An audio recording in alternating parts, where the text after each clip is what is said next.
Chapter 17, Kermit Tully, Maester Lewis, Septinicella. 132 AC. Kermit Tully. The disaster happened suddenly. Like an ambush. Or a migraine. His advisors and Maester had been haranguing him to make overtures for a betrothal, or to read any of the offers stored away for him to peruse at his leisure.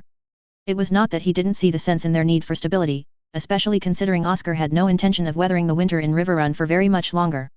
But the season had been so damnably stressful, the last thing he wanted was to manage some new wife and her moods. Elmo Tully, may the seven keep him, had been very clear about women and their moods. Kermit's experience had done nothing but confirm the man's wisdom.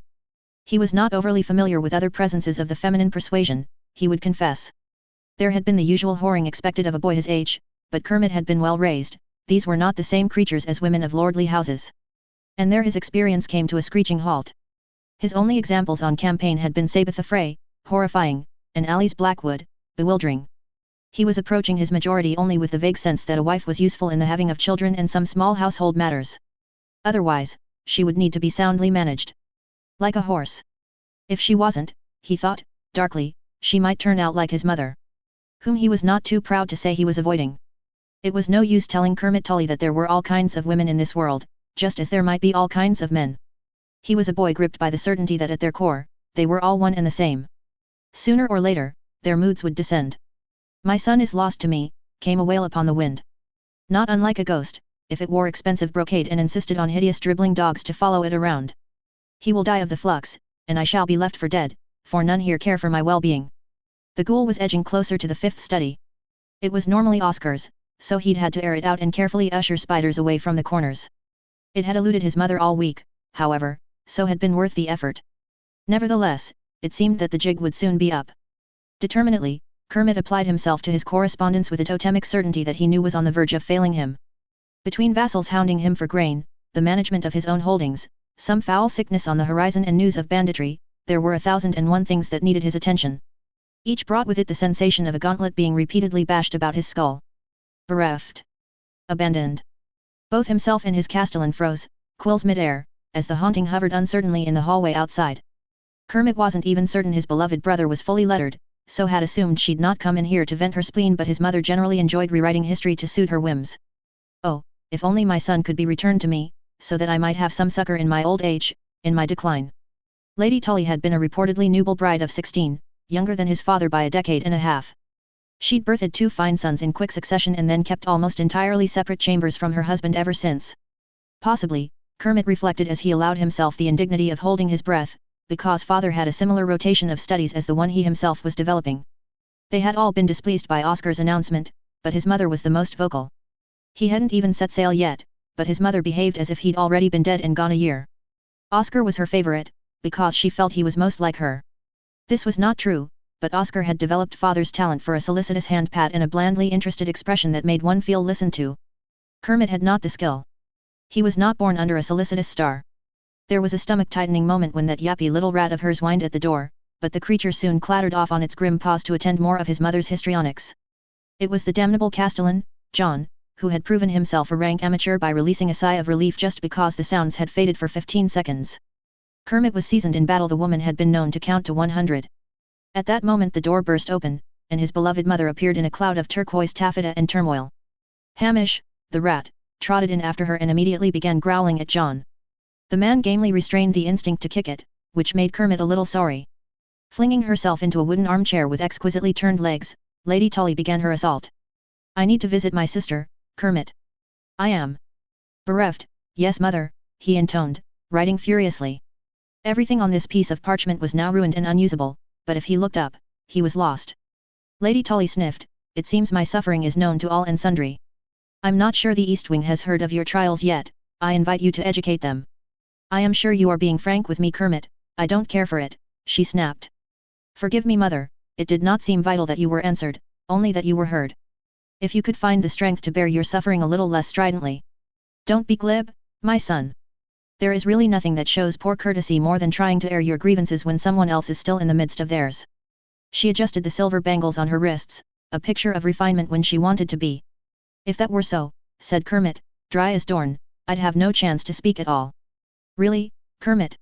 When your own flesh and blood turn against you one day, I hope you know the agony of my current state, she said, shamelessly reaching for the correspondence on his desk. He let her have it.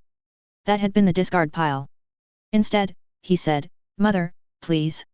You're scaring John." This had the benefit of pleasing her somewhat, so bought him some blessed time where he tried and failed to read a letter from House Myers. Something about Ironborn, so it had to be concerning considering how Sir Ender died, yet to his chagrin he found himself rereading it over and over. It could not contain what it did. Still, Lady Tully seemed content to read her filched paperwork for now, so Kermit had best apply himself. He fancied that he was nearly a man grown and had a better understanding of the root of his mother's moods than he had as a young boy. She was bored. She had never been what one would call reasonable. But the lady was highborn and used to a certain consideration. When such considerations were thwarted, she responded as a boar might to a spear. Lady Tully had well been a court ornament in her youth, and he would allow that she had played the diplomat effectively to support his father. But she was a woman, and thus fashioned for peacetime, where her little gatherings were most effective. War and its aftermath were the realm of men, and in the build-up to the dance, both his father and grandfather had given her firm instructions to cease her prattle and stay safe within the walls of Riverrun. It seemed to him that the moods had descended then and never quite left. Were she of a different constitution, he might have drummed up some sympathy. She was his mother, after all, and he held great affection for her despite himself. As it was, he was a man who had to manage the fractured pieces of the Riverlands and had no time for such dramatics. Squinting at the letter once more, Kermit allowed that it could not say anything other than what it appeared to. A raid twice the size of the one that had robbed House Myers of its worthy men had come to the coastal village. Somehow, they had managed to repel the force, but Lady Ursula was inquiring if any other areas along the coast had suffered similarly. Perhaps she hoped to make common cause. The lady failed to mention what strategy her knights had imposed in the command of her men, nor why they had not been able to do so in order to save their liege lord. Perhaps such things were beyond her education. Nevertheless, the boldness of the Ironborn in their raids boded ill for all his vassals along the coast. Seaguard was as well defended as ever, but winter austerity had limited the number of mercantile journeys and long patrols they were willing to make to guard such interests. He had petitioned the Regency Council many times since the death of Sir Ender, but there was always some other pressing matter that needed attended to. Grimly, Kermit reflected that this would all end in further bloodshed if the Ironborn continued to reave along the coasts. Particularly if Tyland Lannister was unable to get the rest of the Regent's Council to acknowledge it in any great capacity. The Westermen were often victims of Ironborn incursion, quickly hand-waved as bad actors who got what they deserved. Which rather dripped with the implication that if they'd been any good, no one would have caught them. Winter dragging on would likely make it worse. But fool that he was, he had forgotten the pile of correspondence Mother was sifting through. It was here, that the course of his life took such a disastrous turn. Oh!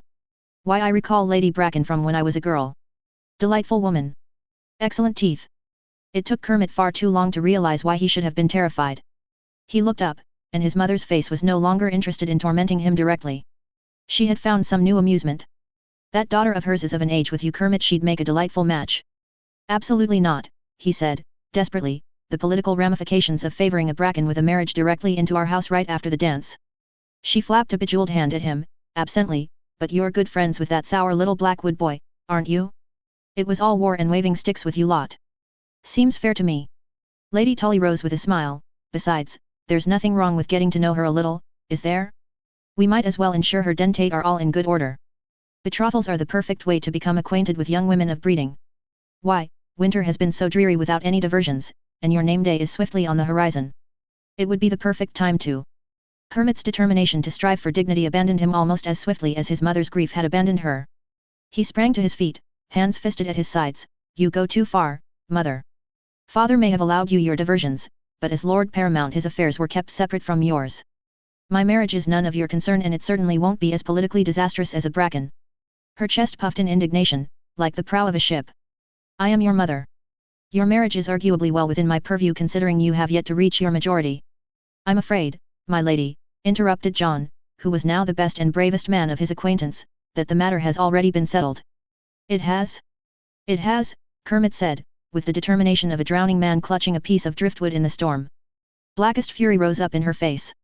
Well then, Lady Tully said, dangerously, I am all anticipation, while my eldest son decides to cruelly ignore my counsel in favor of his own desires. Once again I am disrespected. Swanning out in high dudgeon, Kermit was not certain his mother had ever experienced a dudgeon lower than the mountains of her home. He reflected that his true resentment was that Oscar would not take him along when he left. It was only after she had left, that he realized this meant he would have to announce a betrothal. Likely at a name day ceremony to which his vassals were invited, to best honor the chosen house. It irritated him like a hair shirt that his mother had been correct on any point. He had been forced to abandon the 15 other pressing matters which required his attention in order to covertly vet, negotiate and arrange his own betrothal at all speed before his mother figured out a way to manage her own designs into something exceedingly unpleasant for him.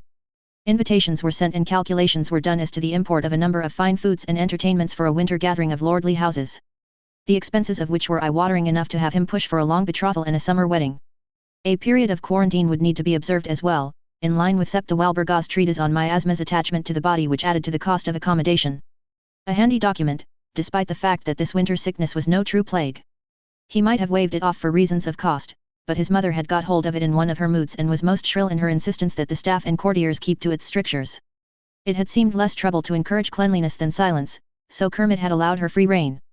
In the end it was not, perhaps, Lady Aloise Mouton's fault that she would later be received by a somewhat irritable betrothed. Yet Kermit preferred to blame her, rather than his inability to lock a study door. Written in a harried hand and attached to the foot of a raven heading to Hag's Hill. Lady Myers. The houses you seek to have common cause with you are, to my knowledge, as follows: House Terrick, House Pedge, and House Molester all have had some trouble with iron-borne incursions. The damage done has been variable.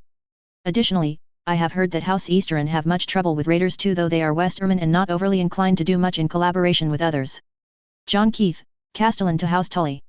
Maester Lewis. Oi, Maester, move your arse.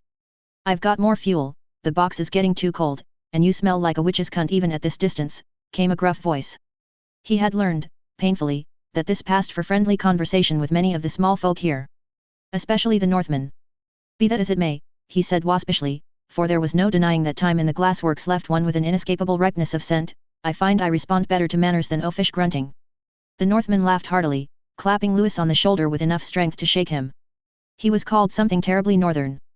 Bricken or Brandon or some such.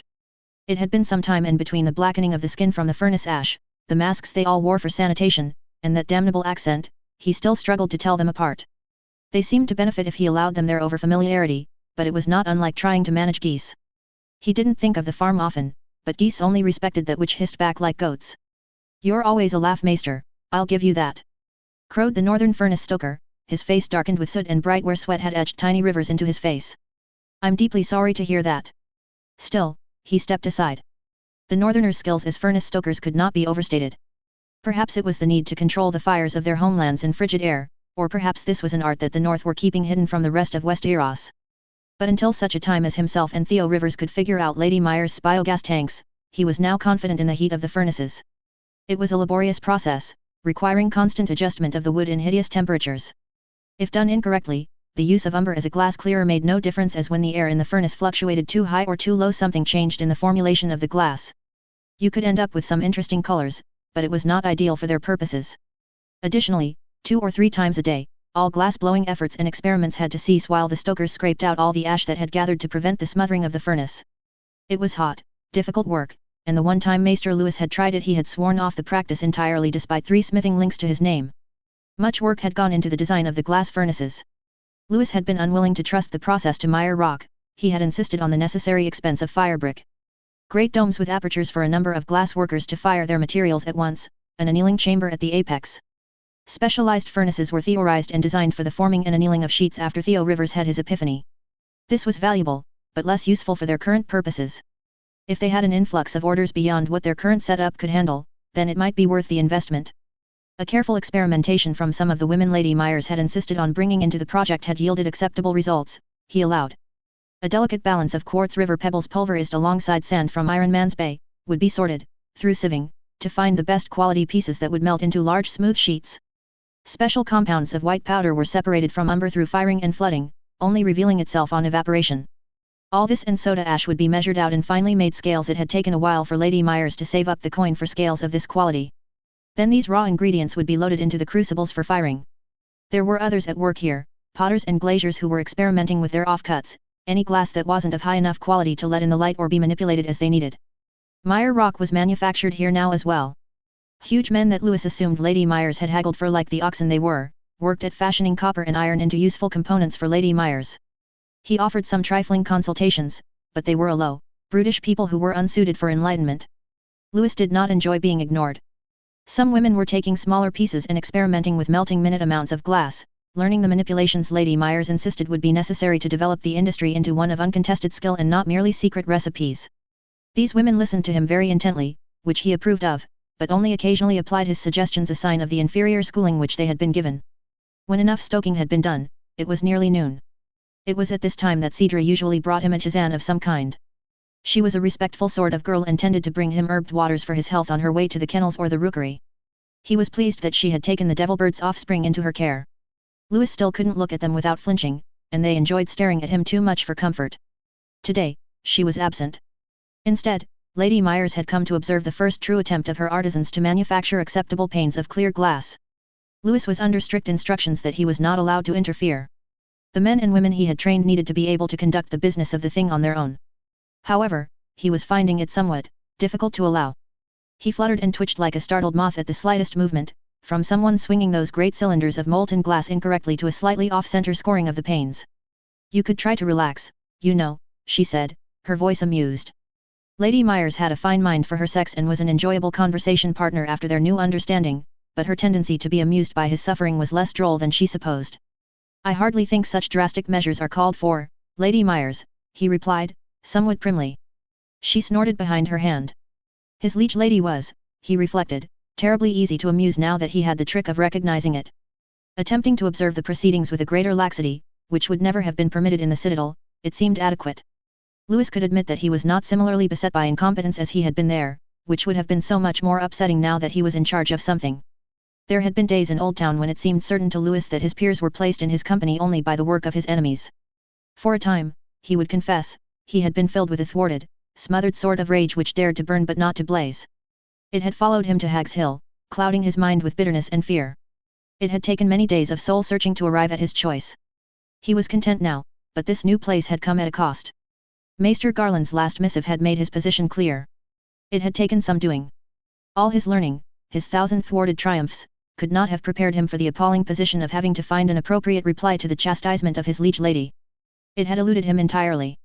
Instead, Louis had applied himself to action, where eloquence had failed him. He had been entirely driven ensuring the manufacture of glass was to be as sustainable and successful as possible for his liege lady. He had expected cruelty or recrimination from his lack of verbiage. Instead, he'd been met by a wary coldness that had thought as he had proven his intentions true. Privately, later, Lady Myers had confessed that she would have not believed a word from his mouth at that point and had indeed been waiting to see what action he might take. Thus, the problem had been solved. From Lady Myers' end at least. Septinicella tended to glare at him with force enough to make him sweat, and he had enough trouble with that as it was. "Backer, keep spinning or you'll waste the glass," he called out, in spite of himself. "Smooth it with the mold first, or the surface will warp." Watching from her place near the cooler entrance, Lady Myers' eyes were bright with excitement. She struggled to focus on any one thing, her gaze darting about the place as though trying to commit as much as possible to memory. "There is something truly incredible at play here, Maester Louis. So many different skills and crafts come together here to make a greater whole, like a dance or a verse. I'll have to take your word for it, my lady. No links from the citadel for courtly dance and poetry, then?" she asked, her eyebrow raised in an expression hideously reminiscent of Septinicella. "My sins are many, but surely not so grave as to make you believe I am a man who rhymes." He shuddered, recollections of terrible early days as an acolyte where he was forced to recite the classic works until his ears gave out. "Though regrettably, I am forced to admit that even poets are one of man's creations. Therefore, they merit study from some in Old Town. Your disapproval is quite blistering, Louis. I quite like poets. Of this, I am painfully aware, my lady." She laughed again, throwing her head back. She had often said that there was no virtue in life without beauty, but he had been most disappointed to discover how broad her definition truly was. Louis would allow that Lady Myers was an artist and thinker of great skill, even managing to engage in detailed theoretical conversations on the nature of glass. Yet he would surrender the idea that poetry was put on this earth to torment him, only under vilest torture. He had been so determined to suppress a hideous sense memory of having to recite terrible rhyming verse to his peers, that Louis hadn't noticed that the first few glass panes were cooling in the annealing oven. The sense of relief was so great that he found his hands were trembling violently, as though having carried a great load for too long. "There we are," said Lady Myers, brightly, "much better. You're through the hardest part now." Shakily, he nodded, excitement and joy welling up in him despite himself. The pair shot each other wicked little grins, as they often did when their enterprises were going well. It wouldn't be long now, until those glass gardens could go up and provide prestige to his name that would live on in the annals of history. And feed the small folk as well, he supposed. Sung in taverns and great halls by those who weren't there. Oh, the air was salt, and the wines were knives. 20 warriors holding. Spied darkened sails in darkened skies. 20 warriors roaring. Oh, those warriors standing. Oh, those warriors falling. Led by an old she-bear. In the wintry air. 20 warriors roaring. We caught those scum tween sand and tide. 20 warriors holding. We made them bleed, spat in their eye. 20 warriors roaring. Oh, those warriors standing. Oh, those warriors falling. Led by an old she-bear. In the wintry air. 20 warriors roaring. They had blades, we had scaling knives. 20 warriors holding. But still we fought to save your lives. 20 warriors roaring. Oh, those warriors standing. Oh, those warriors falling. Led by an old she-bear. In the wintry air. 20 warriors roaring. Led by an old she-bear. In the wintry air. 20 warriors holding. Septinicella. Truly, the man was a foolish piece. Septinicella awaited the lumbering menace to summon some form of consensus from his extremities that might allow her to be graced with a response. The courier had to have some skill to work with a company of others who saw travel regularly enough between the north and river run and still be alive. But it seemed there the blessing of the gods had ended. He contained enough intelligence to breathe through his nose instead of his mouth, but certainly no more. She much preferred the other strapping one who came up to the castle. Sometimes he was no sharper, but at least he was pleasant to look at. Sometimes he could be convinced to roll up his sleeves when he scrubbed his hands in soap and vinegar, which was always diverting on a dreary winter's day. The trouble was, most couriers struggled to even survive between bandits, weather, and patches of berries that looked almost, but not quite, exactly like ones they had eaten last year. The lack of roads, even on horseback, brought delays and dangers that she well understood. Furthermore, they were almost never lettered despite their good memory of sigils and houses. There was some consensus that an illiterate courier was less likely to read your correspondence, which she understood. But might they at least sieve through the populace to find those who could remember instructions more complex than take this here? The small folk of Meyer lands were ignorant and unlearned, true, but they had some news about them at least.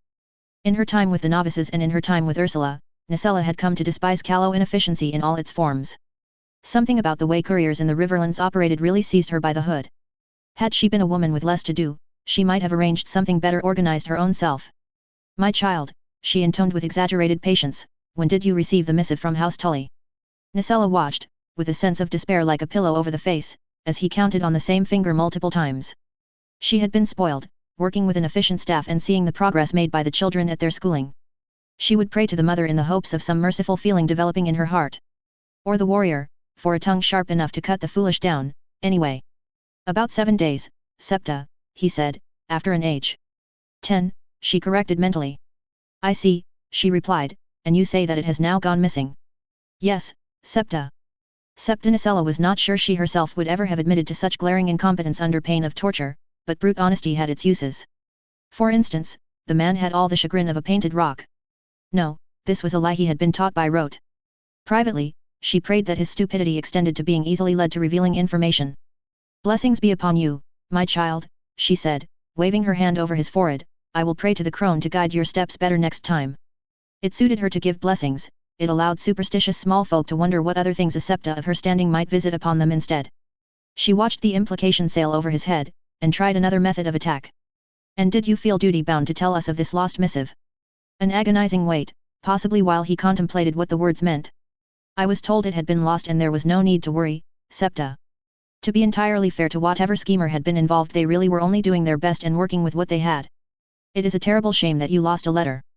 Something sent by courier and not Raven would have been either lengthy or significant. I don't suppose you can bear to recall the location where your bundle of letters was so grievously struck by misfortune. The courier blinked heavily, assembling a response. It was possible that grievously had been overdoing it slightly. Fair market, he decided, eventually. Ah. Most unfortunate, she said, gravely. Then, with the subtlety of a hammer blow, she asked, tell me, when you were told that this letter you had physically carried from Riverrun had gone missing in Fair Market, did the kindly soul pay you any money? Yes, Septa, a whole dragon. I see, and did they happen to obviously wear any house sigil or color, so that I may thank them for their consideration?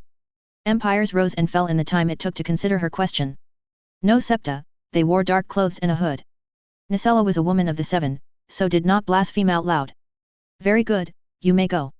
And, blessedly, he went. In truth, Cormac's benefactors had stood idle too long for her tastes. At least the stealing of correspondence was something she knew they were inclined to do. It would be a simple matter to inform Ursula and have a raven sent for a short-form communication. Still, such a bold move was interesting if only for what fears and intentions it might indicate. Had the Tullys sent news that required speed, a raven would have been expected.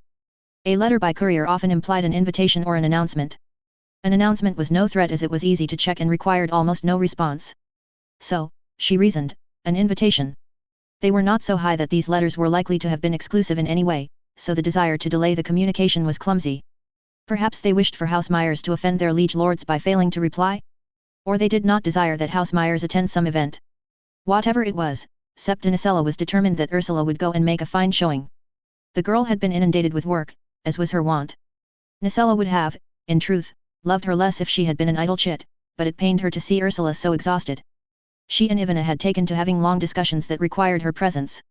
Mostly about useless gossip in the evenings in front of the fire, so that Ursula might drift off briefly with the excuse of wool gathering. Politics of any kind was hardly relaxing, but at least then she might be able to convince her charge that the face of a well-rested woman was a winsome advantage.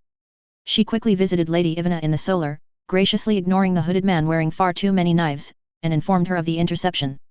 She rather enjoyed the nasty expression on Lady Ivana's lovely face. Once assured it would be dealt with, she moved on to her full schedule. She had little time for young Yelena, beyond a quick pat against an inexplicably sticky cheek. The girl had an acute understanding of her own charms that would be useful when she was older. As it was now, she did not apply it to more exciting endeavors than biscuit acquisition. Nicella moved through her day with the confident efficiency of an apex predator. In the early mornings, she had sermons to deliver, which she liked as short and sharp as a dagger, and confession to take. The useful pieces were passed on to Ivana for her business supporting her sister. Mid-morning saw her quickly meeting with other septas and organizing the information her sisters in faith had sent to her, providing a picture of the Meyer lands and the wider political landscape. It was this that allowed her to provide best counsel to Lady Myers when she was at work. Some mornings saw her conducting tests for those young people who were learned enough in their numbers and letters that they might be recommended for posts elsewhere in the castle staff, healers, or builders. The afternoon tended to see more varied matters, from assisting Ursula with communications or instructing Sir Dominic in how one could organize an effective plan for the evacuation of small folk from Cragtreath. One memorable afternoon she had been asked to visit a brothel to preach against their sinful ways. It was a useful diversion that allowed for better sanitation practices, but also increased the coin that they would take in significantly. Any brothel bad enough that a septa had come and chastised in person had to be doing something especially lascivious. It was such that she occasionally got an invitation back. These visits had been useful for developing some informants for Lady Ivana, and the girls made lovely tisanes. In the evenings, she had been meeting with Janessa and Gwyndolin to ensure that their tasks were well managed, as well as instructing them thoroughly on the manners and courtesies expected of them as ladies in waiting to Lady Myers. She had slowly been including Cedra in some of these meetings since her recovery. Nicella did not think the child would ever rid herself of her low-born accent, but she had shown a devotion and loyalty which would be rewarded with the greatest gift Septa Nicella knew how to grant a girl knowledge others would not expect her to possess. Cedra had been noticeably absent from the evening meal. This was not terribly unusual for a lady's maid, who might eat before or after her mistress in order to better serve her at mealtimes. Yet Cedra had been instructed to attend meals at the proper time to allow Jenny Greens or Septa Walberga to monitor her condition, and Lady Myers had not yet countermanded the order. As such, the girl dutifully attended each night. She seemed fond of the singing, watching with rapture on the rare occasions Lady Myers would grace her small folk with a song or two. She was of only middling talent, but she sang with some feeling. Where the girl got such ditties, Septa Nicella didn't know, but many assumed it had been at the novitiate. She did little to dispute that useful assumption, merely inclining her head and saying nothing, but really could the girl not contain her inventions? No, reflected Nicella, she probably couldn't. Her very need to improve lives walked hand in hand with her need to see and create beauty. Ursula probably thought one could not exist without the other, usually the sure sign of a soft, spoiled upbringing, but she allowed that her lady was made of different matter than common women. This evening there was a rousing chorus about the 200 warriors who had stood, fought and died during the raid in Cragtreath. She herself was not certain where the tune had come from, especially considering the stricken tears she had witnessed in Ursula's eyes the first time Sir Dominic had led the soldiers in a rendition. The call and response was easy to follow and pleasing to the ear, though the subject matter was grave. It was almost a perfect soldier's song, though it lacked the filth that men of a certain military persuasion preferred in their music. When the girl did not make an appearance for the usual lessons with the others, however, Septa Nicella became concerned. I think she's unwell, Septa, said Gwyndolin, guilelessly, balancing 4 notebooks atop her head as she promenaded the room. Gwyndolin did everything guilelessly, which was terribly useful. Unfortunately, this was because the girl was afflicted with a crippling sincerity that the world had yet to beat out of her. Perhaps Nicella would find some excuse. She was fine when I saw her at the rookery this morning, said Janessa, bitterly, as a calamity befell her own pile of books and necessitated that she begin again. That one had the grace of a cow on castors, but Nicella had done more with less. The girl had a razor-sharp mind and a general distrust in the kindness of strangers, which were far harder qualities to develop. Concern had morphed into worry, though Nicella was far too composed to admit such a feeling. Instead, she channeled it into a much more reassuring urge-nosiness. If the girl was not ill, what was she doing missing lessons? Cedra's chambers were still in the newly built servants' quarters, though through her service and terrible injury in defense of Lady Myers she now merited a room of her own on one of the higher floors. Nicella allowed that the touches of decoration that had been added to the place made it seem more homely. It was wonderfully warm, as well. Scraps of fabric had been fashioned into cushion covers for the large oven benches on which a couple of kitchen staff were lounging, and the leftover slag from whatever the Meyer artisans were doing with umber had been used as pigment for small decorative patterns here and there. No one had seen Cedra since this afternoon. Cedra's room had a yellow door, which Nicella found disgustingly cheerful.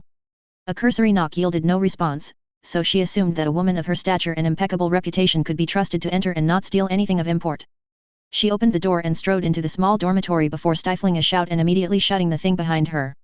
On the bed, lay Cedra, her back arched like a question mark, and her eyes milk white. For one terrible moment, as Nicella rushed to her side, she thought the girl was dead. Poisoned, perhaps. But she was breathing heavily, sweat beading at her temples, the sheets beneath her drenched. Fingers pressed to her throat revealed that her heart was beating fast and strong. What was this? Frigid wind blew in from the open window, sending violent shivers down her spine. Cedra. Nothing, not a twitch, as though she were not even in the room. Wake up, girl. Nicella delivered a sharp slap across one chalk-white cheek. But still the high and frantic panting did not abate. Cedra was soaked with sweat, but her body was cold and clammy.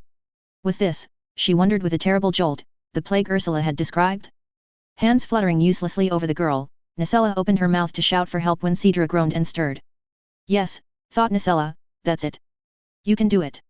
Clutching the girl to her, as she began to thrash and wake, Nicella prayed.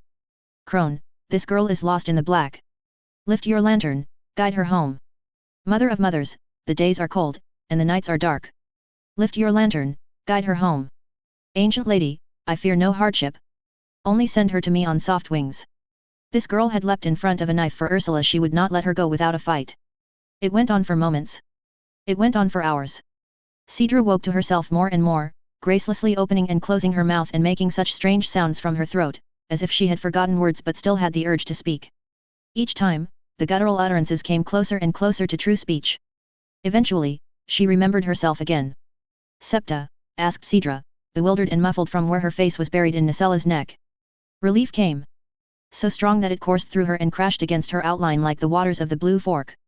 These girls, these foolish, precious girls. She'd strangle them all once she had her wits about her once more. Drawing back, Septa Nicella smoothed Cedra's damp hair back from her face, where the color was coming back in high spots on her cheeks. Her gaze roved over the girl's features, noting that she did not seem much worse for wear. Cedra, she began carefully, what was that? At that moment, one of the ravens Cedra had been feeding in the rookery, one of Quoth's get, fluttered to perch on the sill of the open window. It hit her like a bolt, those sounds. Cedra had been trying to caw. The naked fear on the child's face must have reflected her own. I didn't know if I could do it again, Cedra whispered, her hands fisted in the sleeves of Nicella's robe. Do what, precisely? Explain it to me like I'm as stupid as a young girl dabbling with forces beyond her ken alone, with none the wiser about where I am and what I am doing. Her voice was as sharp and harsh as nails on slate. Cedra winced. Nicella hoped it was an acknowledgement of unassailable correctness and not the fact that she was being squeezed too tight. She was not sure she could loosen her embrace of the child on pain of death. I thought it madness. A waking vision brought about by my injury. But then the dreams came. Nicella had counseled many a girl through a nightmare, pain from their past sometimes tangled up with stress from the present. But she knew that these were not the sorts of dreams that young Cedra referred to. I feared no hardship, she thought, so long as the child was delivered back to me through the dark. That was my vow to the mother of mothers. She would sit here and see it through. Notes. I decided to put all my bitchiest characters together. For a treat. The tune I used to write the song was Leave Her Johnny, because of course Cragtreath gets a shanty tune. Chapter 18, Cedra, Theo Rivers, Sir Cone. Notes. Content warning. This chapter touches on some worrying scenes around painful resetting of bones and one horrific tooth extraction. Not overly graphic again, but keep yourself safe. 132 AC. Cedra. They had travelled through Southwold to get here. It did the people good to see their lady ride through town. Trade was flowing well through the place, many hands exchanging coin and goods. It had slowed at first with the new strictures, but between furs, thread, shell buttons, and wool, there was still much in the way of winter goods to trade. The first of the freshwater pearls were being harvested and made into jewellery. Though not the fine round sea pearls, there was a beauty to their shapes that appealed to Lady Myers' sensibilities, and she had purchased many for her trousseau. The fashion for the objects took off, much like the whelk shell embroidery, and the merchants were intrigued by the new and interesting ways the Meyerland people were fashioning the stones to best effect. Most interesting was a slight increase in sale of printed fabrics. They were limited, as cloth took time to produce with the population they had left to them. Yet merchants were very intrigued by the patterns and the potential market for them. Cedra herself had a wool gown in madder yellow that was bordered with the sweetest pattern of flowers and fruits in blue. It was nice to have something warm and pretty that she didn't spend hours to make, especially since Lady Ivana had gone slightly batty trying to get the handmaidens and Lady Myers' clothes ready for such a long stay in her liege lord's household. Her fingers were so sore with needlepoint and pinching that it hurt to scratch her head some days. There had been some grumbling and more than a few had served time in the stocks for flouting the rules about trade houses and hygiene, as they did indeed slow and lower trade. But they were to keep her people safe, so Lady Myers had not spared any fool the indignity their choices brought them. Privately, Cedra had some sympathy. While she herself knew her lady was afeard of plague, it was one thing to know it and another to see it. The sickness seemed to continue to linger somewhat on the eastern coast of the Riverlands and the Vale, with almost nothing approaching the scale of the disaster at Sisterton. Perhaps it would all be well. It had taken them the better part of the day to make it to Oldstones, aided by the Hagstone Road. Lady Myers had insisted on bringing the same tent she had stayed in during the recruitment in Fairmarket, saying that it would be best to camp and head back in the light, rather than stumble down the hill on horseback in the dark. The Godswood was glorious, in a strange way. It seemed as though only the most beautiful and powerful trees were allowed to have been planted here. Most of the leaves were bare in winter and the years had made it more wild than ever. Over the centre of the Godswood was a wide clearing, and it was here that Lady Myers led her to the weirwood. They had laid out a blanket for their picnic, the knights and her lady laughing happily as Quoth played with two of the puppies who Cedra thought would benefit from some more time outside. The kennel master was her cousin on her mother's side and had been happy for her to take 4 of the pups that Wildstead had sent over, teaching her how to train them well for guarding, hunting and play. The moment Lady Myers had seen the 4 wriggling grey bundles of puppy, she had come over all sticky sweet and cooing. A bit like she was with baby Yelena, who was darling, but also a wailing ghoul of a child for anyone but her father when thwarted. The names given to the pups were strange and unknown to her, but they seemed to amuse Lady Myers hugely. Sometimes she had dreamed she was one of them, but she hadn't thought it was really happening. Now she knew differently and did not know what to do with her knowing. But that, she suspected, was why they were here. After their little feast, Lady Myers had sent the men to set up the tent in the Godswood and stand guard away to that they might converse. They sat alone now, under that tree. The weirwood really was like nothing she had ever seen before. As a girl, her mother had talked to her about some cousin of theirs making pilgrimage to Oldstones to worship.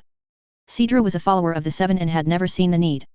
The cairn and stone coffin were interesting, and they had played and pretended to be mud kings as children. There her experience had ended.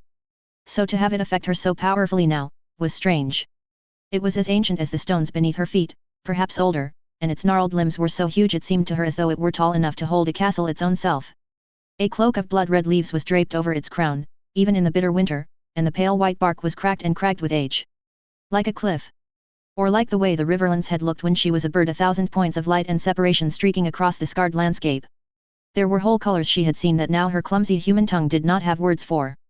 Its face was strange, serene, and solemn, and alongside the great rough skin of itself the weirwood almost resembled a stern old woman. How sad, she thought absently, to be left alone here now all the old kings were gone. Sir Cone was 100 paces away, though still in clear view, as were the rest of the guards. The man had not been happy about it, and clearly couldn't decide if his gaze should be strictly focused on them or scanning the surroundings for threats. Lady Myers pretended not to notice, but Cedra saw her twitch every time the man sent a baleful look in their direction. I know only some rules, and they are based more on story than on facts, began Lady Myers, her voice low where she was sat on the picnicking blanket beneath the red leaves of the tree. The first thing is that you can lose yourself to the other creature. It might have been why you were asleep so long after the attack. Cedra knew her injury pained her lady, but her actions had brought her and her sister to such harm in that trial it had been all she could do not to throw herself at Lady Myers' feet. Cedra wanted to howl, to have it taken back, each sweet kiss and terrible lie. When Cormac had offered that last betrayal, her body had moved of its own accord, like the way your lungs force breathing even if there is no air. She would do it again. Not only because her lady was good, wise, and true. But when Septinicella had marched her into the solar and explained what had happened, Lady Myers' arms had gone around her immediately, desperately exclaiming. She'd feared for Cedra, but nothing in her face or heart had turned from her, despite her strangeness. The next morning, she had insisted on a visit to the Godswood of Old Stones. Ostensibly to plan for some event the Northmen had invited her to. In truth, it was for this. I do not know how you keep yourself. Some might be strength of will or personality. I have heard that some used drumbeats or chanting to ensure that they always had one foot in the waking world. Maybe you need to find someone you trust so that you do not do it alone until you have the knack. But you must always fight to remember who you are at all times or you are lost. As you nearly were the other night. Cedra hung her head in shame, but inside she could feel no true regret. How was she to know what happened to her when she was ill? How was she to see or puzzle out the truth? Cedra had no way of knowing her lady possessed such breadth of knowledge, nor that she'd not be turned away for her strangeness. The second thing I know is that you can die if the creature you hide within is killed. This is partly why being able to come back to yourself is so important. Your body will be left empty, and your mind will die inside whatever creature you wore. There is no way to bring you back to yourself then. Cedra nodded slowly. It was forgive me, lady. She ducked her head again, embarrassed for interrupting. Her lady only smiled and gestured for her to continue. When I was in the Raven, it was hard to remember what I was. It's why I got so lost, just flying for hours. Birds are so different, so impossibly different than us people. Don't let Quoth hear you say that, said Lady Myers with a wry smile. The bird is petitioning daily for a seat at my council table. Quoth fluttered down from the branch he had been exploring at the sound of his name but must have found them very dull and flew upwards again. Cedra grinned. Surely not, lady.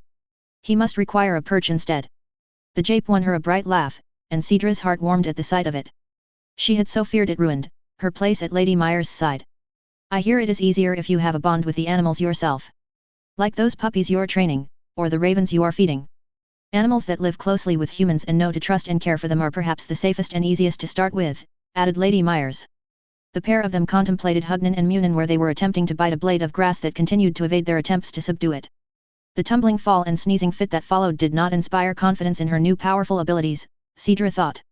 Yet they were bred to be fierce hunting dogs, and she had a litter of 4 to work with. Perhaps fierceness would come with time. Lastly, and I don't know if this is a rule or a way of keeping yourself inside yourself, but there are some things you must never do. When in an animal, you must never eat of human meat, and you must never mate with another animal when skin changing. Or otherwise, I suppose, finished Lady Myers awkwardly, with a wrinkle of her nose. Horror swept across Cedra's skin so fast it left needles of ice in its wake. Lady. I would never. That's the point, I think. Once you're a hunter of men, or once a beast is an acceptable partner, you never quite become the human you were. It might get harder and harder not to indulge, or harder and harder to come back to yourself. Those grey eyes, like pools of water, bore deep into her own. I swear it, lady, thank you. Cedra bowed her head. Lady Myers reached over and took her hand. It is a delicate balance, I think. Trying to stay who you are, when you can do things no one else can do. You walk a line. You cannot deny true parts of yourself, that way lies madness, but nor can you just give in to what would seek to make you other than what your soul demands. Faith and fact. Trust and distrust. They are hard to hold in the head at the same time, but I think if it cannot be managed then we are lost. Lady Myers' expression was pensive as she stared up at the impossible size of the old weirwood, and suddenly she seemed so much older to Cedra. The brown hair silvered in the winter light, her frown etched into her face like carved stone. Coldest of all were her eyes, ancient and terrible and true. And in a blink, it was over. She asked eventually, when she found her shaking voice, are you walking the line yourself, lady? A long pause. The wind sighed through the branches, and the low-hanging claws of wood swayed towards them. Always, Cedra. Don't let me falter. How she could have thought her old, she did not know. The lady was only a year older than Cedra herself. 16 name days and still soft in the face with youth, her lady's voice was tight with emotion. Oh words were useless. She had known the power of scent to convey meaning layered over meaning, the way to twitch and position her body to echo or emphasize her cries. She had opened her mouth, and for one moment known the true tongue. All lost to her now. Best to make light of it and put it away as Lady Myers had advised. She had to lose it, that was the price for being allowed to have it at all in the first place. Trying to keep it would see that she lost everything else worth having in its pursuit. Impulsively, Cedra squeezed her hand tight. Lady Myers' grip was fierce and desperate in return. She would not fail her, not if they came with 1,000 sweet lies, not if she had to step in front of knives again and again. There was such power, she thought, in being seen for exactly who you were. Such power in the being known and being trusted and cared for anyway. Cedra swore to herself then, she would honor that trust and care. She would return it sevenfold. If the weirwood made it impossible to lie, let her words in her heart be truth. Seeking to distract her lady from her gloom, Cedra glanced around. This place has power to it, lady. Old and beautiful, but powerful too. I never visited as a girl, not until now. I shall have to come back a little. It seems to settle me. Have you come here before? Another long pause. Yes, though not with Sircone, she said, her voice a whisper. Cedra tilted her head in confusion, for Sircone was almost always at Lady Myers' side when she left the castle. So when then do you come? She asked. At night. From the desk of Theo Rivers. A diagram of a strange device, as though a loom were put to spindles, with the great wheel to crank it. Some time and focus would reveal that this item's purpose is to clamp rovings and have them threaded into spools quickly. This image has 8 spools in a row, but the notes on the diagram hint that more might be possible. There is a list of questions alongside in a truly terrible script, addressed to a Hetty and Nate. Sketched in the bottom quarter is a water wheel. Theo. Yelena was always quiet when he got out the chalks and charcoals. She sat peacefully on his lap, gnawing on a biscuit, gently pinned in place by his chin resting on her head. His girl stared with watchful eyes as his hands drew and mapped the shape of the stone and hagstone. Now that the foundations and the lower perimeter of the September had been laid, the time had come to ensure his designs would see his team through the complexity of a structure this tall and grand. Spin, burbled Yelena, as the charcoal tip slid across the page. Yes, sweetling, it spins, he muttered absently. This was his favorite bit of the drafting as well. He carefully marked the thirds needed to measure the thickness of the pointed arches Ursula favored. Her sketches were pinned to the corner of the drafting table. They featured leaves and vines laced over the hagstone like the very land had crept into worship, even lowly figures of cranes and mire frogs or dragonflies and willow stem. Fan vaults erupted over the ceiling like stone trees, then seemed to drip back down at the center points, hiding the vault joints with elaborate hooks for candelabras. The pointed arches were usually a style favored in Dorne, lacking the beefy stoutness of the huge stone circles and spheres favored by Riverrun or the powerful verticality of Blackwood and Bracken towers. It would seem quite new to any but the most well-traveled lords or merchants. He and Ursula also thought they would let the light from the glass windows in much better. Theo's own master had been Dornish, taking him in when he was just a boy trying to copy his drawings in the sands of the river. In Theo's journeyman years he had come back to the rivers of his home, earning his master mason status swiftly with the construction of various keeps and small septs. He had been planning to travel to King's Landing, where the grandest works were made, but then he'd met Ivana. The advantage of this arch style, he said to Yelena in his lap and young Ira at the corner of the workshop, who was having a poor time experimenting with chiseling hagstone, is that you can use less stone to build something of this height. A semicircle requires a great width to increase in height, and the thickness of the walls are expensive unless your land is wealthy with stone or cladded hagstone, I suppose. Is that why Riverrun looks like that? Asked Ira, who had been shown sketches of the local castle styles in order to build her knowledge of what was possible. Yes, exactly. You'd be needing a lot of stone to make those huge towers, and the columns inside are almost muscular, they have such weight to them. Very impressive construction. Good for defense as well, nice high views and fewer corners for siege weapons to catch, he replied. Next, he moved on to the bridge, whose stone foundations had taken a year to lay. Bridge builders were the general masonry specialty in the Riverlands, but beyond the twins, there were very few of any good size. Even fewer that were made with this much planned width. Hagstone could not be used as extensively here. The constant exposure to wet and water would see it pitted and crumbling in half a decade.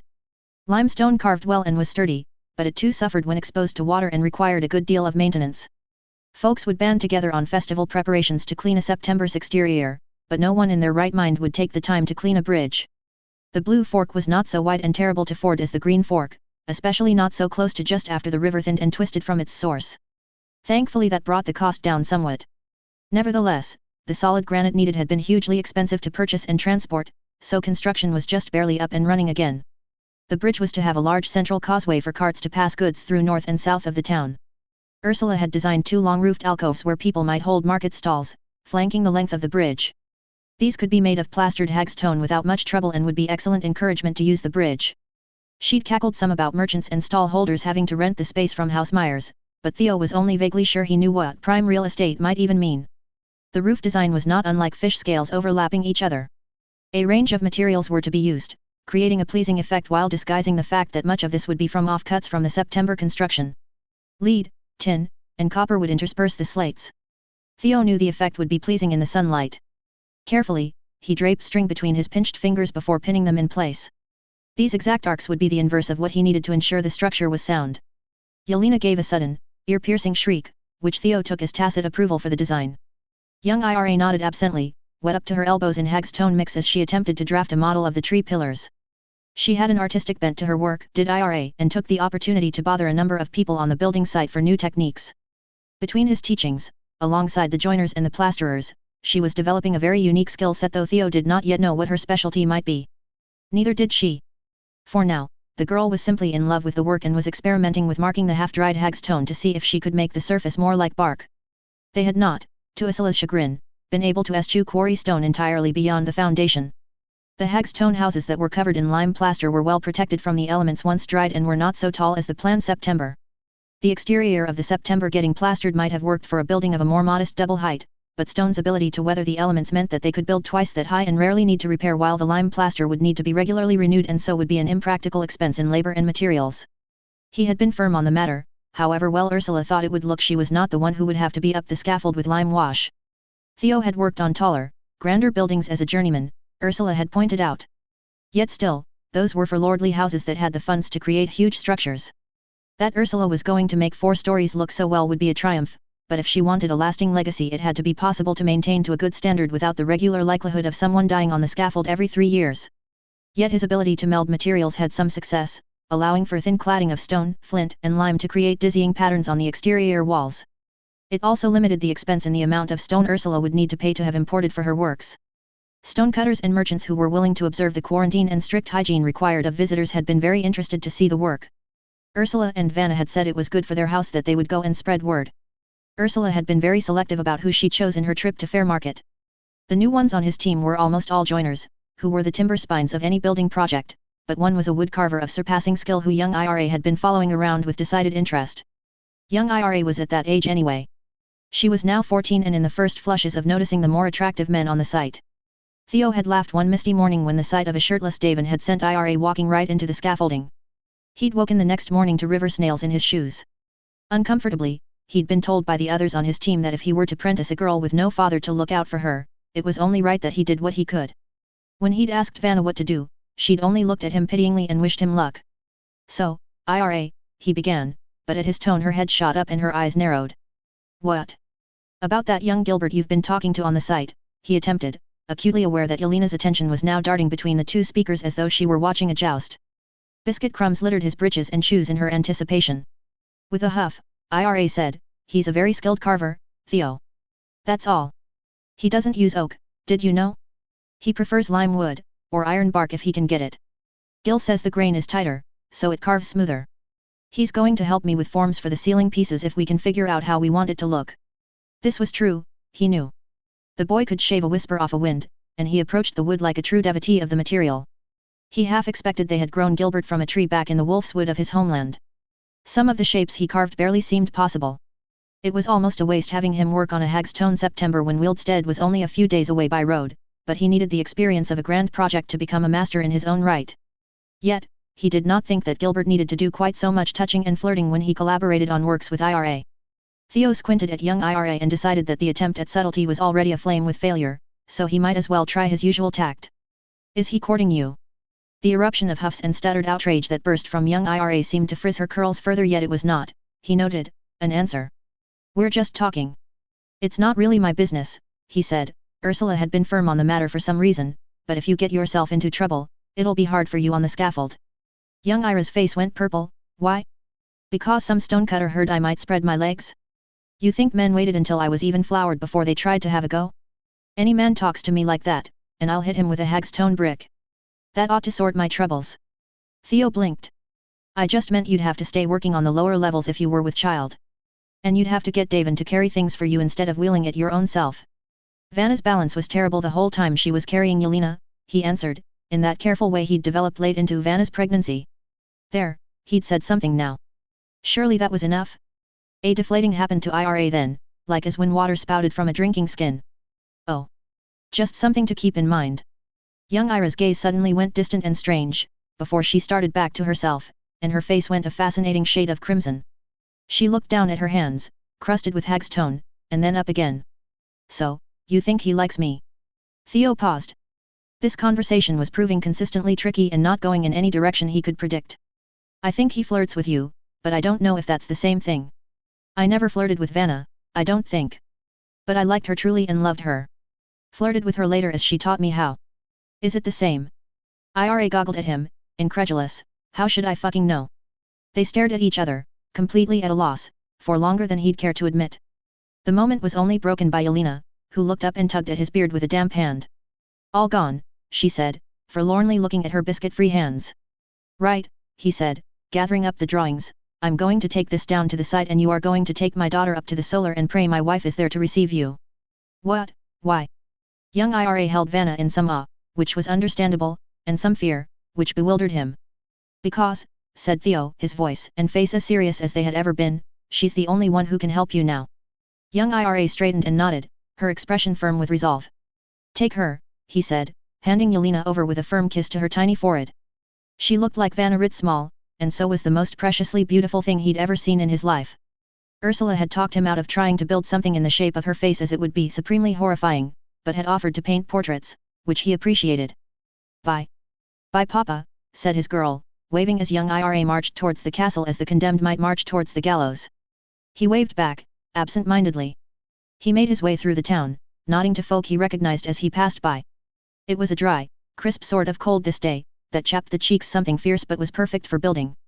Hauling himself onto the scaffold, he caught a glimpse of the glass garden slowly going up over some of the local fields belonging to House Myers.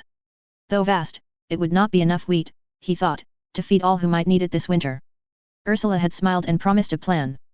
He supposed more glass gardens might be erected over winter as well if the experiments proved a success. It didn't take long to pass on the plans and squint at Gilbert some more. He didn't seem sick with love, but these things were really hard to tell. The boy noticed his attentions and flinched like a panicked rabbit when Theo had only smiled and waved at him. How odd. Good one, boss, said Davin, with a sly grin. He's taking most of it on the chin, so he's a good lad. Don't you worry, we'll make sure he's right for the lass. His team were a very confusing bunch. He wasn't sure how they knew he'd spoken to Ira, but he was glad that they were all helping her figure out this conundrum. She would be so reassured when he told her. A conversation overheard as the Meyer artisans erect the glass garden.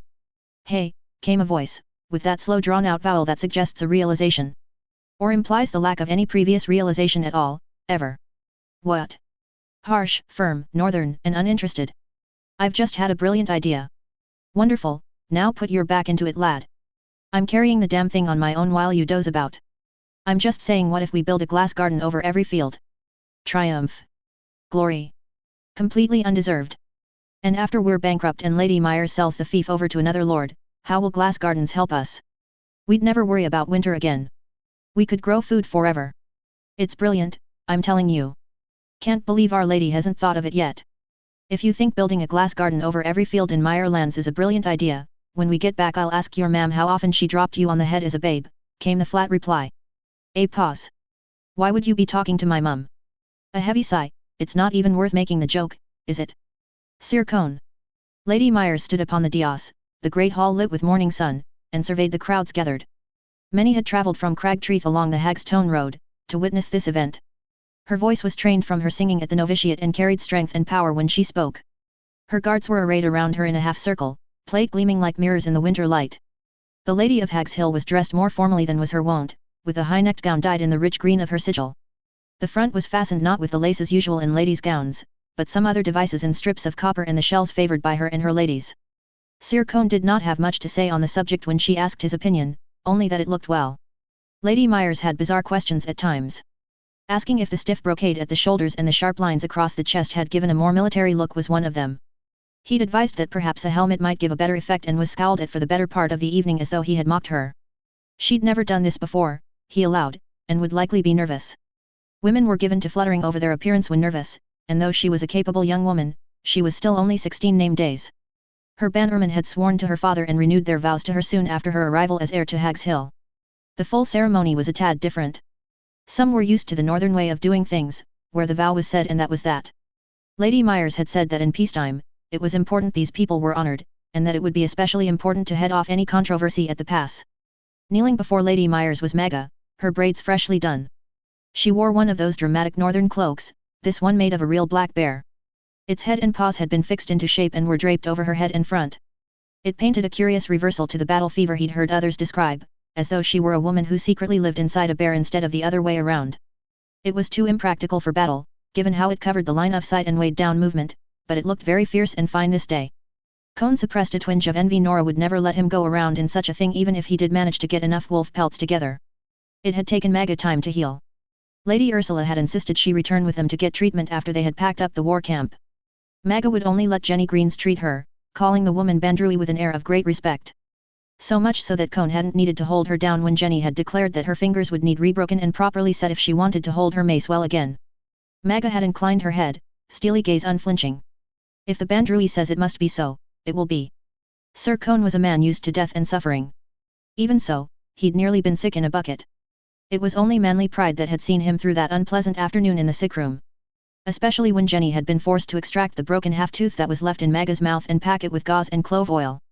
She'd asked to be held down for that one and had nearly thrown him and 2 guards off all the same. Her hands were still in splints, and she was to avoid much running in the foreseeable future. Fortunately her ribs were only terribly bruised and not broken.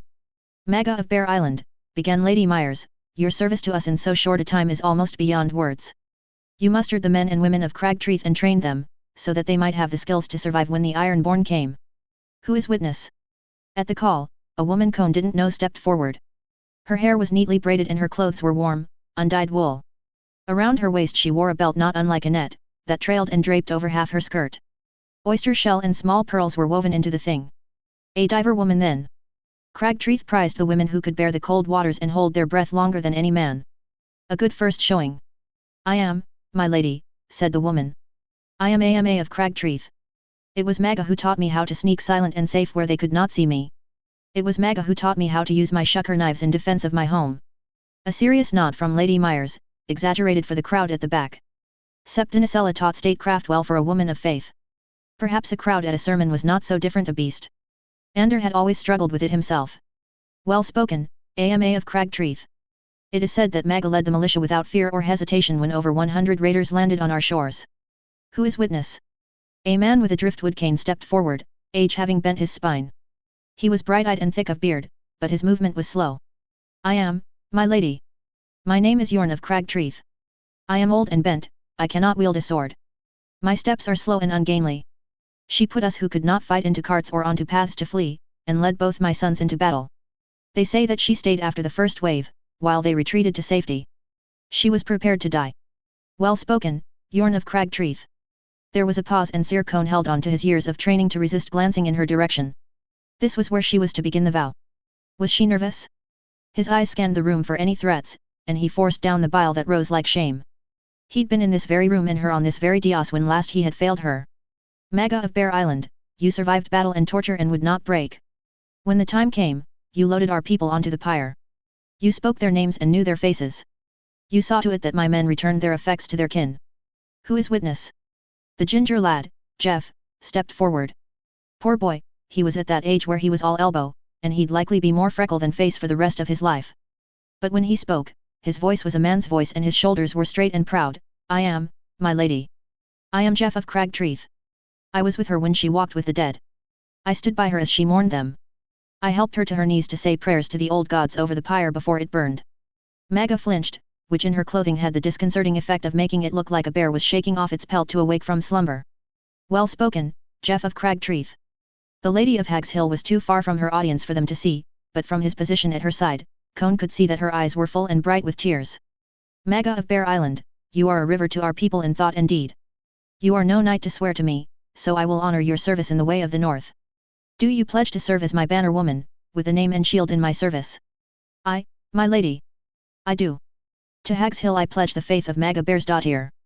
Hearth and heart and harvest I yield up to you, my lady. My swords and spears and arrows are yours to command. Grant mercy to my weak, help to my helpless and justice to all, and I shall never fail you. Magga bowed that proud head. How do you swear, came the reply, those pale grey eyes fierce. I swear it by the old gods and the new. And so I swear, Magga Bearsdottir. I vow that you shall always have a place by my hearth and meat at my table, and pledge to ask no service of you that might bring you into dishonor. I swear it by the old gods and the new. Arise, skjuld Magga Bearsdottir. The hall erupted in applause as Magga rose from her position and approached the dais. At this, some of the Northmen in the crowd made a curious sign, touching fingertips to forehead briefly. Sir Cone had not seen its like before. Lady Myers presented Magga with the weapons that her banner woman would wield in service to her house. A banded shield, painted with House Myers' sigil in one quarter, but space left for when Magga Bearsdottir chose her own. This, Magga clutched gratefully, for her own had been shattered in the fight against the Ironborn. Then a mace, the woman's favoured weapon, cast in the shape of a snarling bear's head and difficult for his lady to even lift. Everett had been pleased about that one, he recalled.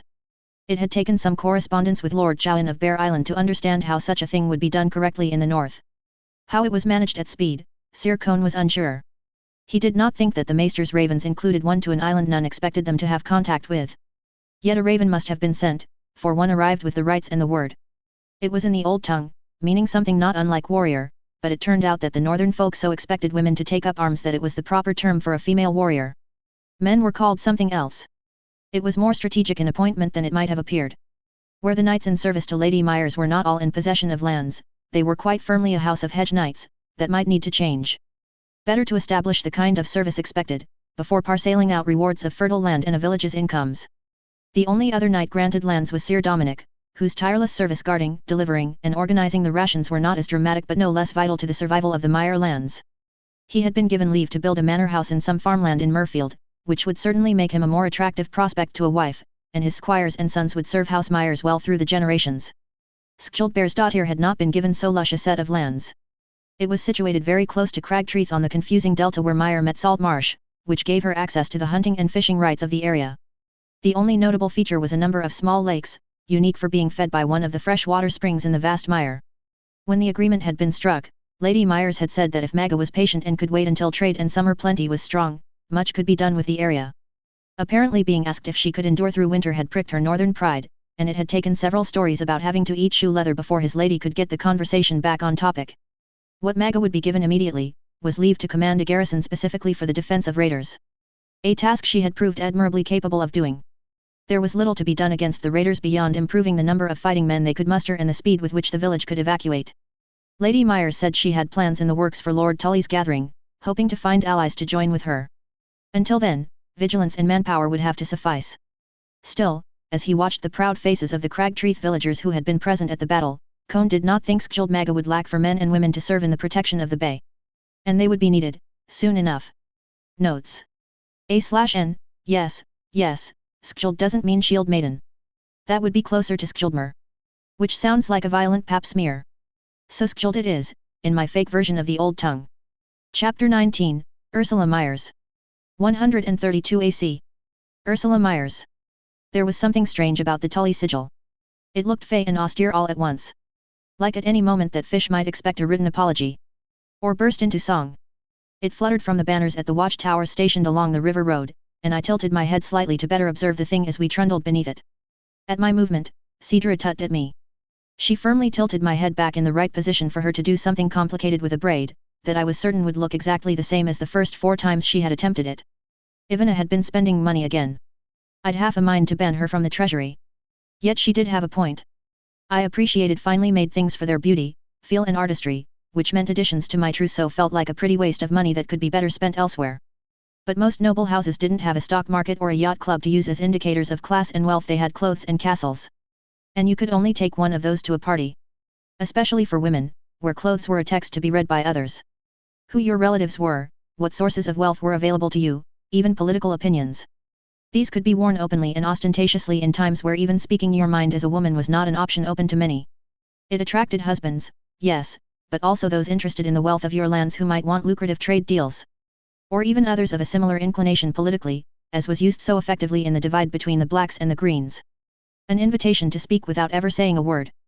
It was also, Ivana had cautioned me, what sometimes separated players from ornaments in courtly games. I would do well to keep an eye out for other women who were canny enough to do the same. Part of the difficulty with having a household, was that it was my duty to outfit my ladies to an acceptable standard as well. We had arranged for my ladies-in-waiting to have detailed printed fabric. It had taken Gilbert days to cut the patterns so that they could overlap and stack layers of color and shape. He had carved a blend of fretwork patterns and floral embellishes that would have taken a year to weave and months to embroider. In a matter of weeks, the print was available for whatever material we chose. It had been a good way to make use of an expensive wool and linen weave that Ivana had come out in person to haggle for, which implied that the eye-watering expense in yardage was somehow purchased at a good deal. Cloth was so expensive in West Eros, it never failed to boggle the mind. The girls had been intrigued by the clean lines and warmth provided by my belted kaftan style of surcoat, and so had spent a day painstakingly pooling their allotted new fabric together to cut 3 such pieces. They looked well in them now, having taken the time to embroider other pieces in greater detail or embellish the printed patterns by adding small beetle and shell piece embroidery. Beetle wing had become such a popular item that I heard some small folk in the northern half of Southwold were looking to try and trap the creatures to farm them. As part of my duty as their liege lady, I provided some fresh water pearls to add to their trousseau. Janessa had vanished with her lot one morning and come back 2 weeks later, smug as a fat cat, with all her set sewn beautifully in chain stitch onto a partlet piece that could be worn and reworn with multiple different items. Apparently, Kana owed her a favor. We looked, I mused, almost like a real noble house, instead of a cobbled mess of septas and serving girls. I, smugly, was able to rewear my pieces a little as the Tully family had not seen me yet. The red surcoat looked well and this time I had some fresh water pearl jewellery to wear. It was plenty. Unfortunately, the girls insisted on making sure it was also perfect, which took damn sight longer. From her corner, where she was stitching a painstakingly embroidered piece, Septinicella spoke without looking up, "My lady, do try to behave as if I have taught you some deportment. You look hoydenish, gawking like that. And let the poor girl fix your hair before she passes out from frustration and lack of air." I glanced at Cedra. She was looking a mite blue about the lips, I would admit. With a huff, I slid back from the wheelhouse window and let Cedra do her work. "So, let's review," I said to my ladies. "We need buyers," said Janessa bluntly. "Glass will have value to the north and you have said that you are willing to give them a good price to start with. This is all well and good but given how much Myrish glass goes for I think we should charge more. So, either we take some people here as luxury buyers or we have to increase prices to the north. Otherwise, it will take too long to build back up what you have invested in it. Nearly 2 years poured into your artisans for both sheet glass and blown glass items. We need returns to show for it." I nodded, reluctantly, in agreement. Even if I sold the glass at market price to the north, the lack of tax they'd need to pay on the purchase, alongside eliminating slavers from their supply lines, might go a long way. I still struggled with the idea that I was profiting off of suffering. I would need my ladies to keep me on course. Right. Hopefully, some of that will come with our presence and presentation. Anyone specific we should target? A rather slow-witted courier was kind enough to tell me the destinations of his other letters, said Septinicella dryly, no doubt to make amends for losing your invitation. House Paedge and House Tarek will likely have representatives be present. Being so close, it will serve you to have them well disposed towards you. Especially considering your coastal concerns. You might start with some of those small items you brought with you. Careful what you can claim to deliver, my lady. Going in too grand a scale might scare some off. A glass garden is a massive undertaking, beyond the expenses of most houses not yet desperate to feed their small folk. Grain is cheaper and faster besides. Yet, goblets for their fine tables? A safer bet, Janessa chimed in. She herself was finishing the hem of an old gown that she was repurposing. Half the problem was that they had spent so long ensuring I would be well turned out, that they'd left much to the last minute. Quarantine would be fine enough for wearing and re-wearing old clothes, but the longer stay in front of so many distinguished guests would be harder. Some days, it felt like all my ladies did in their spare time was frantically stitch. There are rumors, added Gwyndolin, that there will be some very wealthy houses indeed present. The Moutons will be coming, I got a letter from an old novitiate friend. She's accepted to one of their daughters now. The youngest, Delilah, will be accompanying her older sister. We may be offered an introduction if the timing is good, and my old friend can influence matters. Lady, began Cedra, as she pinned the last piece in place, would it not be better if I were with others who were maids? I'd hear far more of use to you that way. I shook my head. To bring my own servants would only be acceptable if I had a very grand family indeed, or if I wished to snub the Tully hospitality. Guards and ladies? Fine. But to imply that their castle staff would not be sufficient would go very badly indeed. Besides, it would be poor reward for Cedra's service and sacrifice on my behalf if I were to kick her down the rung when it was convenient. You will find the opportunities you require, I'm sure, I said, obliquely. Hopefully with Septinicella or myself standing guard over her. It didn't take long before the tree line separated and River Run burst into view. In defiance of all Septinicella had taught me I leant almost completely out the window, gasping in awe. Red sandstone walls rose smooth and almost sheer from the shimmering waters of the Red Fork, the great triangular keep reflected in the flanking rivers. Frost along its crenellated battlements gleamed like diamonds in the low winter light. Above I could see Quoth swooping and diving with 2 ravens hatched from his assignations in the rookery. Ravens stay with their parents for years sometimes, Maester Lewis had said. Water from the river flooded like a great mirror through the heavy iron portcullis, set in a wide round arch. We would have to enter by boat. What an impossible, Beautiful thing. There are moments, I said to myself, voice thick, that I still can't believe I'm here. The wheelhouse was to be stored in the guardhouse on the bank, and my men helped me out of the carriage. They had to do so with considerable care, given that I could not take my eyes off of the castle. My father had only come to serve House Tully within Riverrun itself directly after I had left for the novitiate. If we had lived even vaguely adjacent to such a structure, I might not have been able to bear leaving. We stepped onto the wide ferry barges, masks hurriedly placed over our faces, and sailed towards the water gate. The wheel tower was draped in thick ivy and would look beautiful in the summer, though at the moment it was a wiry brown cage about the structure. As the portcullis rose and the waters churned, I had to suppress a whoop of delight as the barge came sweeping into the embrace of Riverrun. With a strident caw, quoth Dove after us, fluttering to land on my shoulder. Above, his children played in the gusts that flowed high over the castle walls. Servants rushed forwards, masked themselves, and carried our things to the rooms we had been assigned with much bobbing and emladying. Delicately stepping up into the lower bailey, my retinue and I were quickly led to the great hall. There we would present ourselves to Lord Tully to take bread and salt, before being swiftly quarantined. Lord Tully himself, high up on the family table and far from us, looked far more self-possessed than anyone named Kermit had a right to be. This was to be his 18th name day, a man grown and in his majority by all Westerosi standards. Tully Blue dominated his ensemble, but barring the sumptuous nature of the fabrics, he was simply a well-dressed young lord doing a swift bit of business with a vassal. One of many he would likely greet this day. I tried not to look directly at his mother for too long. She was another matter entirely. Bread and salt, alongside the usual assurances of guest right, was provided for me and my retinue and I gave as elegant a curtsy as I could. My teacher had been Septinicella, so it was pretty damn good if I said so myself. There were the usual dull pleasantries and some general exclaiming over quoth that sounded a lot more like humouring the country girl than any true delight, but that was to be expected. My lord, it is a pleasure to see you in person. I am so relieved to see that the wise words of Septa Walburga were well received by you and your household. It gives me comfort to know that her writings surely hold some small merit if you have seen fit to put them in place. I swept into another curtsy and prepared to take my leave. From my lowered position, I did not see the incoming verbal missile until it was too late. You know of the Septa's work, Lady Myers, came the query from Lady Tully, the way I imagined rocks were flung from catapults. I schooled my face carefully and looked up. Lady Tully skirted sumptuary laws quite literally. Cloth of gold was reserved only for the majesty of the king and his family. Technically enough gold thread to embroider an entire front bodice with leaping trout, where it was not crusted with opals, did not qualify as cloth of gold. Though the woman had to have a strong spine to stand so upright while weighted down that hard. Along her arms were a thickly stitched pattern of peacock feathers in green and blue. She was a Serret by birth. Sea pearls, a rich black, decorated her partlet and dotted the pattern of gold thread that trickled its way down her dress. The effect was such that it took me some time to register that she was even wearing black velvet for a base declaring their house's successful choice of political allegiance. Where Lord Tully invited respect, but no majesty, his mother stood by his side draped in the wealth of both her houses. A walking advertisement to the incomes and the valuable resources of the Serret and Tully houses. Was this coordinated? I had my doubts. That level of ostentation was to make up for Kermit's lack. His mother was setting the tone for him. Perhaps the subtleties of such things were not his strength? Or maybe this was all an act to see if people would try and drive a wedge between them. I had arrived to the game already being played, and it appeared that Ivana was right. I resolved to never tell her this, even on pain of death. I am fortunate that the Septa resides in Southwold, my lady. Her work on sanitation and the prevention of disease has been most informative. I have implemented it to the best of my abilities, I replied, wary. I felt, next to that ostentatious display of wealth, rather like a magpie that was pleased with its shiny bottle caps. A treat, to be sure, but hardly a treasure. Of course, that was rather her intended result.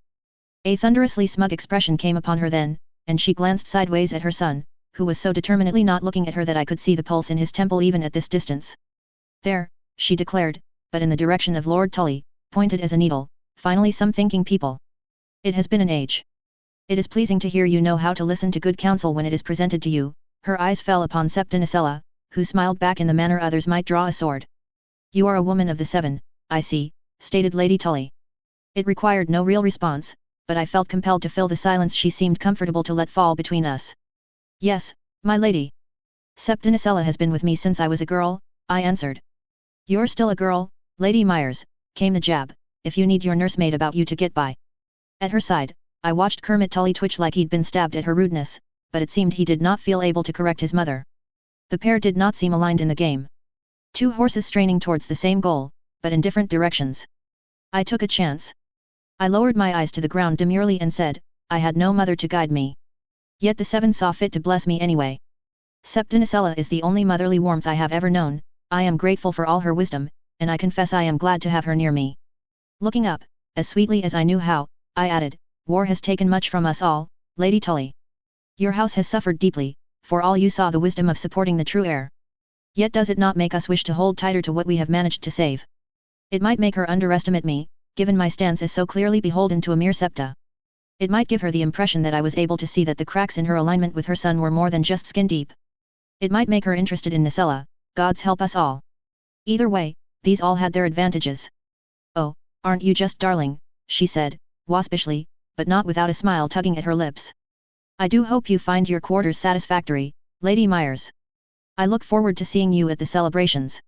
It was only later, when we were sat in our guest quarters, that Septinicella spoke up.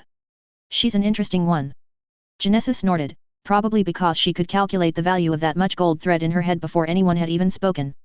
They were terrifying words from Nicella under any circumstances, but especially now. What makes you say that? I replied, resisting the urge to help with the unpacking by sitting on my hands. The girls got very offended whenever I tried. Because I'd bet your glass garden it wasn't Kermit Tully who put these safety measures in place. Quarantine was as dull as could be expected. I'd brought some small matters to work on, and Quoth and his clever children were no doubt enjoying the surrounds of the godswood we could see from our window. It was a bright, airy space with elms, redwoods, and streams running through it. Streams? Inside the courtyard. I knew that in the grand pecking order of West Eros, I was low indeed. High families were so high, there was almost no point trying to excessively curry favor. What were my small works to this? Looking upon these incredible grounds, it was becoming clear how someone could rest on their laurels and be convinced of their place in the world. I would have to strike a balance, that much was clear. The great and grand would expect leal service, and it would be fatal to my house not to provide it. Yet I could not empty the wealth of my land and its artisans for the Tullus and expect to be treated respectfully. Not every generation would be run by the man my father had saved. I needed others like me as well, the small and industrious, if I wanted to make true steps forward. We had been isolated in shared chambers, which would have been bearable considering it was more common for a lady to share a bed with her ladies-in-waiting than not. My own urge for privacy was considered a little strange from an unmarried woman. But it turned out Cedra was not built to be unoccupied, and this resulted in her kicking in her sleep like a startled rabbit.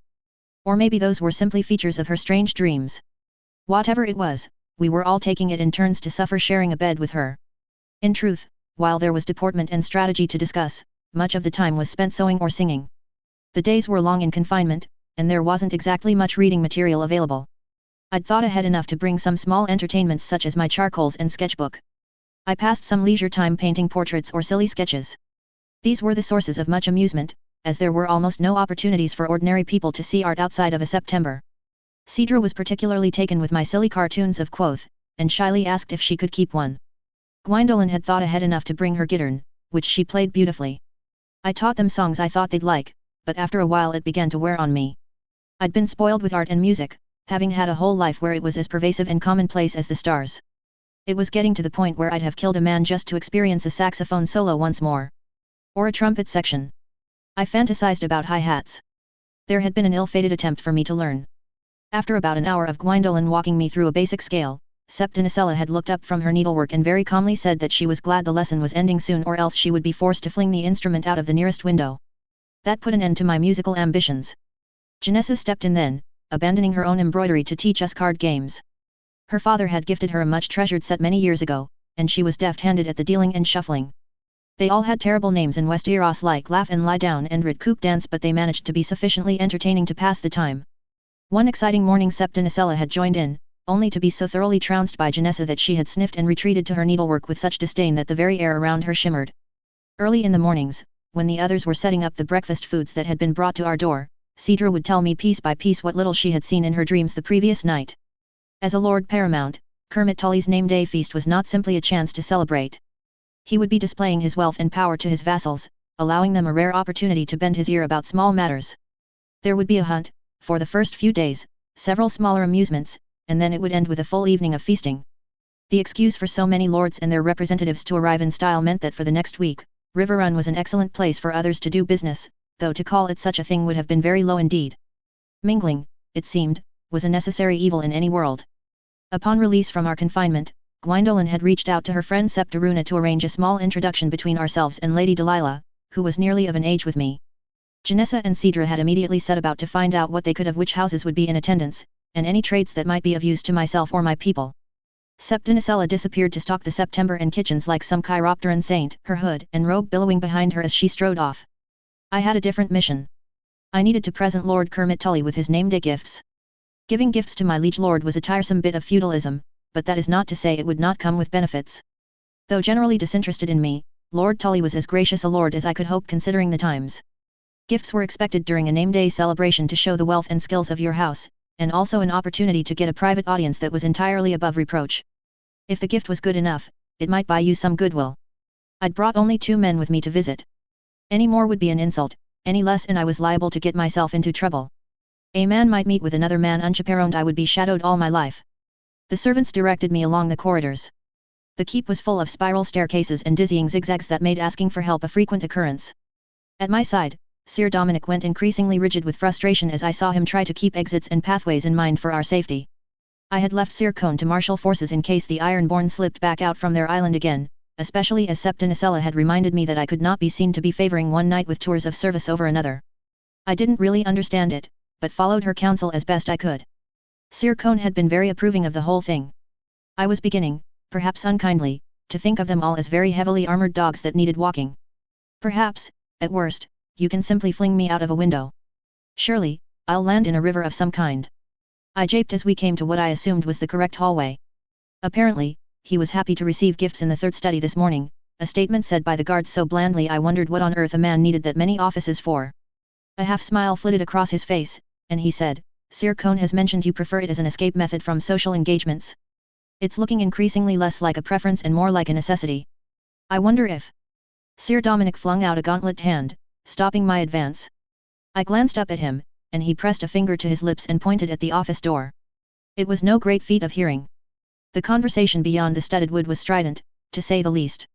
Mother, you know very well that your comments to Lord Bracken were completely insupportable.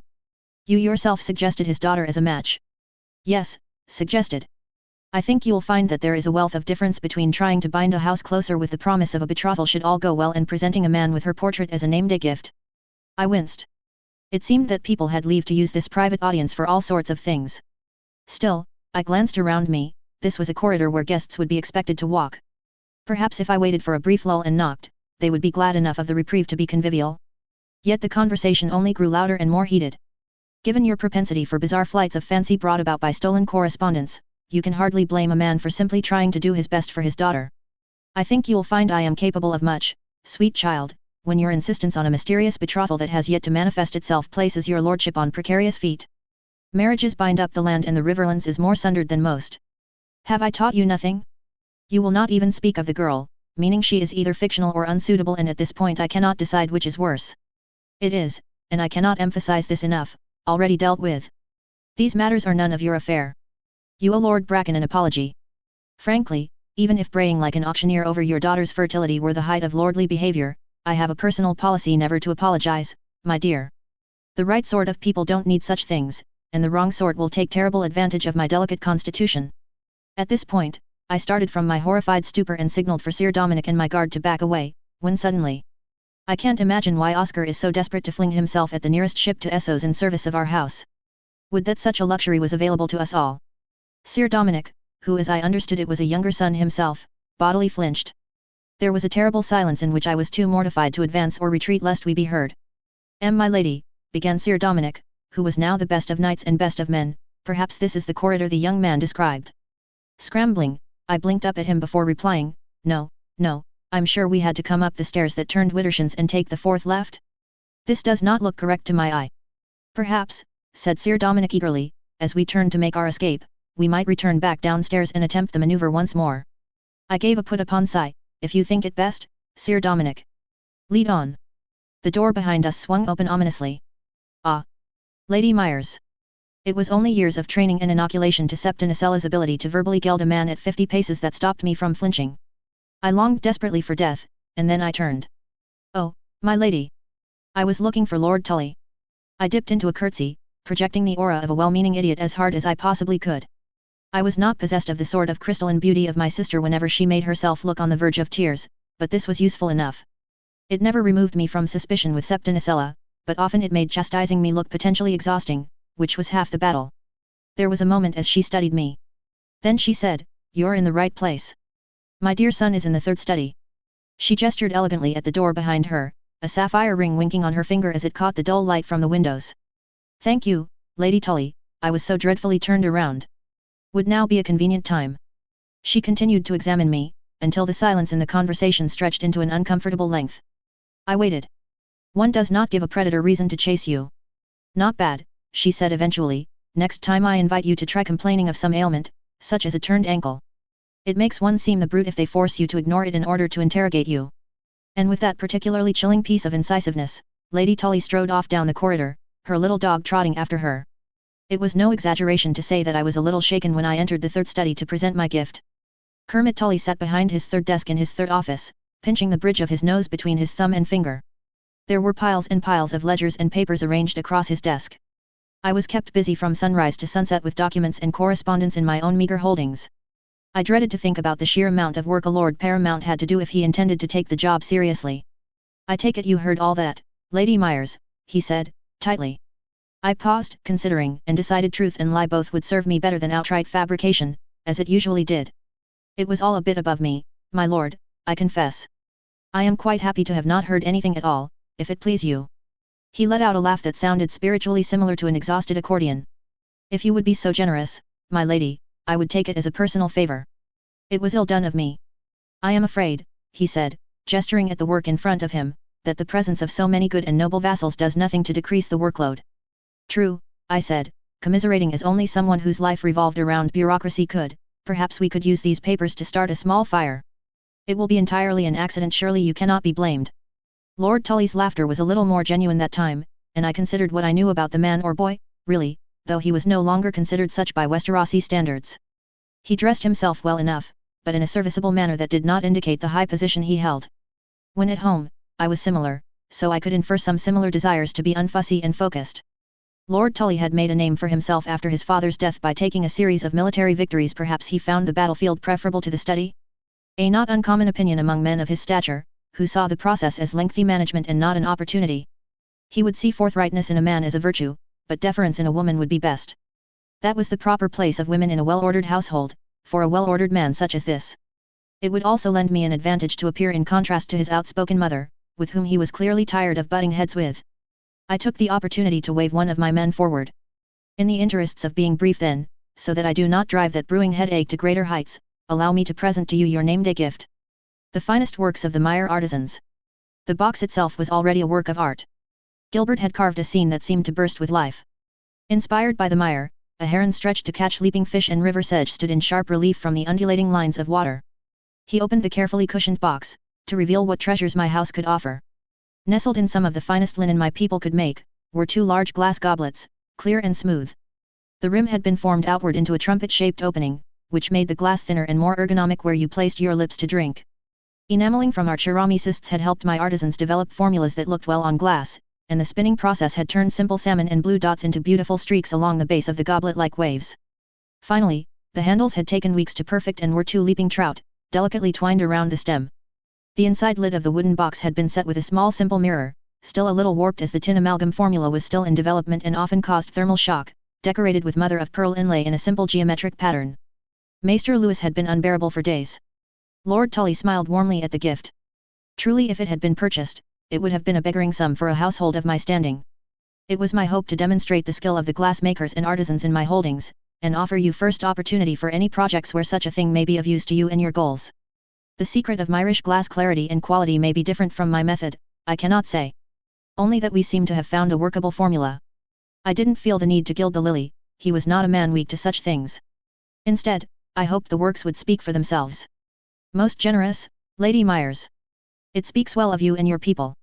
I shall recall your service and that of your fathers fondly whenever I make use of it. Come the long summer, I anticipate your house will do well for itself. He looked up, a pleasant expression on his face. Was there anything else you wished to discuss? I twitched in surprise. One could hardly blame me considering I had presented a formula famed and coveted across both sides of the narrow sea for his use. Gamely, I mastered myself and attempted another approach. My lord, as we speak my people are constructing glass gardens that will warm the air and soil beneath them. This will enable the growing of crops to feed our holdings and men-at-arms though it is deepest winter. My family owes our rise and station to you, and I had hoped that our glass might be of benefit to such a project for the Riverlands after it has suffered so greatly from Prince Iman's actions. His smile became a smidge tense and I found myself completely at sea. Lord Tully said, perhaps, Lady Myers. Once the situation has stabilized, I can see the benefits of investing in the future in the manner you suggest. But winter is due to be over in the next year, perhaps a little longer if the gods are unkind. It does not strike me as likely that a glass garden will see returns this far south in time to make a difference before spring planting. This is the trouble with allowing too many merchants to have your ear, my lady. Though I know it is a necessary evil for a small house, you must remember that they think only in profits and not in practicalities. I felt my stomach swoop suddenly. It seemed I had miscalculated terribly. I had become so used to working with the loyal people in my own holdings, or with northerners who thought anything to prevent winter suffering was worth the sacrifice. I had forgotten one crucial detail: no one would have reason to believe me if I told them that winter would be another 3 bitter years, not one or half of one.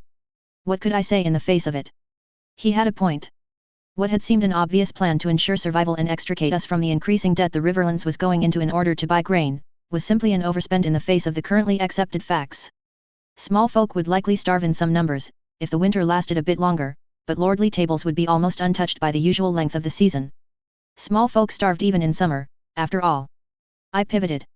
He had given me scapegoats at least.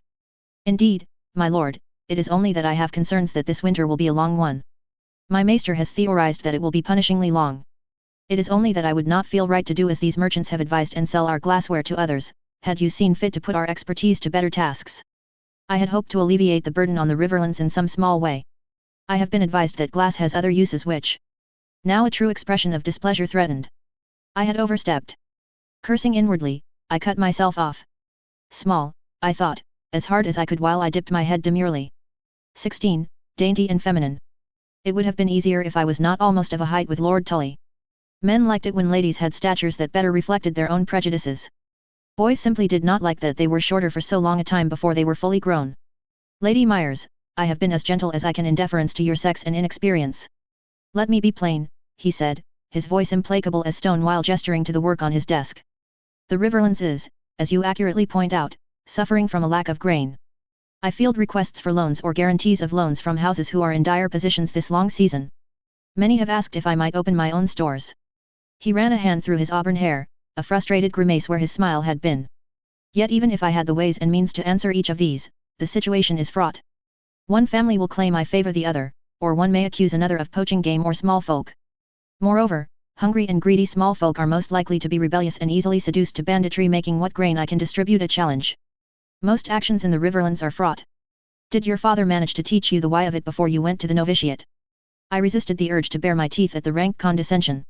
I paused, considering my answer, as frankly the truth did not always paint House Tully in the best light.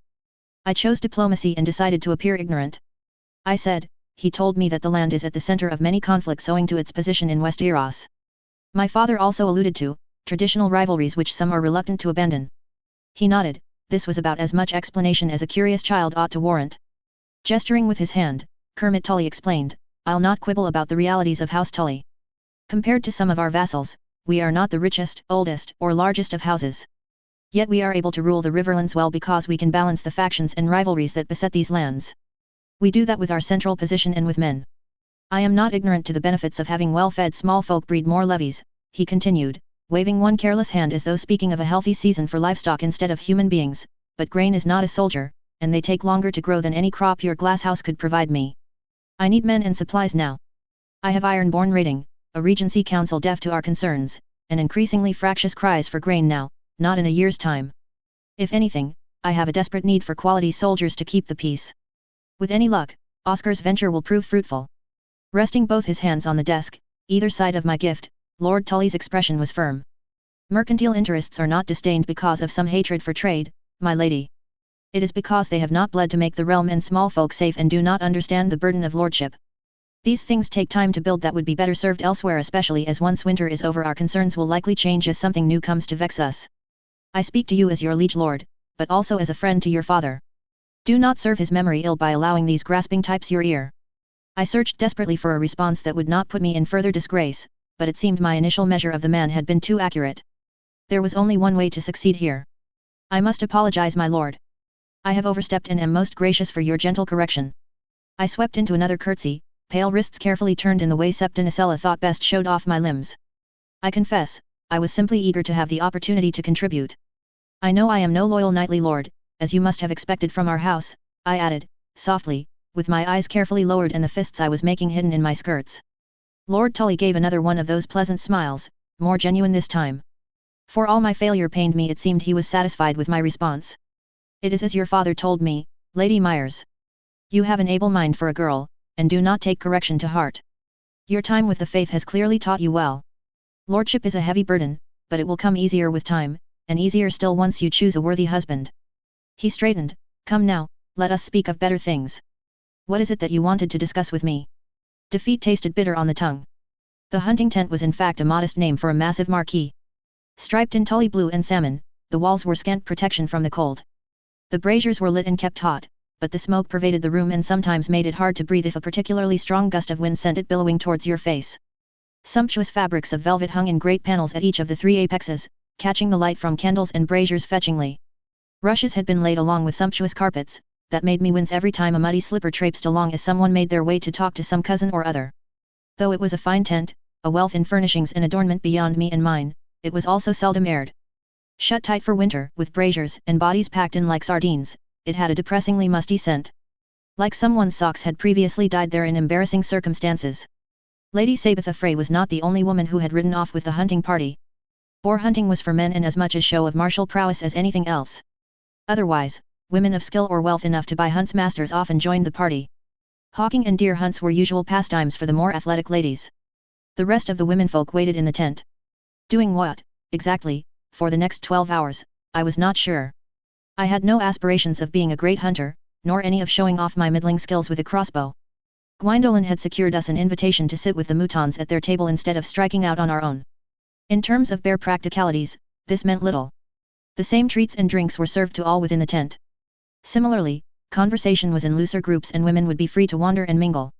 In reality, it meant that I would be seen sitting far closer to Lady Tully and her entourage than a woman of my stature otherwise might be allowed. She was to preside over the ladies, but in practice she sat with her ladies-in-waiting, drank, and summoned people to speak to her at her raised table from time to time. Occasionally they left looking pleased as punch, and other times they lost all color from their face. She moves them around, muttered Septinicella as we eventually made our way to Septaruna. It was true. Why and for what purpose, I could not say.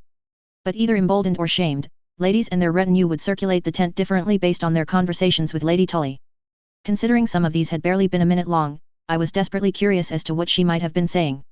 The Moutons were a convivial bunch, already surrounded by their kin and favorites, but all at least 20 years of age.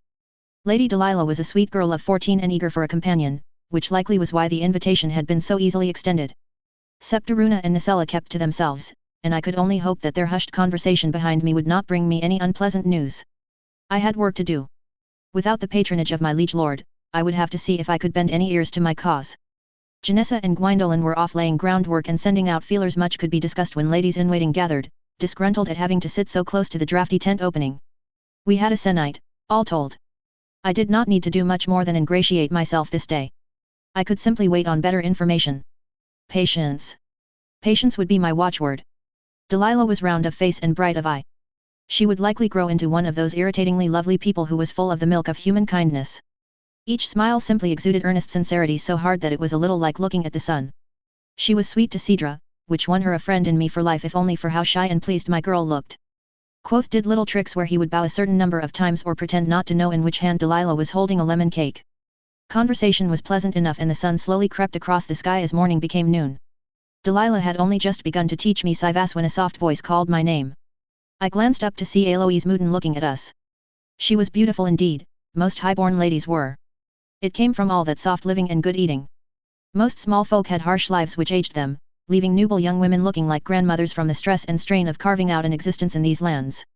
Nevertheless, from her long blonde waves to her pouting mouth, Lady Aloise was lovely in her own right and dressed to show it. The woman had more curves than a garden path. She was also gesturing to a servant to bring me a cup of mulled wine. I'd avoided the alcohol so far, sticking to lighter drinks, but to refuse would be rude indeed. I noticed your cup was empty, Lady Myers. It would not do to have a guest of ours be so poorly attended to, she said, with a smile as sweet and red as cherries. I noticed how she brought the tips of her fingers to the center of her chest when she said R. Eloise had decided to remind me of my place, then. Though of course I was a guest to this event in my own right. Lady Eloise, I cooed, you are too generous. I thank you. Quoth, awkwardly, hooked a claw along the top of my thumb to bring the goblet down for perusal. After a moment he released me with a squawk. I took a sip and fought the immediate urge to sigh in pleasure. Sweet honey and sharp wine mellowed each other. The drink was redolent with cinnamon, cloves, and nutmeg. There was even ginger, a rare treat considering more cooks did not make good use of it in West Eros. It bloomed on the tongue like a flower. I'd been on rations so long I worried it would fog my head as quick as blinking, yet I'd almost forgotten what spices tasted like. Indeed, my expression was not as well concealed as I'd have liked. I wonder, Lady Myers, said Lady Eloise again in that sugary whisper, if you have ever had anything so fine. Not in this life, I had to concede. But I was from a place where an abundance of sugars and spices would allow for such a dizzying array of flavors and experiences it would make a Westerosi sick. Never, my lady. What a delight. Country bumpkin is useful, if socially exhausting. Condescended to is better than conspired against. Even when it sticks in the craw. It pleases me to hear that you enjoy it. As a small token of our appreciation for all that House Tully do for us, we have brought our stores of spices. Some of these come from as far away as Ling. Her bright blue eyes sharpened suddenly, like a hawk falling into a dive. After all, I hear you spent quite a while talking to Lord Tully the other day. I'm certain you're parched. It seemed I had miscalculated again. Giving your liege lord his name-day gift created an excuse to have an audience that was almost entirely above reproach. Why she had chosen to target me in particular was beyond me to know. It may have simply been that I was low in status and that was her way. Or perhaps she fancied tempting Lord Tully into a betrothal. She'd find no competition from me there, however, even if my station did not make me a hideously unfit match. I'd allow that it was a lovely little barbed attack. To defend myself was to make me bow and scrape in some manner, either in obsequiousness or with long explanations that would serve to bore everyone unless it was amusing, and at events such as these being boring was almost as bad as seeming to have behaved inappropriately. Yet to let it go unaddressed would mean that I was easy target for wagging tongues. It didn't matter that I'd only been doing my duty as any other vassal would for Lord Tully. It didn't even matter that I was hardly the only woman in the Riverlands to suddenly find herself head of her house. It only mattered that it was interesting and someone of note had said it. There was ever so little to do in winter, after all. I put the goblet to my lips, just to have something to do, before responding, Lady Eloise, you flatter me. Lord Tully is kind enough to accept what gifts I can offer on his name day, but I am hardly so important as you make me out to be. Why, I've heard it said that Lord Bracken was in there for so long I imagine the portrait will already be hung. That lovely mouth bent into an ugly frown. Portrait. I swirled the wine gently in my goblet, pretending its sophistication. I was not even sure if such an action did anything but mark me a rank amateur, but I needed something to do with my hands to hold back my tells. I gave an insouciant shrug before saying, I'm afraid I don't rightly know, Lady Eloise. It's all rather over my head. Perhaps you might ask Lady Bracken if she is in attendance? But I thank you for the compliment, regardless. My eyes scanned the ladies arrayed over the rim of my drink. Some were oblivious, some were disapproving, and others still hid smirks. I was making headway at least. It gave enough of an opening that others joined my little conversation with Delilah, and Eloise retreated briefly. I've heard that your men managed to hold off an iron-born attack, Lady Myers. You must be glad of it. Beastly things, spat Lady Perrin, with a nod in my direction. She was a woman of steely hair and steely countenance. I inclined my head in acknowledgement. Clearly, they had been raiding more than just my patch of coastline. I wondered if I could make common cause. Now, we must remember that these raiders are not legitimate interlopers, said Lady Annalise hoarsely. She was a dowager of House Goodbrooke and a fan of beginning sentences with a now and ending them with a wheeze to wake the dead. I had yet to observe anything else that might pass for a personality within all that ermine. Well, damn them, and damn their lies. I've cousins in the Westerlands, and the monsters take grain and women as wolves take sheep. They need stamped out, and a good kicking beforehand. I made a sympathetic face as I sipped my mulled wine. My prayers are with the people of your cousins' lands, and all of us who have suffered these attacks. Their first incursion robbed me of my father and brother. The second was larger. They are either growing bolder or more desperate. I am fortunate to have such brave men and women in my service to defend our holdings. Women, Lady Myers, came a silky voice. A woman I did not recognize had wandered over, delicate plate of cakes in hand, to join the proceedings. Her clothes were very fine indeed, and she wore an extremely expensive fur that was cut with crisp white wool. I was not knowledgeable enough to ascertain the type, the coloring lent no obvious clues, yet the hairs were all long, even and shining. Surely, she continued, your menfolk are able enough in battle? I'd not shame the fighters of my house by having women stand beside them. Must be that influx of northern sensibility. Shall we see you in wildling furs, my lady? At that last jab, a few smirks began to form. I was, after all, fresh meat. I blatantly eyed her own fine cloak and raised an eyebrow. I don't believe we've been introduced, yet you know so much of me. I'm flattered. In my ignorance, I'm afraid I cannot claim the same except that you yourself seem partial to pelt my lady. An amused chuckle rippled through the ladies at the table. She scowled. I pressed my advantage. Yet to your point, when threatened, does the female animal not bare its teeth? When vile iron-born raiders attacked, everyone able lifted the tools at their disposal in defense. From my net menders to my diver girls. Desperate men with means and motive do all sorts of unsavory things, especially once they think our menfolk are away. Or dead. It is not natural simply to cower in the face of such things. People flee or they fight. We remember the aftermath of the dance, I'm sure. The aftermath? Some of them hardly waited until it had begun, snapped Lady Tully, who I had not realized was even listening to our discussion. Her eyes were fierce as she stared down at us from her high position within the tent. Silence fell. Much had been lost. There is an accepted wisdom that men with their blood up from battle will do the unspeakable, commit acts against enemy men, women, and children unthinkable to them otherwise. As though war has a will of its own, not men. As though the sword and hands do the work, not men. It is a convenient lie, to allow a woman to suffer the return of a husband stained in the blood of innocence. He's a good man. When he has to be. When it suits.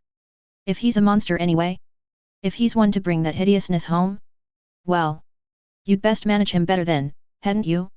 And pray for sons who were nothing like him, to love and guard you. There was something strange about Lady Tully the longer I looked at her, cold and haughty as she was. Something shattered and hardened sat behind those eyes, like the marks left by freeze-thaw on a lake.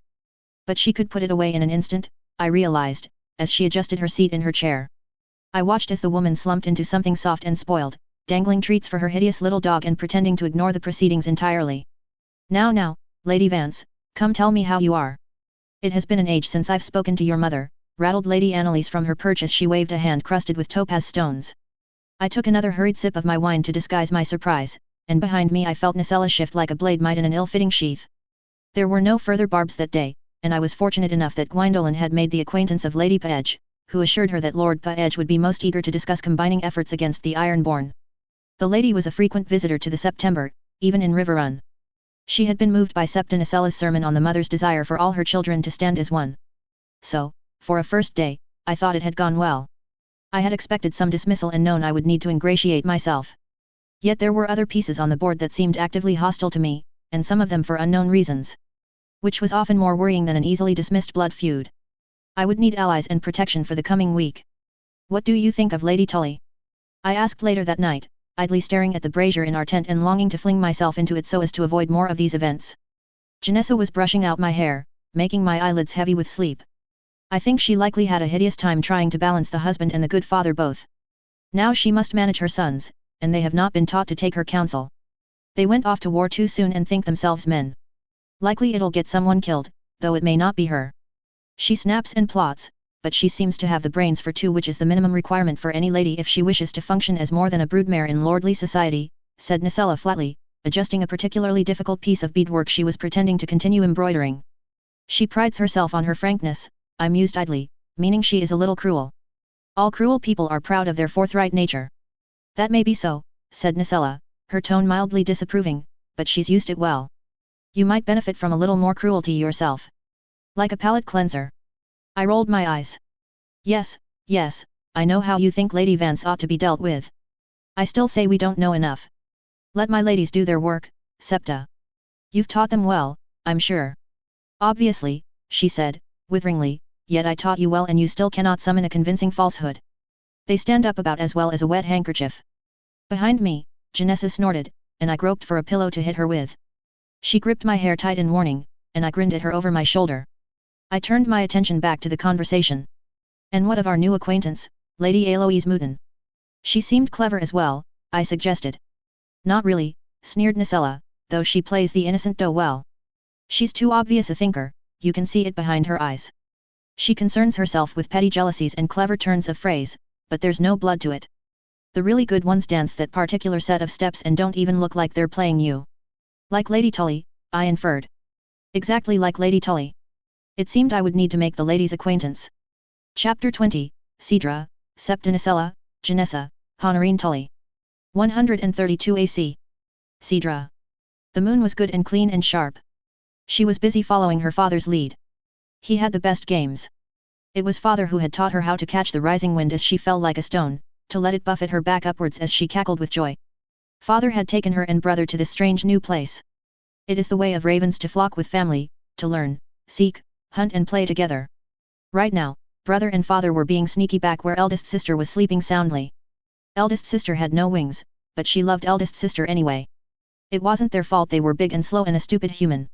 At the moment, she was carefully nibbling her beak along one thick piece of brocade that father had stolen from a female with yellow hair.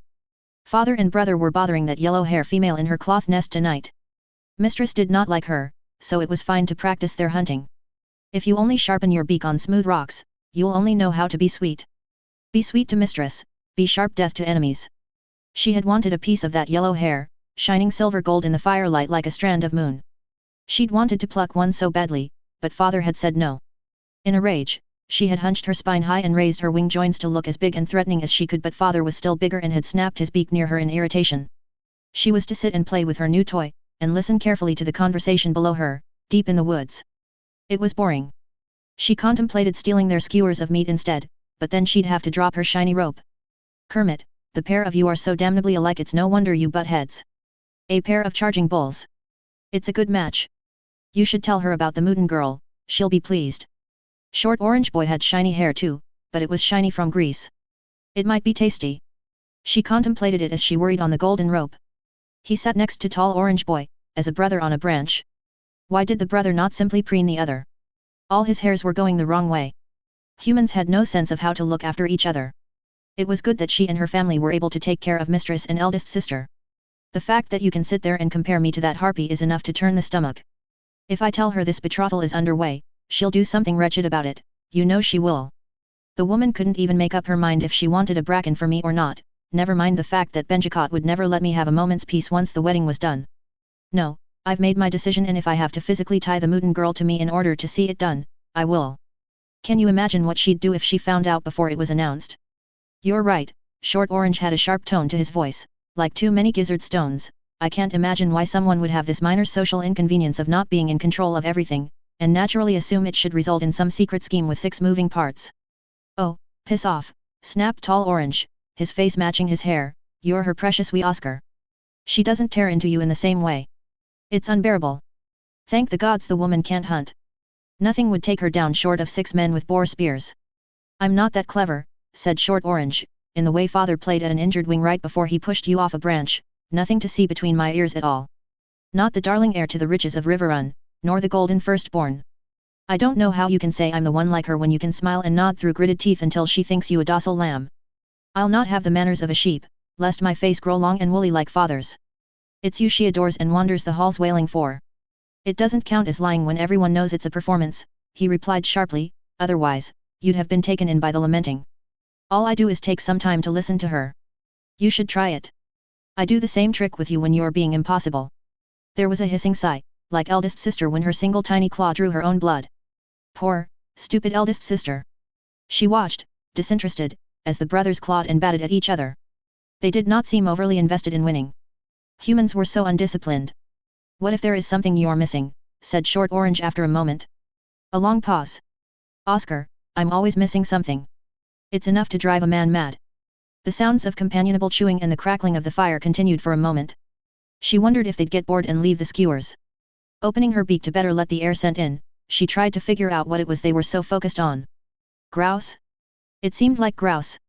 She'll be unbearable no matter what, because you're doing something without her instruction. So, the only choice is to direct what kind of unbearable she will be. Is it best that our mother is staunchly in your corner, overmanaging everything and training your wife to take over her duties? Or is it best that she feels betrayed, thwarted, and disregarded? You fear what she'll do now.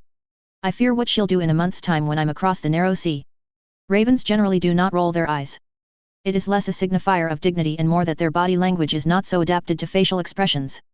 So, while she may have had no concept of the action, it was interesting having this strange knowledge floating around in her skull. Because she suddenly understood that this was exactly what Tall Orange was doing, with gusto. Though the physical act may escape birds, the spiritual meaning behind eyes rolled so hard one might disconnect something important is a universal one. For a shining moment, she was the only raven in the world who possessed a fundamental truth of all ravenkind: ravens want to be rolling their eyes constantly. I'll just distract her with a project. Like with Lady Myers' strange manual. Perhaps she has other complicated ideas to waste time with. Failing that, maybe Benjicott. The lad is so used to being henpecked by his sister and that harridan she betted. Watch your mouth. That he'd probably welcome her with open arms. A shame mother never had any daughters, she could busy herself fussing over their marriages and make them great headaches to endure besides. They were silent for some time. All around them was the low, grumbling sleep sounds of the man flock that had gone hunting for prey. Snores, grunts, and whistles. The shuffling of cloth, the scrape of stone, even the whinny of tired horses. No flock ever made so much sound outside of damned starlings and their dawn chorus. She felt her feathers fluff in outrage. Damned starlings. This, she considered as she pinned the rope with one claw to better unravel it with her beak, was probably why they had to tire out live prey. Much more sensible to be sneaky and eat what someone else had gone to the effort to prepare for you. Mistress had yet to learn this lesson and did not appreciate their offerings. Brother had given up, but she thought this was laziness. It was probably only that Mistress was so fine she would need bigger prey. Perhaps a cat? Short Orange rose and stretched, his spine popping worryingly. Still, he said, you haven't considered the worst possibility. I do nothing but consider the worst possibility, Oscar. No, you don't, Kermit, because you find listening every bit as tedious as our mother. Otherwise, you'd have thought of this one: what if she finds out? Your inventive streak is glorious, do you get it from father? Shut up, you miserable old fathead, and listen to me. What if she finds out what your stupid plan to embarrass her into shutting up is? Do not look at me like that, we are not four, and if you try to stick that finger in my ear I'll piss in your breakfast and then it turns out you missed something. The voice is triumphant. It would crow, if humans had quality throats. Ugh, I do think of that. She'll be unbearable. That's not what I mean. For fuck's sake, out with it, man. What if she washes her hands of it, and does nothing? Placed on Lady Myers' pillow for her to find when she woke up in the morning. Along with the carcass of a beheaded mouse. Eloise. This is wonderful news. Your father will be thrilled, I'm sure. Just think of the finery you'll have as Lady of Riverrun. I will of course come entertain you constantly, so that we might avoid your dreary sister. I've much to share about father's goings-on. Emmeline. Once she is finished screaming at the mouse, the paper is carefully folded up and held to Lady Myers' body with her stays. It will not be left for someone to find in her tent by chance. Septa Nicella. Nicella decided that she liked Wilhelmina Tarek immensely, which was a terrible shame as it meant she was not an easy target for her girl.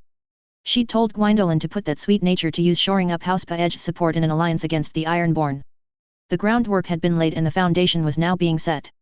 The girl's sincerity was liable to break her out in hives, but it was incredibly soothing to the deeply religious sensibilities of Lady Paedge. The woman was an absolute drip, but word was that her husband valued her counsel highly and found her delightful. There's no accounting for her taste. House Tarek were also notoriously devoted to the faith, but they were of a sharper, shrewder bent than Lady Paedge. The woman in question was lucky enough to have a husband and a wedded son, so their futures were secured, yet Nicella had observed her hard at work all of yesterday. She had spoken to Lady Paedge briefly, but she had been chased off swiftly. Presumably by some wet discussion about the stars being the mother's tears, or other such nonsense. One day she would extract a terrible price from her lady for being forced to offer sermons to that sopping excuse for a woman. Lady Wilhelmina puffed on her long pipe, acrid smoke a cloud around her head. She lingered with each breath, playing at idleness and drawing attention to the fine lines around her mouth. Her angle where she lounged against the cushions emphasized that she was thick-waisted and past her best childbearing years, and to top it all off she donned a veil and caul. The style was particularly old-fashioned and favored by dowagers to show their wealth and high status. It was a blatant invitation for someone young and arrogant to feel superior. Had Ursula been prone to such emotions, it would have been a wonderful trap and screening process both. If one were of a different constitution, they might instead notice the sumptuous silks she was wearing, quilted and stuffed at vast expense for her bylod. Her colors were rich saffron yellow, and she was adorned with the amethyst jewels the Tarek mines were famous for. The cordage around her waist was decorated with golden plates, studded with more expensive gems and perfectly cut to her current girth and height. This was not an old piece. So, either she had vast incomes at her disposal with which she might do as she pleased, or her husband had vested her with his authority and support. Both were very exciting, to the discerning. Some women fought to keep their youth with potions and powders. Others, especially ones whose children were well secured, dove head first into old age with relish. The lady seemed to be one of them, as she could not have been much older than Nicella. Indeed, a glimpse or two of the coiled braids beneath the caul revealed that her hair still had all its color and hardly any grey. I'll be quite frank with you, Lady Myers, in appreciation for the fact that there seems to be a brain between those ears. If the Ironborn are raiding your poorly guarded coasts, they are not raiding ours, she drawled, gesturing with the tip of her pipe. Ursula gave a sharp little smile and said, that may have been true a year ago, Lady Tarek.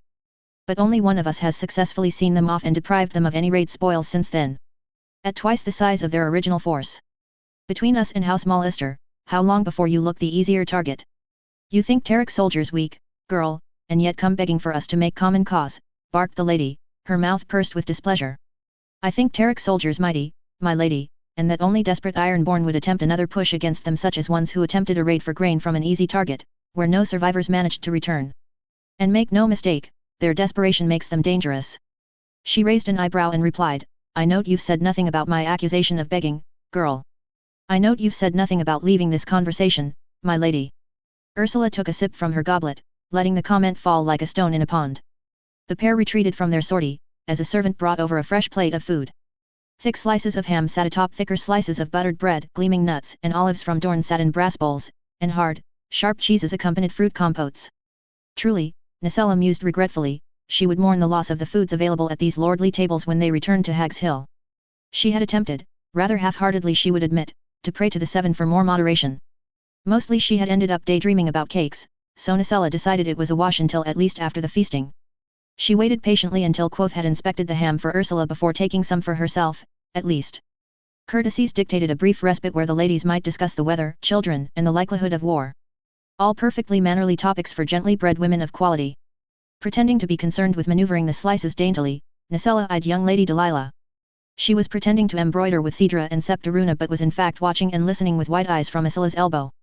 It was not that Nacella disapproved of letting the girl hear Ursula at work exactly, perhaps she might learn a thing or two before the baby fat left her cheeks, but rather that Ursula had taken to the child for reasons she struggled to understand. Lady Aloise had proven hostile and jealous, not a promising sign for the future wife of a Lord Paramount. Granted, it was likely that someone had been pouring poison in her ear. Yet the inability to wait and assess the enemy before attempting petty games showed she was poorly taught or unteachable. Lady Delilah was almost 15 name days and was the younger and less desirable of the two sisters. Making a friend and confidant out of her seemed risky, but upon Cedra's report and the reading of that letter, a strange light had appeared in Lady Myers' eyes. If nothing else, the girl was of a pleasant disposition and eager for the attention of Ursula, who contained the powerful mystique of being more than a year older. Lady Delilah was also belittled and henpecked by her sister to such a degree that, despite her status, she had come to sit with them this morning instead of with the rest of the Moutons. Nacella would have to watch her carefully, lest this particular bit of kindness was misplaced. She had long since given up on Ursula taking to waifs and strays, and since witnessing Quoth and Cedra's devotion she allowed that it had some more utility than she'd previously assumed. The combatants locked eyes once more. I heard the strangest song the other week, began Lady Tarek, whom age and status allowed the first move to break a silence, about 20 warriors fighting off Ironborn with scaling knives. They say you took 2 ships as well. Your work, I presume. Ursula smiled and raised her goblet slightly. I paid a bard to perform it, yes. And we did take 2 ships. But the tune is of a more mysterious origin, I'm afraid. I do not know who wrote it, only that my soldiers sing it. It's not all nonsense, but it's hardly truth. The songs tie everything up too prettily. Hummed the lady, nodding sagely, and those tales about being crone-touched, are those your work as well? At that moment, Quoth gave a displeased croak and his head shot up from where he'd been picking at the small handful of nuts he'd been given. Ursula ran one gentle finger soothingly across Quoth's breast, though he was breathing heavily, mouth open and wings half stretched threateningly. Mother of mothers, prayed Nacella, I beseech you as your lost child. Guard my lady a little more subtly, please. Superstitious small folk, my lady. I am a faithful young woman, it is true. And being a woman of faith, I'd ask you to firmly correct that piece of foolishness when next you hear it. I would take it as a kindness. Ursula's face was placid, avoiding accusations of defensiveness, but Lady Tarek's features were a stone fortress, as unbending as the granite quarries of her house. They gave nothing away without a battering ram or a well-seduced guardsman. Tell me then, Lady Myers, in truth, how did your knights manage to rout the Ironborn? I find myself intrigued, came the fresh sally from Lady Tarek. In brief, or in detail, Lady Tarek? One is for conversation and the other for beloved allies in my fight against those raiders, said the girl as she looked up from beneath lowered lashes, as though making a coy remark to a young suitor. In brief, then, stubborn girl. Dazzle me, replied the lady, a smirk tugging at the corner of her mouth in spite of herself. Our small folk felled near 60 raiders and resigned themselves to death all to buy us time, Ursula said, flatly. Lady Tarek paused, her goblet halfway to her mouth. Those clever eyes darted up to look closely at Ursula's solemn face. Even Lady Delilah had given up the pretense of needlepoint to stare at the proceedings. Ursula continued, her voice hard and her hands clenched into fists in her lap. It was no beautiful victory. I put those men and women to the pyre and lit it myself, Lady Tarek. When I rode out with my soldiers, we had a plan and a trap. We had built a road to make the journey swifter so that we might lend aid. It was not enough. My small folk fought and peeled those monsters from their steel armor like they peeled whelks from their shells. They died for it. Afterwards, we won. In the smoke from Lady Tarek's pipe, Ursula took on a vague, otherworldly outline, those wide grey eyes fierce and hypnotic. She leant forward, urgently, secretively, and Nicella watched with satisfaction as Lady Tarek could not help but lean forward as well.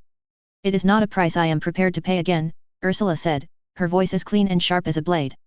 What price did your people pay the last time the Red Kraken himself came calling? 50 men at arms. 100 small folk dead or wounded beyond the ability to work. 30 women stolen, came the immediate response from Lady Tarek, whose swift reply was revealing in and of itself. So, it is true you rode out with them then? Shouldn't you be on the hunt if you're that sort of woman? I would only embarrass myself on a hunt. I cannot fight, Lady Tarek, and I have only a passable seat, replied Ursula, both palms spreading open before her as if to indicate the lack of weapons on her person. I simply had to see my plan through. Who would follow it if I did not show I had trust in it? Lady Tarek gestured vaguely with the end of her pipe, as though attempting to draw an outline, and asked again, yet why? For what damned fool reason did you ride out? Because there was no one else, Lady Tarek, said Ursula, simply.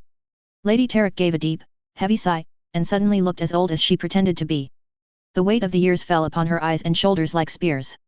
There so rarely is these days, Lady Myers. Silence fell, and for a moment Nicella held her breath and prayed. The lady drew from her pipe once more, her face contemplative. You have little in the way of true sea power. To build ships when our holdings can see clear through to the Iron Islands on a fair day would only invite more raids. We have some ships already, but not enough to undertake your suggestion. I cannot give you the alliance you seek. My husband will not agree to defend your territory when ours is so under threat, especially without a marriage. Despite Nicella's teachings, she had some sympathy for the way Ursula's shoulders slumped in defeat for just a moment. Yet, if there were greater names already in possession of ships to support you, that might not be necessary, Lady Tarek said, slyly. Ursula looked up, her eyes clear and shrewd. You want the Mollisters? Good girl, purred Lady Tarek, and they've no sons unwed for me to bind them to us. Not to mention that my husband and Lord Mollister are not on good terms. This bit of gossip was particularly enjoyable. If Nicella recalled, Lady Tarek had been a beauty in her youth and was in discussions with House Mollister when she had declared that Lord Tarek was her one true love, and she'd not suffer another. Given the number of bastards Lord Mollister littered the Riverlands with, it was more likely that she'd not suffer to be made a laughingstock. You've a fine mind and a silver tongue, Lady Myers. Bandy my name in this conversation about if it is of use to you. I shall lay the groundwork with my husband. If Lord Mollister's well-outfitted ships can be convinced to work with you and yours, my husband will welcome treaty and trade with you freely. It was not quite a victory, but not quite a loss either. And after Lady Tarek wandered away to talk to others of her acquaintance, more intrigued women made their way to introduce themselves to the new Lady Myers. It seemed her lady had more work to do. Nicella kept quiet and took note of what was interesting and what was a lie, which were not often the same thing. They would have much to discuss back in their tent, away from prying eyes. A conversation overheard by Cedra as she went to fetch Gwyndolin back. She's got all the refinement of a puppy just before it messes the carpets, came Lady Eloise's voice, as soft and sweet as syrup. Now, dear girl, you mustn't speak of your sister that way, wheezed an older woman Cedra didn't quite recognize. She's sitting in the mud with the Myers. At night she reads that dull manual from that dull septa of theirs. She's hardly making the sorts of quality acquaintances you'd expect from a girl of our house. Now, sweetling, calm yourself. You'll wrinkle your brow. Perhaps you could ask her what she thought when she returns to us? I noted you did not seem to like the Lady Myers much, perhaps she'll feel the same. That voice really did sound like it gargled rocks in its spare time. It's not that I dislike her at all, lied Lady Eloise, it is only that she puts on airs and ideas above her station, and exactly the sort of thing which might easily lure in a young girl like Delilah. Not particularly, came a new voice entirely, clipped and precise, and if I were you, I'd focus on what really matters. If you want the news taken well, you need to be doing the rounds yourself instead of waiting in our section and holding court. Janessa. Lady Emmeline Vance was beautiful, as most high-born women were beautiful. She had rich chestnut hair that shone like silk, a sweet heart-shaped face, and moved with the grace of a swan through the hunting tent. She was the only daughter of the Vances who had caused such grief to her lady. And clearly, thought Janessa as she shuffled her cards, she felt she was in the know about why and for what. Goodness, murmured one sharp-featured lady-in-waiting, to think that Lady Myers has so little to occupy her that she can afford mummers for handmaidens. Oh, Darla, came the sly response from Lady Emmeline, this morning wearing a cloak embroidered with exquisite roses and trimmed in clouds of snow-white fur, you are just too funny. The girl is trying her best. As far as she could tell, Lady Vance was blessed indeed. She was her father's precious, darling girl, and her mother's longed-for daughter. The lady had more freedoms than others might suppose, considering she was here without a septa to chaperone though she was unmarried. It was not unusual for a girl to cast off the company of a septa in anticipation of a marriage, but she'd heard no whispers of any serious offers for her hand yet. Reports about her said she was not overly monstrous, despite her connections to spies and assassins. The lady had slapped the odd serving girl and was fond of expensive gowns, but these were hardly considered flaws in the temperament of a lady who had been gently raised. The serving girls for House Vance were tired and beaten down in that way Janessa vaguely recognized from her life before Hag's Hill.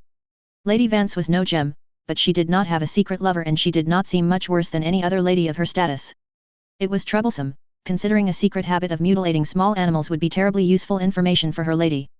Yet spoiled and sheltered was its own kind of weapon, and it was up to Janessa to find out how much. Janessa often did better with the serving girls. Busy women can recognize each other at 50 paces and appreciate a good trade. It was Gwyndolin, with her soft hands and her eyes like limpid pools, that made gently bred ladies coo and offer her tidbits. She'd be too obvious as bait, if the lady was at all clever. Which was probably why Janessa in her naturally combative nature had been chosen to take on the Lady Emmeline and her dagger tongue. Janessa had been slapped a lot in her life at the novitiate. She knew how to twist her head and let those tears spring to her eyes so that the attacker would really feel satisfied. Mother had been a widow when she'd met father. She had taught her the tricks she had learned from surviving her dead husband. Just in case. She had been publicly struck by Lady Myers just that morning, for her impertinence. For the last hour, she had been set on her own with her cards while her lady seemed to swan off to engage in other business. Janessa pretended to fumble the leaping shuffle in full view of the lady to see if she was worth noticing. The cards scattered all over the floor, and she flushed a dull red. It seemed she could not bear even feigned incompetence in herself. When the condescending chuckles began, and Janessa let her ever-present well of indignation bubble up inside her, she blinked hard against tears and silently bent to pick up the cards. She rose to stand, only to find a white-gloved hand offering her help up. Wary, it would not do to look too grateful, Janessa accepted the gesture. I thank you my lady, I hope I did not inconvenience you too much, she said, her tone brittle. She'd been told by soothsayers at Fates that she had been born with a naturally resentful face. Janessa hoped it was true. Not at all. You poor girl, you must come sit by me, came the reply. Her smile reached her eyes, as well. It was clear she was no untested child like Lady Aloise, for all she was of an age with Lady Delilah. She drew on that humiliation, the bare fact that a child 3 years her junior could call her a girl and summon her with a twitch of the fingers. Janessa felt the unfairness of it prickle her cheeks like a dozen needles. She allowed herself to be led over to the tables where the Vances held court. Out of the corner of her eye, she saw Lady Tully's gaze swiftly drop down so that she could coo at that hairy rat she called Hamish. She sat where she was bid, flanked by Lady Vance's ladies-in-waiting, and pretended to forget to brush off the rushes and dust on her knees to really complete the portrait of wounded dignity. All the while, she busied herself memorizing the faces of the retinue. The houses were sometimes harder to ascertain with women than men, unless someone was trying to make a point. It seemed it was just Lady Emmeline's retinue in this corner. Her mother was likely elsewhere doing the real work needed for their house. What's your name, dear girl? Asked Lady Emmeline, her bright eyes twinkling and her expression friendly. There was a sweet, conspiratorial bent to her question, as though they were sisters sharing secrets. She was good, better than they had hoped. Janessa thought about baby Alina as hard as she could and let it bring discomfort and rage to her face. My mother called me Jenny, she said, shortly. Her mother had as well, for about 3 weeks. The nickname had never stuck. Well then, Jenny, what on earth were you doing by yourself?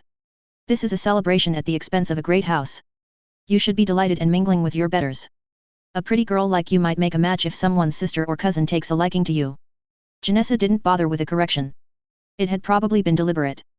A glass of that delicious, mulled wine was pressed into her hand, and regretfully she was forced to only pretend at sipping. Janessa shrugged, her shoulders awkward where they were wedged between Lady Vance's people. I suppose I didn't feel much like company. Why is that, then? Is there something amiss? She looked down at her hands and bit her lip. Lady Vance was a canny one, she'd not trust anything from a little bird that sang for just anybody. After a moment the lady gestured to a servant who brought a plate of fruit cake over, the candied fruits winking like jewels in the light from the brazier. Even from this distance, Janessa could smell the spices. It was a slight waste, actually. Cinnamon and ginger alone would have been powerful flavors showing great wealth. The saffron oil used to dye the cake that golden hue was just gilding the lily. She resisted the urge to flinch when she did the calculations, if only because the last time she'd worked with purchasing spices it had been summer prices. Oh, you seem so troubled. Please, enjoy some refreshment. Some part of Janessa, even as she acted the reluctance and awe of having access to so fine a treat, resented the idea that she could be made to dance to Lady Vance's tune like a cat to a fishmonger's pole. Yet, she reflected, if she were a servant or lady of the Vance household, she'd likely have little true love for her lady and few luxuries for fear it would give her ideas above her station. Her methods revealed her blind spots, it seemed. That is not to say the damn cake wasn't stunning. It helped her sell the performance, anyway. She tried to focus on the manners Septinicella had drilled into her, but frankly even if she made a hash of it, she was in front of the exact audience who would take pleasure in such a thing. As she chewed, Janessa examined the girl as best she could. There was a confidence to her posture, seen in the relaxed and elegant line of her shoulders. No one could lounge quite like a young lady of quality, it seemed. The insistence on white was tactical. It was expensive to keep and maintain, yes, but it was also one of her house colors that did not denote a particular political affiliation, a problem that only a house which had backed the Greens really had these days. In some ways, houses that had declared for the blacks were reveling in their ability to wear a color denied them for many long years of silent political declarations. So, she was politically aware enough, but that could simply be that her mother was in charge of dressing her. She would have to dangle more hints to see where the lady took them. It's delicious, thank you my lady. I've never tasted anything so fine. She winced internally. That sort of earnestness worked best for Gwyndolen's sweet nature, or Lady Myers' wide grey eyes. Janessa suspected that she simply looked bulbous round the eyes whenever she tried it, like someone had squeezed her too hard about the middle. Fortunately, it seemed her awkwardness lent her credibility, and Lady Emmeline's expression melted into true satisfaction for a moment. There, that's better. You look so much lovelier when you smile, she said, stroking Janessa's face and smoothing her hair back. Like she was a child. Or a pet. Janessa let her eyes and face drop, inviting the inevitable question. Why do you seem so shy of me, girl? Have I not been kind and hospitable? There was an edge to Lady Emmeline's voice. Good, she was irritated. And no, my lady. You have been kinder than I expected, I mean I was told I'm sorry. I shouldn't say anything. Her chin remained stubborn, but she carefully showed some tells. If the lady was sharp, she would pick up on them. Shoulders hunched, but only slightly. Look like you're fighting the instinct, Septinicella had instructed, like you've been beaten before. The kind cannot help themselves, and neither can the vicious, but only if you sell it right. Dear girl, you're trembling, said Lady Vance, though in her excitement she had forgotten to sound anything but eager. It's only that my lady says you are a danger to her house. If I am seen speaking with you. With a flick of her jeweled wrist, her ladies-in-waiting stood and went to warm their fingers by the brazier, conveniently blocking Janessa from anyone's view, considering their spot in the corner and far from the tent opening. Those beautiful, pale hands reached out and clutched her own rough ones, ink-stained like her ladies'. I'll protect you, sweet Jenny. After all, it seems fated that we should meet and be friends. I should like you to be good friends with me. I should like that, my lady. I confess, I have few friends of late. Janessa allowed herself a pout, an expression to which she was normally allergic, but knew made her look sullen and bitter. Wonderful. I have so many questions. Now, tell me, is it true she has no lady's education? With grim determination, Janessa set her jaw and got to work. What was the phrase from that hideous little story her lady told Yelena at bedtime? All the better to eat you with, my dear. A conversation on the other side of the tent canvas, overheard by Cedra while she pretended to be engrossed in her embroidery outside. So, that was who my father's man chose to conduct business with. Most intriguing. Well placed too. Shame about his foolhardy nature. Lady Vance strained to sound knowledgeable about the proceedings, but if she didn't even know the identity of the spy her family had set upon the Myers, it was clear she was not as well informed as she believed. Lady Myers prides herself as a merciful woman of the faith, my lady. She was most distraught at his execution. I believe she still prays for forgiveness regularly. Janessa's naturally derisive tone was working wonders at convincing Lady Vance, if her delighted giggles were anything to go by. And her conversation with Lord Tully? What did you hear? Very little, my lady. Only that she asked him for something very important. She said it could save the future of our house if granted. She was there a long time, as I recall. Do you know what it was? I couldn't say, only that it seems he refused her. She was most upset. Is that what you meant? I'm not really sure how any of this is useful to you. Lady Honorine Tully. For the final dinner of the hunt, the ladies were all filtering back into the tent, dressed suitably for dining. Tables had been arrayed by the servants, under her watchful eye, glowing with candles. Pine boughs were used as centerpieces, twined with antlers in an arrangement more provincial than she'd like, but it was serviceable. It added some pleasing color and reminded people why they were here in case they'd been allowed into the wines too young as a child. She had insisted that hangings had to be changed to a white-watered silk, catching the light from the braziers just enough to brighten the space. A small array of mirrors, a very expensive gift after Kermit's difficult birth, had been placed behind her to better reflect the light and add glamour and shine. People needed shine in the depths of winter. Lighting was important. Elmo had always been a right grump until she managed to get the room well lit. He'd made it worse by insisting his eyesight was fine. He hadn't liked mirrors later in their marriage. Age hit women as an inevitable indignity, but it always seemed to take men by surprise.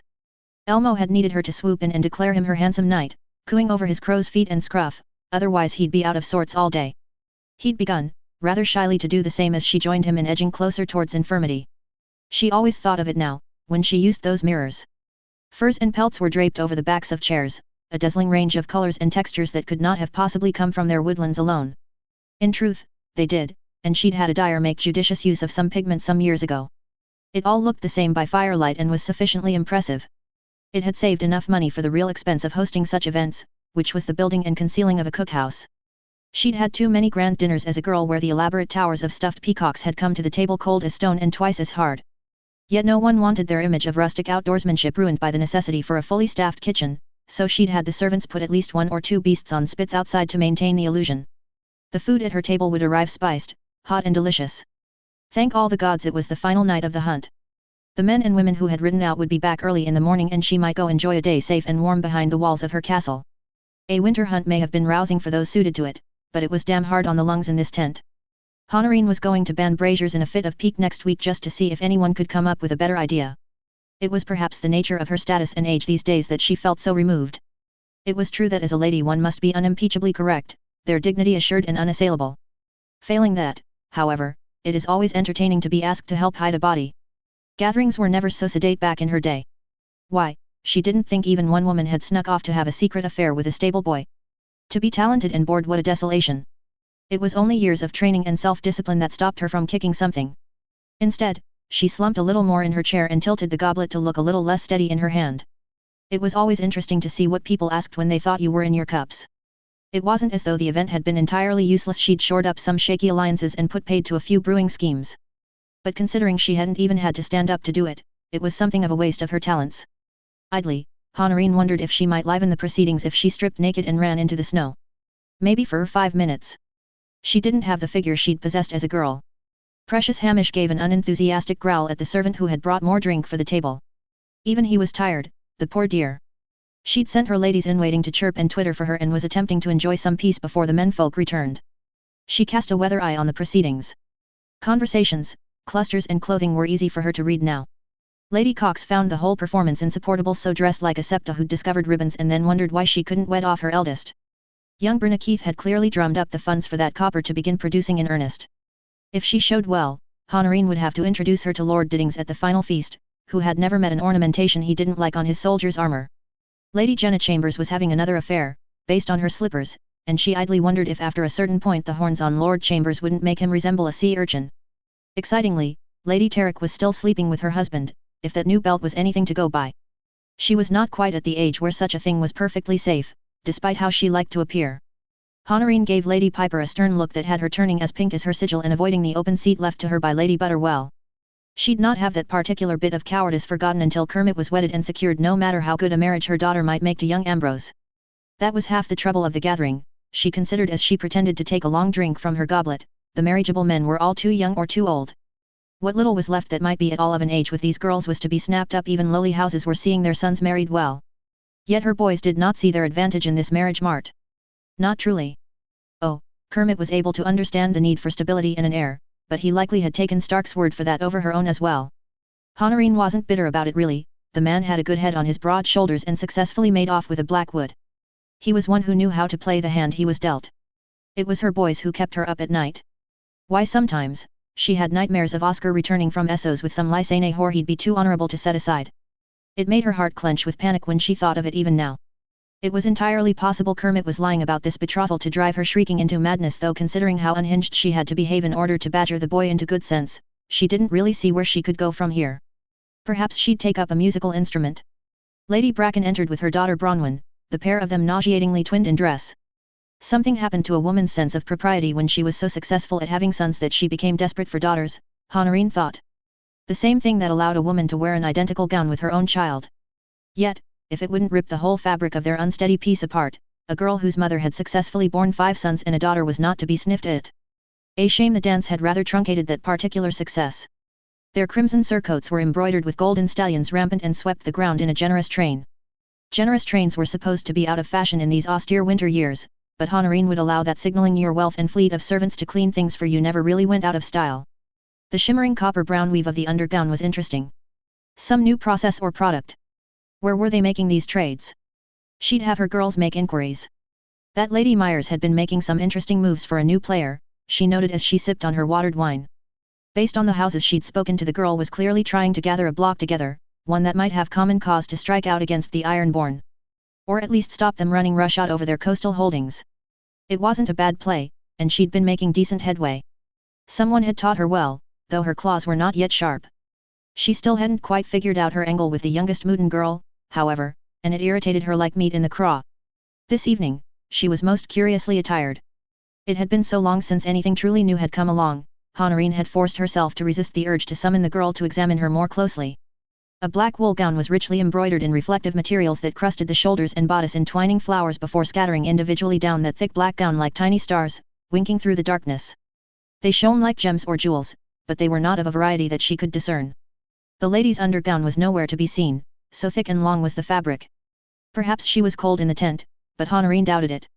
It stank of a statement. Her hair was pulled back fetchingly from her face, but pieces hung loose to hide the harshness of that unfortunate jawline. 2 cobalt blue earrings dangled and swayed at the side of her face, likely in an attempt to balance her features some more. Odd, though, to use the stone as ornamentation. Almost primitive. Yet they caught the candlelight like no cobalt she'd ever seen. The girl had few other pieces of jewelry, but that was to be expected of a new house. Frankly, the embroidery spoke of some mismanagement if it was in fact gemstones of some kind. A shame, she'd been interesting. A belt of freshwater pearls looped her waist, not so fine and rounded as sea pearls, but their irregularity was worn charmingly. At her fingers Lady Myers wore only her signet ring. Lady Eloise Mooten had called Lady Myers over to the table she shared with her favourites once more.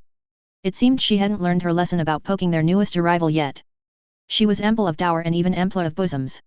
Wrapped in tulle as white and airy as clouds, she fairly sparkled with diamonds. Along the white of her bodice, she had embroidered the salmon of her sigil in thread of silver and looked well in the firelight. Fetching, but Mooten wealth was its traits and she'd have done better to be draped in items a tad more exotic. Perhaps she was wanting to appear a glowing, virtuous maiden? It had been an age since Honorine had needed to do the same, so she allowed it was acceptable enough a play. Not a bad prospect, but she'd not circuited the tent enough to really allow Honorine to take her measure. That sister of hers was sweet-faced and quiet, but hideously dull in conversation. Lady Vance was beautiful of face, she allowed, and the wealth of Fairmarket was not inconsiderable. But unlike Eloise Mooten's attempts to take a bite out of the fresh meat in their midst, she was an obvious aggressor. Her control over her face and mannerisms were second to none, yet she was not quick with her tongue in the same way as Lady Myers. An overgown of lush green velvet, belted and undergirdled in black, embroidered or embossed with gold leaf flowers. The girl was in fine fettle and wrapped in the wealth of her house and its colors. A bold move, for a Vance. And a foolish implication. She'd have words with her mother if it wasn't such a bore to raise someone else's children. And lo and behold, the girl had no patience. She was already stalking up towards Lady Myers once more. Why, when she had been a young lady, she'd once waited a whole year to eviscerate someone. Alfred had never shown his face in public since, when she was in attendance. Served him right for saying those things about Elmo's nose. She fed Hamish another treat he wasn't supposed to have and tried not to pray too hard for a fight to break out. Perhaps someone would be stabbed. Such things did happen in those Bravacy performances. So bored her skull buzzed from the sensation, she ignored the pair trading barbs and pleasantries in equal measure. Such things used to excite her, but these days she had so little to occupy her time that the fresh, clean diversion of taking down her rivals a peg or two barely stirred the blood. Indeed, it was somewhere between the fish course and the soup that she bothered to listen in again. I wonder, Vance began loudly, if you might feel uncomfortable, Lady Myers. I understand you've never attended a proper feast before. This must be so above you, with no one to make you feel welcomed. This was a hunting dinner, hardly a proper feast. And the girl had been eating with them for the past 3 days so that ship had well and truly sailed. If you were going to anger the chit, you might be better off starting with her dead little brother whose place she had usurped. That would really get proceedings going. Resisting the urge to actively roll her eyes and reveal she was listening, Honorine began a conversation about water rights with Lady Cox, who had wandered over to take advantage of her apparent drunkenness, and kept an ear on the proceedings. Lady Tully's abilities as a host are legendary, Lady Vance.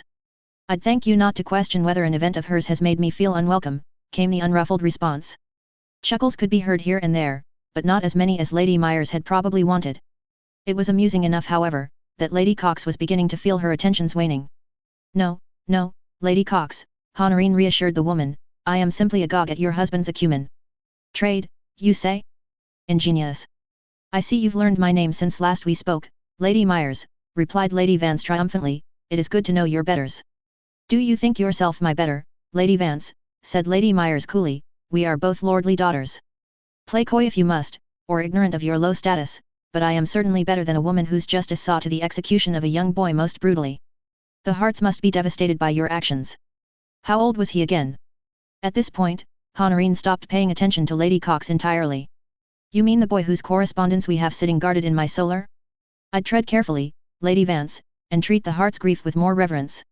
It is an unbearable pain to lose a son even if his own actions brought it upon himself. Lady Myers blatantly looked her opponent up and down. That gown is glorious on you, by the way. Lady Vance's face did not do anything so amateurish as betray discomfort, but Honorine had long admired the girl's ability to seem unfazed by anything. Yet the comments had struck their intended targets, the listeners. Unlike many other Green Allied houses, the Vances had lost no sons to the war. Women who might have wanted her to succeed were now in the uncomfortable position of worrying that it might reflect poorly on them. Whatever scurrilous implications you intend to make, Lady Myers, rest assured that my house will not take insults to our honor lightly. I'd retract the comment, or you will regret it. Snapped Lady Vance, thereby making Lady Myers' words heavy with implication that had barely been there before. You threaten like a fishwife, my lady. Calm yourself, suggested Lady Myers, offering her a glass of wine she had poured delicately into a goblet. A peace offering wrapped in an insult. And it did nothing to dissuade the smirks from the other women at the table. How should I threaten one so low as you when you presume to sully the contributions of my house? Honorine fought the urge to groan. There were no contributions worth mentioning, foolish girl. Many a lady had lost much in the search for the last word, and it seemed Lady Vance was the type. Like a lady of a noble house with justice and honor. You are being threatened with such. Then you are no threat, said Lady Myers simply.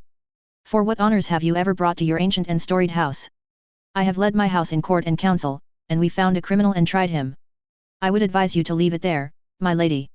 For your health. She took a slow sip from the goblet, and for the first time, Lady Vance's expression began to crack into something ugly. Most of the other tables were completely oblivious to this little drama, but the Moutons were a well-regarded house to be witness to her embarrassment. It was certainly the most interesting thing that had happened all day. Ria, you are tired, she said to her handmaiden. Rest well.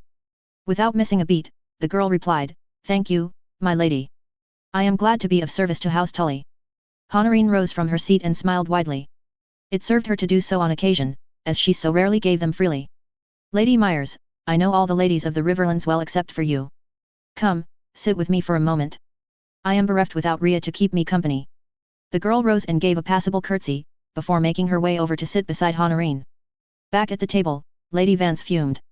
As she sat, the light from the candles seemed to pass right through her earrings. What marvelous adornment, Lady Myers, she said, squinting at them, what kind of stone is it? Glass, my lady. Notes. Well, looks like Ursula is done fence-sitting. Time to make some friends, and enemies. Chapter 21, Ursula Myers. 132 AC. Ursula Myers. I couldn't taste the food, which was a terrible shame as this week would probably be the culinary highlight of my year. Some secret, greedy child that lived within me was sick of subsisting on dark kales and brown bread. I ate better than all my small folk given the access that Hags Hill had to kitchen skill and larders, but not so much better. I had been in awe of the range and quantity of food brought out. I was not so thoughtless about it now as I had once been. I'd noticed every slice of soft white bread and every platter of dried figs this past 3 days. A pity I was so anxious that it turned to ash in my mouth. Quoth seemed to enjoy the morsels, giving me irritated croaks until I gave him a sample of everything. He hadn't been this agitated about eating at the lower tables. I worried briefly about offending Lady Tully, but she was feeding Hamish so many bites of food she only ever had one hand above the table most of the time. Lady Tully was a formidable woman. Given Kermit Tully's disparaging of his own mother, it was not mere chance that she had stayed the apex predator of the Riverlands social hierarchy. I could not risk baiting her into a rage as I had Lady Vance and could certainly not expect her to rise to my new hook so easily. Instead, she made some cooing noises at Hamish, before remarking that they were finally made and letting the comment stand at that. It left me tense, and her with time to think of a safer method of attack or interrogation. Her blonde hair was arranged in artful braids around her head, studded with jeweled hairpins. She wore a velvet partlet in Tully blue, the fabric molded to look like fish scales and threaded with gold. Her bylod was a statelier and more serviceable garment than her elaborate dress at the greeting, likely in deference to the woodland surrounds she currently held court in. It was a matching hue and panelled with thick brocaded peacock tail fans, tumbling down the front of the dress artfully. The gown had heavy caped sleeves that were popular in winter, and she wore them with an undergown of watered white silk, which reflected the candle light until the fabric along her wrists and arms seemed to give an otherworldly shimmer. Her wrists were heavy with gold cuffs edged with fish scales as well. If nothing else, it protected the sleeves of her expensive undergown and I breathed a sigh of relief for the Tully laundresses. It was almost enough to make me grateful that Ivana had taken over the design for my feasting ball. I would already be rewearing several items in the days before, and I wasn't quite certain how acceptable that was going to be in this kind of company. In a show of generosity, Lady Tully gestured for a servant to bring forward more pheasant for the table, a more lordly alternative to chickens, which were widely eaten but less impressive in plumage. I was still not accustomed to the need to restuff a bird for eating in order to make a show of wealth and was grateful that a hunting feast was more rustic. A brilliant, challenging smile spread across her features as she watched me eat, not unlike a cat smugly enjoying the sight of its prey. Tell me of the Meyer lands. I've not visited the area, nor the ruins of old stones since I was a young married woman. I paused, mid-chew. Swallowing awkwardly, I said, it's a land and people much beloved to me. I'm afraid you'll find mine a biased view, my lady. She waved one elegant hand as though wafting incense, and said, 'Tis no great matter, I am certain my faculties can handle some bucolic waffle. Indulge me. I cast my mind about. How could I sum up a place that I thought about the moment I woke and fell asleep halfway through plans for? I dreamed of it, when grandmother didn't visit. And sometimes even then. I could describe to you the crystal clarity of the Blue Fork, or how when the light hits just right the pools of water across the vast mire light up like the land has been studded with silver. But that does not tell you of the Meyer lands, I said, slowly. No? You paint an evocative portrait. What will tell me what I seek to know, then? Deft fingers plucked a walnut from a silver dish, and she nibbled on it delicately, those keen blue eyes watchful. That I think of it even as I sit with you. I think of it even as your generosity provides a greater feast than I have ever known at my own table. I cannot help but hope it thinks of me too. It clings like a burr reed. I look for it about my hems when I feel lost. Lady Tully tilted her head at me, saying nothing for a moment. She was the higher status woman here, silences were her prerogative to make or break. It was a trick I used myself on others, and it was one Cregan Stark had used on me. She was significantly less intimidating than Lord Stark, but that was an affectation of her camouflage. Her fine gown and dainty manners were to encourage others to forget that she was willing and able to have a person disposed of if they displeased her. An interesting answer, she said finally. I confess, it has been some time since I heard an original thought. I had anticipated that you would regale me with the fine features of your home or extol the virtues of your trades. Not what I expected to glean from that question. Perhaps if my lady asked for what she wanted to know, I would be able to answer her more directly, I ventured, taking another bite of food. No, she said airily, as that would be significantly more dull. I had hoped that your responses to Lady Vance indicated some teeth. I confess I am disappointed to find you so limpid with sincerity. I am terribly sincere, it's true, I said, regretfully, recalling a number of lectures on the subject. In both the bearing of my fangs or the bearing of my soul, I lack the appropriate veils. It is a source of constant frustration to Septinicella. If I could manage a lie, I might one day make a successful lady. This won me a wry smile, and she held out her goblet for a servant to fill. A heart is a most unfashionable accessory, it is true. Tell me, are you so confident in your position that you openly admit that your Septa advises you on such matters? I did not think it was a secret, given that I have shared with you how dear she is to me. Dear and discerning are two different things, girl, Lady Tully said, with slight reproach in her tone. She took a sip of her wine and pursed her lips as though she had sucked on a lemon. I glanced at the servant, who hastily topped the goblet off with more water. Less of a lush than she liked to appear, it seemed. Her louche slouch this hunt must have enticed easy victims who sought to take advantage. Lady Tully did not wander about with an ancestral blade the size of a man. She worked better without one. I am blessed to have them both in my household, my lady. And does your pet raven do all your food tasting? I hadn't realized a house such as yours had already made enough enemies to warrant trained experts. She raised a glass in toast to Quoth, who had the audacity to bow while I scrambled to think of a response. It wasn't that I hadn't figured out what he was doing, it was simply that thinking about it too hard was liable to give me a panic attack. I'd been told that the cackling was becoming unseemly. How does your sweet dog react when you do not share your food with him? Does he understand the demands of decorum? Can you bear to leave him behind to languish without you? I asked, instead of trying to put Quoth into words. No, not at all. He's terribly spoiled, she replied flatly, taking another sip from her goblet. I nodded in some sympathy. I hadn't had nuts in my porridge for months because I couldn't bear to be empty-handed when Quoth and his offspring fluttered towards me at the breakfast table. My evasion had not gone unnoticed however, so I was immediately punished with a follow-up question as sharp as knives. Why is it you consort with the moutons? They gather their favorites to them, but I noted that you had to introduce yourself to the young ladies of the house. We were closer to her than some other houses, but the Brackens and Blackwoods all sat right before her. It was almost frightening what details she had picked up while holding court, appearing foppish, and managing the whole affair with the air of someone numbed down to the fingertips with boredom. Septaruna was known to my handmaiden. She offered an introduction to Lady Delilah, as she would not know many women here of an age with her. It was perhaps embarrassing at my age to have been a glorified playdate. But in fairness, physically I really was only a little over a year older than Delilah. I find her sweetness itself, I added, she has a curious mind and sharp ears. Rare commodities at an age when girls find listening to others particularly odious. I couldn't reconcile Lady Tully's squint at that comment. Perhaps she thought I was putting on airs considering we were so close in age to each other? Something interesting was happening to Lady Tully the longer we spoke. For one thing, the woman was continuing the conversation rather than saying something withering and dismissing me. Over the course of the last few days that certainly had been her modus operandi. Lady Tully sipped her wine frequently to wet her lips as the conversation continued, but she no longer took those huge, slow swigs that had been something of a feature this hunt. Her posture oscillated enough to make my own spine twinge in sympathy, from a loose lounge with her elbows on the table, to leaning forward engagingly, or a more upright, decorous seat. Her eyes lost some of that brittle iciness that she had been hiding behind. It was like watching someone waking up. At first, I struggled to comprehend it. When I did, it struck me like a blow to the head. Good God, I thought suddenly, how long has it been since you didn't know exactly what the other person was going to say? She reached out a hand and stroked the underside of one blue glass earring, tilting it towards the light. Where did you find such a lovely item? I must have my man speak to him. The Meyer artisans have great skill, Lady Tully, I replied, promptly. Behind me, perched on the back of my chair, Quoth opened his mouth to give a little warning hiss. Lady Tully paid him no mind. Instead, her gaze darted sharply upwards. Your house works glass, she asked, her eyes intent. It was not so unusual, though still quite rare. It was usually the province of Dorne, or places on the eastern coast of West Eros, where they could buy the glass from mere to shape and mold.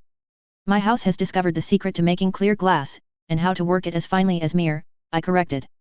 This was a successful experiment to manipulate the color of glass. I wear it as a memento. It is likely that we will make some coin in trades to the north and reach with our industry. Her expression darkened like the winter sky. And why, pray tell, would you send such treasures outside of the riverlands before you would offer them to us? It drips with impropriety. Are we not your liege lords? She asked, dangerously. It may be that we decide to tax such products mightily. I presented such gifts to Lord Tully for his name day. Mirrors, goblets and glass houses I am willing to produce for my lord before any other. I am no wastrel to forget my duties to the house that raised me up. In my eager naivety, I did not consider the constraints of the treasury in winter. I sighed slightly, allowing the embarrassment I felt that day in his office warm my cheeks once more. He refused you, then, came the delicately worded probe. I am only a young woman and know little of lordship. Lord Tully is a kind man and took the time to educate me. The Riverlands has had an influx of northern blood, and with it northern ties that it can ill afford to ignore. Additionally, Lord Tully has impressed upon me the importance of men in securing the Riverlands from its dangers. At this, I gestured with my goblet. An apparent toast to those observing, but an oblique reference to the mass of feuds and infighting that teemed below the high table in the form of its Gentile ladies. I inclined my head, modestly. As a leal vassal to my lord, I am prepared to follow his instruction and send my glass sheets north and my trinkets south. It is my hope that the reasonable taxes on both will be sufficient to purchase men, arms, and mercenaries. And make you shockingly wealthy, of course, she said, sharply. I am a river to my people, Lady Tully. I assure you that what little wealth I make will not sit in some vault so that I may crow over my standing. If I have misunderstood my lord's instructions, I am not so haughty as to refuse good counsel. I recall your kind compliments when we met. I watched as Lady Tully completely failed to give anything away. Instead, she focused on Hamish and fed him a morsel of cheese, making noises at his antics. Such focus during discussion was probably a tell in and of itself. A woman who paid that much attention to the image and impression of lordly grandeur was not likely to dismiss money-making efforts out of hand. Even if I was involved to an unseemly degree. It seems, she said, waspishly, her expression a dark cloud of resentment, that you have been given leave to do as you please with your industries. I cannot imagine why this topic of conversation is of any interest to myself. I am simply a mother who offers leal service to her lordly son.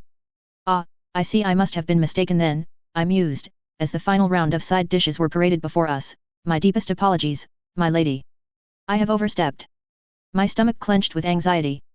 Likely, enunciated Lady Tully dangerously, as her gaze drifted over me, yet how and why? I shall be the judge of that. I had thought that your manner of dress and bearing during our meeting was to set the tone of this gathering, and to impress upon us the strengths and qualities of our liege lords during this difficult season, I said. It was perhaps a shade too frank, but I had no reputation as a proficient in social niceties, and my newness earned me some leeway. It was, she said simply, her voice taking on a more teacherly bent. You're doing better than most to have noticed. What did you think, then? She nodded for me to continue, her blue eyes glittering in the candlelight. It appeared to me, I said, cautiously, that Lord Tully's great strategic mind and victories in battle meant that he was heading efforts in the military and administrative spheres, as is right for a lord. It seemed that you were the one to speak to about facilitating trades and alliances. After I was given leave to manage my industries as I saw fit, as you say, I had thought I should speak with you about how best to do that for the Riverlands. How, kind of you, Lady Myers, Lady Tully uttered, her tone silky and clearly disbelieving, to be so concerned with the welfare of these lands. Pray tell, what drives you to engage in an increasingly dangerous conversation with me in order to what was it? Do your best for the Riverlands. I took a fortifying sip of wine and met her gaze as best as I could. The truth, or nothing else would help me. I would be myself or nothing at all. Have you ever eaten winter pottage, my lady? Her nose wrinkled slightly. I cannot say that I have, Lady Myers. What of it? It is a lowly food, true. It has also been a staple at my table this past year. Between Prince Eamon's devastation of the winter harvest and the Ironborn raids, House Myers has enacted the strictest winter rationing in order to ensure all our people are fed. The glass gardens I hope to finish constructing will not vary my diet over much, but it should provide food in a winter that has been bitter with war and weather both. My niece is a winter babe. She has not yet known hunger. 7 willing, these glass gardens will mean that no winter babe in my lands will know it ever again. I have lovely glass jeweler Lady Tully, and my artisans can spin you beautiful wares. But if I can help feed the hungry, I'll take that chance with both hands. I let the words sit there for her examination, taking a sip of my wine. I had to believe that though Lord Tully's kindness came with the odor of condescension, it was true to his character. I had to believe he had inherited it from someone or been taught it at someone's knee. Maybe the same someone who had opened their mouth only once this whole hunting party to offer a true opinion, that the abuse and slaughter of innocents was a travesty. I had to hope they were alike in this way as well. When Lady Tully finally spoke, there was a look in her eye I couldn't quite place. Something sharp and fervent.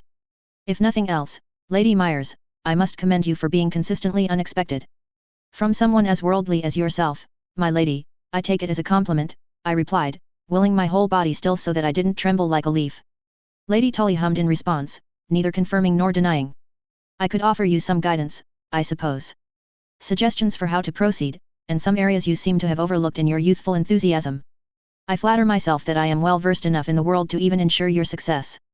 Her mouth twisted into a mockery of a smile. Yet why should I do such a thing for a house so new the ink has barely dried on your records in Old Town?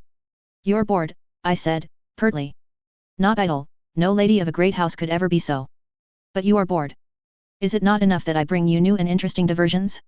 I think I saw you genuinely fall asleep mid-sentence in conversation with Lady Bracken yesterday. Not that she noticed. The woman is a gossiper of the first rate, she muttered, shooting a glance over at the lady in question. It was perhaps unfair of Lady Tully. Lady Bracken simply had one of those faces that looked delighted at all times. It projected an air of someone eagerly anticipating a tabloid headline. Boredom is a powerful motivator, continued Lady Tully, drawing my gaze back to her, yet I despise nothing so much as having my time wasted. Especially in the few occasions where such a thing is avoidable. For all I know, I may be throwing pearls before swine. I've less patience than I once did to offer my counsel where it will go squandered and unheeded. How do I know you to be capable? One might assume, I suggested wryly, that the secret of glass might be a sign of our capabilities. She scoffed, leaning back to allow the servants to clear away the main courses. One might assume many things and make an ass of themselves the whole while. Clever ideas are worthy, this is true. Yet clever ideas from those who cannot guard and protect themselves soon become everyone else's. Convince me you can, and I might find the event diverting enough to become invested. I paused. She had a point. My house had proved much in cleverness and little in cunning. And I would need both if we were to succeed. So, I took a risk. I have been told that Lord Tully intends to announce a betrothal as part of his name day celebrations, I said, as blandly as I could. I stared as though enraptured by my fingernails, appearing for all the world as though I was simply stating an opinion about the weather. To my left, Lady Tully's smooth and elegant imbibing of her wine did not even pause. I knew for a fact, thanks to Cedra, that she had been told nothing, so I had to admire the image she presented. She looked for all the world like a smug, doting mother who was eagerly anticipating the dramatic potential of such an announcement. It was her hands that gave her away. She was a woman prone to gestures and vivacious emphasis with her hands, lending her words a theatrical sophistication. Yet they were perfectly still and mannerly as she fought to master herself. Ivana did the same. Careful, Lady Myers. The betrothal of a Lord Paramount is a matter far above your station. Her smile as she spoke was unsettlingly pleasant, as though we were simply discussing the methods of preparing venison that best pleased her. I fought the urge to quail at her threat, as if there was anyone who was liable to enact such methods on my person, it was this woman. I had spent the last day and a half gathering what weapons I could. It was time to act. Of course, my lady, and I'm sure the woman in question is exceedingly suitable. How could it be anything else with your hand in the matter? Her lips pursed and her grip tightened slightly on her goblet. I must say, I am impressed with her beauty. It's enough to make one feel an ungainly child again. I dropped the hook. There's no point in true subtlety with a player such as this, it sounds too much like a lie.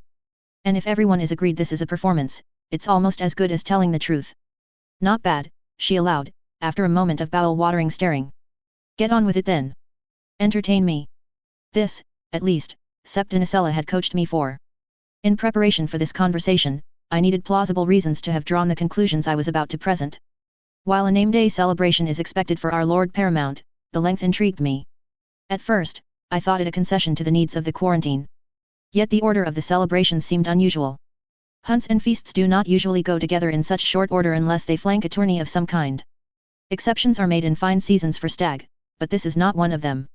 Some inquiries have shown that Lord Tully gave instructions for an unusually extravagant feast in this time of winter austerity. He is not a man prone to frivolity, given his forthright and martial nature, so it struck me as odd. It was only after observing the state of play within the hunting tent that it became clear to me. From the corner of my eye, I saw Lady Tully's shoulders tense. Her posture was now every bit the dowager lady imposing and refined. She was beautiful this way, I noted. Though differently from the others I had seen these past days. Lady Tully carried herself with such confidence that you almost assumed every feature was without flaw in reaction to it. She had the vicious dignity of a tiger. What became clear, she purred, her upper lip curling back from her teeth in anger. All of us have made good use of these 3 days, I said, nodding and smiling at Lady Tarek who had caught my gaze and offered an encouraging wink. Like bees we flit from flower to flower. Some have been seeking husbands, others trades. There have even been those who seek only to hurt others out of sheer viciousness. Yet all of these goals have required movement and cajoling as we jostle for position. Except of course, for you, Lady Tully. You have held court and brought others forward in order to arrange your affairs and the affairs of the Riverlands. As is only right, given your station. I simply noticed the one girl of suitable age and station who did not work like us busy bees. Instead, she sat and held court. Emulating you. After that, it was only a little investigation to confirm my suspicions. At this, I produced from my pocket the stolen missive that displayed Eloise Mouton's ambitions and placed it before her. Her expression fixed into one of boredom, as though nothing I said or would ever say could possibly hold any interest to her. Lady Tully glanced over the message. Swiftly, she dropped it into her glass of wine and let the ink run as the paper absorbed the liquid. A servant quickly offered her a new goblet, and she took it without even a hint of discomfort. It could simply be a girl's trifling ambitions. Your evidence is weaker than you'd like, though your speech is uncommonly pretty, she said, tartly, eyeing the servants as they began to file back into the tent. We paused our conversation as they came to present their haul to the high table first. Their arms were piled high with desserts. Cakes, puddings, cheeses and sweet fruits. All acceptable for a more modest meal than a true feast. I genuinely worried about the extravagance we would witness later this se'night. I wasn't sure where we could go from here. Finally, when they left, I said, yet surely an ambitious young girl would have come and paid court to you. Unless her place was completely assured, she'd have attempted to curry favor or become a companion. Even to ensure you knew her name. Like yourself. Lady Tully said, witheringly, clearly seeking to unsettle me. It might have worked too on someone who wasn't used to Nasella's particular brand of maternal affection. I simply nodded in acknowledgement. It wasn't like it was entirely untrue. You did ask that I impress you. I hope you will not think too harshly of me for trying to obey, I replied, my tone pointed. Lady Tully was silent for another long moment. She appeared deep in thought, and perhaps a little sad. I did not know what kind of mother I would be. I'd never had a chance to find out.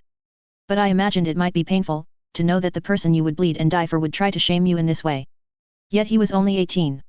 I couldn't imagine my ability to rationally set boundaries with my own mother would have been highly developed at such an age. Perhaps as the messenger I instead would be punished for bringing this to light.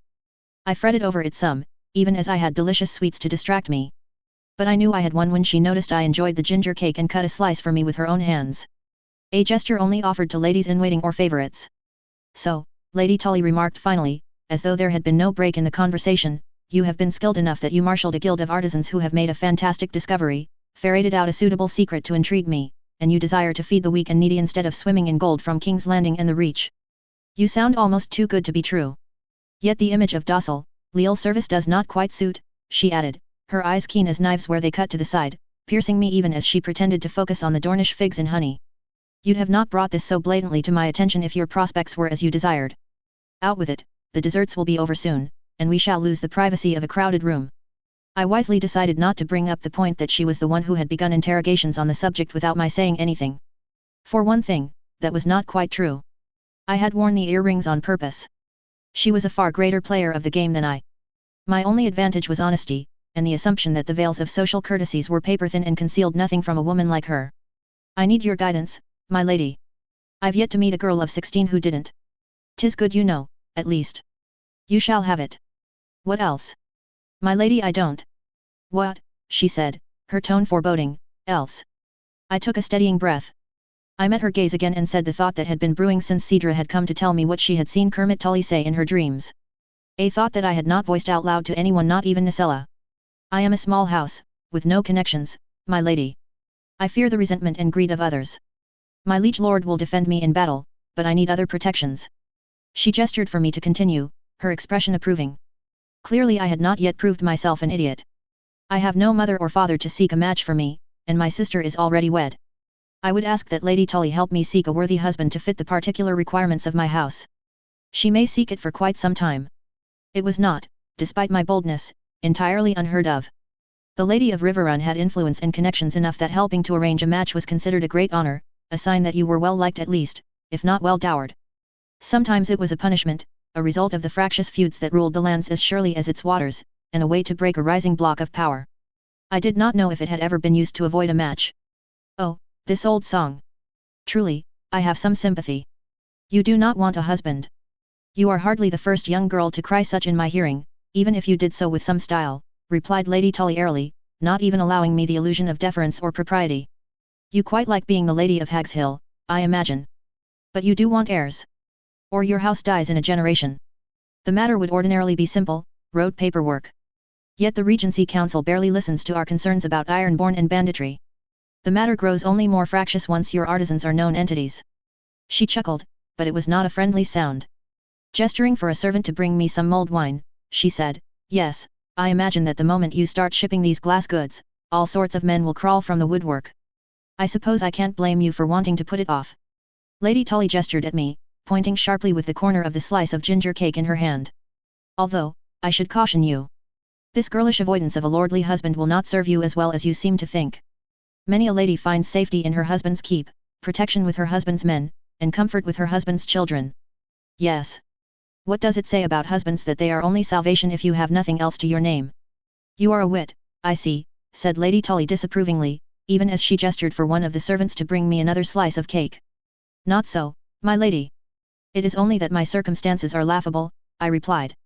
Many a man may smile and be a villain, especially if he thinks the rising wealth of my house will be his to claim and spend as he pleases. How long before he pushes for children I cannot safely bear, as is his right? How long before I fall from my horse in a freak accident like Rhea Royce? Her expression sour, Lady Tully nodded sharply. Not many had been fooled by that one. I am not so foolish as I appear, Lady Tully. A dear happiness to us all, she snapped. Try the butter. I will need to be wedded at some point. But my needs for a husband are very particular, I finished, bewildered as the woman reached over and began slathering a honey butter across the surface of the ginger cake. When she was done, I went to speak, but she glared disapprovingly until I'd had at least 2 blissful bites. Lady Tully flicked her fingers at me dismissively, her diamonds winking in the candlelight, not so much encouraging me to continue eating as instructing. Yes, yes, she said, her voice a tad weary, I've heard it all before. He must be wealthy and handsome, a brave knight. I imagine you want a 3rd son as well, so he might take your name. I bared my teeth, I couldn't help it, and snapped, I need a husband who will listen to me. Who will seek my counsel and give his own freely. I need a partner true, I'll not risk dying in the birthing bed for anything less. At this, she froze, a slice of cheese halfway to her mouth. Lady Tully licked her suddenly dry lips and said, rarer than hen's teeth is the man you describe, Lady Myers. Are you sure you wouldn't rather Florian reborn? I need a man of character or no man at all, my lady. My tone had hardened like granite. On this I would not budge. With a sigh that made her sound significantly older than she could possibly be, Lady Tully spooned some fruit compote onto my plate. Have this with the cheese, do not argue, do as I say. I did so. It was sharp, sweet, and crumbly. It was so good I could have wept. She continued, her voice intractable, I find your forthright nature refreshing, so allow me to answer it with some of my own. He does not exist. You'd have better luck asking me to seek something simpler. What might that be, my lady? An oath. When a prospective suitor appears, rap him on the dome first. If it rings like a bell, I shouldn't hesitate if I were you. What good is a clever man to a woman in your position? It should only unsettle things. I doubted a woman who had reared sons as intelligent as Kermit and Oscar truly believed such a thing. Likely, this was another test. I answered it as best I could. A fool is easily manipulated at home, true. But also by others. He will bend like a reed at the slightest whisper of his friends and compatriots. It will leave me buffeted by winds I cannot even see. She nodded, a smirk playing about her thin lips. Lady Tully signaled a servant who brought forward some more figs, which she again instructed me to eat in a pointed tone. Especially the skins, which were supposed to be good for my complexion. It was no hardship. No, I never was able to suffer fools for long either, she said, finally. Yet a typical knightly husband is a known entity, vices and virtues all. There is advantage in that. A man connected in wealth and trade could provide sources of funding and sales for the riches of your lands. There is advantage in that, which you seem to well know how to wield. A handsome 3rd son would not have the power over you that one higher and more esteemed might bring. Though he would flicker between resentment and gratitude like a spluttering candle, there are advantages here as well. You would eschew them all. I shrugged, replying, a man well versed in knightly pursuits is no great requirement. His lordly education will have seen to it that his military knowledge already far exceeds my own. I care not for his looks and station so much as his nature. Even the house's name might be changed for his if it would not mean the usurpation of my children and their properties. Women have long had to rear their own heirs inside their husband's house. I'll not flatter myself that I shall be any different. Lady Tully gave a huff, rolling her eyes as she offered Hamish another morsel of cheese. He emerged from beneath the table like some troll guardian with an unnatural attachment to his bridge. Could he even breathe with that configuration of features? You couch it in wisdom, but your desires are not so well hidden as you believe, girl. You do seek a man out of songs. Some great love affair, where he might hold you in so high esteem that it is almost like sovereignty. Would you feel the same way if I found you a cripple or a pauper? Lady Tully said, her voice harsh. The woman's eyes glittered with some unknown feeling as she stared down at me, her fists clenched tight in her skirts. She relaxed them instantly once she saw me looking, but I had brushed up against something important. I did not know enough about what to use it yet. You presume my feelings will have something to do with what is best for my people. My sister already has a great love that is more luck than most women in a family get, I said, firmly. Willing myself to believe it. I would be alone all my life, this I had known from the time I had awoken in this place. She talked about my requirements for a husband as though I sought some rare jewel. Her voice half mocking as she toyed with the idea, as though if such a thing were to exist it would be far too prized to ever be passed into my hands. I remembered my father. My first father. Huge as a bear in my mind's eye. As all fathers are to their children. I remember how he'd never raised his voice at my mother. My first mother. I remembered his hands, curled like a question mark around her ankle, when she rested her feet in his lap at the end of the day. The way he smiled when she was in the room. Not at her, she wasn't doing anything. But that was just what his face did when she was around. He had always bragged about how smart she was. How quick and sharp and funny. When she was tired, he'd smooth his hands over her head, soft as rain. I remembered falling asleep to the sound as a child. These things were lost to me now. I would say my vows to the right man and spend the rest of my life at war for control in my own house if I had to. I would be a river to my people. But I'd be damned if I did it for anything less than the meager scraps for which I had asked. I don't know what my face did then. If I bit my lip, or if my eyes softened.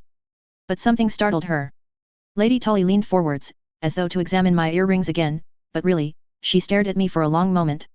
She kept doing that. I wondered what she saw. She'd have done better to gaze at Ivana, who looked like something out of a pre-Raphaelite painting even as an exhausted mother. I did not know your father. He was of no consequence to me until he saved my son as heroically as he did. Not once, but thrice. What did he tell you of the match he had planned for you?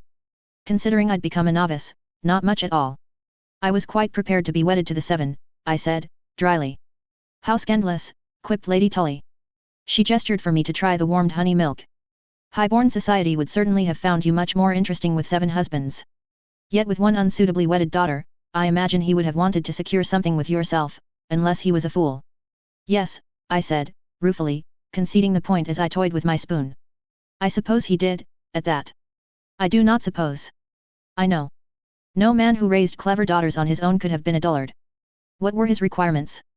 We might have better luck there and more hope besides. I paused. I smiled, a little helplessly, and Anders' memory trickled through me like light. Not so, my lady. For he promised that he would have me choose for myself. Lady Tully laughed. It burst from her almost like a shout, startling us both. She had a beautiful laugh. Her head threw back, displaying a swan-like neck arched with joy. Blue eyes crinkled up at the corners. Her hand flung up to cover a broad smile, true, free and a little ungainly. Not the polished thing she'd been flashing at me all evening. It was infectious. I found myself grinning back. From the corner of my eye, I noticed heads turning in our direction, faces curious or envious. Maybe both. It was hard to tell. Of course he did, she crowed, her palms covering her face but doing little to smother her chuckles, no wonder. I think you'll agree I'm being very reasonable under the circumstances, I teased, prompting a fresh bout of cackling. I couldn't help it, and joined in. Hamish and Quoth gave some cries of their own at our sudden outburst, and for a moment the high table was a riot of disbelief and ridiculousness. Slowly, her amusement subsided into giggles, then a soft sigh. For a moment, I could see her as she must have been before. The golden-haired girl who had wedded Elmo Tully. Had she been afraid of a man so much older? Or had she known herself to be a formidable force even then? Suddenly, with a surprising fierceness that rose like a flame, I hoped he had made her laugh. All this, she said, still giggling, palms spread wide, is rather a moot point considering your requirements. You'd be more likely to wed a triarch than a man who does not exist, and potential wealth is not quite the motivator you seem to think it is. Us highborn do so hate to work. If you cannot find him, then surely I am lost, Lady Tully, I said, leaning into the dramatics she so enjoyed, looking coyly up at her. She barked another laugh, and said, carefully now girl, lest you become enjoyable. My point stands. I can buy you time, I may even find it diverting. But you will have to wed. What will you do then? I've no interest in my efforts being wasted on the reluctant and recalcitrant. Pray for Ivana's sons to survive winter. Pray for a writ of adoption. Pray that I had the stomach for what would need doing. I did want air, true. And people in hell want ice water. I could not trust that plague and battle would glide softly over my house. Always I would have to prepare for the worst. What I have to, Lady Tully. Every step of the way, I replied, my tone final. Her smile, her true smile, was a sharp and wicked thing. Come breakfast with me tomorrow, Lady Myers. We have much to discuss, and you have much to learn.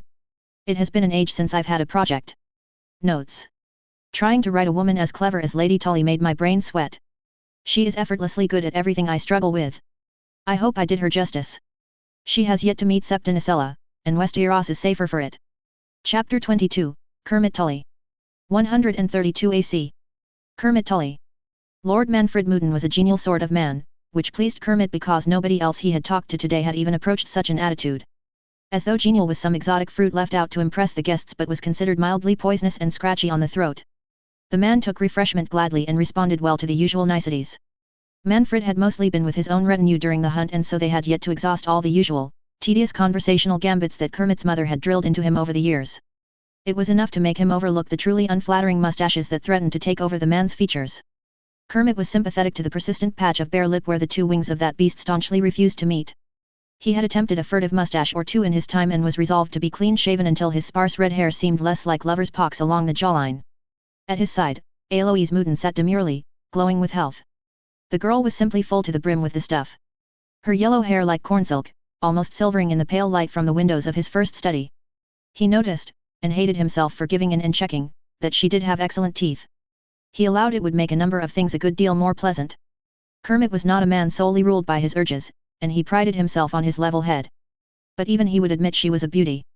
She spoke sweetly, but not overly saccharine, and her courtesies and movements were elegant enough to show a good education. The girl seemed wholly agreeable, though he did not flatter himself to think he would have caught her eye without the title of Lord Paramount. It would do. Lord Mouton and he had hashed out the dowry then and there that afternoon. Given the anticipated announcement 3 days hence, it only seemed to be good sense. If they were a united front, the others in this nest of snakes might hesitate to take a bite out of them. The influx to the coffers would be sorely needed this winter as well. The real coup had been getting the man to agree to finance the wedding come summer, when trade would move freely from Maidenpool once more. For now, the bulk was being done to and from the southern houses who had the coin, though it lacked both speed and security compared to a guarded river barge. This was easily managed by giving leave for Mouton to increase his standing army, a perfectly reasonable request by any measure. For the lady herself, beyond the ladies' maids, jewels and gowns that would accompany her, the incomes of the trade ship Maiden's Rest would be set aside for her sole use. She could appoint him to manage it if she chose to do so, but frankly Kermit had enough to be worrying about. He was quite content that it should be a project for some enterprising Mouton relative. It was all being managed quite neatly, he thought. Between Manfred's impending travel to serve in the Regency and the trades coming in from their ships, it should shore up the Riverlands nicely with enough coin to see them through the rest of winter in a highly motivated ear on the council. He had said farewell to Lord Mouton with a firm clasp of his hand and an exploratory good brother to see how it felt.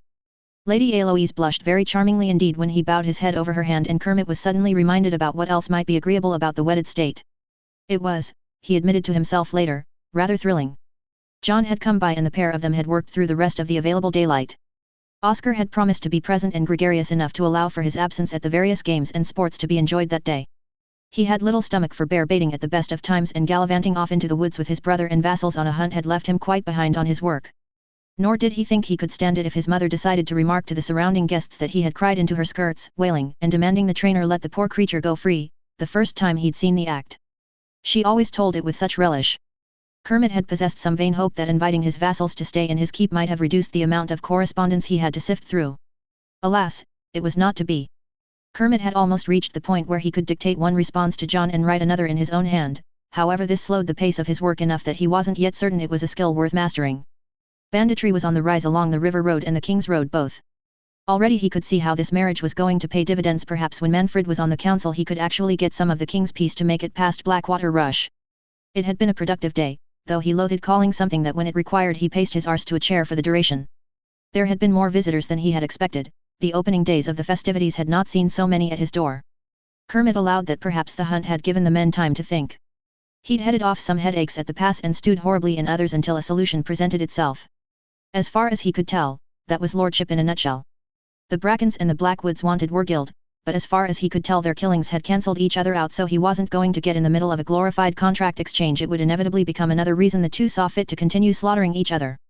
He had shamefully palmed that one off on House Leicester as ostensible neutral ground. Kermit would need to send them something expensive to make up for it, but as a devoutly martial house they would appreciate arms and armor, so this was all to the good. The Vances were desperate for greater power granted to their water rights again. It wasn't as though they were going to get it, so he wasn't entirely sure why they bothered. As though they did not have a neighbor upstream who would be well within their own rights to come hammering at his door. Frankly, it seemed unsporting considering how new Lady Myers was at all this. Even the Derrys weren't quiet, bleating about some issue with Witherans along the river. It was unseemly to long for the battlefield, Kermit knew. That did not prevent his desire to run something through. It hadn't been until the next morning that he'd had a visitor who didn't bring him a problem.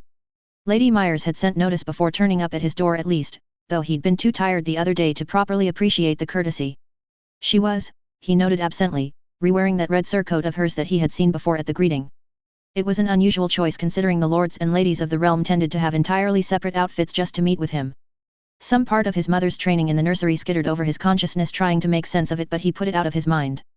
Given the extravagances his vassals were prone to this harsh winter, he'd take the nod to frugality and be glad she had some sense. Though she was still greener than springtime, it was relieving to know. "I've no wish to waste your time, my lord, I imagine it is much in demand. I have been thinking of the guidance you offered me when I arrived. I have been putting some pieces into place during the hunt." Her smile was warm and friendly, with none of the maidenly sweetness he had so enjoyed in Eloise, but it was charming in its own way. It made a man feel at ease to know he wasn't about to cause a flood of tears at the slightest comment. "Ah, I see you've come to finish our conversation, Lady Myers. Good, I am pleased to see you determined. What would you ask of me?" It was, perhaps, overly generous of him. Yet he had none of his mother's raptorial desire to seize the social high ground in every possible interaction. Lady Myers had been a steady source of letters and communication that had proved a babbling brook of calm in a sea of troubles. He may not be able to reward a new unproven house with much, but he could offer her some charity in their conversations. There had to be some rewards for not being a constant blow to the shins. "I'd like to talk about handling the Ironborn, if you're amenable, my lord," she replied, promptly. He felt a wave of exhaustion then. The morning had been going so well. It wasn't her fault, really. The girl had reason to be concerned more than most considering the fate of her father. "You had some success fending them off recently, did you not?" "In the spirit of not wasting time, I'll be frank. I have petitioned the Regency Council on a number of occasions for intercession or a fleet of ships. Your holdings are not the only ones being assaulted. Indeed, though I do not wish to inflame your concerns, they have plagued many on the western shore. They took a bite out of House Tarek that their forces are still recovering from." Kermit gestured with a sweep of one arm as though attempting to encompass the whole sorry state and fought the urge to cradle his head in the other limb. "The Riverlands has most of its naval power to the east and none of our rivers let out to the west, so they cannot send patrols or reinforcements in a timely manner. Not to mention they're usually busy ensuring grain and goods from across the narrow sea make it to us in winter. I am sympathetic and as outraged as yourself, Lady Myers. Yet until the laughable veil of deniability is lifted from these incursions there is little that can be done. Thus, our conversation about the need for fighting men. A shame that the last chance he'd been willing to offer the lady to say her piece had come to another dead stop. It was almost enough to make a man feel sorry for her. Yet her gaze was steely and her posture firm, she did not flinch and well up as he feared she might. Instead, she opened her mouth and shocked him. "You misunderstand me, my lord. I was sincere in my desire to be of service. I may have a way to stop the Ironborn from freely reaving our coasts. If the Regency Council cannot help us, we must help ourselves." It was rather like watching a fish take wing. One may have seen salmon leap with some impressive vigor, but their aerial capabilities were somewhat reliably stymied by their forms. She took his silence for lordly stoicism instead of bewilderment and forged ahead determinedly. "Chiefly, our success was down to being able to muster and arrive quickly at the site of a raid. You recall I sent you some work done on signal towers? Having them scrupulously manned at all hours was vital. The Ironborn are not true soldiers such as yourself, my lord, they attack under cover of darkness or when the fogs are heavy," Lady Myers said, her eyes serious. She leant forward slightly in her seat, her thick brown hair falling into her eyes where it had worked its way loose from her style. Usually when women did that around him it was because they wanted him to notice their attributes. She just seemed eager to explain how to kill his enemies. For a moment there, he mused, she looked a lot like her father. Shame about that jawline, really.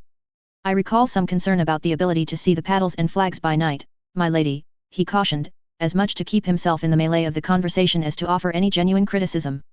He marshaled his scattered thoughts and focused. He hadn't expected an interesting answer.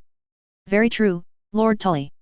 These towers are not true stone fortifications, but quick wooden structures designed for efficiency by my good brother. Bitterly cold in the winter, I will allow, but we must be thankful that this is not the north. Indeed, the Northmen taken into both our holdings may be best suited to this kind of duty." This simple structure allowed them to be built closer together than would ordinarily make good sense, as well as providing some obfuscation. "Nothing lets the enemy know you've spotted them like an 8-foot-tall bonfire. Often," he reminded her, intrigued despite himself, "letting the enemy know you've seen him coming with a line of abruptly fiery fortifications works well to dissuade him. I don't think we can dissuade desperate raiders who rely on their victims to feed themselves. It simply guarantees a larger force next time. In my, admittedly limited opinion, we want them to approach our shores." "Pardon." For the first time this entire week, someone other than his brother had managed to catch him off guard. He leant forward, suddenly fascinated by how much more animated she seemed now than at their first meeting. She flashed him a smile like knives and for a moment it was as though Ander was in the room with him again. "My father often said to never do your enemy a small injury. Letting our enemy know we have seen them is about as small as an injury gets. Spotting them and signaling for aid in time was the main reason we were able to make haste and our small folk had time to flee or retreat safely behind our walls. Building such towers between sites along the coast and the inland would allow yourself and your men to ride to the aid of vassals beset by those parasites. We can endure inside our keeps should they overwhelm our forces. All the better if the raiders arrive confident they are undetected. This is all to the good, Lady Myers, and you have certainly inspired me to take a closer look at those plans. It is a wise suggestion and I am glad it bore fruit.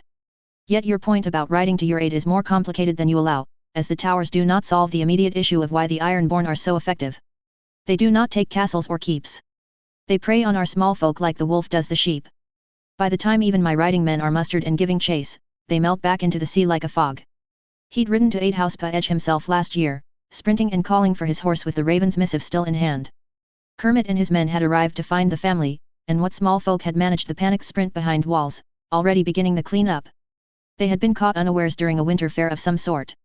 Hundreds of small folk livelihoods had been destroyed that day, and even he'd felt his stomach turn at the state some of the bodies had been left in. He had not been told the full details of what had happened, only that the once sunny Lady Pa-Edge had turned to the faith with a fervor and refused to let her daughters out in lordly society anymore. It was enough that he'd understood the broad strokes. It woke him in a sweat some nights, those broad strokes. Which brings me neatly to my second point, said Lady Myers, who had gestured for the knight attending her to hand over some kind of pouch. She took from it a pale square of clay, though when he held it, he found it heavier than he had anticipated despite its smooth surface. Some kind of stone, he hazarded, somewhat irritated that he was being made to play guessing games like he was a boy at his maester's lessons. His disapproval must have shown on his face, but she was undeterred. My people call it hagstone, she said, indicating the slab in his hands, but really it is a way to make stone in a land that has almost none. It had been an issue with the territory, he recalled dimly. There had once been great sandstone deposits, but the wealth of that had been poured into old stones when it was young and since stolen by enterprising small folk for their own purposes. We poured great slabs of the stuff and set it to dry. It has built 4 roads now within my territory, stretching from Hag's Hill to each of the main settlements in the area. My good brother trained and instructed the crew himself. No dip or ditch was beyond his ability. There's not a thing about building the man can't figure in his head while the maester is still looking for his slates. The crew is less formidable without him, but they are quick and learned at their trade. Lady Myers gave another one of those warm smiles, clearly fond of the man despite his low birth. And from the sound of it, he'd given her good reason to be fond, if what she said was true. He recalled Sir Ender had been displeased at the match, and had found it baffling that the man should allow such a thing for his own daughter. Yet now he wondered if perhaps he had suffered it in order to catch such a talent for his own house. It spoke well of her indeed, that Lady Myers could make good use of the foundation her father had laid for her. Fascinating, though elsewhere in the Riverlands does not lack for stone as you do. How did it perform? Already his mind was buzzing with possibilities. The true cost of laying road was the digging and the figuring to make sure that what you built lasted longer than the time it had taken to lay it. He might need to investigate these roads personally if they were any good. The military implications were promising. 'Tis not so long-lasting as true stone, but the slabs should be easy enough to pour and replace with similar or better materials in a kinder season. It was these roads that meant my men-at-arms could travel to aid my people. They moved slowly in wagons and still made the journey in good time. If you had us build stone roads to where the eastern shore is weak to Ironborn, your riders would be swift indeed if there was a road to Iron Man's Bay. She was building up to something. It had all the momentum and subtlety of a boulder poised atop a hill known for its verticality. He eyed her. This is a very interesting idea. Once I've had a chance to examine this sample and discuss it with my maester, I may even agree to it. Yet, I am no stranger to a well-laid tale, Lady Myers, and if I have your measure, you've enough silver to your tongue to enjoy the trappings of its rhythms. I take it you are all in anticipation of a third point. She laughed. Unlike many other gently bred ladies of his acquaintance, she did not bother to cover her mouth. He noticed her teeth were in good order despite himself and cursed his mother that she had put the thought in his head like a canker. Lady Myers had a pretty laugh, he allowed. Not dainty and tinkling or whatever sad poetry Oscar was likely to compose. But stout and true. She did not seem able to feign it, which meant it was a prize hard won. I confess, you do have my measure. If I'm to badger a busy man with minutiae, I might at least do so with a bit of vivacity. Kermit found himself grinning, an expression he had been certain would not visit his features again. At least until the whole raft of celebrations were over, and he could go kick Oscar about the training field for 6 hours before the lad left and took his camaraderie with him. I have in my service a woman from Bear Island. Skald Maga is a veteran of Ironborn campaigns specifically with regard to ensuring the small folk can lay traps and muster a defense. Her role in the success of repelling the raiders cannot be overstated, Lady Myers said, slicing the air with her hand as though to cut off any possibility that he might object. In truth he had little to say on the matter of northern sensibilities around women and war. He'd found Alice confusing enough, but he allowed that she was a better archer than most in his service. Cregan Stark had seemed to find it bizarrely agreeable. The less said about Sabetha Frey, the better. It was not something he'd allow a gently raised daughter of his own to engage in, but he supposed some women were as prone to the battlefield as some men were ill-suited to it. His father had been one of them, after all. Traps, you say? He asked. Traps, she said, that smile of hers sharp and lovely. He found himself answering with another one of his own. Which brings me neatly to my third point. Which would be what, my lady? We need House Mallister. The conversation that followed was terribly interesting. It was almost enough to make him feel guilty for having his guards turn away other visitors. It was only later that evening, when he'd been sharing a drink with Oscar and John by the fire, that he realized he'd not needed to move studies yet. Though Oscar had complained of her visiting a terrible guilt upon him just that morning, their mother had not come to screech at him. It had taken Kermit a while to realize that she hadn't come to see him since she'd greeted him with the other ladies upon the end of the hunt. It had been, by all accounts, astonishingly peaceful. He was beset with terror. For if his mother was not haranguing him about something, she was plotting. When and where the thrust of her attack would come, he could not say. He had tried mentioning it to Oscar, only to receive a strange look. "Didn't you want to be left alone?" he'd said, with a reproachful tone that was incredibly uncalled for. Showing an unusual insensitivity for his needs, John had let out a chuckle which he'd quickly tried to turn into an unconvincing cough. Kermit glared at him, but allowed that the effect was probably softened by the wine he could feel going to his head. Given the fact that the man had been menaced on more than one occasion by his mother, he ought to show a more sensible wariness of Lady Tully and her little dog too. "She's probably busy, Kermit," said Oscar wearily, "given the massive social event she has kept running for you. The Castellans and the servants run the event, thank you. Not to mention the days of planning I did beforehand to instruct them," he said, tartly, taking another pull from his fine new glass goblet. Was it his imagination or did the wine seem smoother on the tongue than usual? "If you think she didn't go through those plans with a fine-toothed comb, you were clearly raised by an impostor in stolen silk. We shall have to search the nursery for her, you must be bereft," came the dry response. Proving himself the elder and statelier of the Tully sons, Kermit resisted the urge to pinch his brother. "Little shit. This is half the reason she thinks you need a wife, you know. That sort of thing is her purview, so you don't work yourself into an early grave being the only lord in the Riverlands who takes his station seriously." Oscar rolled his eyes at him over the rim of his glass goblet. He was not drinking as fast as was his usual wont, likely nervous of the new material. Glass as a drinking vessel was not unheard of in great houses, but they molded to a stouter, sturdier frame than this thin and shining crystalline they were holding.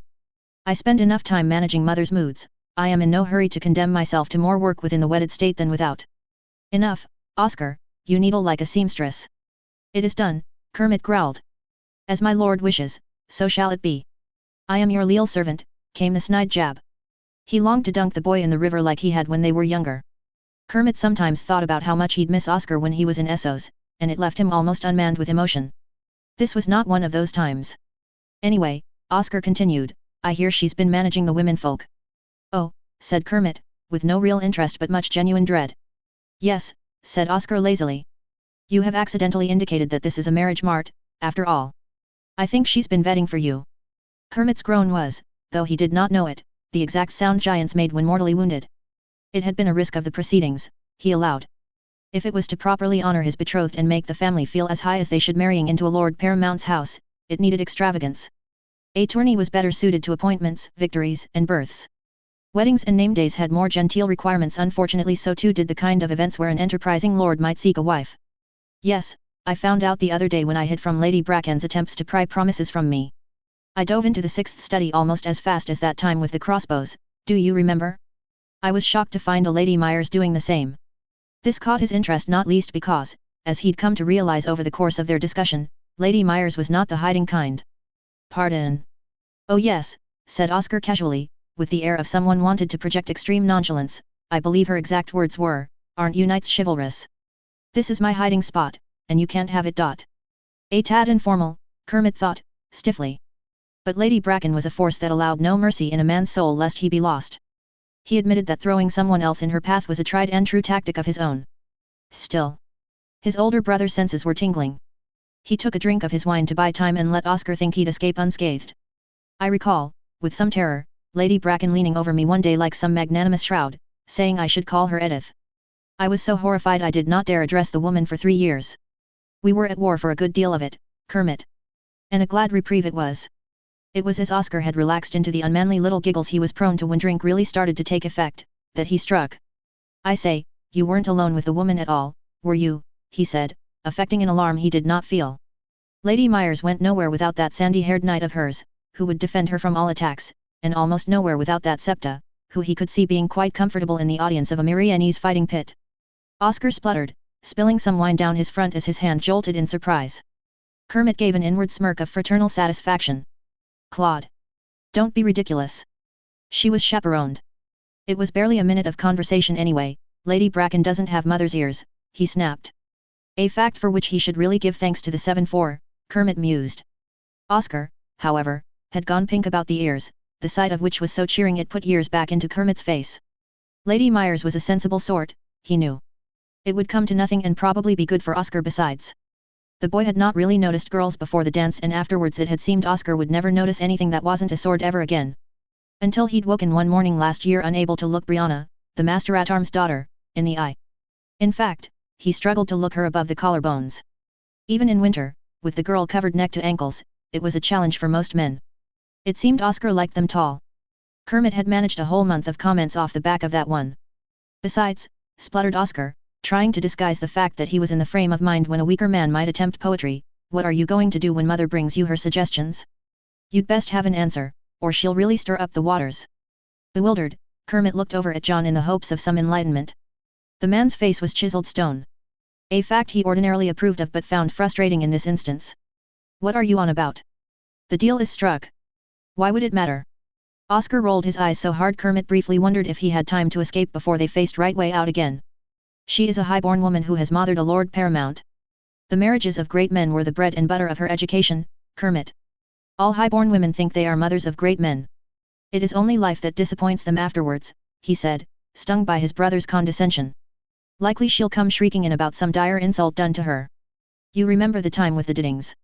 His brother paled and began nodding in spite of himself, before shaking his head and gamely resuming his conversational gambit. That's not the point. Oscar suddenly cut himself off, burying his head in his hands. His wine glass tilted precariously in his grip. When he sat up, Kermit fought the urge to startle like he'd seen a ghost. Oscar had father's eyes, when he was tired. When I go, you'll only have each other, and some wife you've likely chosen for how few headaches she's likely to give you. Are you really going to talk across each other for the rest of your lives? With that, the absolute cad had drained his wine and left Kermit to stew on his meaning for the next day of celebrations. It had bloody well ruined him in the archery contest. He'd just about thought he'd put it to rest, when he found himself in the throes of another terribly strange conversation. It was as he had finished dressing to go and appreciate the minstrels at the musical salon for the evening that John knocked on his door. Your last visitor before the festivities has arrived, my lord, he said, smoothly, which immediately put Kermit on edge. Visitor? What visitor? You didn't mention anyone else was left, he snapped, more accusatorially than he'd like. I try not to worry you in advance, my lord, said his castellan before he fled. Like a craven. He knew it was his mother, he reflected ruefully, not by the sound of her gait, but by the clicking of that little rat's claws on the stone floor. How your father managed to tolerate Lord Bracken all those years is truly beyond me.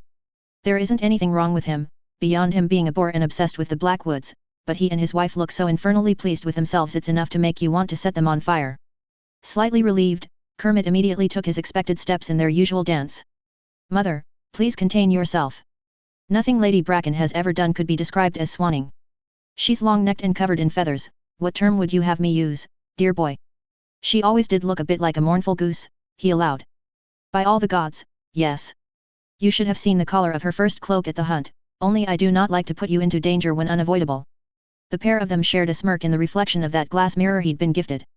His mother's eyes lingered on the object as though curious, but in a moment of uncharacteristic restraint she did not interrogate him on the subject.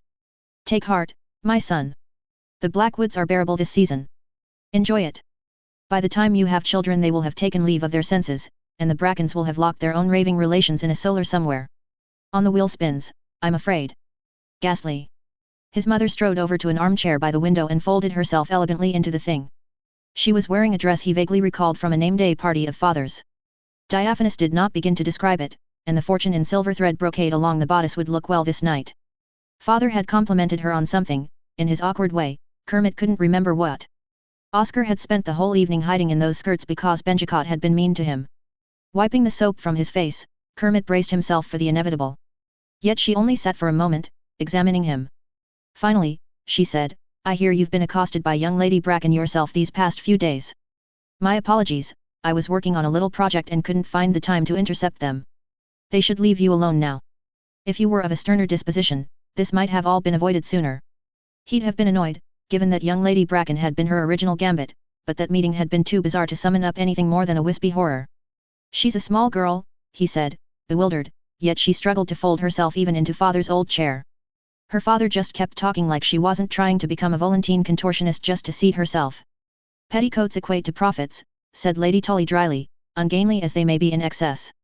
Or perhaps they are wearing armchairs snugly about the hips this winter, who can say?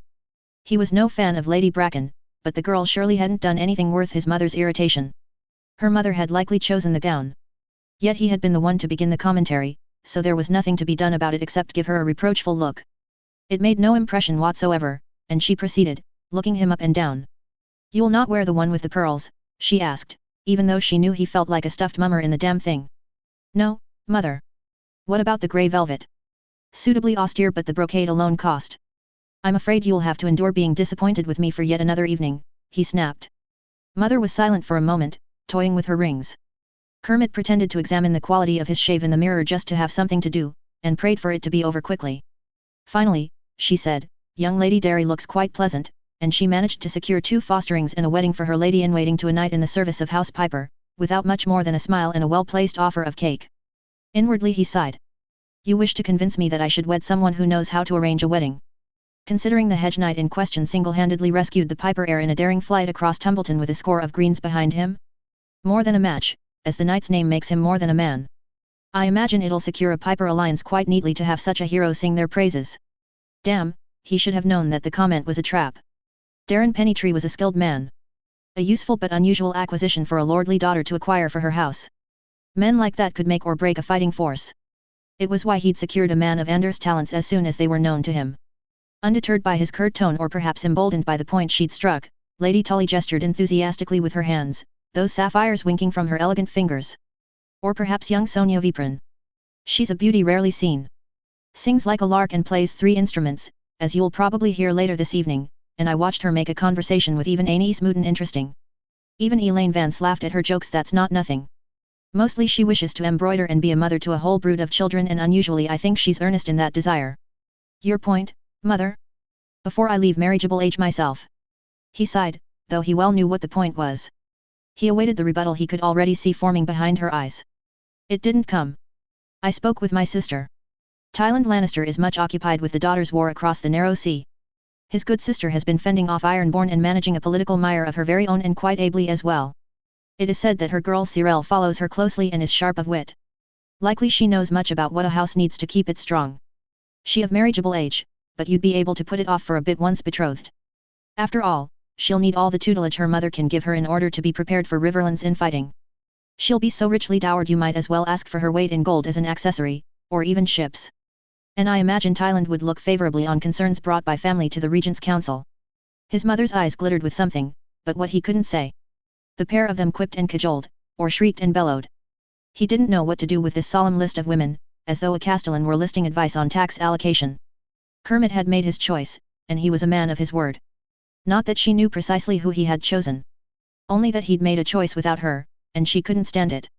Something must have shown on his face, as her eyes hardened and she turned instead to look at the mirror on his table. Reaching out, she picked one up gingerly.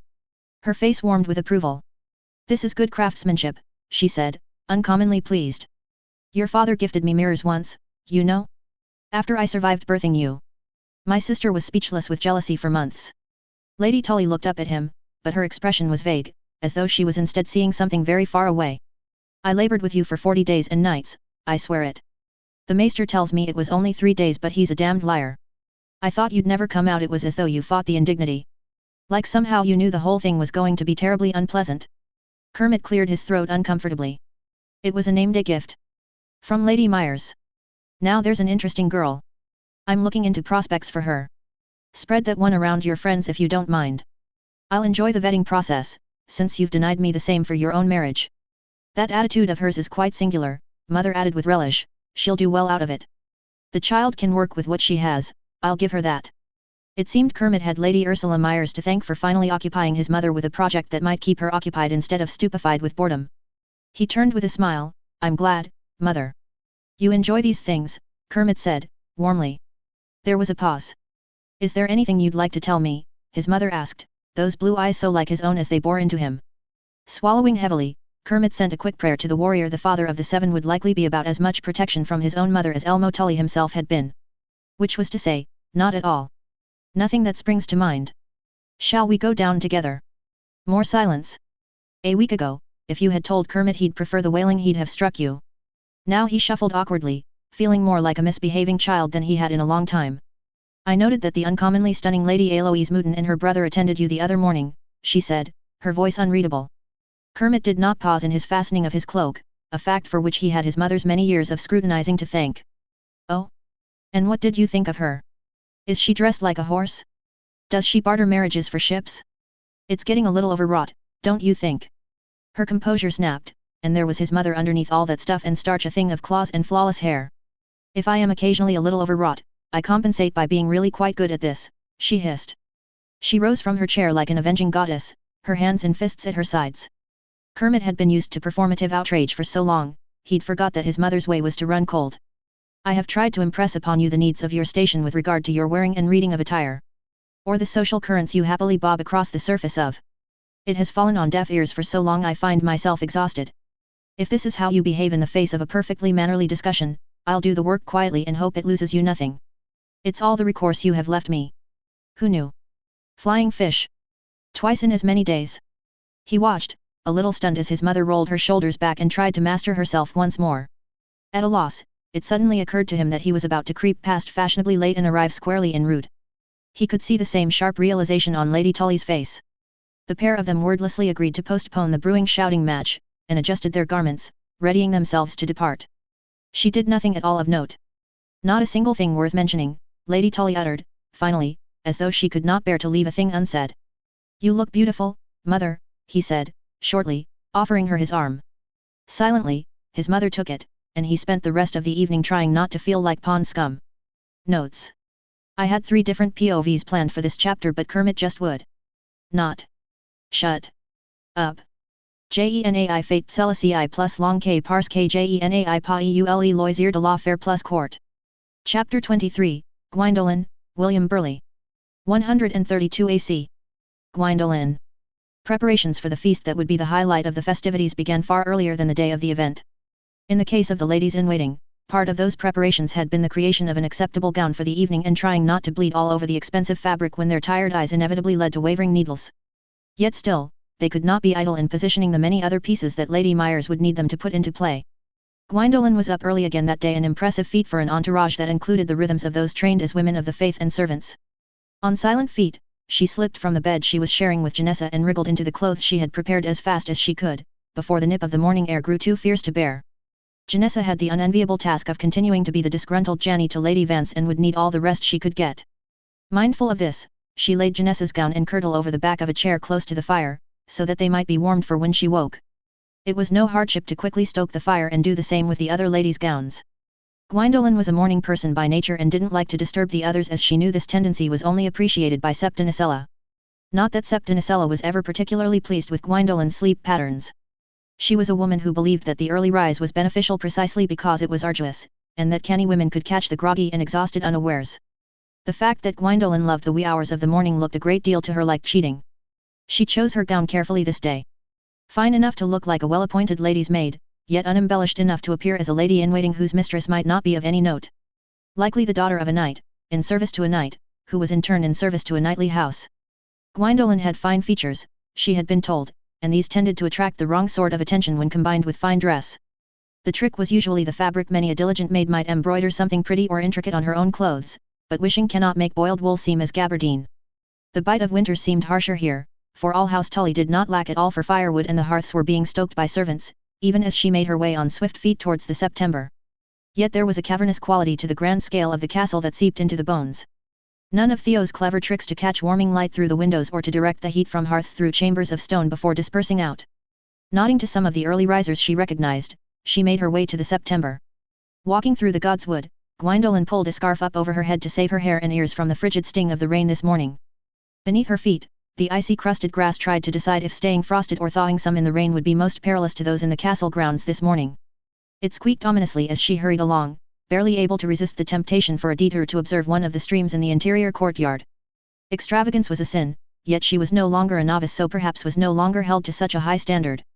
The September itself was not tended by a Septon at this hour, though Septon Tolls was a kind man. He was not used to so many coming to visit his comfortable appointment.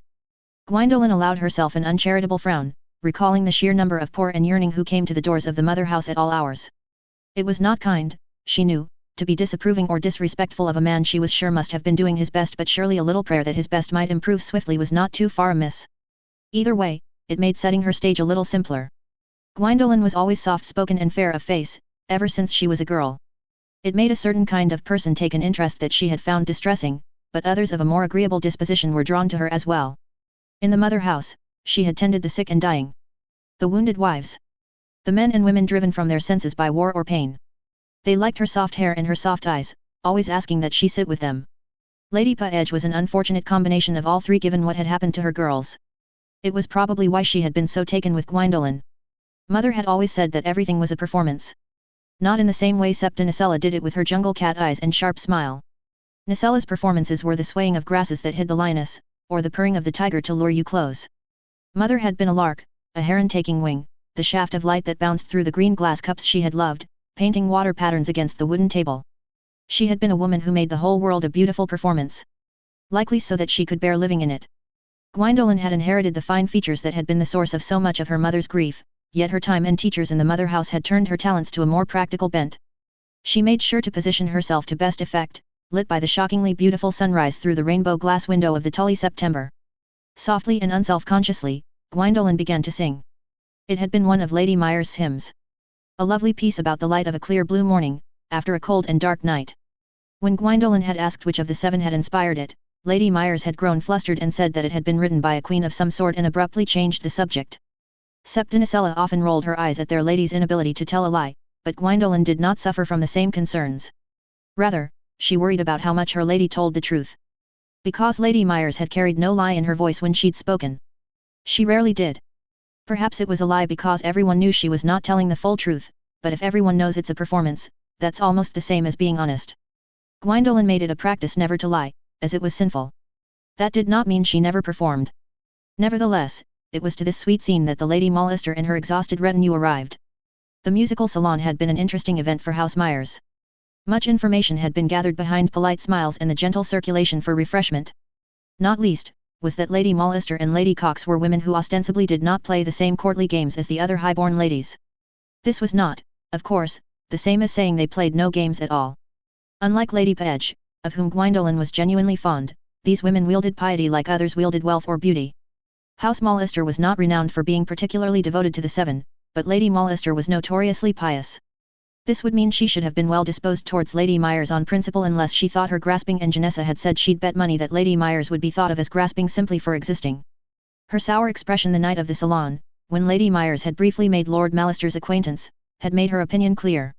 Perhaps the piety was to combat the shame of Lord Mallister's infamous dalliances? Lady Tarrick had warned Lady Myers not to approach the man as an ordinary woman. He really only had one way of interacting with them. Usefully, Lady Mollister was a lover of music and fancied herself a great observer of natural talent. The lady did not play or sing herself, as she was no low mummer, but had been most focused on the performances of the other ladies during the salon. Gwyndolin herself hadn't paid much attention. Mother had always said that all amateur performances at these salons were always exclusively for the benefit of the performers, with no reference to the wishes or tastes of the audience. She had not thought it necessary to attend to these moments of petty vanity in any detail. Far more interesting to note what it was that the formidable Lady Mollister appreciated and what she disdained. At the close of the final note, Gwyndolin turned her head to glance over her shoulder at the new arrivals. Between the curls escaping from her scarf to frame her face and the rainbow glow of the light that filtered in through that window, she knew she had shown herself to best effect. Lady Mollister was a stout woman, a figure hard won by birthing many sons who had managed to survive the dance and wed advantageously.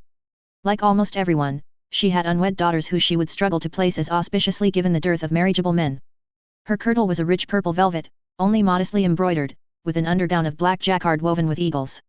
As though the black-on-black design concealed such an extravagance. She wore a cincture of gold and obsidian that fell to an intricately carved seven-pointed star ornament. The lady thought much of her relative austerity, much of her hidden luxury, and much of herself as an appraiser of all that the seven had made good in the world. Gwyndolin was a beautiful singer. But whatever Lady Mollister might find lacking in her talent, she could make up for with an expression like a wounded fawn. She had been taught how. "Seven's blessings to you this morning, my lady," she said, giving a refined curtsy and a nod of her head.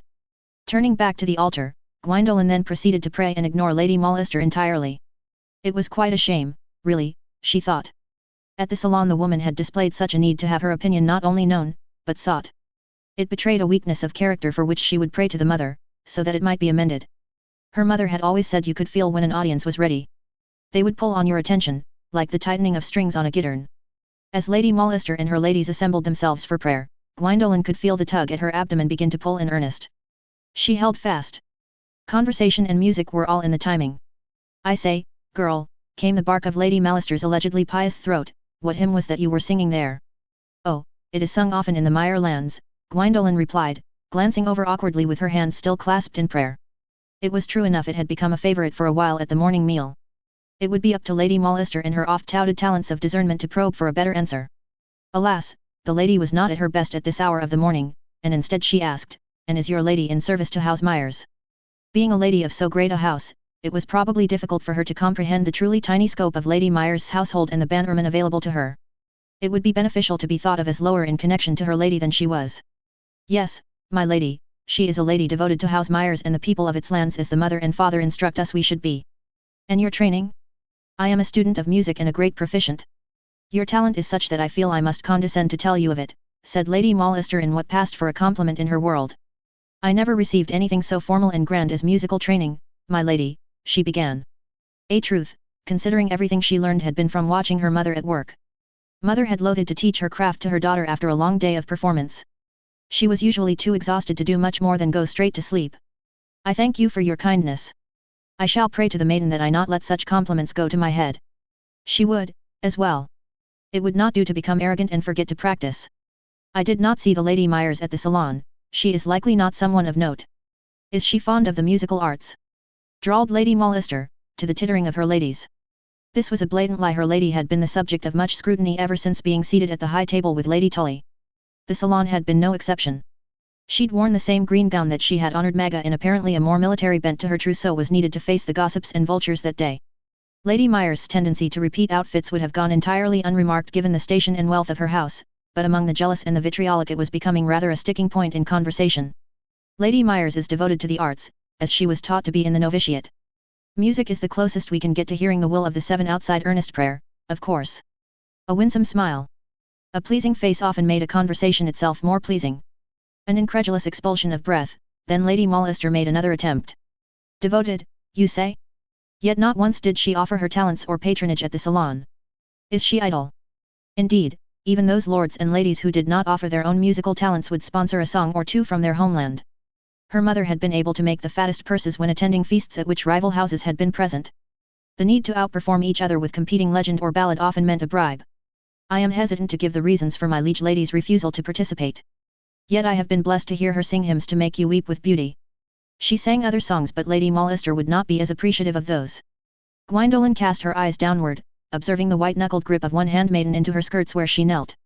Auburn hair and brown of eye. She'd remember her. Was she outraged that dawn prayer was taking so long? Or was Gwyndolin in more dangerous territory than she had anticipated? "This is well," said Lady Mollister brusquely, "some sense of propriety is necessary. I see an education in the seven has given her some humility, though she is no true lord. She seeks the attentions of those far too high above her station. Perhaps in time her tastes and connections shall refine into what reflects the seven's light, and not merely what basks in it." At this self-aggrandizing statement, the lady's jeweled hand rested against her breast, the implications not so much a hint as a slap to the face. Most of the ladies cooed like doves at this witticism. Gwyndolin felt sorrow rise in her own breast. For her lady to be so misunderstood was a tragedy, but for Lady Mollister to be unable to see what was before her was even more so. That she should feel the need to put someone down even here to a handmaiden of no great note, in the house of the seven, surely reflected the pain her marriage brought to her. She bit her lip to hold back such melancholy and saw the lady's eyes focus sharply on the movement. What she thought to glean from it, Gwyndolin could not say. It was done. She was a creature of candour and could not master her expressions as Janessa or Septinicella. Her mother had been a conduit for feeling through her song, not a woman of tales and tempests. Perhaps if she was, she might have endured her lot in life better. "No," Gwyndolin said finally, choosing her words with precision, "she is most aware that she will never be a lord. As I'm sure you are aware, even the songs of the Meyer lands praise its people rather than its lady." Eyes narrowed, Lady Mollister gestured imperiously for her to continue. "Why, I am surprised a lady as knowledgeable and worldly as yourself has not heard. Some soldier's ballad has come out of the mire, rather than anything reflecting the majesty of Lady Myers' house or father." Gwyndolin, unlike Lady Mollister, had not moved her hands from the appearance of prayer and was beginning to feel the strain. But if she removed herself from the maidenly image she presented, Lady Mollister might ask different questions that would ruin the rhythm of the performance they had been engaged in. A pompous smirk graced Lady Mollister's features, and she said, "As I expected. I can certainly see why she would not desire such a thing to be heard at a salon. Most unfortunate. And no other ballads have come from the Meyer lands that might be confused with it." Blinking softly up at Lady Mollister, Gwyndolin carefully replied, "As far as I know, no minstrel outside Lady Meyer's lands sings anything else about the Meyer." Suddenly rising from her seat, Lady Mollister flicked her expensive skirts into position and abandoned her apparent desire for devotion this morning. Without even a word of farewell, she and her ladies made to leave. No doubt planning something unpleasant for her lady. It was a risky play, but Gwyndolin liked the neat morality to the bait. If Lady Mollister were a kind woman, she might take the lowly Lady Myers under her wing given their shared love of music. If she were ordinary of spirit, then nothing of interest would occur from this conversation at all. It was only the spiteful soul that might act in a way that could hurt their lady and in doing so aid her cause. The gossip had been correct, it seemed. The only way to avoid Lady Mollister's ire was to never be seen in connection with her lord husband. As a result, Septinicella had said it was only a matter of time before some retaliation was to be expected, especially since Lord Mollister's navy would need to be involved in Lady Meyer's plans. It was decided that the retaliation could not be avoided, but it could perhaps be directed into something that was still of use to House Myers. Like a gaggle of geese in fine brocade, the retinue all followed their lady out of the September. Only the auburn-haired girl lingered, curious. When she spoke, her voice was low and gentle. "What are you praying for so early? I would never rise and come here in the cold and dark on my own." There were a number of true things Gwyndolin could say. She could claim that prayer was most healing when the world was cold and dark. Or perhaps she could tell the girl that generally people came to the September at this hour because they did not wish to be disturbed. If she was feeling particularly daring, she could share that in her experience real prayer, if one had the courage to be so audacious, was simply the longing that everything would be perfectly all right forever. But it was better to make friends than preach. This had long been her conclusion and why the September did not always suit. So instead, Gwyndolin fixed her with a dazzling smile and said, "To be honest, my lady, I just came here to sing." A conversation overheard by Septinicella, where she appeared to be praying to the warrior in the afternoon light. "Yes, apparently so," sniffed one lady, her tone dripping with disapproval. "Poor Lady Mollister, it's just so sad," sighed some young girl, whose familiar saccharine tones clearly irritated the woman she was accompanying. Septinicella similarly detested soppy behavior, and so frowned despite herself. "Poor, is not a phrase I would associate with a house such as theirs," observed the older woman dryly. "Often the trouble with bastards is the inevitable scrabbling for whatever scraps they can get from their lordly sires. The woman has 4 wedded sons and 2 daughters besides. She's hardly under a threat. She must not feel that way, if the situation is as you describe. At this rate he'll father half the Riverlands. Is she a lady or a fool? You cannot assume she could simply bear it." Privately, Septinicella agreed, and loathed having to do so with someone who sounded as though the inflections in their speech had been calcified at the tender age of 5. "Does it matter how she feels?" came the retort. "It only matters what is. And the more she scrabbles for control over his conquests, the less it looks like she is secure in her house. She'd do well to patronize a mother house and have them preach about bastardy and sin instead. Take heed, child. Though they might crow otherwise, no one feels safe when a woman has desires or thoughts in her head. The actions of others are much more effective aids for a lady. People become skittish when it seems she has to get her hands dirty." With a glance to her left, Septinicella confirmed that the Dowager Lady Mouton was a canny one indeed. Young Lady Eloise would do well to heed her. William Burleigh. The purse from the archery contest had been a welcome boon. There were few Southerners who could match him at his craft. Though he had originally travelled south to make his name in service to a good house, over time he had come to see the advantages of participating in the tourneys scorned in the north. The archery contest never quite commanded the prize money of the justs and the melee, but William was happy to stay away from those arenas. It was useful to build a legend as a master archer with keen eyes, and it was useful for men to never quite know what he could do in a fight. He had been disappointed by Lord Kermit Tully's showing in the practice field, however, for he had dedicated some time on campaign to training the lad himself. The Lord Paramount's mind had been clouded and distracted. It was plain that he could not let the world fall away as was needed. Lord Tully's 4th study was a finely appointed room. It did not contain many items fit for the work of a lord, given it only had one small desk and few surfaces that were not finely wrought side tables. Mostly, the room contained expensively made chairs. It hung with fine tapestries depicting various valorous deeds of the Tully ancestors and was warmed underfoot by thick Myrish carpets in rich patterns. This was clearly the study of some previous Tully who had preferred drinking and socializing to the minutiae of managing a lordly house. Lord Oscar, Lord Kermit, and Lord Benjicott were gathered at the comfortable armchairs by the fire, enjoying some mead and acting their age for once. It was not an uncommon occurrence to be in attendance to what passed for a boy's bout of carousing when these three found the time to meet again. Even now these authorities of the Riverlands were acting as furtive and delighted as children on their first nighttime venture into the wine stores. William was of an age with the lords, and he himself had enjoyed a night or two of revelry with his fellows in service to Lord Blackwood. It was difficult, he thought, to be of so high a status that one could not occasionally act an ass. His mother often mentioned that she thought it necessary for the health of young men, for too much propriety might stopper the transfer of humours in the liver and absolutely ruin their digestion. William was more irritated by the fact that he was to stand in attendance as a kind of conversational prop for Lord Benjicott, unable to seat himself for a drink without invitation, yet having to stay alert to the conversational flow in case his lord wanted his opinion. He would have much preferred a straightforward guard duty. William had found himself honoured with Lord Benjicott's company this whole celebration, but it was beginning to wear. His lord was a fine young man and an able warrior, but he had soundly refused to be left unattended this week of celebrations lest he be forced into a marriage. As a third son of a minor mountain clan, William had yet to experience the horrors of a lady in high dudgeon with high hopes for matrimony. He would allow, based on the number of pressing issues he'd had to invent for his lord this week alone, that it was a state gladly to be avoided.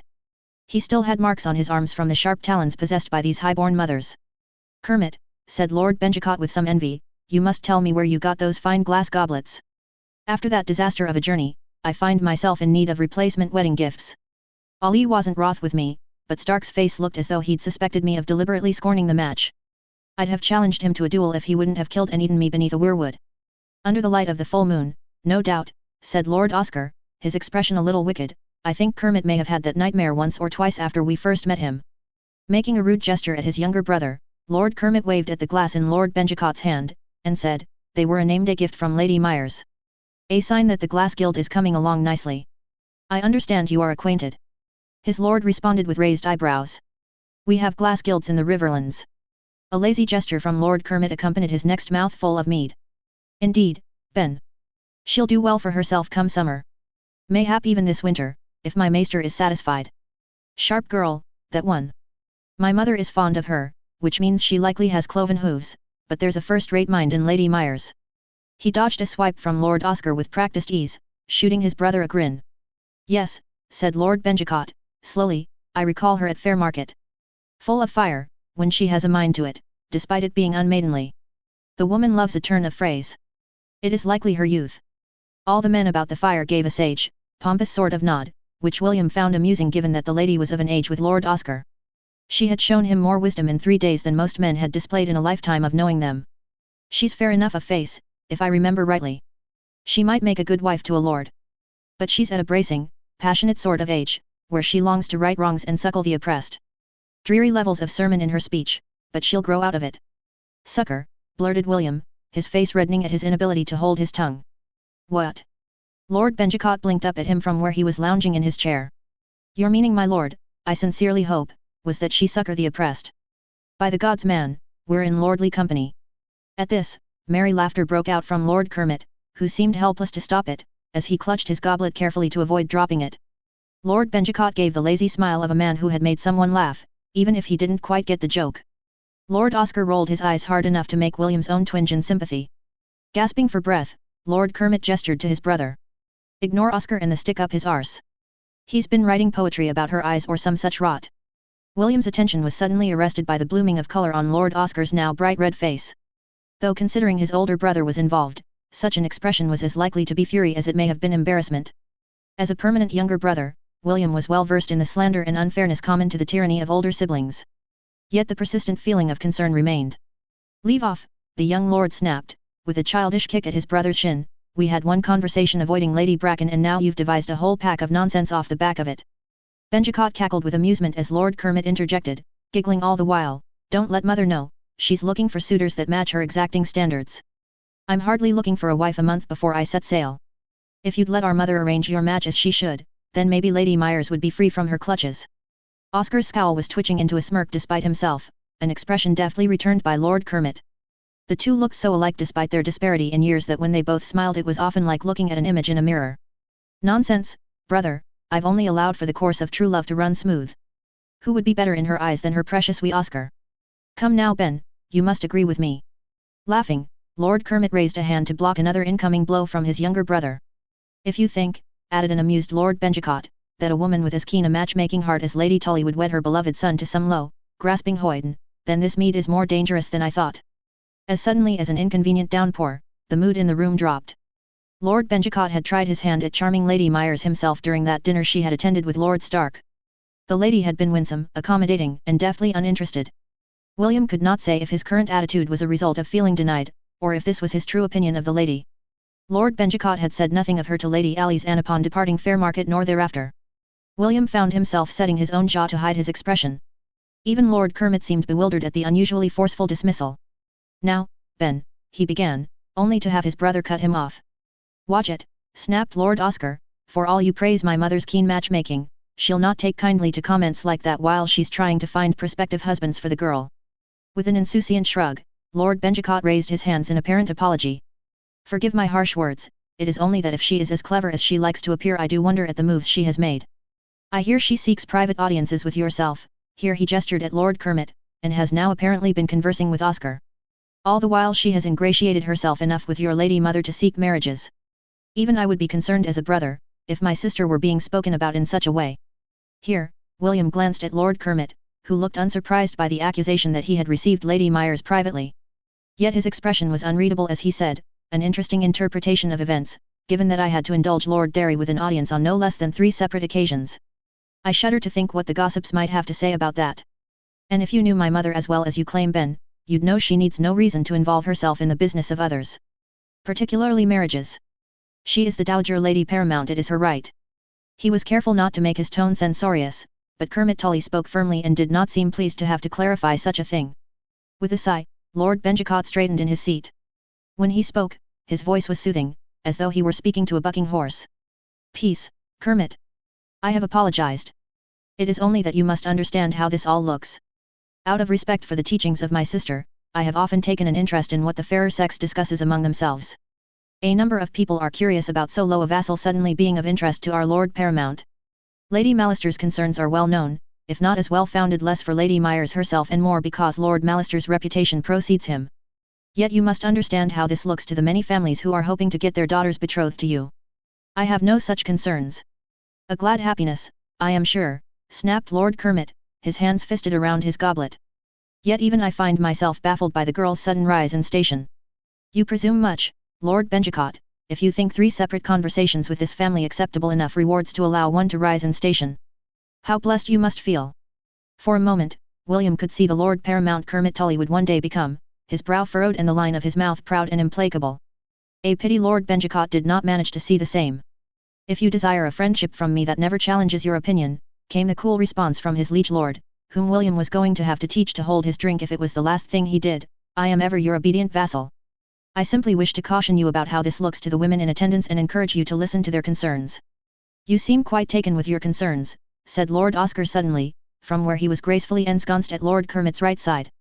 Who might have shared these with you? I'll not dismiss them out of hand. I find myself intensely curious. With a triumphant wave of the hand, Lord Benjicott gestured to Lord Oscar. There. Taken in the spirit in which it was meant. I'll introduce you to Lady Emmeline at the feast tonight. If nothing else, you'll find her charming company. Very agreeable. Exchanging a significant look with his brother, Lord Oscar allowed that the lady in question might be an interesting conversation partner indeed. Swiftly, the conversation moved back to safer waters. William allowed himself a brief flare of annoyance, that his liege lord had been meeting Lady Emmeline in her very agreeable company while he had fended off Lady Terrick's terrifying expression and had to keep explaining that his lord was occupied with important business. It was only later, as they left, that William observed a change in Lord Kermit where he remained seated in his 4th study. His expression was thoughtful, though his frown threatened to make it melancholy instead. His brother sat beside him in silence, his own blue eyes watchful. What they were considering, he could not say. Only that he was resolved to deliver a brief warning to Lady Myers at the feast that evening. She would want to know about and guard herself against such scurrilous accusations. It was the honorable thing to do, after all. A letter from the north, bearing the seal of House Stark and sitting on Ursula Myers' desk for her return. Lady Ursula. I am intrigued enough by your proposal, though skeptical of its veracity. I respect your conviction and your word, but I would like to examine the item myself. I would propose a visit in the next moon of. Only a small amount could be discerned by candle light without breaking the seal, but it is enough for Ivana to make precautionary preparations. and to send a quick missive to her sister asking permission to open and read the full text. Notes. The game's afoot. Not always in Lady Myers' favor. Chapter 24, Ursula Myers. 132 AC. Ursula Myers. I was still unused to the sensation of being dressed. As a girl I had not lived so high in station that there were handmaids to help me. My sister and I helped one another if something was tricky to fasten, and in deference to this our gowns were often front-laced or side-laced to allow us to swiftly dress ourselves. As a novice, you threw on your gowns as fast as you could and your robe swifter still, lest Septinicella or Septigorma catch you still abed. It was curious, the sensation of embarrassment coupled with the tyranny of my ladies-in-waiting. It seemed to fall under the same auspices as my lordly authority. Wielding such authority or demonstrating my power and status over the others in my household seemed to give them a kind of comfort. So too did the privilege of being dressed by my ladies-in-waiting. My thick brown hair had been painstakingly brushed in preparation for Cedra's work. It rose around my head like a cloud, and I fought the urge to frown. I had faith in Cedra's clever eye and quick hands, but I could not always see what she envisioned, which meant I was often sat desperately hoping it would turn out right. As I perched on a stool and allowed my head to be twisted this way and that, Septinicella discussed the plan of attack with me. Of utmost importance tonight is securing Lord Malister's agreement to aid the defense of Ironman's Bay in line with your stratagem, she said, crisply. I went to nod in response, only for Cedra to give a worrying Laquoth-like hiss of disapproval and yank my head back into place. Wincing, I replied, I imagine a man who leers like that might agree to almost anything if he thinks it will get him what he wants. It is making him swear to it in view of those with the power to keep him to his word that concerns me. With any luck, said Septinicella, clearly believing it to be anything but, Gwyndolen's work will prove fruitful and Lady Malister herself will give you an opening. Under no circumstances are you to go anywhere in private with the man, not even if Sir Dominic is welded to your side. The image alone will set those already loose tongues wagging. Looking up from where she was holding strands of hair in place for Cedra, Gwyndolen frowned. Septa, nothing is certain. She may have had a change of heart or chosen a different method of attack than the one handed to her. Nicella pursed her lips in disapproval. I've never known a lady who was high in the instep that did not want to visit vengeance for her husband's infidelity. It's a tragic situation to be locked into, I grant you. Her persistent attempts to control the situation only make it more so. Why go hunting for other stratagems when a neat method of embarrassment is available? It would humiliate her, and Lady Malister lacks the imagination to imagine it doing anything else. Janessa has reported on Lady Emmeline's latest method of attack, I interrupted, before the two could descend into a theological debate on man's ability to have a change of heart. Apparently my meetings with Lord Tully as head of House Myers are being twisted into something more salacious. Am I more likely to face accusations of youthful indiscretions or something more calculated, do you think? Whatever you are faced with, the trick will be in how you use it, said Septinicella, her hands finishing the last bit of chenille to be stitched down along the dress. She held it up for Quoth to inspect. He gave a little bob of approval and a soft squawk. Cedra, she barked suddenly, tell me why it is so and how she might play it. Startling, Cedra nearly lost the thread of the style she was weaving for me and was saved from having to start again only by Gwyndolen's quick hands. From behind me, I could sense her nerves, like the trembling of a startled rabbit, an understandable reaction to an impromptu test from the venerable demon in her starch-shade wimple. Yet, Septinicella was a natural teacher, and Cedra's stammer smoothed it into something stronger and more confident. Because it depends on who is asking and what it seems they think. Some folk might appreciate the idea that Our Lady is trying to make herself a mistress more than they might an earnest wish for a match. Others have some understanding for courtly love and can be swayed that way. Harder now they've been known to meet private like even if Our Lady is always chaperoned. Depends on their character. Most of the time, being quiet and letting M talk it out is more use. Folk don't tend to want to hear what others have to say if they think you are lower than M. Most likely they want to tell you what they think. Marriages, hissed Gwyndolen, quietly enough that there was some hope Septinicella hadn't heard. Poor fool, I knew the woman of old. And it's likely that Lady Vance is looking for a match of her own, and she'd be sore if we made moves against her own self. Making it seem that we're an innocent victim and she were jealous of Our Lady might work. Lady Vance is all teeth, mayhap Our Lady can play the soft one? But other folk might appreciate Our Lady looking clever in the game. A long pause, where Septinicella staunchly refused to look up from her embroidery. Better. As you say, there are 100 ways to play it. And keeping your mouth shut is a stronger play than most can appreciate. Too many fools are obsessed with their pride to the point of stupidity and miss the perfect opportunity to say nothing. You cannot allow yourself to be walked all over, but no one got anywhere in life without ever being trodden on once or twice. Next time try to recall that our opponent in this can be retaliated against at a later date without Gwyndolen having to feed you your lines. She bent to cut the end of the thread with her teeth. I was disappointed to see them as flat and human as ever. Her narrow green eyes lifted to my face, and she said, you do know that Tully could have arranged for Mollister to be part of your little block with a wave of his hand, don't you? Did I? The longer I was a lady of my people and the longer I spent in Riverrun, I was beginning to wonder if anything was ever that simple. Perhaps so, I began, slowly, turning the thought over in my mind. Yet it would cost him something. Watching Lady Tully, you begin to see the tightrope these Lord Paramounts walk among houses all eager to press their advantage. He's already agreed to help with building signal towers and sponsoring my crews to lead the building of roads. That gets him something he wants, but it's very much an investment. If I can get the Mollisters on side myself, it will be me making bargains.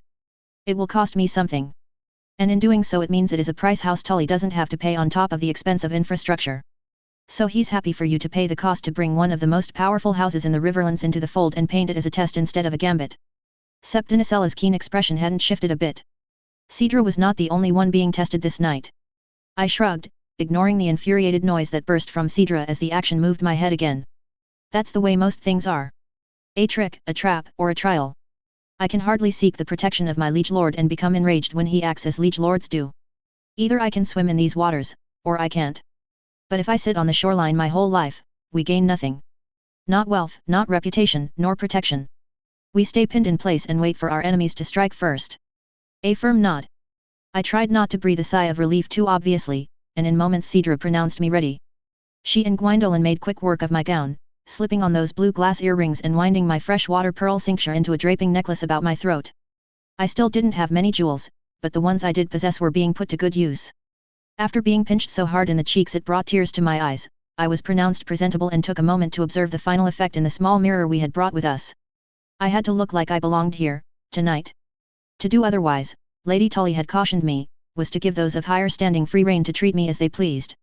Being unmarried, it would be unseemly to wear the head coverings of richly dyed fabric or the nets and head dresses that were the jewel-studded status symbols of the wealthy Riverlanders. As a maiden, I was allowed to wear my hair mostly down, or uncovered and braided. Yet using my own hair Cedra had fashioned a woven net braid that draped across my scalp, held in place cleverly by pins topped with freshwater pearls, and the ends woven into a fishtail braid. My blyaude was made of costly silk noil. A trifle for the gathered lords and ladies, but I had long known I would never be able to outright buy my way into status. Only the skill of my people might do that. The fabric lacked the slippery sheen of charmeuse or the weighted luxury of baronet, which would have truly made me weep at the cost, but it also meant that it could drape thickly and not leave me afraid of coming into contact with the slightest splinter. I had asked to leave the silk undyed, a sartorial choice that had horrified everyone except Ivana, whose keen mind could immediately grasp what I sought to present even as my clumsy tongue could not articulate it. The bodice was laced tight over my stays to smooth the line and show the work of my handmaids off to its best advantage. In deference to the expense of the fabric, the skirts were narrower than was the fashion, or perhaps it was the weight of the embroidery that made it so. Each lady of my household had contributed to this dress in blood, sweat, and tears. You'd have thought they wished to see me wetted in it. Embroidered along my skirts and bodice were the fauna and flora of the Blue Fork and Hag's Mire. The necessary scrabbling for material was no matter to my ladies-in-waiting, as each spare scrap and tuft had been repurposed for the creatures set in relief along my gown. Chenille, thread, and leather cord had been used to create the river grasses, the shy curl of fern and the frozen seed heads of the bereed set with beetle wing. At my hem, the odd sparkling flash of fish scales disappeared between the foliage, made shimmering by whelk shell and scrap copper wire from our industries. Mire birds sparkled at my right hip, as though in a dive towards such hidden treasures at my hem. Real freshwater pearl and beetle shell formed their face and breast, while their wings were made of stitched and textured ribbon. They were really threads made from cattail reeds that had been processed into ribbon. It would not fool anyone foolish enough to touch a lady's gown without permission, but was less costly to gather and dye. It did not weave easily, but it colored and embroidered well. Kana had said that date and palm trees in Dorne produced a similar item from their bark.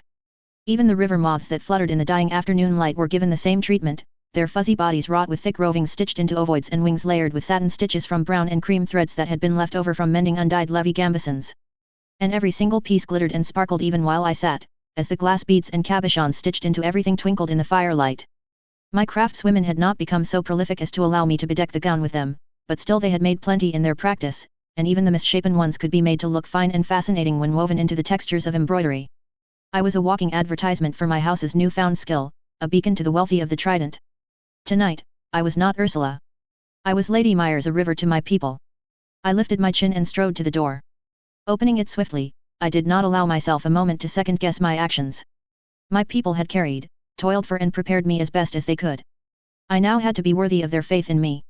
Quoth settled on my shoulder, with the soft caw that spread through me like a warmth. Ready for battle, Sir Dominic? I asked. Yes, my lady. Once more unto the breach. I extended my arm, the tight sleeves of my blouse shimmered at the wrists with beating, and Sir Dominic escorted me to the great hall. The great hall was staggeringly ostentatious compared to what I was used to. Giant pillars of green marble were polished to a near mirror shine. The plaster work where they met the vaulted ceiling fashioned into fish scales painted in a dizzying array of colors. The length of the hall was flanked by leaping round arches, in that same sandstone of the castle walls, smoothed and carved that they looked almost like molded clay and not stone. The great hearths were crackling and roaring, warming the cold stone of the room and casting a roseate glow over everything. Above the arches was the gallery, whose banisters were painted in red and gold that twinkled in the light from the braziers up along the walkway. Even the whitewashed lime along the gallery was used to create a grand effect. Gold leaf on the ribs of columns sparkled and danced as the white paint reflected the brazier light on the upper story for the viewing pleasure of the guests. Cut into the sides of the towering hall, the green glass windows showed the dimmed and muddled starlight, and the full moon rising high above the clouds. Down among the revellers, it was no less extravagant. The walls were lined with tapestries of great size and intricacy likely stitched together cleverly given the challenges with limited loom size. Where no tapestry resided, murals of House Tully and their great history flanked the hall. I recognized the encaustic painting technique for the murals. I'd worked with it myself before when at the novitiate. It was meant to be an expensive art. I'd only been given training as a girl because my talent for painting and drawing was so noted. It would have made my future cloister a pretty penny to hire me out to paint religious murals for the wealthy and pious of the Reach. The tables were arranged along the central belt of the great hall, thick with candles.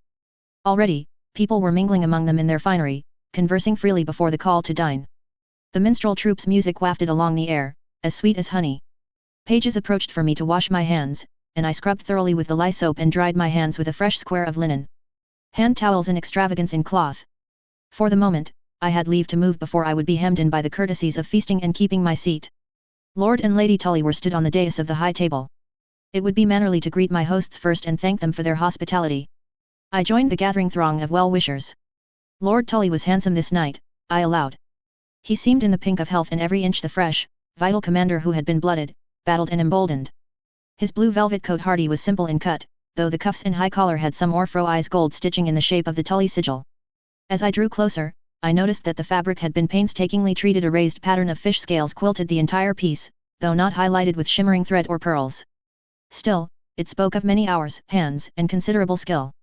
It seemed Lady Tully had been at work, however quietly or deceptively. Lady Tully herself wore an icy blue gown with excessively draping caped outer sleeves, lined with shimmering white satin, and tight inner sleeves of the same ice blue. She wore a similar fish scale motif to complement her son but had not left the quilting alone for a moment. It covered her from neck to hem, even her sleeves were not spared. Each curve was outlined with gold thread or beadwork, the center of every scale thickly laid with gold brocade. Along the caped outer sleeve, these exquisitely wrought scales were further embellished with a droplet of tourmaline, turning the fish scales into the eyes of peacock feathers. Much as I was, Lady Tully was a beacon declaring her house's power and wealth. I dare say she'd claim it wasn't her fault there was so much to declare. As I approached, the pair were already in conversation with one another. Keen ears, honed for years under the tyranny of a near-silent Lady Nacella, caught the thread of it. "Where," Lady Tully hissed with a little rictus grin, "is dear Oscar? I'm sure he'll be with us shortly, mother." "Believe me, I keenly feel his absence as well," replied Lord Kermit Tully out of the corner of his mouth. They enunciated beautifully through gritted teeth, did these two. Poor Oscar. I wondered if he'd found another study to hide in? "My lord, my lady, I greet you. Riverrun outshines the storied palaces of old tonight." I swept into a smooth curtsy, only raising my bowed head when a laughing acquiescence from Lord Tully indicated I was safe to do so. Quoth took the opportunity to delight audiences by fluttering off of my shoulder and bowing to Hamish, who looked so startled by the gesture that he almost forgot to growl. "Lady Myers, you look lovely. Be merry and welcome in my hall. I look forward to your successes tonight." Lord Tully smiled at me, giving a nod to the goal he knew I would be fighting for all evening. I allowed myself a moment of irritation that he would allow me to wrangle Mallister in his stead, but much of lordship is the appearance of being unaffected by the currents. If he went and demanded Mallister's cooperation he would get it, but better to lead the man to the conclusion himself and allow Kermit Tully to be petitioned. In so doing, he would seem the very soul of generosity, to agree to Lord Mallister's wise proposal. I must say, Lady Myers, the intricacy of the embroidery, I have seen nothing like it in quite some time. Are your Meyer artisans embroiderers as well? Came the silky tones of Lady Tully, a smirk playing about her lips as she lifted one fine-boned wrist to gesture at my gown. I took the cue I had been offered and replied, "Not so, Lady Tully. It was the work of my household." She raised an eyebrow. It must have taken them 30 days and nights to craft such a work. How dedicated. I didn't think there had been a day gone by without someone working on something for this gown. Ivana had draped and set the shape of the blouse and bodice before I'd left. Gwyndolen's fingertips were so speckled with tiny wounds that I worried too large a sip of water would cause her to spring a leak. Some nights Janessa had woken from a dead sleep, thrashing from nightmares that she had bled onto the silk. Cedra had become more magpie than maiden, between herself and the raven's scrounging material that would look well. Even Nicella had ensured that her exacting standards were put to use in the finishing of each section. Looking up, I offered the warmest smile I knew how, filled with the knowledge of love and support my ladies had stitched into every thread. As I am a river to my people, so too are they a river to me. We are not a rich house, but we love each other well. I shall pass on your compliments. Nicella may even deign to smile. A muffled snort from Lord Kermit was cut off by what seemed suspiciously like an elbow to the ribs. Though of course, Lady Honorine had not appeared to move a muscle. With a smile, she needled back, "Oh?" A strange comment from a woman with a fortune in glass beating along her gown. The Meyer artisans must be doing well for themselves. It was a carefully worded non-statement that needed no reply, especially as I felt Lord Kermit's attention sharpen. It seemed that despite his mother's tutelage, the intricacies of such things were not his strong suit. From behind me in the line, I could hear whispers beginning. I'd probably owe her a favor for that one. Fortunately, Honorine Tully was more likely to make me pay it back by having me be droll on command, and Nicella had been a whetstone for my wits since I was 11. Instead, I smiled and curtsied once more, and made my excuses to go circulate the room. The comment won me a few useful conversations, particularly with curious women and sartorial men, who wanted to see for themselves the beadwork that Lady Tully had personally complimented. It would not be long, I didn't think, before merchants from other parts of the Riverlands would become eager for this new fashion in glass beads. Presently, the gown's audience appeal began to wane. It was a fine gown, as they go, but, like so many gowns, it lacked sustained dramatic interest. I circuited the room in a mannerly fashion, Sir Dominic at my elbow and Quoth on my shoulder. Lady Derry sent a wink my way and continued slowly extracting some delightfully imbalanced trade deal from a young lord who looked like he didn't know which way was up. She'd lost money to me at the archery contest in a manner so charming and winsome, I couldn't help but think she'd done it on purpose. I liked her immensely anyway. Passing Lady Tarrick, she caught my eye and waved me over lazily, puffing on her pipe where she was stood next to her husband. They wore similar outfits, richly dyed dalmatic tunics in saffron yellow, thickly ornamented with gold brocade and the geometric patterns they enjoyed. Lady Tarrick wore a stella of rich magenta charmeuse over one arm in a stunning waist of fabric. The pair of them stood shoulder to shoulder, presenting a united front in every way they had available to them. I bent to kiss her cheek in greeting, and she whispered, "I've already seen the great proficient skulking towards the minstrel's gallery. Despite your hopes, I think she's taken the bait, girl." My smile fixed to my face, I threw my head back slightly as though receiving the most outrageous compliment. "Oh Lady Tarrick, you have such interesting observations." With a sly expression and a dizzying cloud of blue smoke, Lady Tarrick added, "By the by, I hear the Dowager Lady Tully is vetting husbands for you, clever girl. Might I throw the wayfarer Vancess into the ring? A marriage to them would provide support from a good name, and something of a leash on Lady Emmeline." "Really?" "One becomes almost enthusiastic," I said, my tone as dry as Dorn, before turning to greet Lord Tarrick. Lord Tarrick was, and there was no other word for it, the most magnetic man I had ever seen. He was not particularly striking to look at. His hair and beard were speckled with silver, and his physique not unlike every other man of my acquaintance. But he had arresting dark eyes and a wry grin I admired. Most attractively, I admitted to myself, he was absolutely smitten with his wife. "Lady Myers," he said, bowing over my hand, "I do so look forward to watching you dance." His eyes flicked towards my left, as sailing into action came Lord Paedge and Sir Gale. It was not, I reflected, Lord Paedge's fault he was the way he was. The man had suffered mightily from iron-born attacks, and that alone was enough to curse you with a wan expression and sleepless nights. Yet I could not help but believe that at the sight of the purple shadows ringing his eyes and the sallow color of his drooping face, that many a silent sister would be fooled if he held still for too long and begin swiftly shrouding the man on sight. "Lord Tarrick, a pleasure." "Lady Tarrick, a pleasure." "Lady Myers, I am charmed," and so forth, he said vaguely, his skeletal hand waving across the top of my own in the approximation of a greeting. I was still unclear if this was his level best or if some other interaction played out in his head during these encounters. Some part of me noted that he was also 20 years Lady Paedge senior, and the woman was now in her early 40s. Perhaps I was being too harsh, and age and decrepitude would catch up with me in similar ways so that I might be punished. Sir Gale Paedge was a well-regarded man of noble fighting skill, or so he told everyone within earshot. It was true, as well, making it all the more galling. It had been his absence at a tourney in King's Landing, that had likely put paid to any resistance a house such as Paej might have offered to a surprise iron-born attack. Lord Paej, for all my prejudice, was a man who appeared to care well for his small folk and family, however watery and vague his emotions. But it hardly inspired fighting vim. Lady Myers, he said, smoothly sidestepping his uncle, it is a pleasure to see you again. You are as radiant as ever, like the moonlight atop the river you sparkle. It's all the torches, I said dryly, yet I thank you, though my maidenly shyness hardly knows how. Ah yes. The stuff of legend. I flatter myself that I may help you overcome it in time. He chortled. Sir Gale wore the unmistakable look of a man certain of his charms. Even if I might have once judged him handsome, I had sat through too many conversations with him over the past few days to see him as anything more than a walking lump of smarm. Nevertheless, he had impressed even Sir Dominic with his tactical reasoning, and he had shown very well in the practice ring. A man could be a talent and still a bore. As long as this was so, he remained indispensable to our cause. Or at least, the ephemeral idea of our cause. Because without Mollister, we had nothing. My job this evening was to spin that nothing into purest gold and lure the man towards us. If I did it right, he'd not even mention my name to Lord Tully when he approached him before his departure on the morrow. With a nod to signal Sir Dominic, he sprung into action and began blandly stating opinions about how one might best guard their shores from iron-born incursion.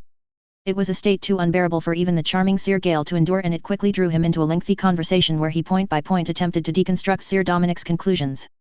The man was braver than 100 of his ilk. I knew many a knight who would face a blade before they'd abide callow conversation. It also allowed me to slip from the circle of conversation unimpeded, and seemingly unescorted. I approached one of the murals, seemingly entranced by a Tully spearing some great sea snake, or whatever metaphor that was supposed to be. It didn't take long before I was approached. Yet it was not who I had anticipated. Before me stood William Burleigh, clearly uncomfortable in his embroidered surcoat. He was not from so rich a house, nor was he responsible for any trades, that he had much use for the sartorial posturing all and sundry were engaged in, but even so his house colours did not suit him. They washed out his complexion. Or perhaps he was pale and sickly looking for some other reason. We had spoken after the archery contest, where he had won so effortlessly it was almost enough to make me feel bad for the other contestants. I had not had the pleasure during the musical salon, but I'd been setting up the pieces for this very evening.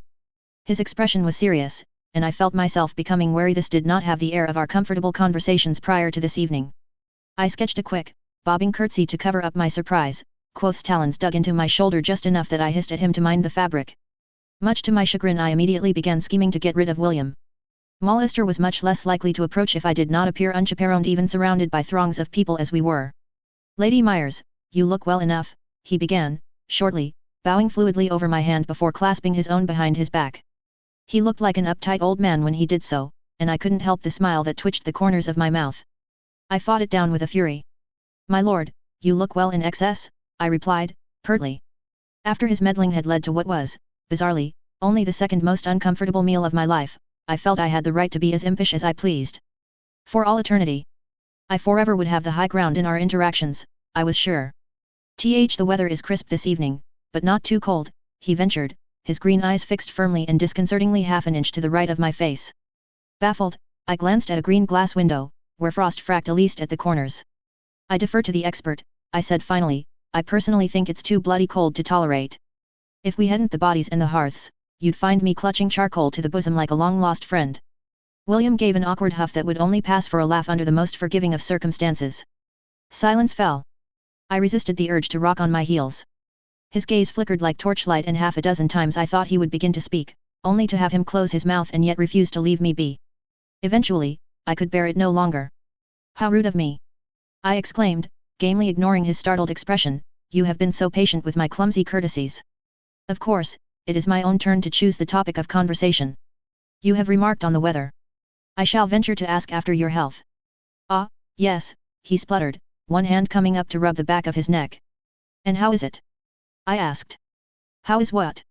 Your health, my lord, is it quite well? I smiled through gritted teeth. He clearly was in no mood for pleasantries, and I had work to do. It would seem I would need to drag his purpose here out of him, like a conversational breech birth. Beside me, Quoth gave a little corvid hiss of frustration. It was good to know we were of one mind in this. Oh, yes, my lady. I thank you. And yours. Poor, I said flatly, waving my hand sharply in front of me, for a man I had taken for a friendly acquaintance will not do me the respect of honoring my limited time in circulation, nor will he deign to delight me with good conversation. I find myself quite overcome. That earned me a real laugh, and for a moment his face was transformed. William's eyes crinkled at the corners, and he hunched his shoulders like a schoolboy who didn't want to get caught enjoying himself. I felt my own smile break free in truth. Forgive me, my lady. I thank you for your forthright nature. It is only that what I have to discuss is, perhaps distasteful, and I cannot help but be hesitant to share it. Nor do I have the grace of your tongue to cut to the heart of the matter. Ducking his head ruefully, William was suddenly the man I had known, and not the awkward stuffed shirt I had been forced to steer into conversation. Despite myself, I relaxed. That is certainly the first time my tongue has been praised for its cutting edge, I said, my expression sardonic. I have a limited amount of time before Lord Molester will not come to speak to me because he believes you to have occupied my attention quite thoroughly. He looked incredulously at me. Lord Molester? What could you want with him? I'd like his help on certain matters, and if I play this right, I'm likely to get it, I said curtly. William stifled a snort, but not with any particular enthusiasm. You want help from Lord Cuthbert Molester? You'd have better luck digging up his father. The man has one-way pockets. He'd walk 10 days through the neck to chisel a cabbage out of a crofter. I was unable to bite back my smile. You mentioned that, before the bastards. He gave a shrug, replying, I'm a barbaric Northman. Children are children. Bastards are a stain on the father's honor where I'm from. I avoid mentioning it in the South as a matter of course now. I warn you that you may wish to adjust your strategy on Lord Molester once you hear what I have to say. I raised an eyebrow, and said, and yet, my lord, if my small folk do not have the defense of his navy because you prevaricated out of fear for my maidenly heart, I'll feed you to a weirwood. His eyes narrowed at that, and he glanced about us. I believe we can make you an attractive target and still have our conversation, if you insist it is necessary.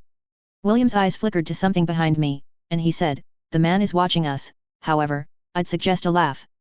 Can you blush on command? I have an older sister who can bring a flush to and from her cheeks with a blink of an eye.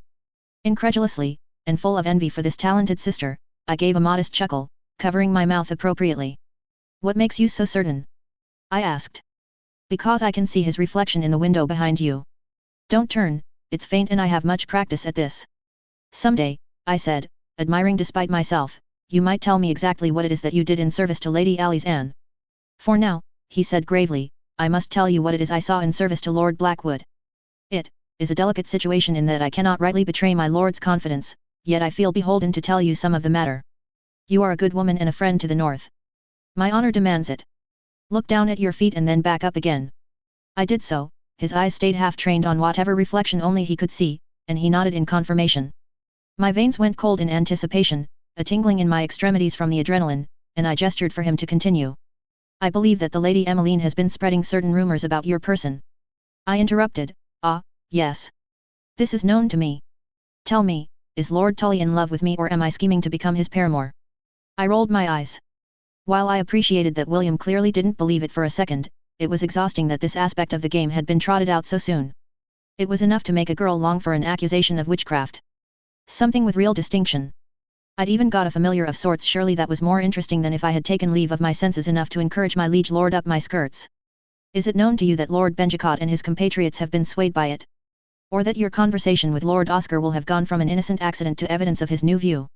As it stands, he may not say anything, but a man says much in his cups and his tongue is freer when in the company of men. He is young, but his word has weight. William's eyes were focused, his expression almost embarrassed, as though his liege lord's credulity were some personal failing of his. My brows furrowed, and I asked, so what is to be done? How did he react when you spoke to him? The man knew his liege lord best, his counsel would be invaluable. At that, William lost the flow of his words once more. And I knew. This was as far as his help had extended. It was as far as it would extend. I would have to approach this without him. It did give me pause. Ladies and I could fight one another on equal grounds, in that our weapons against one another were often the same. I already had to battle against Lord Molester this night. It would not go well for me if someone as influential as Benjicott Blackwood began running at the mouth. And in places I would not be privy to entering and giving a demonstration of my own character. Lady Emmeline had done well, she'd found a mouthpiece that would run all on its own now that she'd wound the damn thing up. I'd have to counter it sooner or later. Despite this, I allowed myself an uncharitable thought or two about idiot teenagers and hoped the next whorehouse Blackwood visited left him burning whenever he had to take a piss. Some of my feeling must have shown on my face, as William frowned in concern. A woman is beset by these rumors wherever there are menfolk, I said darkly. I shall have to proceed with my plan regardless. Perhaps the opportunity will come to correct such views. Perhaps not. Either way, my people are what matters. One thing at a time. I thank you, Lord Burleigh. I release you from your feelings of obligation. It may even turn out that such rumors make my purpose this evening run smoother. I didn't like how it would grease the wheels of conversation, but as Septinicella said, there were 1,000 ways to play it and for many of them I wouldn't even have to open my mouth. Yet, with a warning tone, William's voice took on an urgency, "My lady, please reconsider. Lord Mollister is a known philanderer. It will not go well for you to be seen in his company. Perhaps if you could devise some method to take the sting from Lady Emmeline's words." I found myself laughing derisively. Did he think I was so capable? It would almost be flattering if it wasn't infuriating.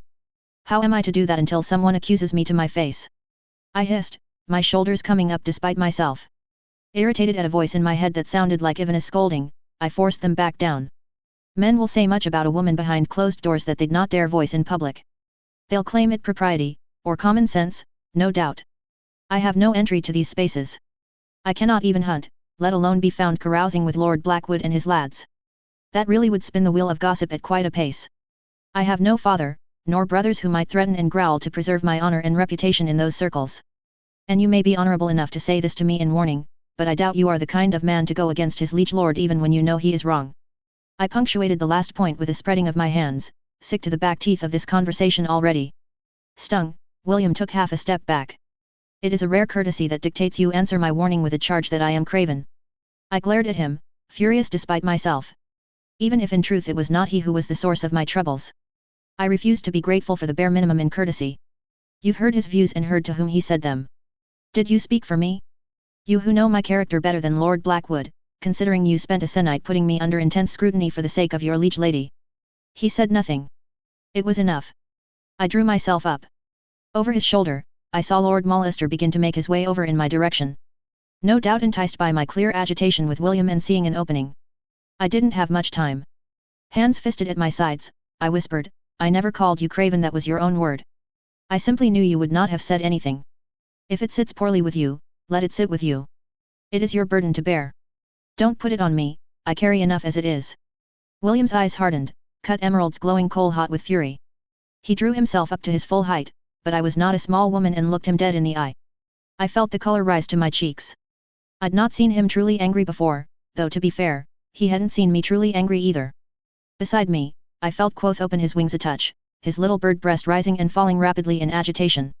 "Lady Emmeline is fighting me and playing games because she can't bear not to have someone beneath her," I said, coldly. "I am fighting and playing games because the Ironborn won't wait for me to get strong enough to face them on my own.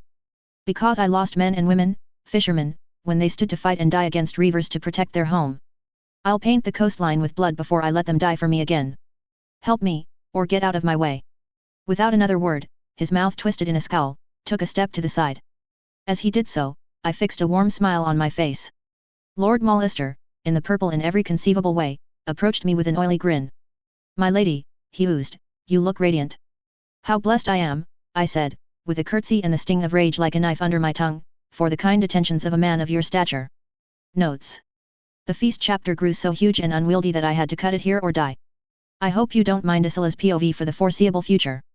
I wonder if anyone has figured out what Ursula is going to do to get Lord Mollister on her side? Chapter 25, Ursula Myers. 132 AC. Ursula Myers. Lord Coupland Mollister was a large man, easily half a head taller than most.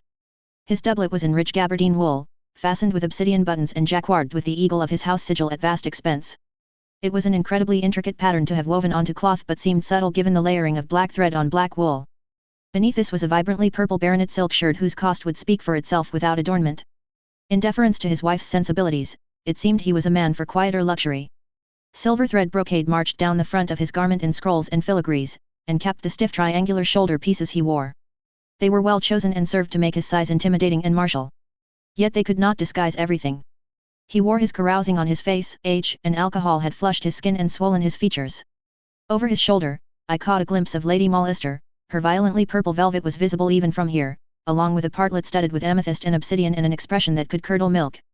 The conversation with Mollister followed expected patterns. He would bloviate, I would simper, he would make a sly remark and I would be oblivious. There was a space between these beats where I could lay my groundwork, but it was slow going and the conversational attrition almost got the better of me on occasion. It is so reassuring to have someone as experienced as yourself to talk to. I find I have many questions about matters only a lord of your stature could answer, I said, rallying as I felt my attention waning. Beside me, quoth was a dead weight that was beginning to cause my shoulder to ache. He probably looked as bored as I felt. Certainly, sweet lady, I'm sure you would benefit from a guiding hand, said Lord Molester, each word dripping with innuendo. In the hierarchy of the Riverlands, I was hardly an established piece. Knights' daughters were often considered fair game for tumbling, especially hedge knights. For all his wild oats, it seemed Lord Molester was careful never to stray into anything more than incredibly distasteful comments with lordly daughters. I must have been a tantalizing balance between the two. And young, I reminded myself, I looked quite young. I confess, Lady Myers, you are delightful conversation. Your courtesies do you credit, you seem hardly ruined by the exhaustion of running your household. Lord Malister's face was broad and his expression jovial and covetous all at once. Like a predatory water balloon. I felt my smile hook at the corners of my mouth just a little too long. What business he conducted was of course the burden of lordship. I was a glorified chatelaine waiting for a husband. Lord Molester, your nature is such that it inspires much to be said. I find I have to stop my words from running away with me, I replied, tilting my head and fisting my hands in my skirts. Though, if I could just ask. Yet, despite your pleasant countenance, Lord Burleigh stands and says nothing, noted Lord Coupland, his sharp eyes cutting across William's outline. I had nothing to offer in the face of it, for I myself did not know quite why he remained. And considering I was wary about keeping my eye on anything but Lord Molester and his hands, it was hard for me to judge.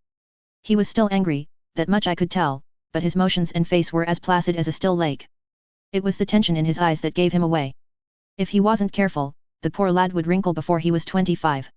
Indeed, I fear I am poorer in conversation than your generous compliments imply.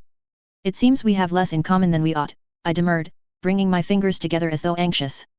For women do like to talk and must be distressed when they cannot. Don't fret, sweet lady. He is simply another of those men, made strong and silent by battle. The world is full of us since the dance, he boasted, nodding at William, who said nothing and continued to stand there like he had become one with the pillar. At which point Coupland Molester returned to pontificating on his many victories in the dance.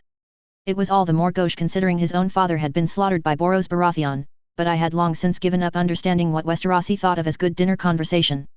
It was only as he began to mention his victories against the Redwyne Navy that I saw my chance come again. I hear that the fleets of Sigward are legendary. The Ironborn do not dare reveer parts of the coastline, Lord Molester. No, not this season, though we have clashed with them many times in the past. They have been quiet and cautious since the dance, not wishing to face us when our fighting men are so recently blooded and keen to defend our stores this winter. I clenched my jaw, which I had been told gave me a stubborn, obstinate look, but it was the only way to keep my temper. The Ironborn had hardly been quiet or cautious, they just chose their targets well. Of course, my lord, I said, sweetly, you come from a long line of heroes to the Riverlands, do you not? Suddenly, Lord Molester frowned, his expression significantly less lascivious than it had been moments prior. Perhaps I had laid it on too thick? Based on my previous conversations with the man, such a thing seemed hardly possible. Forgive me, my lady, he said shortly. I do not like to speak of my father. To anyone else, this might have signaled a deep grief, yet even as I made my apologies and tried to get back into his good graces, that rang false. Coupland Molester would talk of his victories uninterrupted and at length, but would not suffer even suggested comparisons with his father. Interesting. Why the attacks on the Westerlands, do you think? Asked William suddenly, his gaze fixed determinedly on Malister's face. I startled to hear him speak, but fortunately my lapse in control went unnoticed as the man turned towards the Northman. For all his lasciviousness, Coupland Molester was far more interested in the words of men than women and could easily be derailed. Frustrated, I tried to catch William's eye, but found little success. Bah, likely a holdover from their roots as Greens. The Red Kraken is a most conceited title, but there is no doubt his fleet is vicious and oft victorious. He put the Lannisport fleet to flame and now enjoys being able to take a stab or two at them while they are vulnerable, said Lord Molester, his large hand wrapping around a goblet of ale from a passing page. On his finger was a golden ring, slightly too small, and on it gleamed a diamond the size of an olive. It clashed with his ensemble. Have they managed to rebuild? Would you wager on some form of retaliation? Asked William, his green eyes serious. I should think not. Raising a fleet is not like raising an army. A cog will take as long to build as it does to grow a babe, and a carrot can take twice that. Even then, only if the men are skilled and the lumber plentiful, replied Lord Molester. I was relieved at least to hear him speak as though he knew his ships. I myself knew less than nothing and had no way to test the veracity of his claims.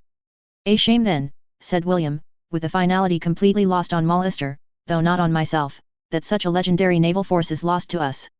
The West is vulnerable now, and we shall not see its like again. I waited, deliberately, for Coupland Mollister to purple in the face, before leaping into the opening I had been given.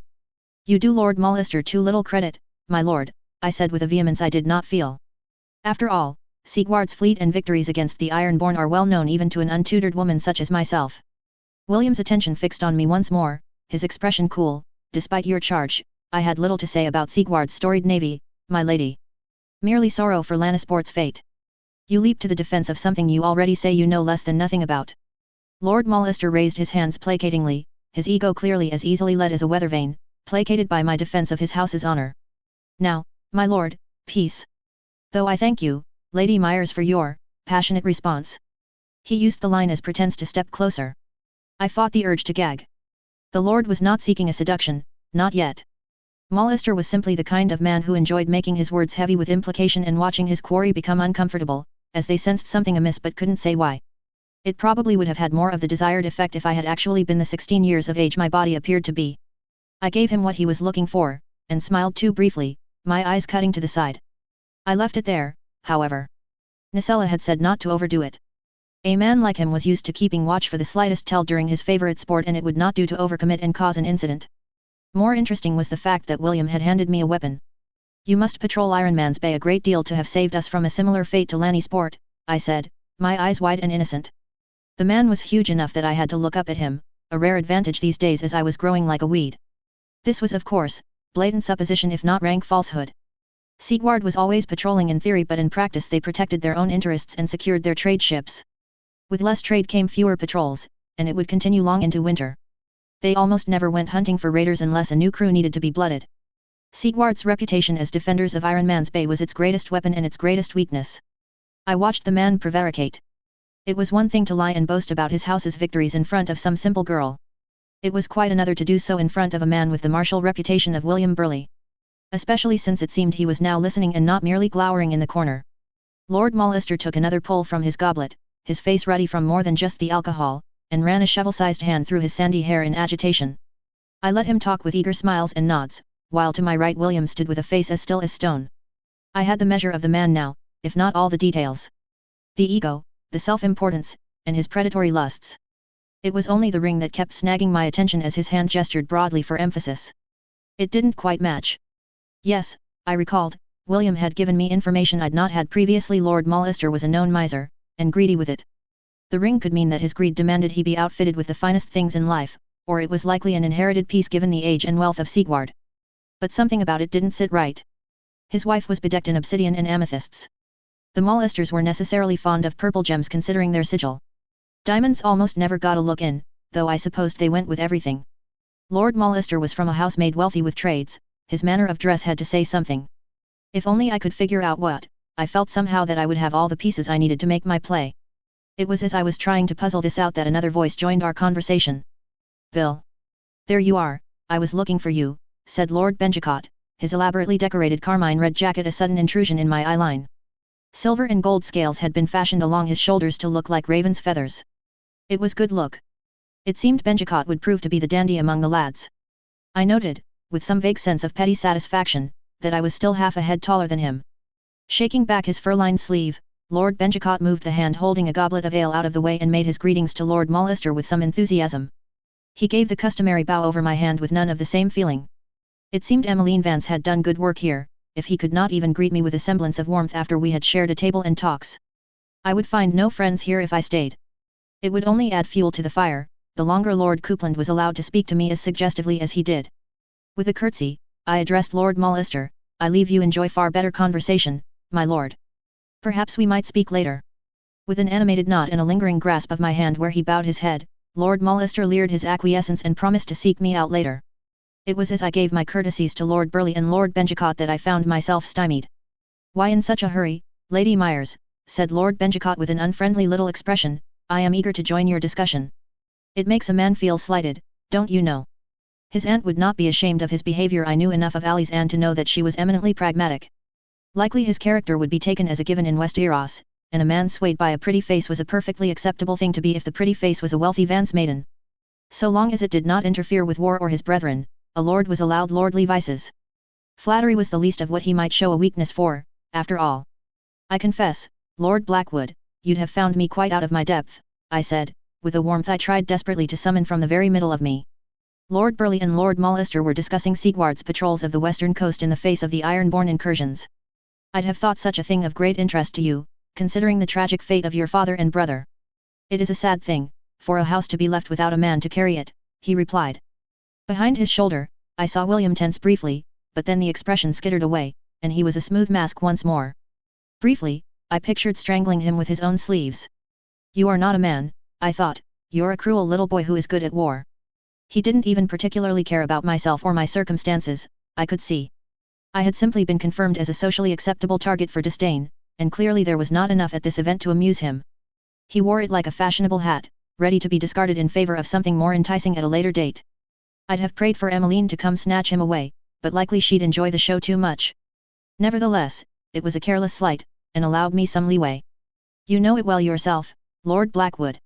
You were never meant to lead your house until your uncle fell to war. I know you would give it all back, just to see him again. Such tragedies plague houses high and low. I pray to the seven each day that those lost to war and pain know peace in their embrace. I smiled, possibly with too many teeth. I watched a black scowl form on Lord Benjicot's face and knew then that he was a wit enough to see my returned fire. Come pick on my dead loved ones like the carrion bird on your sigil. I'll make you look at yourself while you do it. Beside me, quoth Preend, the little shit was finally enjoying the evening now that it was causing me headaches. I was just asking Lord Molester if he felt there was any hope of Lannisport fleet's rebuilding, my lord, interjected William. I tried to puzzle out his expression, but he gave away almost nothing. The blankness was probably a clue in and of itself, but I had no true closeness with the man to base my assertions on. Lord Blackwood sucked his teeth in dismay, a bad business that, no recovery from the original raids. Lord Molester nodded gravely, 'tis even worse. The attempts to rebuild the fleet for Lauren Lannister were set alight. My wife's cousin is of House Esteron, it was a severe blow. The Lannister and Farman fleets were the pride of the Westerlands. Now the other coastal houses scrabble to defend themselves. The young man looked taken aback. Truly? I had not heard. A blow to their morale, to be sure. A picture was beginning to form, but of what I could not yet say. Nevertheless, to stay longer was to invite Lord Benjicot to puzzle out my aims, and in doing so hand them over to Lady Vance. It seems Lord Tully's advice for me on the Ironborn holds true, I said, carefully. I watched as Lord Benjicot and Lord Coupland both focused on me once more, their eyes narrowed in calculation, though to very different ends. What advice did he offer you, my lady? Said Lord Molester solicitously, and far too close for comfort. I paused, looking down at my feet, and let the frustration and fury welling up inside me be seen. Refusing to meet anyone's gaze, I said, House Myers is fortunate that Lord Tully has seen fit to offer trade terms on sandstone. We have precious little quarry stone in Hag's Hill. It was true as well, even if it was carefully not an answer to his question. But the implication I made was clear, I had walls to build. There was nothing else to be done. The following pause was awkward, but I had laid the foundation now, in spite of Lord Benjicot. The next step would come later in the evening. With a curtsy, I attempted escape once more, only to have my way obstructed again. Who would have thought that my biggest obstacle tonight was a 15-year-old war veteran, and not the lecherous elder? At this point, even Lord Molester was beginning to look confused. What impression he was getting, I couldn't say. Only that this was not helping me. Come now. Tell me, Lady Myers, you must have an opinion of your own on all this, said the young lord, waving an imperious hand in my direction. You are from a house on the coast. Surely you have more to do than simper at Lord Molester here. I hear you've been in a number of private talks with Lord Kermit. You must have a fascinating mind. I felt my stomach drop. The implication that I was fucking Lord Tully was the least of my concerns. Frankly, the idea that I was already a woman of low moral character would likely entice Lord Molester all the more. Yet it put my stratagem in danger. It would be vitally important that I not be seen as the mastermind behind the roads and signal towers. Nor the block against the Ironborn. It was enough that my liege lord was a gifted strategist who quickly grasped their value. I needed to be a protected resource more than I needed generous acclaim. If Lord Molester smelled a trap to get him to participate, he'd likely start making demands I'd either have to accept, or leave me floundering with nothing to show for my efforts beyond more salacious rumors in Lady Vance's arsenal. But mostly, to hear Benjicot attempt to strike a blow against me by brandishing his friend and liege lord as a weapon was truly shocking. Was he mad? All his advantage in this depended upon the little conversations between men when in the practice yard or hunting. Even a drunken conversation in a favored whorehouse. All of these were places I could not follow and refute his claims. No man would want to discuss if some boy during a bout or in a brothel had soured his opinion.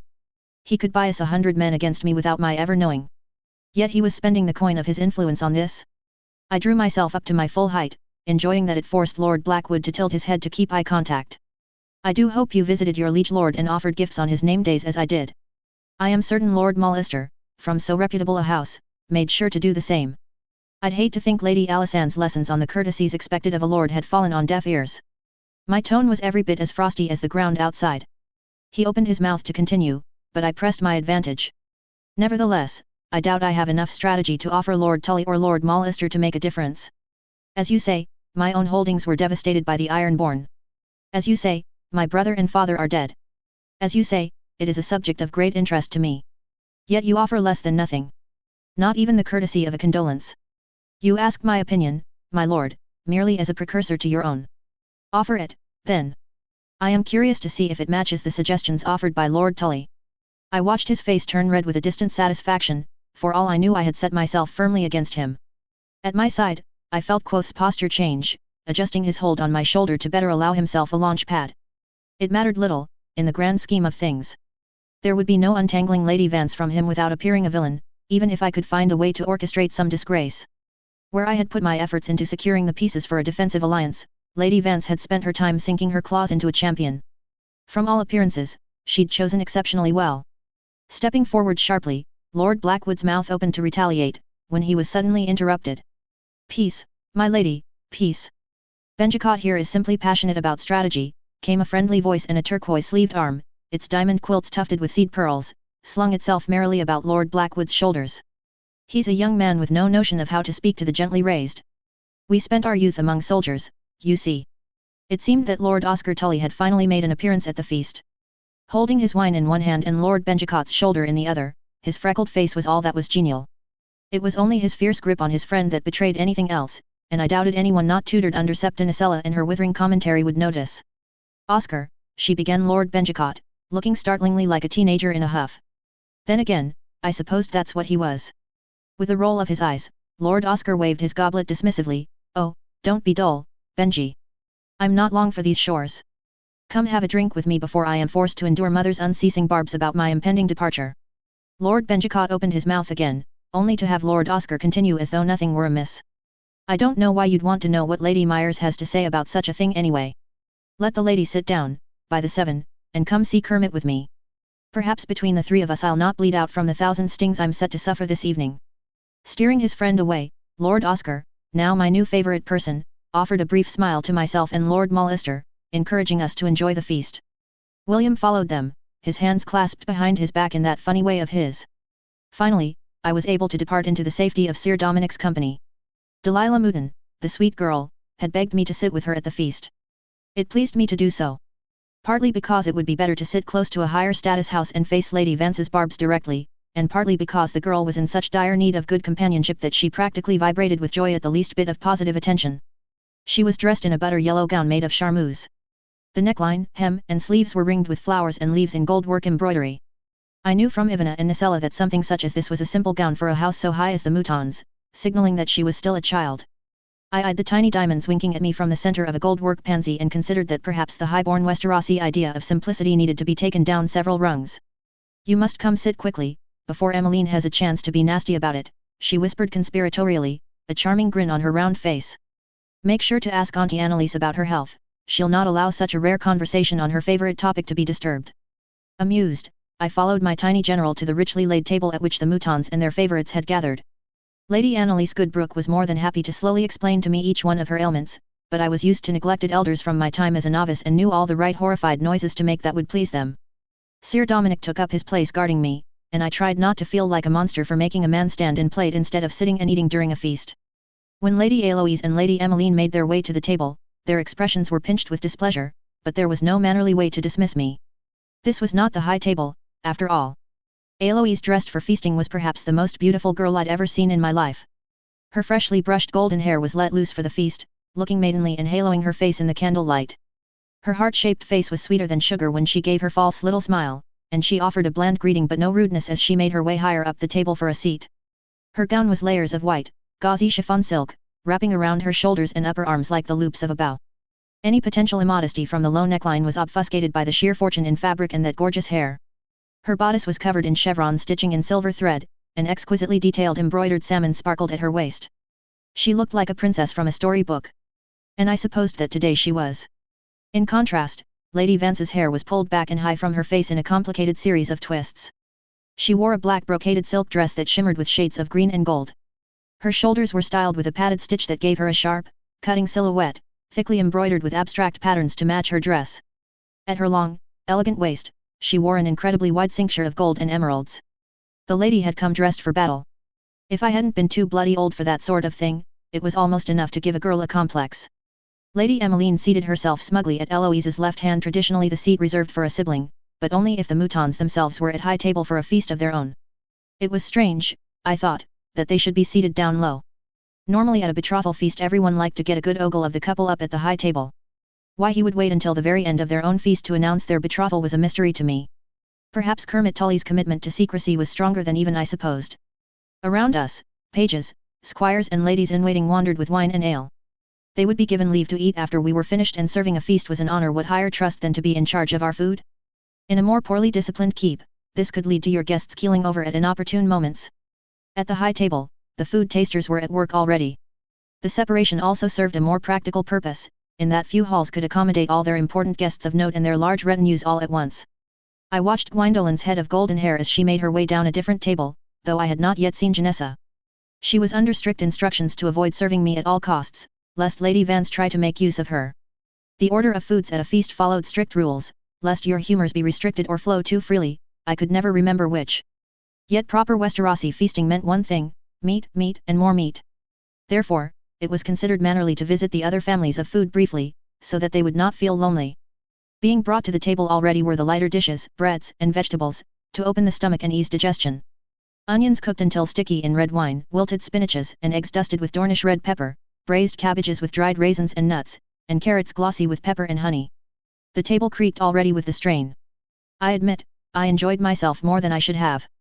The food was delightful, and I wasn't entirely sure how I would go back to more rationed fare now that I remembered how good pepper was.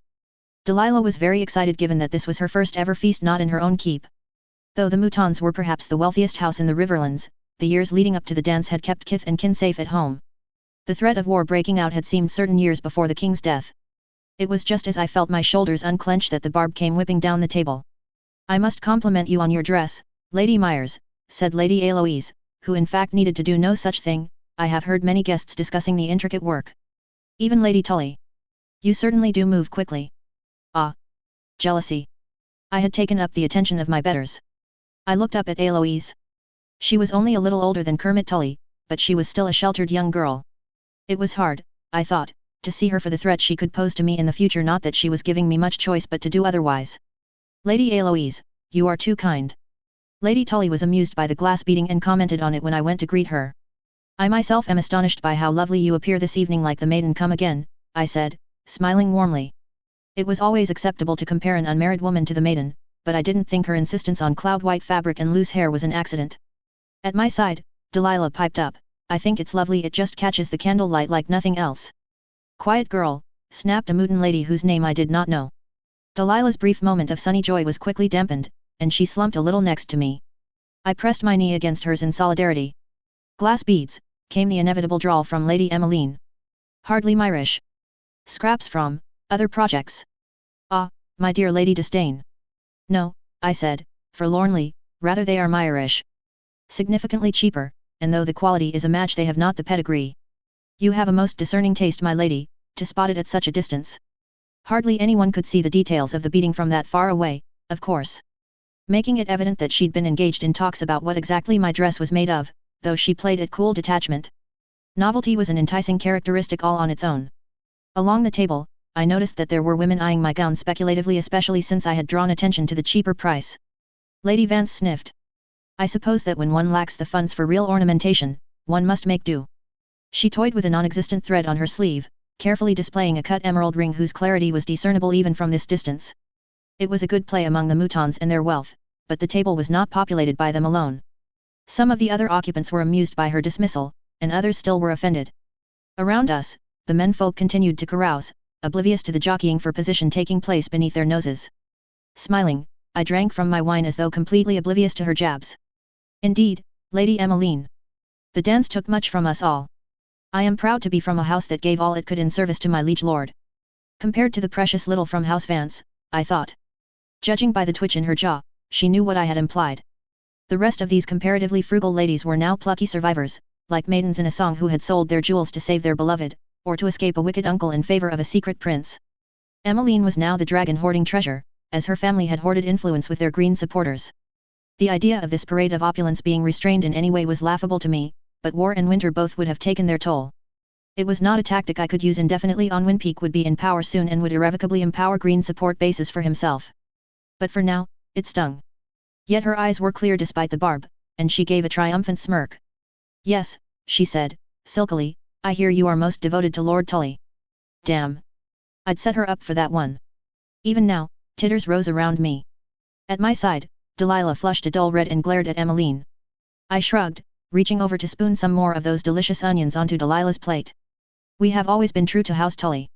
My own dear father saved his life in great feats of bravery and skill 3 times in a sennight, earning us our house. A great many houses turned against their rightful lords in the dance, but our service has always been true. Your service has been enacted for less than a generation, she snapped, her face perfectly mannerly but the strain in her voice becoming evident. Giving a smile verging on pitying, I said, My lady, Lord Tully himself judged us worthy of lordship. My father acted multiple times with no thought to himself.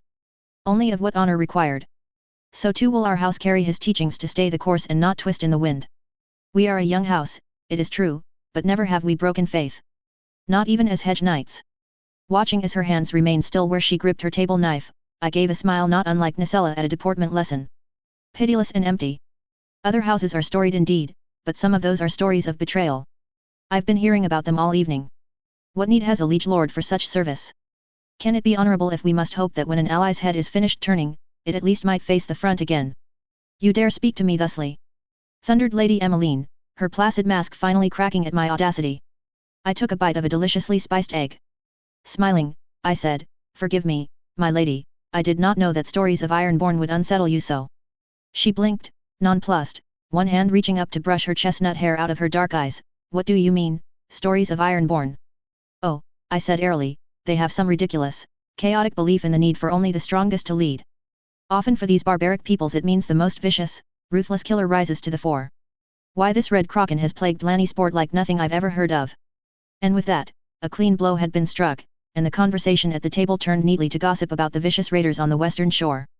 Everyone had a story, and I wanted everyone to be thinking about it tonight. It quickly became clear that not one here had known about the failed attempt to rebuild the fleet at Lanny Sport. The news alone helped fan the incensed flames of the conversation. The pages cleared our plates, and the ladies brought more ale and wine. With barely a look in my direction, Cedra walked past me with a tray and handed me a specific goblet. She had watered it down significantly so that I might keep my head while better appearing merry. I had learned much from Lady Tully's little performance in the hunting tent. It was easy to be giggly with Delilah anyway, and we entertained ourselves with Quoth and his antics, while I kept one ear on the thread of conversation around the Ironborn that still drifted in from time to time. Next the squires came in with the fish course, a Riverland's favorite. Fried whiting sat curled in beds of verdant caper sauce, langoustines and white wine were piled high and glossy with their own juices. Razor clams lay like sleeping soldiers on a dish, sauced with milk of almond and ginger. Of course, there was trout. This was a Tully feast after all. Platters came out covered in the stuff, gleaming with butter and festooned with winter savory. It was at this point that feasting etiquette allowed us to leave the tables for a respite and a digestive stroll about the hall. I was not ashamed to say I was in desperate need of one. Briefly I entertained the myth of Roman vomitoriums, though emergency exits would be useful during a crowded feast as well. Sir Dominic extended a hand to help me unsteadily to my feet, and Quoth gave a croak before settling on his plated shoulder. For the next steps it wouldn't do for it to look like he was guarding me. Delilah was too shy to come and greet people with me, so elected to stay behind. The girl swore she would defend my place for when I returned. The music from the minstrels' gallery was now down between the tables as the roving musicians wandered the hall to a rendition of some Riverlands tune about a scale maiden. She was very naked for much of the verse. It didn't take long for Lady Tully to wave me over imperiously, ensconced where she was at the high table where other older ladies of consequence had gathered in a cluster about her. Either they too had been summoned or they had made their way over to demand her attentions in some way. I did not manage to glean much beyond house colors and enough gems and fabric to ransom a king. Lady Tully sat at the center of it all like some sort of impetuous fey queen. Grandly gesturing to the gathered women, she said, and this is the girl I've been telling you so much about. It was there I learned how Lady Tully would make me pay for the favor of drawing eyes to the glass beading on my dress. It was to be torture. In an instant, they were on me. Why, my Eustace is only 5 years older than yourself and has hardly any spine, brayed one dowager with piercing eyes, whose name I was determined to forget for the sake of my own sanity. You'd do well with him and get the lad out of my hair besides. I'm not long for this world if the seven have any justice, but I can be extremely grateful in the time I have left. More so if you manage grandchildren. Pa. Why bother being the clever one? Even if it's true he'll only grow restless and unable to say why. A woman, especially if she has the misfortune of possessing some intelligence, should conceal it as well as she can, came the commentary of another, who was wearing what appeared to be an entire silver mine about her person. My grandson is half decent at running a keep but far prefers war. Send him hunting, hire yourself a chatelaine to blame the whole enterprise on, and he'll be grateful not to be disturbed. If she wants a fool, said Lady Tully dryly, I've a fourth cousin who has a fleet of model ships. He spends most of his time building them and the rest of the time painting the damn things. Cousin Theodora despairs of him ever finding a wife and yet isn't certain she'd respect the woman to wed him. On it went.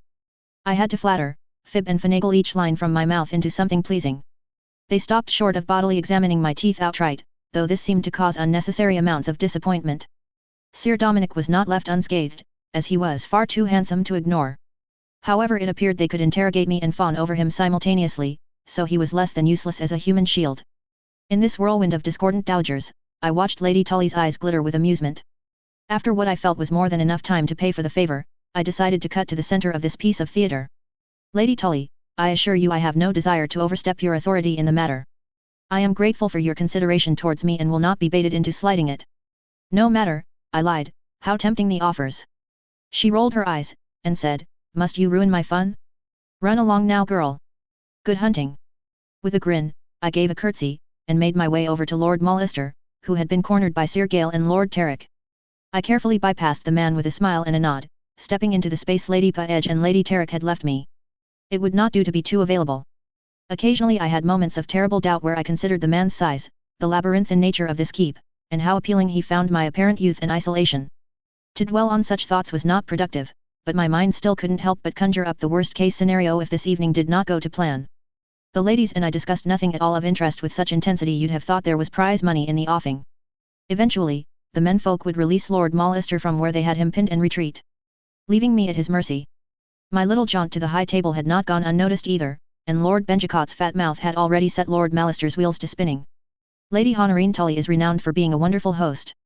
Would that she had kept her gaiety after her husband's tragic passing, sallied Lord Mollister, his choice of opener proving that money was likely his best trick for getting women to willingly bed him.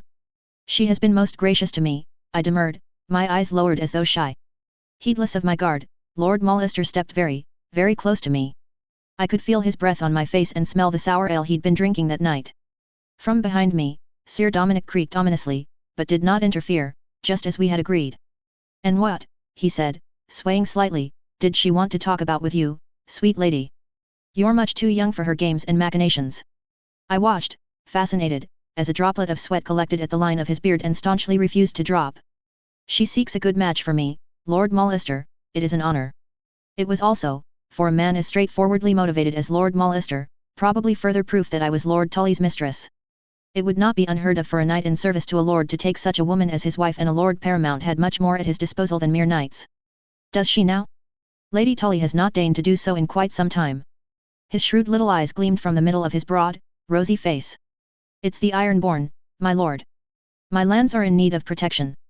I cannot simply build tall walls with sandstone and hope the Ironborn never return. Lady Tully might be well placed to find me a husband that could defend my lands, I said, anxiously twisting my fingers. I leaned away from him just enough and hunched my shoulders very slightly. I was a proper lady, after all, not some maid he could tumble in his castle.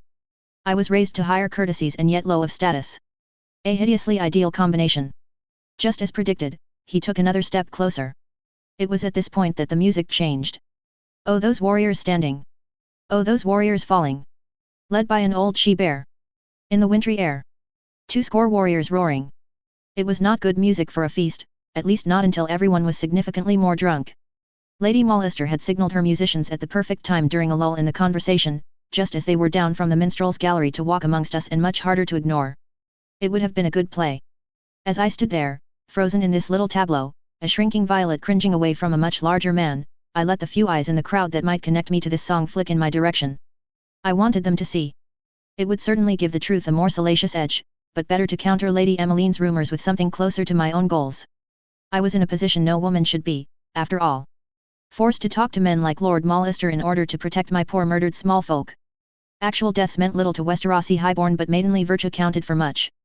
They would not let me be strong, so I would make my perceived weakness a weapon. I would hate myself with a vengeance in the morning. But tonight, I would do what had to be done, even using the memory of my dead in this way. It wasn't even the right number, but I suppose it sang better than the truth. I fancied that the men and women who had fallen fighting would prefer the people of Cragtree survive future Ironborn incursions, without having to fight and die in such numbers again. My lord, I find myself in something of a quandary, I said, shrinking back slightly from his closeness despite myself. I was hoping you might offer me some wisdom. Oh? Indeed. I find myself, under some pressure to form an alliance. Lady Tarek and Lady Paedge both have spoken with me about the Ironborn incursions. They seem to think that we have a need to join forces to defend our holdings. I confess that I am not learned in the ways of war, and I have no navy. I do not know if such an action would be wisdom or folly. 2 ships are useful, but they do not a navy make. I could see the wheels turning, the offer he would likely make in private. It wouldn't take much then to force his hand in public. I waited, my gut tightened in anticipation.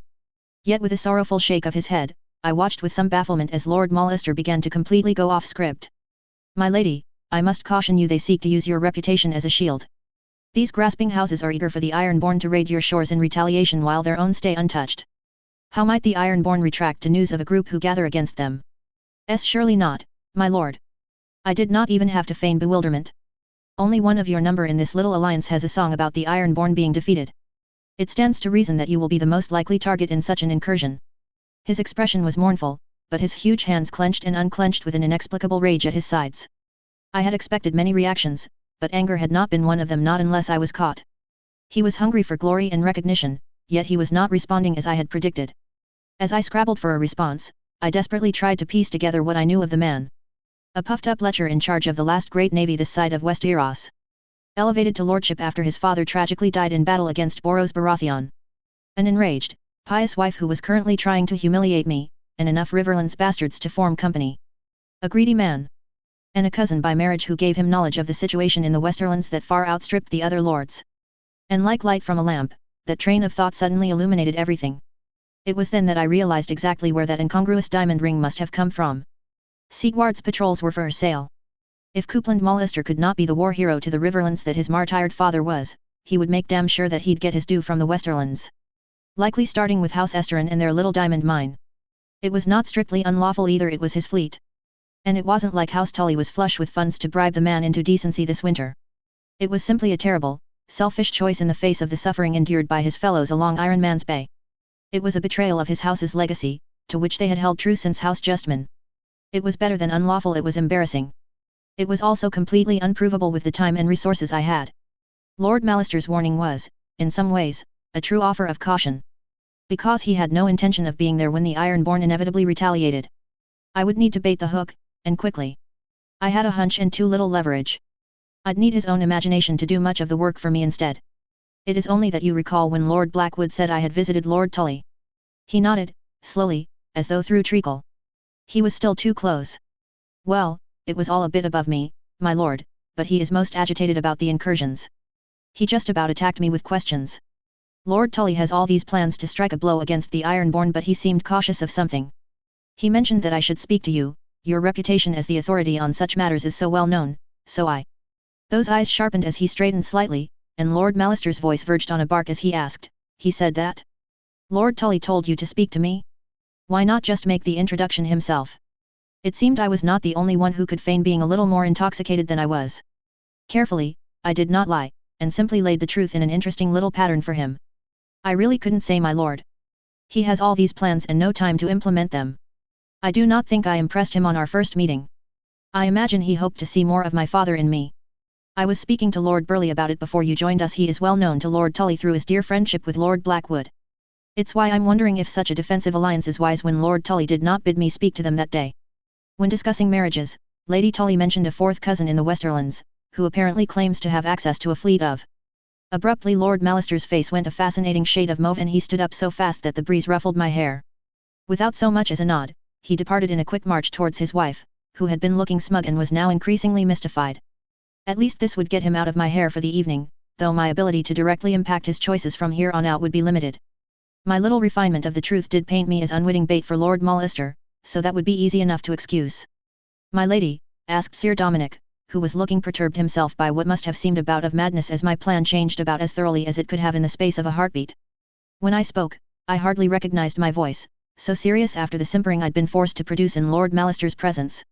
"For the rest of the evening, Sir Dominic, I want you talk to everyone about the attacks and the loss of life. Mock the song. Scorn it. Tell them how many are dead. Or that the only true warrior that day was Maga in a sea of fishermen." It was a testament to his loyalty and faith in me that he didn't even hesitate. He merely inclined his head and set about his work. Quoth fluttered back to my shoulder, and I set about mine. I approached Lady Paege and Lady Tarek and let them know the change in plans. I did not share my suspicions, unprovable as they were, but the knowledge burned in me with a fury that increased every minute. I caught Lord Tully's eye once as I went by. He was deep in conversation with his brother and Lord Benjicott, but his expression was curious as the three of us dispersed into the throng of lords and ladies. I took another goblet of watered wine from Cedra and bid her to find the others of our household to do the same. When the time came to be seated for the next course, I had actually managed to work up an appetite again. As Delilah regaled me with her excited observations, which were interesting indeed and I filed them away for later, I scanned the room myself. Lord Mallister was sat with his wife, silent and thoughtful, in a jarring counterpoint to the rest of the table. I watched Janessa pass me with a tray of ale, gossiping like a fishwife to the squire beside her about poor House Paege and the suffering they'd endured at the hands of the Ironborn. As the first great platters of roasts and pies emerged from the end of the hallway, a great cheer rose up among the assembled guests. Meat pies spiced with pepper and sweetened with currants shone in the torchlight, their pastry intricately latticed and glossy. That people only ate the interior saddened me considering the waste, but also because I could not do otherwise without seeming strange, and good pastry is one of the few harmless sins allowed to all men. Haunches of mutton and venison were studded with cloves and glazed with red currant sauces, and many of the small birds such as snipe and plovers that had been caught on the hunt were roasted golden and gleaming for the table.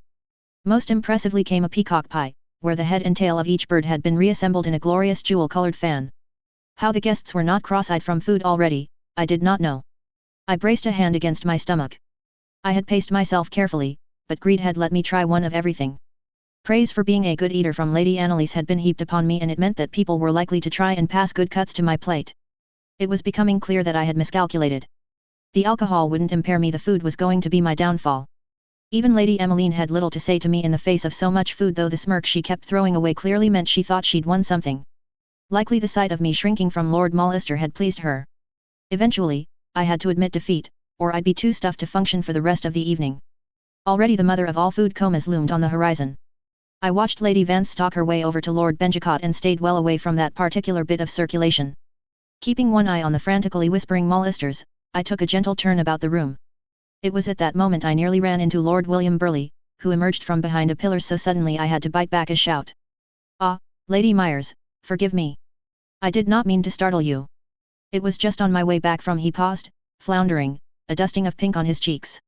Again he rubbed the back of his neck. I was beginning to understand that was just something William did whenever he didn't know what to say. I marvelled at a society that would allow Lord Mallister to obviously invade a lady's space while they looked on, yet balked at the use of the word privy in front of the same woman. Still, he had both got out of my way and helped me this evening, a feat I hadn't really considered possible. I owe you an apology," I began, haltingly. "It was not truly yourself I was wroth with. It was more the unfairness of the situation." "Save your apologies, my lady. I am guilty of much the same. I should not have, that is to say I had hoped to feel as though I had done as honor required. And when I still felt uneasy about it, I expected gratitude in its stead. It was not right of me to do so for the smallest measure of help," William said, his face as serious as it ever was. "For my own part, I appreciated that you stayed to help with Lord Mallister. I had been impressed at the role he'd taken up so swiftly. I clearly needed to take up more correspondence with Alice, and it seemed the woman could spot talent a mile off." He raised his eyebrows, teasing. "I have seen you nervous, angry, dispensing sage wisdom to the Warden of the North, and never did I think you could set your voice to a pitch such as that." Rolling my eyes, I stifled the urge to groan. The man has expectations about how women should speak around him. I've not the time nor the affection for him to try and change his view. It served. "Yes," said William, slyly, "I had never heard you sound so respectful." I snorted inelegantly. I assure you, Lord Burleigh. Unless my people are on the line, I have no notion of treating Mollister with such manner of respect. That is the way to madness and inflated egos. A shame. Not one deed of his went unremarked, it seemed invigorating. William leaned against the pillar, his eyes amused. Enough, I said, laughing, I will grant you only one smirk, but then we must be mannerly once more. Then I shall save it for the moment it would be best to use it, he retorted. With a smile, we began to leave, when an idea occurred. I reached out and stopped him, my hand hovering a few inches above the crook of his arm. At some point, my lord, I said, it would be beneficial for me if you were to sit or stand near Lord Mollister and smile at him. William paused on his way past. Smile at him? I nodded. Try to eat something at the same time. At the same time as I'm smiling at him. Yes, it makes it just plausible enough that you might not say anything. Smiling like I'm touched the whole while. Exactly. The man who was there when he spoke of the damage the Ironborn had done, who heard him flounder and evade conversation about his own patrols, and has been seen in conversation with the Tully Lords and Lord Benjicott. He comes, smiles, and says nothing. Are you not unnerved? I'm not certain this is a flattering accounting of the effect of my smiles. I shrugged, perhaps it is only women who bare their teeth in smiles when they threaten people then. Or predators, he quipped, something unreadable in his eyes. With a smile of my own firmly on my face, I made my way back to the table. All around me, I caught snatches of conversation as I passed. Gwyndolin, her expression so beatific it should have been canonized, was consoling a lady who was nearly in tears to hear the damage wrought in Lady Terrick's lands. People were always incredibly sad and shocked at death tolls when it was socially acceptable to do nothing. It was gruesome, tragic, and cruel, so made for good Westerosi entertainment. I hoped the conversation was the same at every table. I hoped discussion about the Ironborn and their new victories were all he could hear. I wondered if Lord Mollister could feel the noose tightening. If all went well, he'd suspect that Lord Tully was a political mastermind who had known about this embarrassing indiscretion all along. It would make him very malleable during any future discussions. I caught Lady Derry's eye once more as I walked past where she was now gently convincing a vassal of something that would no doubt be enormously beneficial to her. She gave me a brief look of concern, her eyes darting towards where Mollister sat. With a smile and a shake of my head, I reassured her. It warmed the heart a little to know that my discomfort had not been entirely ignored. Upon my return, however, it was not to a happy scene. The table was mostly empty, even the pains in Lady Annalise's legs had subsided enough after that course that she felt the need to walk the hall. But Delilah's yellow hair was falling from its twist, her movements so agitated she looked like she might vibrate her way into taking flight. Opposite her sat Lady Eloise, a flush to her cheeks indicating her own irritation. You don't even know her. The only person you really know here is Emmeline, and she's a harpy, hissed Delilah, an excellent judge of character. See, this perfectly proves my point. You'd never have spoken thusly without her influence. Lady Eloise folded her arms, tilting her chin upwards, and I allowed that as an expression of total superiority you'd not find much better. She is low and grasping, and she's using you to gain a foothold among her betters, she continued, flicking one hand contemptuously. You've never been overly clever, but I have no idea how she sunk her claws into you. I will not. As though Emmeline isn't a grasper just because she's from a good house? Should we check Lord Benjicott's arms for puncture marks where she's dug in? I haven't had claws sunk into me, she's kind. Nobody ever cared a whit about what I thought until it suddenly wasn't convenient for you. She's my friend and I won't let you. I cleared my throat. It was almost comical, the way the two snapped to attention. I took a moment to look at Lady Eloise. It was no hardship, lovely as she was. All evening, I had been surrounded by people making use of this gathering for their house and their status. It was arguably the only real job of lordship in peacetime. Some were working to the benefit of their people, some working to the benefit of themselves. Most, like myself, were trying to do both. Yet Eloise had a trump card in her pocket, and she wasn't playing it at all. I couldn't understand why. I didn't really have the time to puzzle it out, considering the plates I was trying to keep spinning. Septinicella had mentioned that her mother seemed to be a canny one, yet Lady Eloise did not follow her advice. Perhaps it was arrogance. Or perhaps she wanted something else. Gods, she looked young, half embarrassed and half defiant as she looked up at me, more of age with Delilah really, compared to my true self. Yet she had to be a woman and do a woman's work now, unfair as it was. I sat down next to her and gave a warm smile. My own older sister is as protective as yourself, my lady. Many a time I have been scolded when she feels I have not seen the sense she regards as plain, I said, enjoying her mystified expression a bit more than was necessary. You'd have thought my place as head of my house might have changed that, but you'd be as sorely disappointed as I. Ivana dearly loves me and often finds I'm the one she has to fight to ensure the best outcome for myself. I could assure you that I enjoy Delilah's company truly, for she is all joy and sweetness, but I know that would not satisfy you. How could it? You don't know me. I reached over and took a pinch of candied walnuts from a small silver bowl, more for something to do with my hands than anything else. Slowly, I fed them to Quoth, keeping my eyes trained on his beak where he nipped the pieces delicately out of my fingertips. I believe I know enough, Lady Myers, she said, coldly. Her blue eyes were sharp with her dislike, giving her a keen look. I shook my head. I don't believe that you desire to know me. This is well, as I am sure you are a busy lady with many demands on your time. I am of little consequence, so this is likely to never be a concern. Yet this is not true of all ladies gathered here tonight. I'm not sure I know what you are implying, came Eloise's response, that same frost never leaving her face. Nor am I certain that I care to be given advice from a lady who has spent the last minute proclaiming herself a perfect stranger to me. She had a point. But I felt as old as the earth in the face of this little sisterly drama, and the only privilege left to the old was dispensing common sense as ordained wisdom. One day you will be married, I said, simply, waving my handful of walnuts at some distant keep and pretending not to know it would be this very place to which she would go. You will not have your wise mother or forthright little sister always at your side as you once did. When that time comes, you cannot rely on others to do the knowing for you. Your concerns for your sister are noble, but so too must you have these concerns for yourself. What will you do when you move to your husband's keep and find yourself unable to discern true friends from the grasper you think me to be? She scoffed, accepta true, it seems. Have you other sermons for me? With a level look, I replied, I will simply say that it is painful to stand in my father's shoes and wonder how he might have weathered what I have weathered. What he might say about what I say. Your family are here. Ask them. Then decide for yourself. Thoroughly disgusted with me, Lady Eloise rose in a veritable cumulonimbus of fabric and made to swan off. I did not know if I'd made any headway, but if she was to be any good as a liege lady the girl would need to sharpen up quickly. Delilah squinted at me. I'd have just spilled wine on her dress, if I were you. I giggled, despite myself.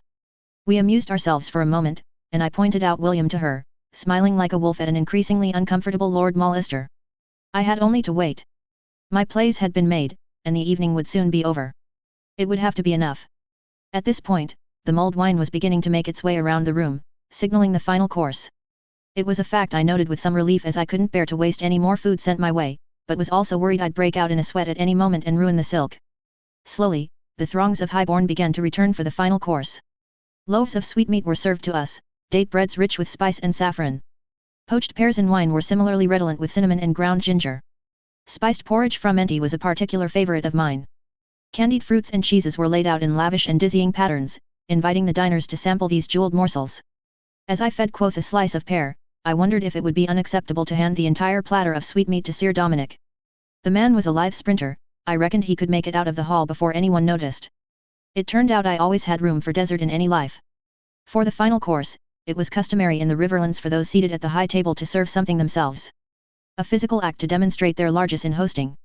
It also, I noted, provided the perfect cover for Lord Tully, and a young page balancing a truly worrying number of wine jugs, to approach his betrothed for the announcement.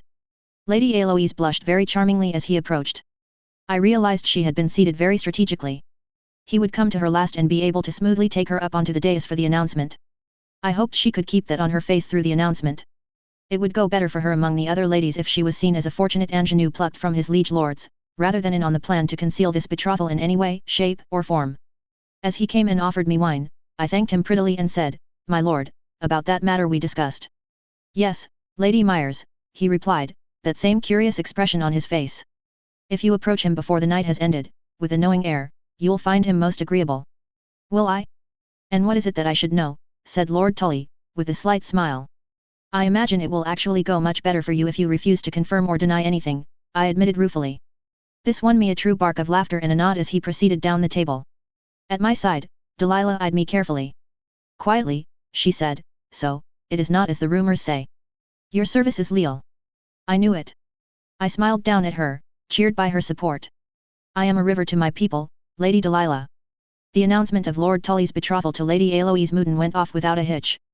I noted with some distant satisfaction that she had managed to keep some semblance of a blush on her face, though she would have done well to look less triumphant. No matter, she'd learn. I didn't think Lady Honorine would allow anything else. I took a pull from the goblet of mulled wine and resolved to enjoy the rest of the evening. Later, I watched as William, at Blackwood's right hand, leaned over to say something in Lord Tully's ear, staring at Lord Molester the whole while. It was, I allowed, a nice touch. Notes. Well, that one was a beast to write. I'll need a bit of a rest before the next one. Hopefully I'll update by the end of next week. Hope it was worth being a little late. Chapter 26, Ivana Myers, Kana, Cedra. Notes. Content warning, scenes of animal butchery and curing. Nothing I find graphic, but I've got a broad tolerance for it. Your mileage may vary. 132 AC. Ivana Myers. Sometimes, she worried she was not a particularly able mother. Ivana was blessed with a natural talent in many areas. Often, she was good enough at new tasks to pass for someone who had tried their hand at them many times. From her letters and numbers to her sewing and music, she had always been a quick study. She flattered herself that she was good with people, or rather it was Ursula who was good with people. Ivana was good at them. So it came as something of a shock, that she could deftly position her agents and organize a household, be lady of the keep when her sister was away and manage Maester Lewis's moods, yet here she was quite thwarted. Huge grey eyes filled with tears, a normally smiling mouth pulled into a quivering frown. Ivana felt her heart ache, but she held firm. No more, Yelena. All finished now. With that firm pronouncement, her beloved daughter fell into the throes of a wailing fit that had become increasingly common in her presence. Other mothers of her acquaintance had smiled fondly, even as their eyes seemed to glaze over with terrible memories, and said that her fury's coming so early was a sign that she was a clever girl. Normally, they said with relish, she'd have to wait until Yelena was 3 years of age. Boys tended to arrive at their rages much earlier. It might not have been so distressing if there was a pattern to the behavior. Yet it seemed completely beyond her ability to discern or control. Pinching the bridge of her nose hard enough to bruise, Ivana summoned her flagging patience. There are no more biscuits, Yelena. Stop this. The reality of the situation clearly had no bearing on her daughter's distress. Nothing did, really, once she got going. At least the lack of her favorite treat was a reason Ivana could understand, as some days it felt as though the slightest breeze set her off. It plagued her. Why did this wool tunic cause her screeching discomfort but not that one? She hated the rushes that were laid in the great hall for warmth and would refuse to feel them underfoot, but enjoyed the straw bedding for the horses. So much so that when speaking to the knights returned from their ration rounds, Ivana had panicked upon discovering that her girl had gone missing from where she had been only moments ago. She'd managed to toddle in with the horses and remove the ties on her foot wraps besides. Only once Ivana had recovered from the terrible visions of her daughter being struck in the head by a stray hoof, would she allow the girl to walk under her own power again in the courtyard. She did not think it was likely to happen again before the child was 15, but it served Yelena right for worrying her. Jenny Greens had said that dried fruits and vegetables were important for a child so young and weaned. But Yelena would often refuse all food except for a few select items, no matter how she begged and pleaded. Yelena loved music beyond all else but could be sent into one of her rages if the wrong person sang the wrong song. Some days the sounds of the soldiers drilling or slowly assembling the improved curtain wall could lull her into a pleasant sleep, but others she clawed at her ears and howled until she was carried to the other side of the keep, and even then, it took forever to calm her. This was also looking to be one of those times. Desperately, Ivana resisted the urge to call the nursemaid and flee. One day of rest in a sennight had been a very popular change of Ursula's, but it did mean that she found herself at a loose end on occasion. Perhaps it was this way with all new mothers, but Ivana couldn't help but worry. Yelena was very young to behave so, surely? Certainly not to the point where she could drive her own mother to a similar state of delirium. She was no untested child. Her siblings had been but babes themselves when their mother had died in the birthing bed. Ursula had practically raised herself in some respects, but for the longest time, Ivana had been their mother and sister both. Neither had been prone to fits and rages like her girl. Her precious, precious girl, she reminded herself sternly as the wailing began to rise in pitch. It was just as Yelena was struggling to breathe through her howling that Theo, darling, unlucky Theo, came striding through the door. In the spirit of living to fight another day, she scooped up her daughter and swiftly deposited her into Theo's arms. Vanna, he said, expression alarmed. Where are you going? It's for the sake of the upholstery, I assure you, she called over her shoulder as she strode out of the room. With guilt-like rending claws, she left Yelena in her husband's care and escaped. Like a wave crashing over her, she suddenly missed her sister fierce enough that it nearly brought her to tears. Ursula never lost her temper with Yelena. It was a source of some envy, this mysterious deftness with children. Though she was not firm enough for Ivana's liking, her sister had made a good point that standing your ground in a power struggle with someone who couldn't speak in sentences was foolishness writ large. Better to move them or move yourself. She'd take the advice even if Ursula wasn't here to dispense it. Besides, it was not as if she had little to occupy her between her ordinary duties, an impending visit from a northern representative of House Stark, Kana's project, and the inexplicable stalling of the animal slaughter that was supposed to be taking place. She sometimes felt that she was short at least 6 pairs of hands. A month from receiving acquiescence was a ridiculous amount of time to prepare, but it would have to suffice. Permission to open the letter had been granted after she'd sent her sister an urgent raven, but the reply would wait until her return. If for no other reason than it would buy them time. Whatever breed of beast Quoth may have been, his children were canny creatures and she found that it was incredibly reassuring to know they would carry such words safely. Perhaps Septinicella had a point about couriers. The northerners all seemed to know which ravens fluttering about the town were Quoths get and which were wild, but Ivana herself could never tell unless she went to the rookery herself to see which birds were caged and which roamed free. Maybe they just did their strange, exaggerated nods to all ravens to hedge their bets. Louis and Theo had downed tools on almost all their other projects to oversee the glass gardens to ensure they were ready for planting and presenting to their visitors. She did not see how they could be finished so quickly, but they were determined to have at least one ready to show, and so Ivana left her husband to his expertise as he so often left her to her own. When last she had attempted to follow one of their discussions, she had been forced to admit defeat somewhere between Louis brandishing a wooden model of some wine press screw and Theo gesticulating wildly with a sketch of some kind. There had been talk of old Hans and his worms. Sometimes their discussions came to naught and sometimes Ursula ended up heading a fleet of road crews and a glass industry. If nothing else, Ivana knew that the discussion and debate were activities Ursula highly prized in her household, so she'd confined herself to watering their wine a bit more and roaming the castle in the long evenings with Yelena on her hip. Guest quarters had to be prepared, which given the small size of the Myers household meant that bedding and beds actively needed to be made. The servants were already scrubbing the rooms and hunting for tapestry and furnishings from the keep that could make them more luxurious. Only Ursula's solar was to remain untouched, so that they could project the proper status to their visitors. If there was time, she'd have the rooms painted before Ursula's return. Rich greens would be economical, or even paler blues. Red would be impressive but too costly. Maybe only one red room. Ursula would be exhausted from her time with the Tullus, and the blank canvas of rooms and the flimsy excuse that by decorating she would be helping prepare for the northerners, might induce her sister to take some leisure before she fell down dead from overwork. Furs from Wildstead were sent for, in the hopes that northern sensibilities would be pleased by thick pelts on chairs and benches, or even to cover the beds. There was only barely enough time for pillows and mattresses to be made. She and Theo had already decided to give up some of theirs, and Ursula was probably used to sleeping on wooden pallets in a September, but it was the uncertainty of these numbers of visitors that kept her up at night. Blankets were plentiful in their own stores, but hardly the patterned luxury a wealthier house would be accustomed to. Already the bed hangings, deeply necessary in the winter cold, would cost them. She was determined to enforce frugality elsewhere. Carefully, she had instructed the Meyer artisans for several sets of glass goblets and carafes, to be placed fetchingly on a tray in the guest quarters. They did not need to be the elaborate artistic pieces that had been made for Lord Tully, but she had requested they show off the technique of blown glass at least a little. The balance of speed and quality would be crucial in catching their attention. A house might not invest in a glass garden but would be pleased to have something fine to drink from. Already an order had come from a merchant known to service the Tully keep, so Ivana was hopeful that the funds would be forthcoming. Swiftly, she made her way to the room set aside for the castellans. She did not think that a house the size of theirs would have required so many, let alone more brought in from the northern host. But each one had proved to be invaluable resources in not just organizing and running the castle, but in allowing Ursula and her household to have a strong understanding of their holdings. The census had just been the tip of the spear with regard to all Ursula felt a lordly household should know about their lands and people. Having the septa's record births and deaths was an interesting idea, but it was dutifully added to the ledgers of the keep. Reports from elders in Cragtreath, Murfield, and Wildstead were also kept, though these were often dictated to literate persons in the village instead of written themselves.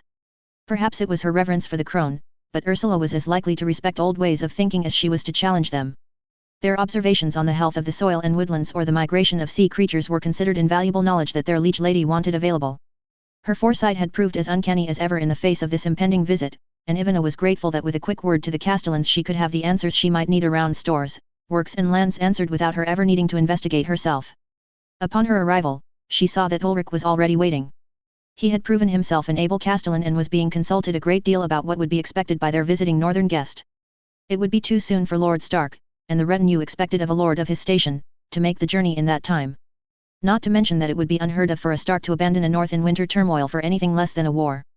Likely it was a much smaller party, which was some relief on their stores. However, Ulrich had cautioned her that the Starks of old trusted blood and oaths more than station, so he could not say who he might choose to send. Ivana was a hedge knight's daughter and wedded to a bastard who had been denied her name. She was hardly going to put on airs when these representatives were a potential market for clever Ursula's glass. Yet she had found the warning interesting. Ulrich was born to one of the rare families that lived in Wintertown all year round. His knowledge of the Starks was half real and half reverence. The man had a suspicion that he would not voice not even to Hannah at Madame Rosalind's, whom he visited twice a week and brought folded paper flowers to besides. Yet I do not understand, why won't the small folk tend to the slaughtering of beasts? Ursula was clear that the time had come to thin the pig and cattle herds to conserve feed. Ivana knew her sister was becoming uncomfortable with the reverence the small folk were beginning to hold for her, but she'd not deny it was extremely useful at marshalling the populace whenever she gave an instruction. Usually. His dark eyes shifted to the left, and Ulrich's expression was uncomfortable. A gaggle of servants came through with bundles of linens in their arms, offering Ivana a quick, deferential bob.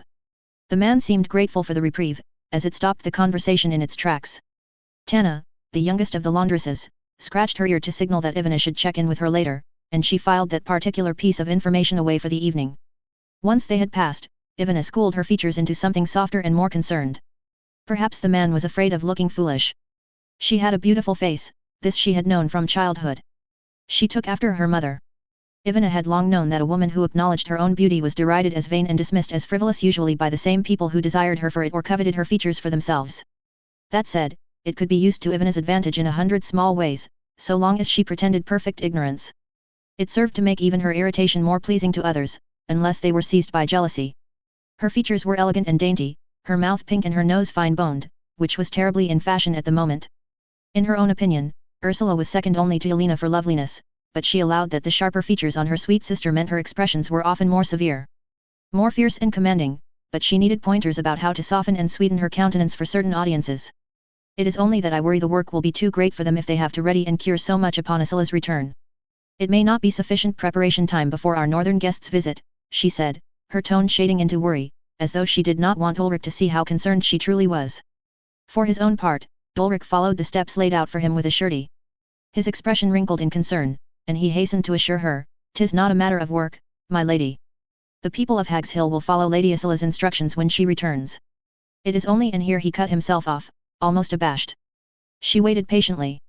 "I mean no disrespect to the Lady of Hag's Hill, as I know her to be a just and true lord to us," he began again, his tone strangely formal, "but though she is our liege lord, she is our lady too. 'Tis custom that the lady should be present with us for the slaughter and curing. At least the first batch. Else there's a fear it will not come out right, or spoil before its time. The lady of the keep must lay hands on it, else it won't last the rest of winter." "This is not a Riverlands custom," Ivana said, faintly. She found herself struggling to muster an appropriate response to the belief that her sweet sister's hands could somehow banish rot from meat or set smoke into sausages faster. "No, my lady.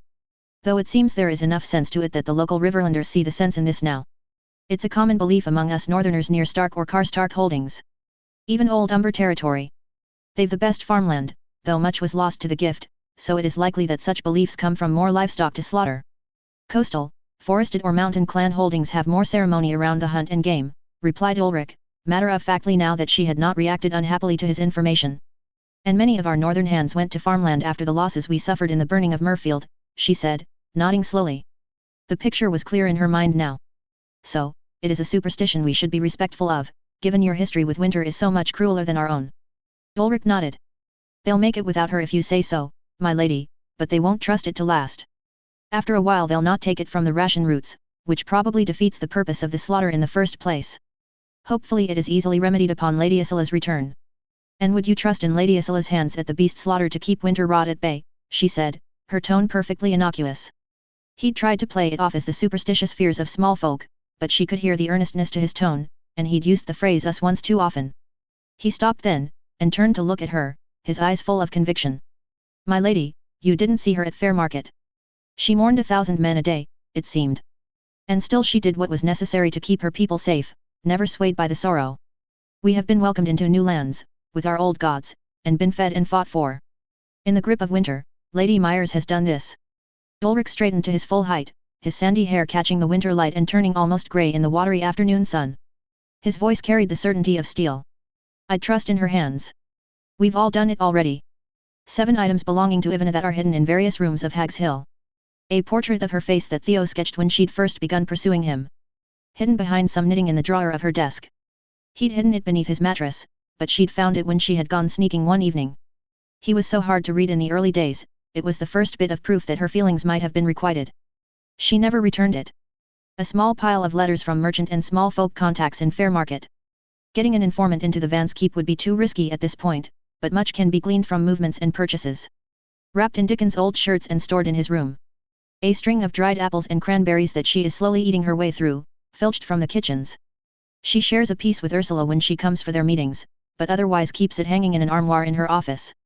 When Septinicella caught a glimpse of it, and asked after the object, she had lied and said it was a belt she'd made as a child. Dickens' first ever letter to her. It's so illegible she can't even make out what it says now, but she has it memorized. He was so proud of it. Folded in a small, abbreviated copy of the seven-pointed star, alongside pressed chrysanthemums. The scent and yellow is faded from them now, though she fancies she can still make it out.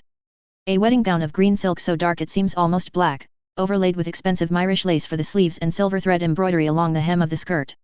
Her father had been prepared to honor her with a fortune in her wedding trousseau. At the bottom of a chest, under a pile of fabric samples from merchants. She was not allowed to wear it to wed Theo. A long letter from Ursula, in painfully tiny script to save paper, when Ivana had been sick with a spring fever. Alongside a plethora of advice about how to treat illness and strict instructions to keep bloodletters at bay, she had written a story about a girl whose parents had been cursed by ancient magics to turn into beasts. The girl had apprenticed herself to a witch in a bathhouse to free them, with the aid of a boy who was actually a river. Her father had read it to her at her bedside, every day for a se'night. Until she was well enough to read it herself. Theo keeps it safe for her in his workshop. One day she will read it to Elena. A poisoned needle, cleverly concealed inside the blunted wooden casing of a hair stick, opened with a twist to remove the top half of the contraption. She'd taken to wearing it after the iron-born raids that killed her father and brother. For now, it sits in her jewelry box. Every month or so, she sees Jenny Greens and has her reapply the poison. Kana. It had been a week since the latest batch of her experiment was poured into molds to set. If this didn't work, none of them were quite sure how to move forward. The planning for the planting had taken almost as long as the initial pains for constructing the glass gardens. Most of it, it had been decided, was to be given over to some northern tuber she was excited about, to be interplanted with beans and flax, of all things. The lady had plans for a glass orchard in the future and was prepared to nurture small saplings but had been firm that the feeding of many would need to come first. Yet at least one glass garden was to focus on quick sources of nutrition such as berries, leaves and herbs. Much that was started in a manure bed could come to cropping quickly in a glass garden. Lady Myers had been keen to see if sugar beet was a crop worth planting in the valuable and limited space that would be available in her glass gardens. She had mentioned one morning meal that sugar beet could be cooked down into a syrup, and the pulp was still good for livestock feed. Curious, Kana had asked about the process. Lady Myers had more knowledge of how food was made than even a novitiate would be expected to know, certainly not until she had joined a cloister and been taught by the senior septas there. It sounded not unlike how sugarcane was worked, though it seemed not to be as pure. Their thirst for water made the canes an expensive crop for all but the wealthiest households to augment their tables. It also meant they were never able to be produced in great quantities. Water was king when farming in Dorne, and a man with a well in high summer was a lord to his neighbors. The thought had chased her for days. She'd been turning it over in her mind even as she'd sewed the hideously difficult pearl partlet for Janessa. The beautiful, fierce girl had yet to notice her attentions, but you had to be so careful with Andals. It wouldn't do to endanger her position in Meyer lands. The thought might have been easier to suppress if Janessa's dark curls were less wild and her mouth less lush. As it was, this was suffering Kana was prepared to bear. It was not precisely that she had left the novitiate behind her, rather these days Kana had found herself straddling an in-between state. Not of Lady Myers' household, but not quite of the faith anymore either. The Dornish were an intelligent, philosophical people, perfectly comfortable with the blessings and pitfalls that came with a duality in states. As a result, Kana was not overly moved to extricate herself from her current position of in-betweens. It allowed her to see much clearly, and to ponder her next moves. Yet perhaps the Andals were getting to her, for the lack of security in her position was beginning to chafe. When she had come to Lady Myers before she had departed for Riverrun, the conversation had been pleasingly Dornish in its lack of absolutes. "I'm afraid it is something you are going to need to puzzle out for yourself, Kana," said Lady Myers, stormy grey eyes seeming to look right through her. "Septinicella," she continued, with astonishing familiarity given the reputation of the Septa in Old Town, "serves the faith and keeps my counsel. I dare say she prefers the authority of the faith in her dealings. She always looks so pleased when people flinch at the sight of the hood." In any other mouth, the words would have been a censure, but Lady Myers had looked so helplessly fond it had brought a smile to Kana's own face. Yet, Janessa and Gwyndolin chose to leave the service of the faith and have very different feelings about having done so. Their reasons cannot be yours, they might rhyme, but if they repeat you are simply hoping someone else's steps will lead you to a destination you might like. She had reached across the desk then and taken Kana by the hand. Her striking features were set into a solemn expression, and her voice was sweetly earnest when she spoke. "Janessa told me what you were prepared to do in order to protect us. You have a place and a home here for as long as you desire. The answer need not come tomorrow, or ever. Only be a river to your people, Kana, and I shall be glad you are with us." Lady Myers hadn't even seemed to mind that Kana preferred to be quiet, unless she was lying, and was quite content to let her sit in silence and think on what she had said. It was perhaps this, more than anything, that had spurred her on to the experiments. Kana's station in life before the fall of her family's guild was such that she had only a passing relationship with kitchens. Her time in the novitiate had taught her hard physical work with scrubbing and hauling of wood and water. The time in between that had tempered her to endure much. The Mahai traders had been a guild with their fingers in many pies, but sugar and spices were always a staple. She'd been told the basics enough as a girl to feel confident in making an attempt, and the cooks had already managed to make a thick slab of molasses from the beets for Lady Meyer's household. The new wood oven in the kitchens had an iron plate for pots rather than having to hang half over a cooking fire. How difficult could it be to improve upon it? This had proved to be rank folly.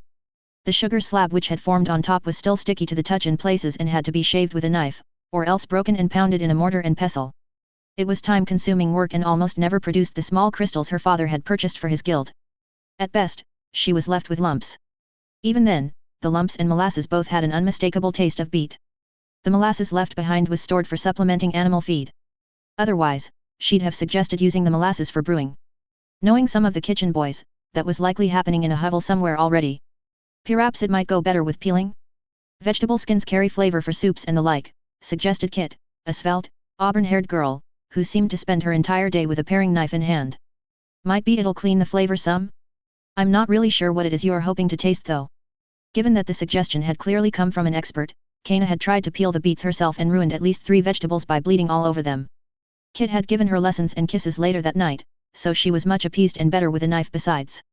The girl was engaged to be wed to some man of her father's choosing, so nothing could come of it anyway. Sometimes that was best. It was a memory that would keep her warm the next time Janessa failed to notice her pining. The peeling did improve the flavor significantly, and when given to others they did not seem to notice anything unpleasant in the taste, so Kana had been pleased to leave it there and focus on the sugar. Lady Ivana had caught wind of the project by now and was even sending her sugar bin by the barrel instead of forcing her to go and fetch it herself. Kana had not expected such consideration from a highborn lady for a kitchen project. An incredibly condescending conversation with eternally sweaty Maester Lewis had won her information on how to filter impurities from the mixture by carefully controlling the amount of lime water she added. When she boiled the beets, she could then skim the foaming impurities off with a spoon. Kana had lived quite a lot of life for her young age. She had been given an education as a potential merchant or lady's maid, one as a whore, then one as a novice to provide succor. She had no idea how to make lime water and wasn't prepared to brave another round of condescension from someone who wasn't paying her. So instead, she filed the thought away for later and schemed what little she could just from the boiling. After she had commandeered an apple press and the strong arms of a curious Hywl, a large blond man with apple-red cheeks who was usually in charge of the bread making, she had let time do its work before following the maester's final step and straining it through a fresh muslin again before boiling it down. Cook, they refused to be known by any other name, had been a beast about getting her to watch the boil. Apparently the first couple of attempts for Lady Meyer's table had burned more quickly than anyone had anticipated, wasting food and leaving cooking pots beyond salvaging. If you sods, begging your pardon Septa, let that pot get ruined, I'm going to chop it up and feed it to yours first, they had bellowed. Much like novitiates when Septa Nacella's usually cold tone became nearly imperceptibly but meaningfully issier, it seemed the kitchen staff were able to discern the difference between Cook's normal shouting and their more worrisome bellows. They responded not unlike ants to an impending boot.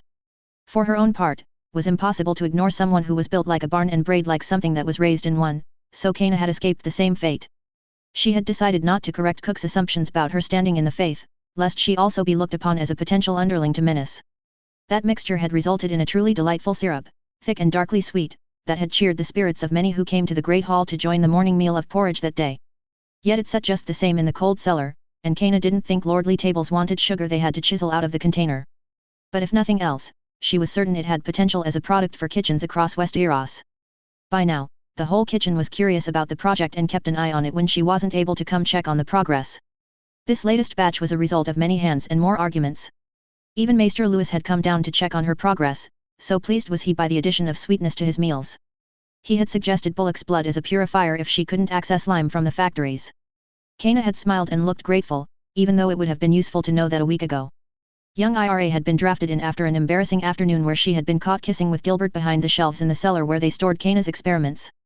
She had allowed the girl to swear her to secrecy and thoroughly enjoyed not telling her about the obvious marks on her neck.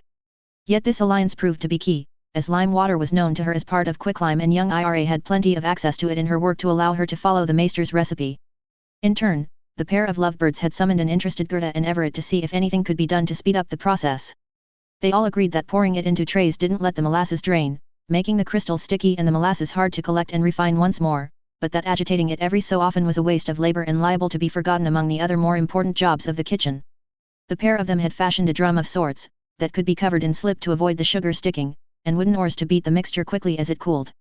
It took hard work, but Cook insisted that was what kitchen boys were for. The mixture was still a little damp or sticky when it crystallized, but it was quickly packed into slipped molds and left for a week. It had been the longest week of her life. The state of excitement was such that everyone involved in the project had gathered in the kitchen that night for the results of the attempt. The conversation was lively, as they awaited everyone to finish their work for the day, and Cook had even produced a suspiciously beet-flavored dark, frothy beer from jugs in the cellar. Not all the molasses had made it to the livestock, it seemed. Mostly, as one might expect, they talked about food. Kana missed spices like a lost limb, but it seemed impolite to tell them about what they lacked in such detail when they'd been so helpful. Instead, she'd spoke about how the lack of eggs had been an adjustment. "Fuck off," said Hwyl, "Dornish don't have sand chickens or some such. In Dorne, even the lowliest are able to have eggs at least once a day with a meal. At least in places close to water. As long as there was forage or grain for them, they lay far more than they have meat on their bones," Kana said, eagerly. Kit made a truly indecent noise at the thought of an egg every day, causing Gilbert to blush, young Ira to hit him, and Kana to briefly evaluate if she could bear to give her to this stranger Kit's father had chosen. It turned out that the Riverlands was in something of a sore spot for poultry come winter. Riverlands chickens and ducks needed a good length of daylight to keep producing, and their eggs were often large and strong when their feed was supplemented with the shells of bivalves from the river. "I used to work for a keep in the Reach before I met my beloved. Riverlands eggs taste better, with more golden yolks, and keep longer in the summer," Cook bragged, swinging their great arms wide in a gesture that suggested more than the cupful of beet beer had been drunk this evening. Yet, despite this, they were not made for the long winters. The birds from the Riverlands only produced fresh eggs as usual into the first year of winter this far north, however. Apparently, they did better closer to King's Landing, but they could be squeamish about feeding them shells in inland farms. After that first year, they were sporadic layers, good only for the very desperate to eat for meat. Unless the fowl in question was not long for this world, it was still safer to eat game birds, so as not to lose a valuable supply of food before the plantings in the spring thaws had fully grown. Fewer eggs meant fewer hens for your flock, after all. Many a farmer in the Riverlands had a tale of someone's friend or cousin whose fortunes had been devastated by some winter disease wiping out his flock long before spring. It seemed to be an issue in the Riverlands, hit harder by winter than the southern kingdoms and yet without access to northern beasts. Even the Northmen grumbled about the lack of eggs. It was said by a northerner named Harlan that there was a particularly hideous breed of chicken that was more beast than bird, lacking in combs and feathered right down to the talons. A favorite of hardy mountain clans, it would happily roam in the frigid north so long as it was sheltered from fierce storms or winds. They were prodigious layers even in the depths of winter, so long as you were able to get them into sunlight. Yet Harlan went further and even claimed that if you were prepared to keep a hut brightly lit for them, they could lay even in the endless darkness of winters beyond the wall. When asked how he knew such a thing, Harlan had not been able to say clearly, and so was mocked with offerings of charcoal and pleadings from the locals to restore their flocks for weeks. He'd taken it well enough that Cook decided he was an all-right sort and was now known as the Cock Lord, much to the confusion and insecurity of visiting merchants. Men were the same everywhere, it seemed, even with their breeches on. Yet, Kana had discovered, all was not lost. In anticipation of the culling that was to come soon, these Andals could be vicious in their language. Kana was not going to refer to something as a slaughtering with any joy what eggs that had been laid were being put to use. The whites were used in soups and stews, but the yolks were being preserved in salt. Storing preserved eggs in clay pots only kept them for a month or so, but when stitched into offal and smoked, they could keep for half a year. The method, herbs and spices used were kept very secret from her by the cooks. Less from suspicion, given her novitiate robes, and more because it may have involved an unpleasant ingredient they did not wish her to hear about. "It looks good," said Maester Lewis suddenly, his hand clutching a mug of beet beer to his chest as he leant over the molds. "It seems to have pulled away from the sides." As they gathered to look, Kana found suddenly that she didn't quite care what had happened to it. She liked it here in her in-between. Not quite a whore or a novice. Not quite a servant or a lady-in-waiting. Not quite a Riverlander and not quite Dornish anymore. Sitting in the blistering warmth of the kitchen's hearth, she watched the people she had come to love bicker and snipe over who should get to open one first and decided that Lady Myers had the right of it. She was glad to be with them. A conversation overheard by Hetty that has given her much to think about. "It's a good thing, dearest. You were right, our girl is clever enough to have our own Lady Myers as a patron." Papa's voice was proud of her, that was almost more wonderful than his words. "I know our girl is clever, that's not my point." Mama's voice was a harsh whisper, but not quite quiet enough to deceive Hetty's keen ears. She'd been pretending to be asleep for most of her life. A sigh. The man had been out in the fields with Torin all morning. A winter rainstorm had stranded a portion of the herd behind a sudden ribbon of river across their field, and they were reluctant to come to the feeding trough in the driving hail. Then what is your point? I thought you were happy for her. It's that thing she's made with Nate. It does the work of 8 women in the time of one when fully set up. She says the water wheel design their planning will manage more. Pacing. Mama only paced when she wanted to shout. Why does it have you scared? Papa's voice was low and soothing. A rustle of cloth and the pacing stopped short. Had he put his arms around her? The women here depend on the coin from spinning, little though it is. What are they going to do when they find out our Hetty and Nate are the reason they can't earn it as they once did? Cedra. It was probably for the best that all the ladies who were household to Lady Myers were used to hard work.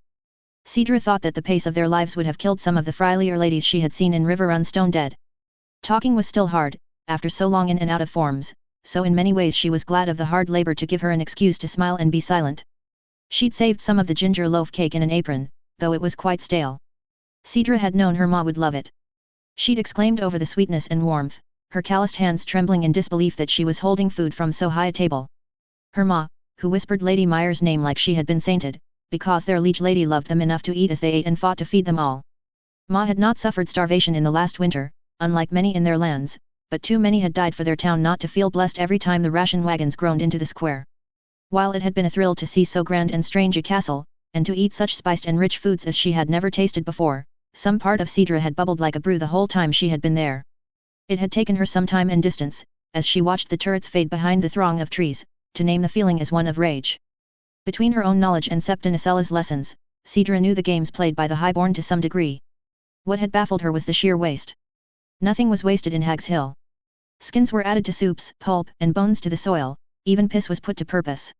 She had known that her lady was a rare creature, but she had not understood the sheer scale of extravagance available to the lords and ladies of the Riverlands as anything other than an outlandish tale. Like a child dreaming of a lake made of honey, or a mountain of gold. To see it before her eyes had struck something painful within herself that she could not quite take kindly to. How could she be pleased to see her lady dressed so finely, in the work of her people's hands, or so overjoyed to try such cakes and roasts as she had never dreamed? Because all the while, she had wanted to reach a hand out and tear Lady Vance's hideously valuable cincture from her or strike the lord she had seen toss an entire half of a pie to a dog too full to eat it. She had felt feverish with delight at each twist and step of the dance Lady Myers had led them on, a flock on a hunt to play with its prey. A vicious glee in her breast when she realized that fleshy lecher would be forced to use his power to defend the weak in order to save his undeserved reputation. When left to her own thoughts about Riverrun, she was angry all the time now. Perhaps this was the thread of herself feeling worn or far away, as Lady Myers had warned her about, and she resolved to abstain from warging for a while and focus on existing inside her own flesh until it felt like a comfortable pair of shoes again. There was nothing to be done now about the fact that it felt like a cloak and not a body that was the price of being able to fly. Just as the price of being in service to a lady like theirs was to know the work was never done. Yes, they knew how to work. As the fleshers in the fields dressed the carcasses for the first batch of curing, Cedra scrubbed her hands determinedly. Steam rose from the sweating farmers and the buckets of blood in the bitter cold of the morning air, mingling with the dew fog and turning the weak sun into a faint haze. Women scrubbed the offal clean in great vats of river water, pouring the excess into the frozen fields so that the blood and juices might feed the soil. Lady Myers was in a simple black wool dress, an old one of Lady Ivana's, and a large leather apron. Her hair had been braided close to her scalp and pinned out of the way, and her sleeves had been rolled up and pinned back. Though she had been shivering at first, the work was heavy and soon warmed her blood. In anticipation of at least another year of winter, Lady Myers had insisted on a slaughter to see their stores through, both by adding to them and by saving on animal feed. This was well and good. Yet on their return, it was revealed that no one had begun the curing. It was so strange to see any reluctance to follow Lady Myers' orders, that when they'd emerged from quarantine on their return, Cedra wandered the square with a curious sensation in her stomach, like she'd missed a step on her way down to the laundry. Something had shuddered in her expression when Lady Ivana explained the delay of the slaughter and curing, but she had marshaled herself quickly and set about organizing the whole affair. If you hadn't known Lady Myers as well as Cedra or Lady Ivana, you'd never have seen it at all. The air had been strange at first, when Lady Myers had given the order. Autumnal feasts from beast slaughter were always a more relaxed affair, a sense of joy and celebration as they all readied themselves for winter. Slaughters in the cold were usually a result of desperation to stretch the feet or fill bellies that otherwise wouldn't make it to spring. They were usually grim affairs. Yet their lady did not behave so in the face of it. She smiled and led the people in songs. There was even a new one she taught them, requiring the calling and whooping of large groups to stir the blood, about a man calling himself a fish assassin and luring his enraged lady love back with a delicious feast. Cedra had enjoyed the stomping, and enjoyed watching Quoth and his children gamble and play as they sang. The whole of the Meyer lands would be at this, now they knew the lady was there to oversee it. In Southwold, most of the livestock belonged to House Myers and would form the pattern their lady expected of herd culling in Murfield and Wealdsted. It was a delicate balance to strike enough food to see them through winter, but not so much as to cripple the herd. Being lordly lands, the fields and their harvests were enough to boast the largest and most numerous pig herds compared to the rest of Meyer lands, as the real space needed for cattle and sheep was out in Murfield. Most of those beasts would be coming from there. It seemed that the entire town had turned out to help with the slaughter and cure. The village women had their own preferred recipes for bacons and blood puddings, or hams, hocks and sausages. Yet Lady Myers suggested several useful ones they had not encountered before, even ways to cure and cook with the cheeks outside soups. Perhaps they were recipes from the Reach? Yet Cook had worked in a Reacher castle in their youth and did not know these methods. Still, if Lady Myers said it would work, that was good enough for them. Though they were rich in salt from Cragtreath, the advance payments of some merchants for glasswares had been invaluable for the sheer amount of pepper Lady Myers had purchased. Even Dornish red pepper had been bought for her own larders, much to Cana's joy. Thankfully, the manure beds meant that there were many cold hardy herbs ready to flavor the meat as it was preserved. Lard, and its oily fumes, clung to the air like a sodden rovings, as it was rendered down slowly in great vats. Much pork fat would be given over to soap and candle making, but on a pig it seemed there was always a little more to go around. Salted meats fried in the fat would be stored in earthenware jars and topped spices, rosemary and the lard to protect it from the air. Pork loin was often impossible to cure into anything not resembling boot leather, but the salt and sugar cure would make it delicious, their lady said, smiling warmly at an embarrassed Cana. Pepper, garlic, and thyme were layered on for flavor. Pork casings and stomachs were cleaned in groups, while others brought out great wooden slabs on trestles to chop up the shoulder meats. Liver and lungs were crusted with pepper and salt and stuffed with a preserved egg yolk or two, before being stitched shut. Much of these would be sent to the cold smoke houses to cure slowly. Cook went around each kidney and carefully scoured them for leaf lard, as it always made the best pastry and puddings. A few more pigs could be culled this year than normal thanks to those ice houses of Lady Myers. Head and trotters were boiled with salt, herbs, and spices, picked through for inedible bits, and then allowed to set in the jelly from the bones. These could be kept in the ice houses for some months. Larger, leaner cuts that escaped curing were wrapped in caul fat that had been washed with river water, so as to protect them. Several beasts were cleaned, quartered, and heavily salted before being carted off for cold storage. And through it all she could see Gwyndolin, dutifully cleaning guts and caul fat. Janessa and Cana were laughing in the weak sunshine, steam rising from their forearms as they salted a pig as big as the two of them put together. Lady Ivana, with darling baby Yelena strapped to her back, wandered among them all with tisanes for the thirsty. Septinicella was worrying Ledeft with the cleaver, over with the old ladies making sausages. Lady Myers herself was laughing with one of the butchers, gamely making an attempt at quartering a pig and shouting in alarm and delight when she realized the bone had begun smoking under the attentions of the bone saw. Something was happening in the spaces around her. Cedra could see it. So could Lady Ivana, by the way her eyes lingered every so often on her sister. Lady, come see this, are you pleased with how it has come out? Lady Myers. How much salt do you want in this one? No, please, it'd be a relief to know you added it yourself. Lady. Lady. Will you put the pepper on this one? For luck, Lady. Show Lady Myers what you've made, Gilly, so our lady can see if it will last the winter. Her lady's hands were chapping between the soap, water, and cold as she insisted on hygiene. Yet she laid her hands on all of it, the tension in her coiling tighter even as the shoulders of her people lowered and laughter came more easily to their faces. Tomorrow there would be a small feast in the Great Hall, and fresh portions of pork would be delivered to the folk of Southwold after the slaughter. Food would be ready for their lordly guests to allow their liege lady to keep her pride when they ate at her table. In time the cured meats would make their way into the rotation for the ration carts, and the work done in Murfield and Wealdsted on the sheep and cattle would make its way here. Cragtreath would have more meat to eat than smoked fish in winter, a thing unheard of for the older townsfolk. Yet her lady was uneasy, and Cedra could not say why. Perhaps, when her tongue was more her own again, she would ask if Lady Myers wished to speak of it. Or perhaps she was like Cedra at the moment, caught in between the knowing of it and the why.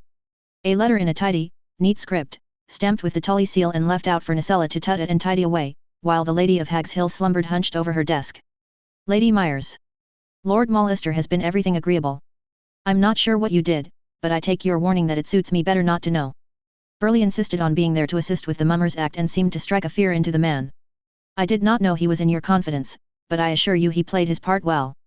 I have some trades returning from the north who I have had to quarantine. They show signs of this winter fever you mentioned. I was planning to send them to collect your crews, but shall be forced to find other methods. They cannot move unguarded with banditry on the rise. I received word that this fever has been a terrible blow to White Harbor. It is almost as badly impacted as the most easterly of the riverlands. As you once warned me, I now warn you, house them without contact at the gates in accordance with that SEPTA's strictures. I'll not have my road crews fall to plague before we can find a way to strike back against the Ironborn. Nor would my mother forgive me if her latest project perished to plague. My mother insists that I let you know an order of those glass beads will be on its way from a merchant's guild favored by her sister's house. She suggests that you ply her with gifts for such a boon, but I will assure you instead that she is jesting. Lord Kermit Tully, Lord Paramount of the Riverlands. Family. Duty. Honor. Notes. A slower chapter as we set up for the impending visit. Hope you still enjoyed it even though everyone is so tired from talking as fast as they could for a straight week that I couldn't make them say anything else. Chapter 27, Sarah Snow. 132 AC. Sarah Snow. From the window of the wheelhouse, Sarah concluded that the south was not as green as the north in winter. It was perhaps an odd observation given the deep snows and twisted branches that clawed at the sky when the winter storms came. But most of the trees that kept their leaves in the wolf's wood were firs, soldier pines and sentinels, towering pillars of green slumbering beneath white quilts. The gods' wood had a greater variation of trees, for worship and for beauty. But even there the verdant mosses did not fear the winter, creeping along forest floor, bark and stone with a resolute determination.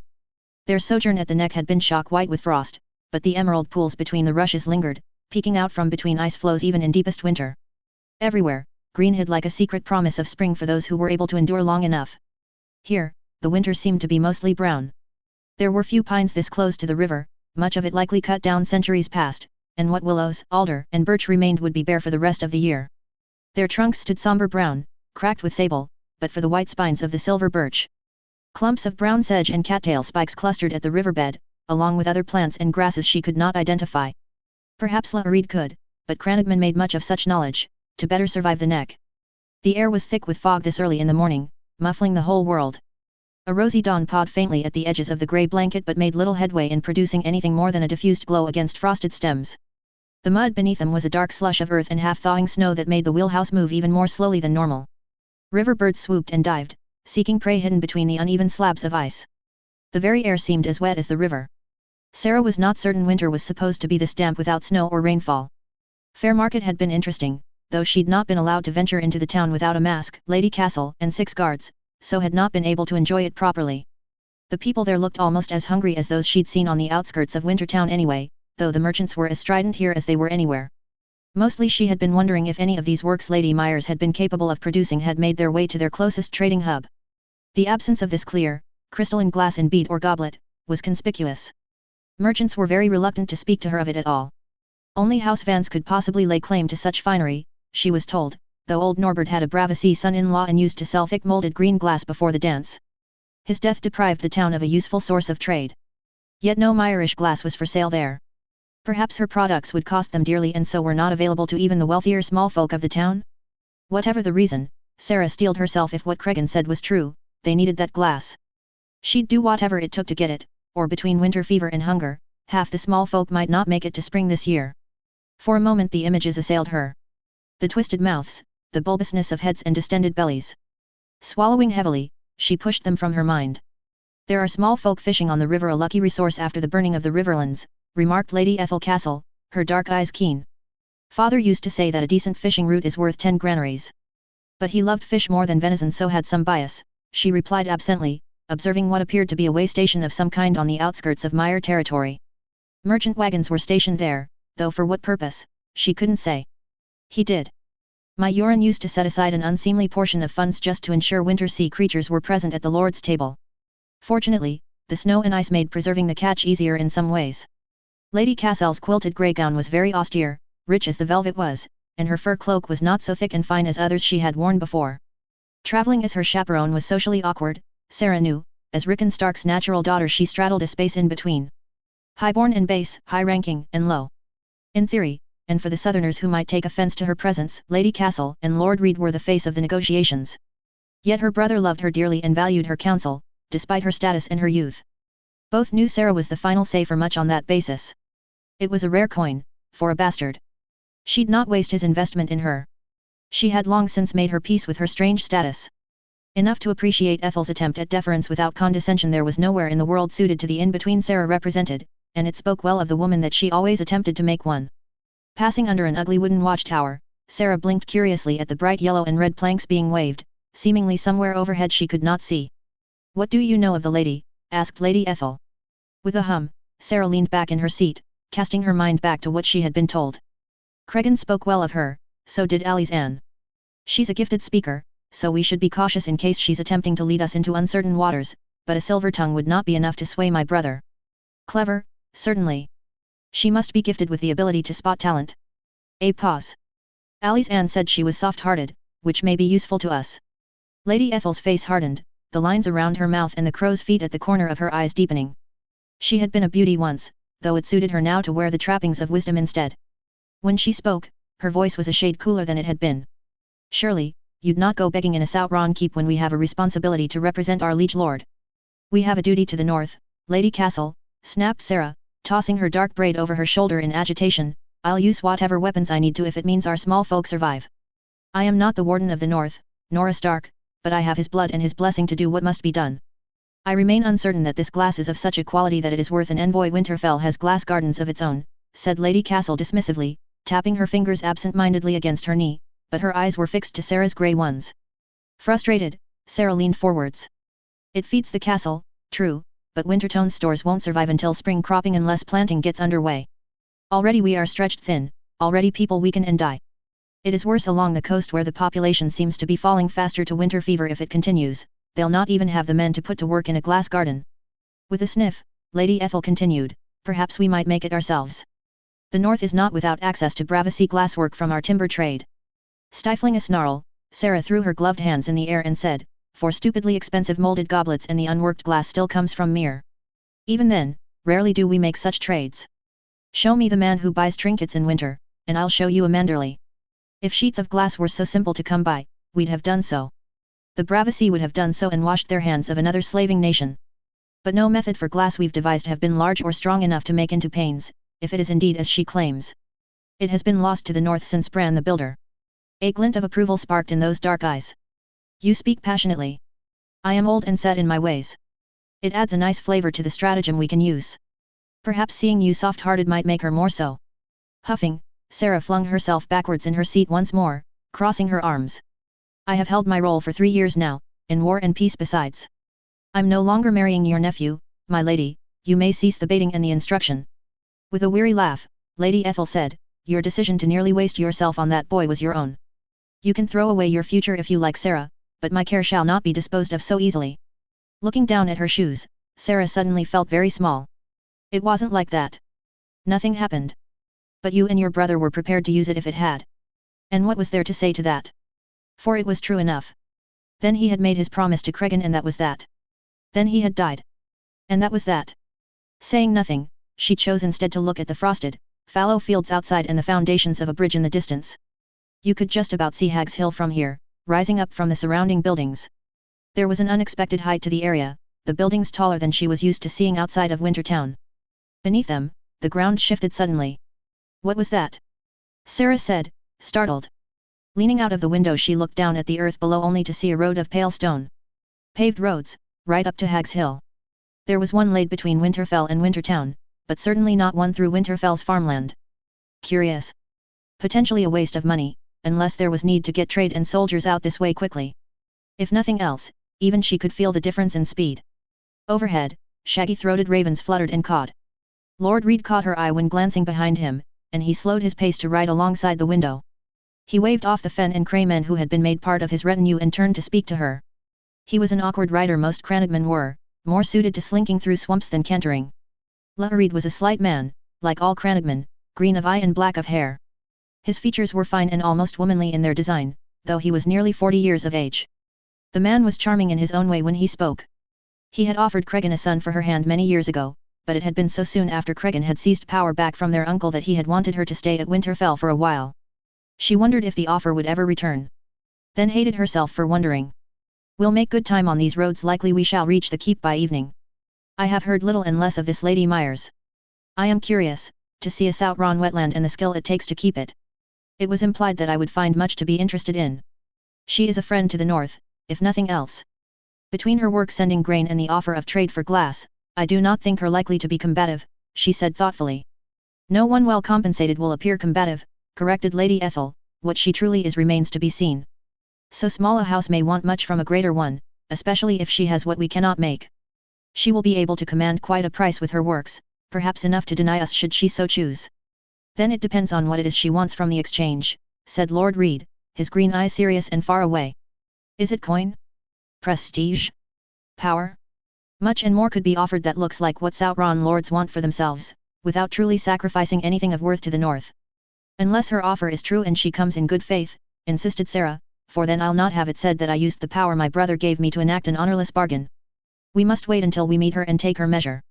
We can argue ourselves in circles over a woman who may exist only in our heads however good or ill she may appear to be, said Lord Reed firmly, and not entirely incorrectly to Sarah's mind. Yet. She asked to be remembered for her help, she recalled, slowly, when she came to make trades with the other northern houses. An unusual choice, but it tells us something about her. Play it our usual way for now. I'd rather leave with a friend than an enemy, but I'll not let her sway me so quickly. Only time will tell if it is worth it to risk otherwise.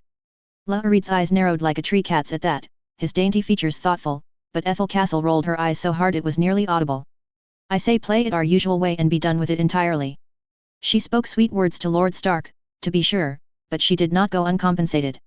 It was a canny choice, her request, and I respect it. But she is an unremarkable lady of an unremarkable house. There was an audacity there in her request as well. Unremarkable the lady or the house may have been, but as they neared Southwold it became quite clear, the unfinished town was unlike anything they had ever seen. For all the wonderful strangeness of her town, Lady Myers wasn't much to look at, really. Neither was the Great Hall. It was perhaps harder to find someone intimidating when they were so young. Being of an age, Sarah had some sympathy. The usual trappings of greeting an envoy were designed to make the heads of houses look more impressive than they were. Cregan was fond of large mantles, despite his size, a holdover from when he had been young and clawing back influence from their uncle. Sarah had only been 11, but she remembered his stern reminder to look as serious and fierce as possible.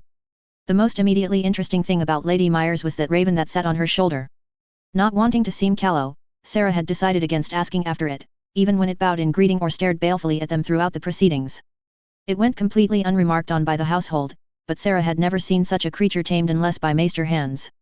And even then, they lived in the rookery. They stood in the great hall, a greeting of equals, as opposed to sat at their high table or out in the courtyard. The choice was interesting for so minor a house, but then the subject was trade, and it would not do to be overly conciliatory at the outset. The household were all masked with cloth or leather, giving them a grim and fearful look. Sarah did not enjoy the way the masks made the frigid air steam and fog up around her face, but Cregan and Alice Ann had been strict in their instructions once news of winter fever came. She did not often flout instructions to suit her own whims, despite Lady Ethel's assumptions. Peeking above the line of her mask, Lady Myers had sharp, angled features, like some bird of prey. Her dark brown hair was pulled back into a thick braid in the Riverlands fishtail style and pearls hung from her ears. They were not fine spheres, but stacked together the uneven nature of the stone became pleasing to the eye. It seemed they ate much seafood here to find their lady wild pearl enough to make such jewellery. She wore a red surcoat, artfully embroidered with waves at the shoulders, though of what material Sarah struggled to say. Swiftly, bread and salt were brought forward by masked handmaidens. The brown bread was strange, though tasty enough, flecked with a green herb of some sort and spread with a pale yellow wave of butter, studded with salt crystals. It seemed they had similar practices in the south, despite her apprehension. They even consumed brown bread in winter so as to avoid any waste in flour.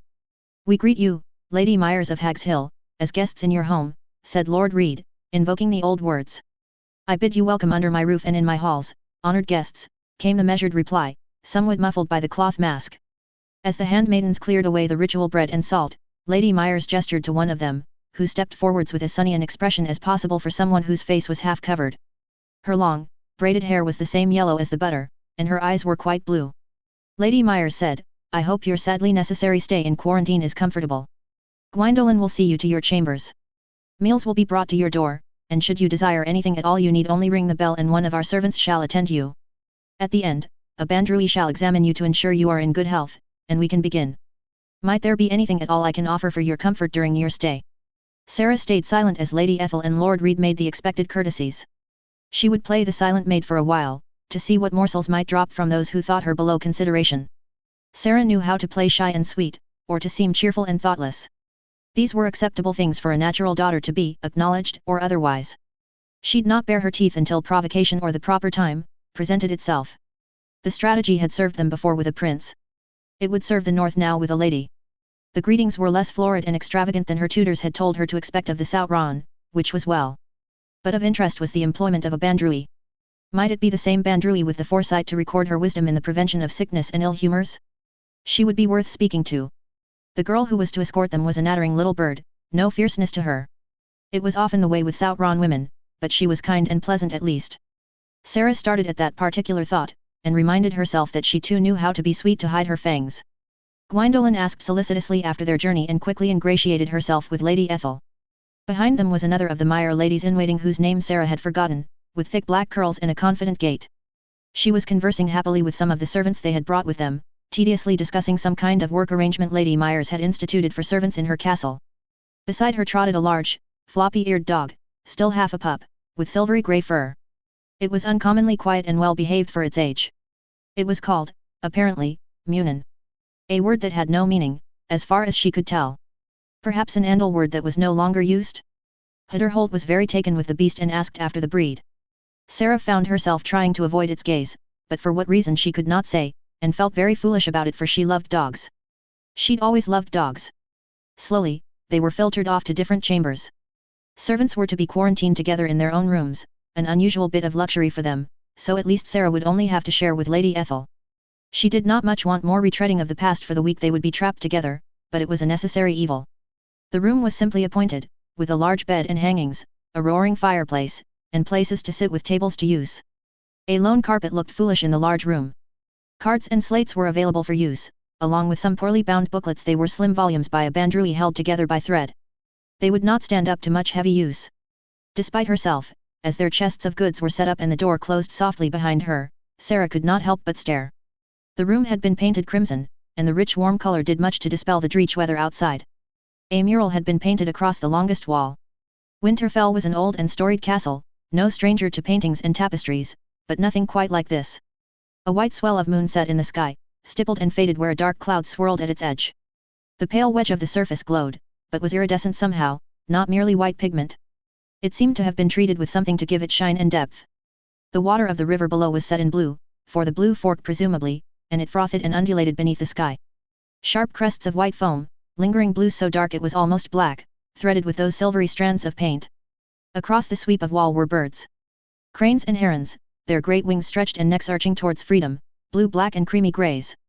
Crested birds she did not recognize nested at the banks, orange-throated and striking against the blue river. Delicate wader birds with funny thin and tilted beaks picked their way through the current. Small birds, speckled yellow or fawn brown, flitted through rushes and took to the sky in little flocks. At the corners, she noted, faint outlines in charcoal were still there, the piece seemingly unfinished. Sarah had never seen such detail, each yellowed eye and sweet feather looked ready to lift right off the wall and take wing through their chambers. This furniture is new, commented Lady Ethel after a while, inspecting the bed, though the chairs have seen some years. Why is that important? Asked Sarah absently, still examining the mural. Because they did not have beds for so many guests until recently. They are a small house indeed. Yet they have access to such treasures as glass? Something changed in the fortunes of this place, and not long ago. Until we divine what that is, we shall be on the back foot, she said, simply, fingering the blue velvet hangings with one hand and adjusting her fur collar with another. We will be here for some time. Time enough to find out, if you think it necessary. Why should we care for the source of their fortunes? Is it not enough to secure their works for the north, said Sarah, examining the cards laid out for them, her fine white hands drifting feather light across the surfaces. Seating herself experimentally in an upholstered armchair by the hearth, Lady Ethel stifled a groan of comfort to be so close to a fire after their journey. Because there is a difference between purchasing and securing. They tie you differently to a place. You are to become chatelaine of Winterfell, you must know this. And even between these two extremes there are many possibilities. The north requires that you choose wisely. Well, I don't think they're lying about the glass, said Sarah faintly, stopping at a table by the window, where the fog was finally giving way to enough sunlight that it trickled through the panes. There was a wine carafe and goblets placed on a tray. I doubt they would, such a thing would be foolishness beyond compare, chortled Lady Ethel, pouring herself a tisane that had been prepared for them and left to steep. She even added some small amount of sugar, a generous amenity from so small a house. That, said Sarah, holding up a goblet as thin and fine as gossamer, through which light pierced like the shaft of an arrow, and they've given us some samples to examine. When at last they were released from quarantine and pronounced in good health, Sarah was about fit to burst from idleness. She had examined the mural 100 times, attempted sketches of her own on the slates, and tried to converse with a handmaid named Cedra through a door. Lady Ethel had not seemed to mind the confinement one jot, happily reading the manuals at her leisure and requesting any other books the keep might offer. They were not a wealthy keep and had little of renown to share, but some tales had been made in the same rustic thread binding. These had been somewhat diverting, and even Sarah had enjoyed the tale of the cursed knight, who had been forced to live as a pig, until he could forgive himself for surviving a war that claimed his fellow warriors. She had liked that he was aided by a plucky young shipwright who crafted her masterpiece for him to sail the ocean again. Lady Ethel had shed a tear, an act she had thought beyond the austere woman, and for that alone she was amused. The handwriting of the scribe on that one had been truly hideous, which would have been enough to dissuade them from attempting it in any other circumstance than a quarantine. Lady Myers met them on their way to the Great Hall that morning. It was a curious custom, explained by the girl Cedra who brought them their meals. The household ate at the same times every day whenever possible, and those who missed it would eat in their rooms instead of using the hall. On her shoulder was that raven again, seemingly uninterested in them. It preferred to admire its reflection in the blue earrings its mistress wore. It was a plain adornment, though it caught the light beautifully. Sarah had few jewels, such things were generally inherited in the Stark household and so it would not be seemly, but perhaps something like that would be acceptable. I imagine you are eager to stretch your legs. We might go riding, if it please you. After my stay of quarantine at River Run I was about ready to take up sprinting, if only to enjoy moving more than a few feet at a time, she said, smiling. Lady Myers paused, as though waiting for Sarah to respond. But this was not the first time she had been forced to play this game, and it would take more than the barest prodding to expose her. Sarah gave a warm smile and let Lady Ethel speak instead. Oh, I don't know, mused Lady Ethel, my knees were grateful of the reprieve. You get to my age and your joints like to remind you they exist. They take longer to start and then stop sooner than you'd like, yes, said Lady Myers with a wrinkle of her nose. A disproportionate punishment after a lifetime of never thinking about them. My Bandrui might be able to recommend you a tisane or poultice for swelling, if that is your ailment. You certainly have some fellow feeling for the indignities of the elderly for one so young, Lady Ethel laughed, but alas my ailment is age, not whalebone. I shall let you know at once if my maester finds a cure, japed Lady Myers. It was to the sound of their cackling laughter that they entered the great hall. Lord Reed and his men were already seated, clearly having been escorted by the woman at the high table who was speaking to him. She could only be Lady Myers' sister given how identical their colouring was. She was an uncommonly lovely woman with sweet features and a heart-shaped face. Where Lady Myers was sharp angles and doe eyes, her sister was much more balanced in proportions, as though she had been painted by some master. It could not be easy, she thought briefly, to be so much less lovely than your older sister. Lord Reed was not a man easily swayed by looks, fair as he was, and yet he was clearly thoroughly charmed. The Sautrons felt a certain way about natural sons and daughters, though it was said that Ivana Myers had wed a bastard against her father's wishes. Perhaps this was why, much to her surprise, she was seated at the high table next to Lady Ethel. Even Alice Ann had struggled with her inclusion at Cregan's table, and she was about as good a good sister as one could hope for. Sarah had been prepared to retreat to a low table and was flustered enough by the unexpected courtesy that she nearly shoved Lady Ethel into the seat of honor, just so that she could sit at a more appropriate station on the lower end of the table. It took her a moment to realize that while Lady Myers had remained standing, everyone else sat expectant. That raven of hers had hopped onto the high back of her chair, surveying the room like a particularly fervent sentry. When Lady Myers spoke, her voice did not raise much, but it carried over the hall. I thank you for our blessings this day. I thank you for lighting the way for our guests. Mother of mothers, I thank you for guarding them from sickness and strife. Dear old crone, wizened and wise, keep our eyes and hearts clear so that we may all understand each other. Many and most bowed their heads in prayer, though Sarah noted that quite a few in the hall felt comfortable enough not to even make pretense of such a thing. At least time in the south hadn't stripped the old gods from her people entirely, even as they were clearly in a keep with so devout a liege lady. The food was not much to write home about, though Sarah allowed that it was tasty enough. It did not seem to vary terribly from what they had been served in quarantine. She eyed what was on offer, tallying up what ingredients and luxury were available in Winterfell that might appeal as part of an exchange. If what they desired was foodstuffs, there would be some difficulty. Cregan's table was kept as lordly as possible with the help of Winterfell's glass gardens, and he would not hear of Alice Ann going without while she was with child. This was not the case elsewhere, and it would be beyond her honor to promise anything that took food out of a northerner's mouth, even for the promise of glass gardens. Not in this bitter season. Pine needle tisane was sweetened with syrup of some kind, and here it seemed everyone was allotted a slice of brown bread studded with that salty herb. Butter, it appeared, was a luxury for guests, as there was some on the high table for them, yet none could she spy elsewhere. None of Lady Myers' household took any butter for themselves, but what to make of that she could not say. There was precious little meat on the table, which Cregan would have found impossible to endure, and instead they were served an oat porridge. Some had theirs with cured meats such as sausages, salt, and a little sliver of hard cheese. Others, including Lady Myers, preferred it sweet, with dried fruits and a handful of nuts, dolloped sparingly with some kind of sticky black molasses. An expensive ingredient for a house so frugal with even its guests. Every so often, that bird of hers would peek its feathered head over her shoulder and caw for attention. How the lady knew it wanted to be petted or fed, Sarah could not say. All had a cup of the tisane, though some swigged the stuff as though it were foul medicine of some kind. Interestingly, of their own accord they drank water or watered-down beer. The Blue Fork was famed for the sweetness and purity of its waters that sprung from the mountains that bifurcated the mire and the farmlands. Yet even Sarah found it hard to stomach the idea of water so close to those still pools across the northern side of town. Much placid water carried disease. I wonder, Lady Myers, ventured Lord Reed on the girl's right, if you might allow us to converse with any Cranagman among your number? Lord Stark told us you had taken many Northmen into your holdings. I find myself curious to see if they have adapted well to a new environment, so similar and yet so different from their homeland. And to ask for the unvarnished truth of their lady, thought Sarah with a wince. It was an obvious stratagem and she doubted someone her own fierce brother had called clever would fall for it. Indeed, Lady Myers' next words confirmed such suspicions, her tone wry and knowing. I have no reason to keep you from your fellow Cranagman, Lord Reed. Most have settled in Cragtreath and begun new lives there, some have even started families.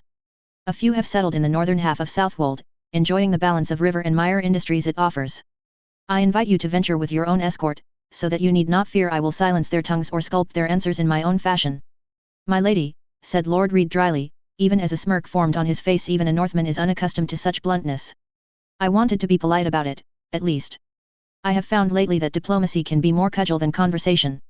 You are guests in my home. I would have us behave honorably to one another. Some of that is showing trust when politeness would insist we smile blandly instead.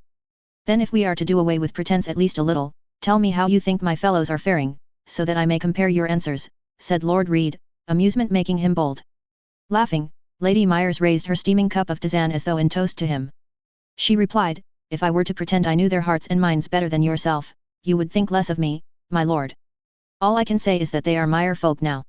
In the northern half of Southwold, many families rely on the riches of the river to provide this winter, but your fellows have no fear of the hidden pools and dangerous terrain in the mire.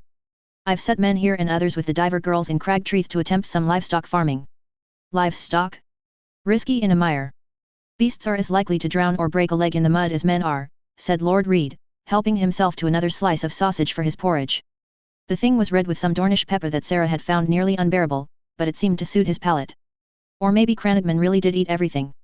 Indeed, which is why they seek to farm that which does well in the mire, fish, insects, and bivalves. What followed, as Lord Reed's green eyes lit up with interest, was an extended discussion on the various trials Lady Myers had set up in the wetlands to the north. It appeared she was glad to have his opinion on what was feasible, and the pair were locked in a deeply uninteresting discussion. It was useful to know that this Lady Myers allowed her northerners to remain resourceful, however. Lord Reed would have said nothing at all if those ideas were foolish. Cregan had told her that the man was talented at drawing people into conversation, but only truly engaged if they had anything of sense to say. She took the time instead to scan the hall. Stragglers of some sort came through the front doors to sit by the fire and were served tisane or ale. They conversed among themselves, occasionally laughing or clapping hands against shoulders. For what purpose, Sarah could not say. Lady Myers had not indicated that she would hear petitions today. There was a fashion among some here for a surprisingly detailed wool fabric. She did not think that the people of the town would be rich enough for embroidery on such a scale, though she allowed that it was very plain repetitions of motifs with little extra artistry. It had to have been purchased from a set stock and not hand-sewn, for here and there she spotted a repeat in the style or pattern. If they were fond of embroidery, perhaps they might desire wool? Come summer, when shearing them wouldn't be a death sentence, the goats and sheep of the north had wool to give of all kinds and textures. The north had precious little labor for worked goods, despite its great population and size. The lands had long been rich in resources and poor in industry thanks to the vastness of the land and the difficulty to traverse it. Often it was better sense to sell the excess to the nearest port than it was to try and get it to the other end of the continent. Would you like to visit the God's Wood, lady? I doubt it's as vast and wondrous as Winterfell's, but it is beautiful. A pleasant ride, I am told, came a voice from her left. It was the handmaiden Cedra. Her face was plain and her hair a dull mouse brown, but there was something lovely about the eyes, warmth and depth seldom seen. For a handmaid to have an honored place at the high table was unusual. Sarah had assumed it was so she would have someone else unusual in station to talk to, given her complicated status, yet something gave her pause. She could not say what. Perhaps it was that servants here seemed merry and busy, even in the depths of winter. No one flinched or scurried like mice. Ali's aunt had told her to be wary of such signs in the small folk. It spoke of cruelty or suffering. That the girl was bright and eager to converse was a boon for her desire for information, but it also did speak well of the Meyer lands in its own way. Have you not been yourself? She asked, delicately, taking a final spoonful of the porridge. The sticky molasses was sweet and a little bitter at the same time. An enjoyable contrast for all it was a modest meal. From behind her, a servant came to clear the table. It seemed seconds were not forthcoming. Oh, I have lady. Only I can't manage a horse yet, so I've only what others say about it to go on. Lady Myers mentioned that after being so cooped up, a ride might be pleasant. 'Tis not so long, only a few hours there and back. Smiling at the girl's sunny attitude despite herself, Sarah replied, I was given to understand Southron women take most rides in a circle around a paddock. I find myself more interested now that I know it is not the way here. Ducking her head shyly, Cedra said, Oh, I wouldn't know about something like that. I've lived in Southwold my whole life, like my ma and her ma before her. I wouldn't dare presume to know what ladies learn to do. Attention sharpening, Sarah leaned forward despite herself. Then you must tell me all about it. For the Meyer lands were not well known to me before now, and yet it seems your town grows by the day. A shrug, a pause, and the handmaid visibly wrestled with what to tell her. Interesting. Well, Lord Ander was as good a lord as we might have wished. 7 Keep him.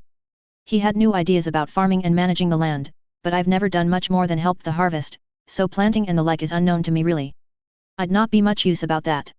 It meant we saved much for winter, even with the burning. If the state of their table was any indication, they had saved less than they'd have liked. Most did. But Sarah caught herself halfway through the thought that Lady had promised the Northmen rations in winter. A covenant they'd not take lightly. They had prepared well enough to succeed there, at least, or Sarah would have arrived to find a bloodbath where a town had once stood. Northerners took promises of shelter or food in winter seriously. Coin is good in summer, but in winters like this one it may be there is no food even to buy, and you can't eat coin. But Lady Myers is special to us, I'll confess. Perhaps it's my own notions, for I love my lady dearly. Sarah found herself raising an eyebrow despite herself. If this was some scripted conversation, and a part of her wondered if it be anything else when the same handmaid she had spoken to a time or two was seated at a high table, it was clumsy indeed. From the corner of her eye, she noticed that many were finishing their morning meal, rising from their seats with a deferential nod at the high table before going about their day. Yet the handmaiden remained. Her certainty solidified. Is she probed, taking a drink of the pine needle tisane. What makes her so special to you Meyer folk? There was something strange about those eyes, Sarah could not quite put her finger on it. But they looked through her at points, as though seeing something not quite here. The handmaid paused, and for a split second she wondered if her prodding had been too forthright. The girl had seemed happy to talk only a moment ago. Eventually, she spoke, her accent clumsier than before. I followed lady to Riverrun, for Lord Tully's name-day feast. I saw many wonders a girl from south of Southwold ought to never have seen. I saw more lords and ladies than a mere handmaid would ever dream to know. So I can say with truth that Lady Myers ain't like the rest. The girl's eyes cast about, as though hoping an explanation would appear to satisfy Sarah's curiosity. Finally, she said, she has a knowing. A way of living and being that ain't like the others. She resisted the urge to roll her eyes, though she knew that the desire must have been written in her features. Credulous nonsense that barely made any more sense than the girl's babbling beforehand. I suppose I'll have to wait and see for myself, Sarah replied, more to signal the end of the conversation than anything else. You'd be seeing it now, lady, if you had a mind to, came the response, whip-sharp. Unexpected cheek from a handmaiden. Perhaps Meyer lands held closer to old notions of bastards, as she had been warned. It was not how she was accustomed to being spoken to. Her Stark blood alone offered her deference in Winterfell, after her uncle had been imprisoned. How so, she said, curtly, irritated that the girl clung to the issue like a burr. Because you'd have noticed the food. In the end, Sarah couldn't decide if she was glad or frustrated that Lady Ethel chose that moment to draw her into a discussion about going riding. The rest of the day was interminably boring. It had to be, for the sake of courtesy. After the morning meal, a trip was planned to visit the ruins of Old Stones and the God's Wood therein. Only tomorrow would the actual work begin. Even then, it was almost unseemly early in the visit for such a thing to occur. I know you must be eager to inspect the glass and the town in greater detail, and we shall make that our priority tomorrow. If it passes muster, the extra time for us both to puzzle out the minutiae and engage in the frustration of writing and rewriting contracts will be valuable, Lady Myers said to Lady Ethel, as they made their way along another paved road towards Cragtreath. They would have to veer off the path and onto the one trod by visitors to the God's Wood, which would slow their surprisingly swift travel towards Old Stones thus far. You young people are ever so impatient, said Lady Ethel placidly. I find taking in the air refreshing after my time indoors. You do not seem one for leisurely rides, my lady, if you are already discussing the work ahead. Surely there is some other topic of conversation that would be pleasing to you. Lord Reed chimed in, his smile charming and disarming all at once. While Sarah was generally of a disposition that preferred to cut to the heart of the matter, in some ways, Lady Myers was breaking the convention of such diplomatic envoys. Lordly houses did not engage in mercantile interests, of course. But they might engage vaguely in trade as though it were an interesting footnote to the greater task of forging alliances. Part of the reason it was expected that their hostess took them on tours and entertained them during their stay, was to draw a veil over the intended aims of hammering out an exchange of goods or coin. Yet they were a small house to be honored with an alliance, so perhaps being forthright about their goals was considered more polite in the South? There was too much she did not know, so Sarah remained silent and let Lord Reed draw Lady Myers out, as he might have drawn a lizard lion to the shore, and Lady Ethel's stately manner served as a shield that allowed her to observe freely. Lady Myers went almost nowhere without a knight of her household, and today it was Sir Cohn. He was, according to Lady Ethel, almost a caricature of a solid veil knight, so upright and formal was he. Lord Reed's observations had been more interesting, as he said that the man carried himself like he had something to prove. It would make him zealous, and eager to take offence. Yet if Sarah could play her cards right, a foolish bastard daughter could be seen as jealous of a lady who held high station in her own right. What he took offence to and the manner in which he corrected her would reveal much. Sarah allowed that further away from the river, the lands were secretly greener than she had given them credit for. Old Stones was set against those smoke-blue mountains and their icy waterfalls that tumbled like unbound hair from those heights. The thickly forested hills were still half done with bare branches, but cedars, pines and sentinels rose stout and true along the slopes, the heads of thistles and sedge were frost-sparkled and swaying beneath them. Under it all, yellow gorse spilled into mauve heather like a blanket of joy beneath the slowly thawing snow. At the base of the winding trail up towards Old Stones, Sarah decided to test both Ethel and Laur's observations. She waited until Lady Myers had been distracted by some query of Lord Reed's and for Sir Cohn to pass her. Though she was a fair horsewoman, much of the knowledge about how to ride a horse was what not to do. Dismounting poorly, she let her foot appear to catch in the harness, and Sir Cohn was at her side at once, as though stepping up to lead in a dance. "I thank you, sir," she whispered, as though embarrassed, glancing around them. "You don't think anyone saw, do you?" With a gentle smile, Sir Cohn steadied her and gestured for another guard to tie her horse. "No, my lady, your secret is safe with me." Looking up at the trail, Sarah bit her lip absent-mindedly. "If I can't even make it off of a horse, I don't fancy my chances on a trail.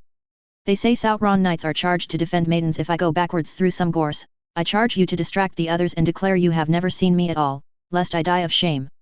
This won her a hearty chuckle, and she was allowed to walk beside him and converse while the rest of the retinue took the lead with Lady Myers. Sarah asked him about himself, for there never was a man who did not like to talk about himself with a pretty young maiden, and made sure to keep her conversation charming. It would not do to be a flirt, but a little liveliness went a long way. The walk itself was a gentle climb, and soon they reached the site where the walls of Old Stones once stood. The curtain wall had once ringed the brow of the hill, but was now barely to her waist and so thickly covered with browning moss and lichen that it had taken a long time to make them out against the rest of the earth. A former gatehouse was in better order than the rest, in the same way that a corpse might be thought of as in better order than a skeleton.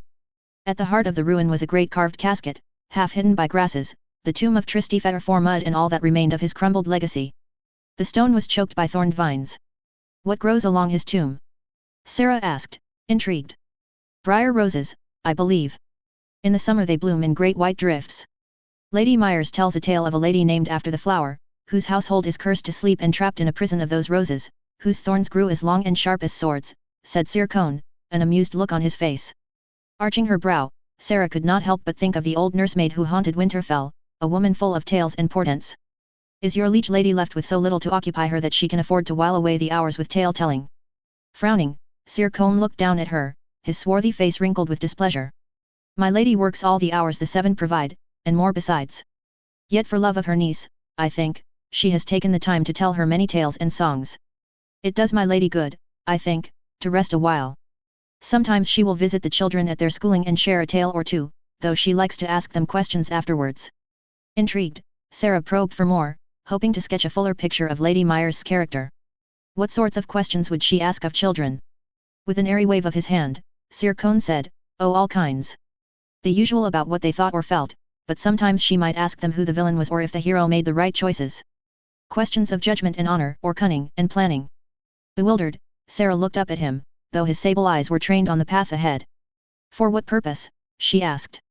As a child she had enjoyed stories and could be counted on to ask for 100 more, but never had she been asked if she disagreed with them. Because legends are lessons, my lady. In telling them, we tell something of ourselves, came the unexpected reply. Up ahead Lady Myers had stopped at the edge of the God's Wood, her cheeks flushed pink from the cold wind. She was turned towards her, a smile lingering at the corners of her mouth. Sarah had not expected to be noticed, and did not know what to say in response. She chose the wisdom that came with smiling and saying nothing at all. She did not possess her brother's fierce need to seize the last word, the way a hunting dog might shake its quarry by the neck. Her station was such that she was expected to be passive anyway, and she'd learned something of the girl. What it was, she could not yet say, but she had time to assemble the pieces. So what do we know? Asked Sarah, as the fire crackled in the hearth and the white moon rose high to echo the one in the mural along the guest chamber. Her servants are a wall none of my men can crack, said Lord Reed bluntly, his feet crossed almost delicately at the ankles where he lounged in an armchair. They'll sing her praises until the swamp lights rise, but they either don't know anything about the glass trade themselves, or have been sworn to say nothing to outsiders.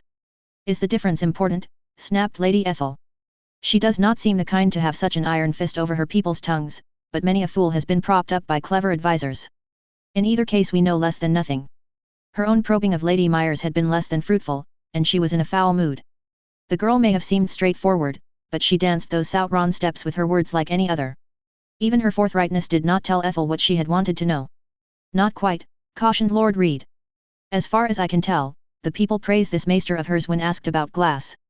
It seems to be understood that he's a rare mind, if a bit of an arse. Yet in the next breath they call their lady crone-touched and claim that it would be just as likely for her to know the secret herself. Crone-touched, said Lady Ethel, the derision in her tone practically crystallizing from the force of her disdain. The woman looked ready to form new wrinkles from sheer disappointment. Lord Reed rewarded her with an insouciant shrug, an incongruously urbane gesture from a man who Sarah knew could swim for an hour under the thick swamp waters with only a cattail stalk to breathe through. Sarah ran the glass goblet, cool and slick as silk, between her palms and felt it warm with her flesh. It seems unlikely that she has procured glass artisans from elsewhere, or there would be news of strangers visiting or merchants would have noticed ships from the east making their way here. They could be smuggled, suggested Lord Reed, with a good deal more relish than was seemly. Mere would hardly let slaves with the secret of a leading industry slip through their fingers willingly. That one seems unlikely, countered Lady Ethel, as the word is among her ladies that the girl spent Lord Tully's name-day feast whipping up an alliance against the iron born out of thin air. If they're enough trouble to be the main priority at that ripe opportunity for Southron politicking and betrayal, she isn't getting the sea trade she would like. Certainly not enough to smuggle artisans. What I struggle with, said Sarah, cutting across Lord Reed as he opened his mouth once more, is what they stand to gain from trade with us. Until I know it, I am feeling my way in the dark and more likely to fall than fly. Her handmaiden said to watch the food, to what end I cannot say. Her knight talks of how she teaches children stories and challenges them to find the hidden villain. She seats a bastard at a high table, yet does not push me to speak. Drawing herself up like the prow of a ship, Lady Ethel bristled on behalf of the Stark legacy on pure principle, never mind that Sarah's very existence was already a stain on such a thing. Lord Stark is from a line of kings unbroken for nearly 8,000 years. He is Warden of the North and known to her from her time in Fairmarket. I doubt there are many other influential lords who would deign to trade with her. Yet you said yourself she was just at a ripe opportunity and chose a defensive alliance instead. Unless you mean to tell me that not a single Riverlands house would benefit from a glass garden after a dragon set the winter harvest aflame. Sarah pointed out. I think it is all far simpler than that. Winterfell is the only known castle to have glass gardens, suggested Lord Reed, and the famine sweeping the north is doing so hand in hand with a sickness. It is hardly the work of a gifted schemer to work out that we are in great need of what she can supply. She'll want the largest price she can claw from our hides if she has any sense in her head. So we play cold and harsh, responded Lady Ethel, and lead her on a chase. We've need of the goods, but I'll not be party to an agreement that beggars the north. Frustrated, Sarah threw herself backwards onto the bed with a groan. There are too many pieces, I cannot see clear. It is as you say, Lady Ethel. Do we simply make a purchase, or must we push hard to secure her? Is she the sort of woman who wanted only to be remembered for trying to help? Is she the woman my brother said could make hard choices in winter like a northerner? Or, is she a deft schemer, able to dance with Southron schemers well enough to fool us? Does she think that she can hold our love for our people over our heads like a blade? A moment of silence fell while all three contemplated the implications. There is one other point, which you have not considered, Lord Reed said finally, pouring himself some wine into the other fine glass goblet. What, grunted Sarah, her arm flung over her face in disgust. None of it matters. We need the glass, or the north starves worse than it already has. Sarah considered this point from a number of angles. Fuck, she said, finally. It was testament to their collective frustration that Lady Ethel did not even launch a token protest as to her language. The next day, they were taken to see the sights of the town, as promised. Lord Reed had slunk off to the northern side of Southwold to interrogate any Cranagman he could find, while Lady Ethel and herself were given a tour of the building works. "Is such a thing possible?" asked Sarah, impressed by the scale of the building site despite herself. Winterfell was so grand and huge that it would swallow Southwold whole, yet she was still able to see the feat of construction for the ingenuity it was. She drew her white and grey wolf fur cloak around herself a little more snugly, lifting the hem a touch more. Partly to protect from the cold this morning, but also to guard her skirts.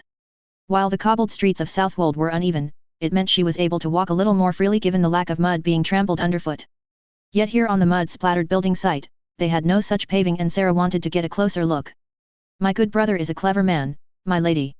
I was trained as an artist, but it is something more than art, I think, to make sketches into a reality such as he can. I've been told this is a Dornish technique," said Lady Myers, a fond expression on her face. Sarah allowed that she too would be fond of a brother who could build as he did. The man himself could be seen up high, a rope lashed around his chest and waist in case he slipped, as he nimbly instructed a young apprentice upon a half-built dome. He walked without fear, trusting the skin of a roof he had already built, to put layers of thin brick and some kind of mortar into place. It made her stomach lurch to think of doing the same. Above them was an angled canopy of waxed leather, likely to keep the rain away now, and to lay at night to keep frost off of the exposed edges. Below, a great construction wheel had been built, and within it a man marched heavily to raise a pallet of those thin bricks high onto the scaffold. "The school and infirmary look nearly finished," she remarked, "though the style is much simpler. They are places of work, in the end. I wish for them to be pleasing, but they must be functional above all else. The September will be the work of many years more. Better these working buildings have our new ovens and good layout of rooms to allow the heat to travel usefully. Better still if they are ready swiftly. Beauty is important, but we can add that when time and funds allow. Indeed, the physic garden in the summer will do much to add life and loveliness." Beauty was indeed important to Lady Myers, a thought that had begun derisively and was slowly melting into something else. Her townspeople were a stark contrast to Fairmarket, though that place was known to be more populated and prosperous. The place stank far less, for one, and for another they all seemed to take pride in their homes.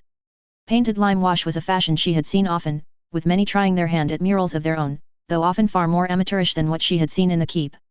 Sgraffito and carvings of hagstone or wood abounded, though often unfinished, as though the people were inspired by the slow and steady pace of the September being built. It also, she noted, made change much easier to swallow.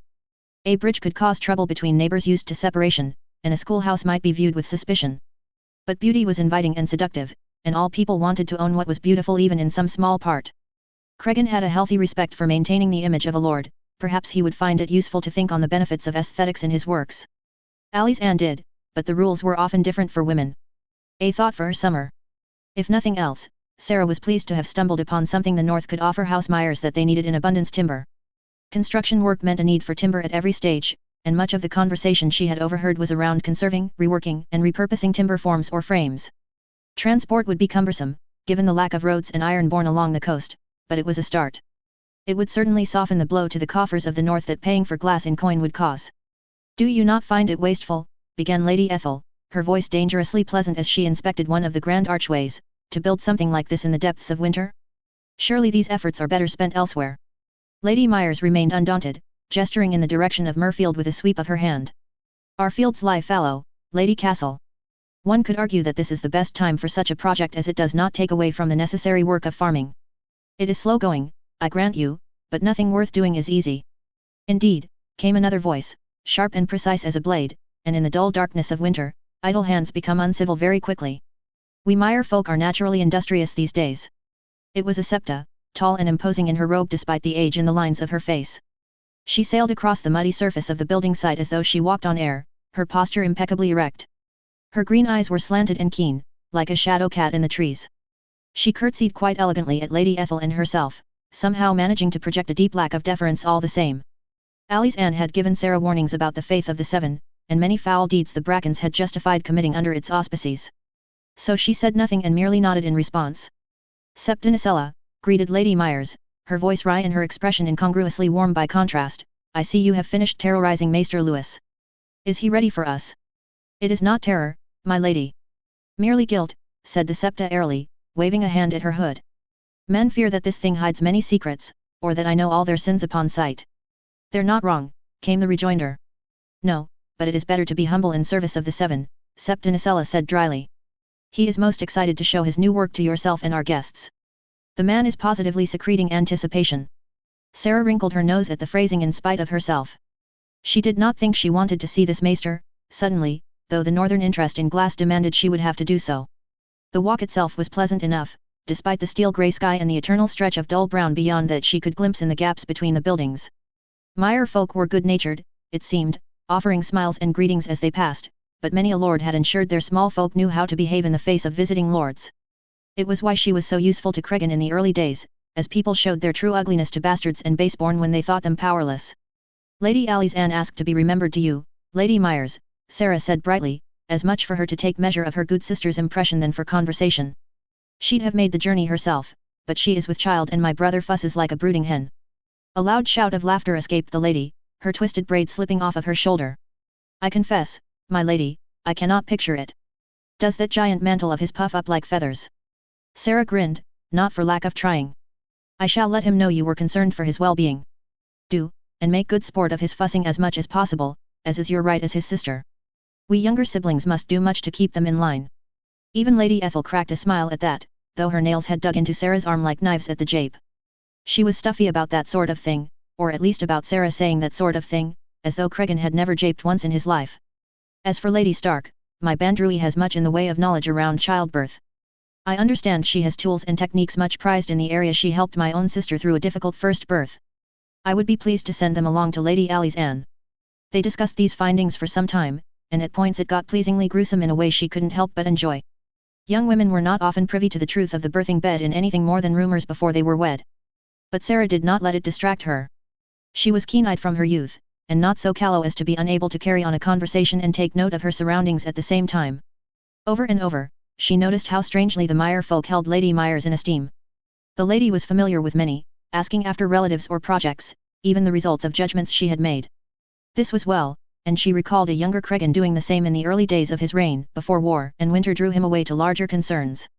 But there was something in their actions that spoke of more than respect, as old crones offered her morsels cooked at their own hearths, or children ran to present her with winter sweet at the behest of their parents.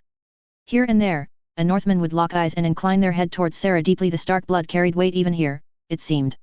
Yet these same Northmen offered tribute of their own to Lady Myers in the form of dour warnings about the weather, nods to the raven quoth, and invitations to ceremonies in the gods' wood of all things. Whatever information Lord Reed could pry out of his Cranagman, Sarah was most eager to know. She seems loved, said Lady Ethel lowly, her hand curled around her elbow. Ostensibly this was for balance, but mostly it was to allow such quiet conversation. Sharp enough to find talent and canny enough to use it to bind her people close.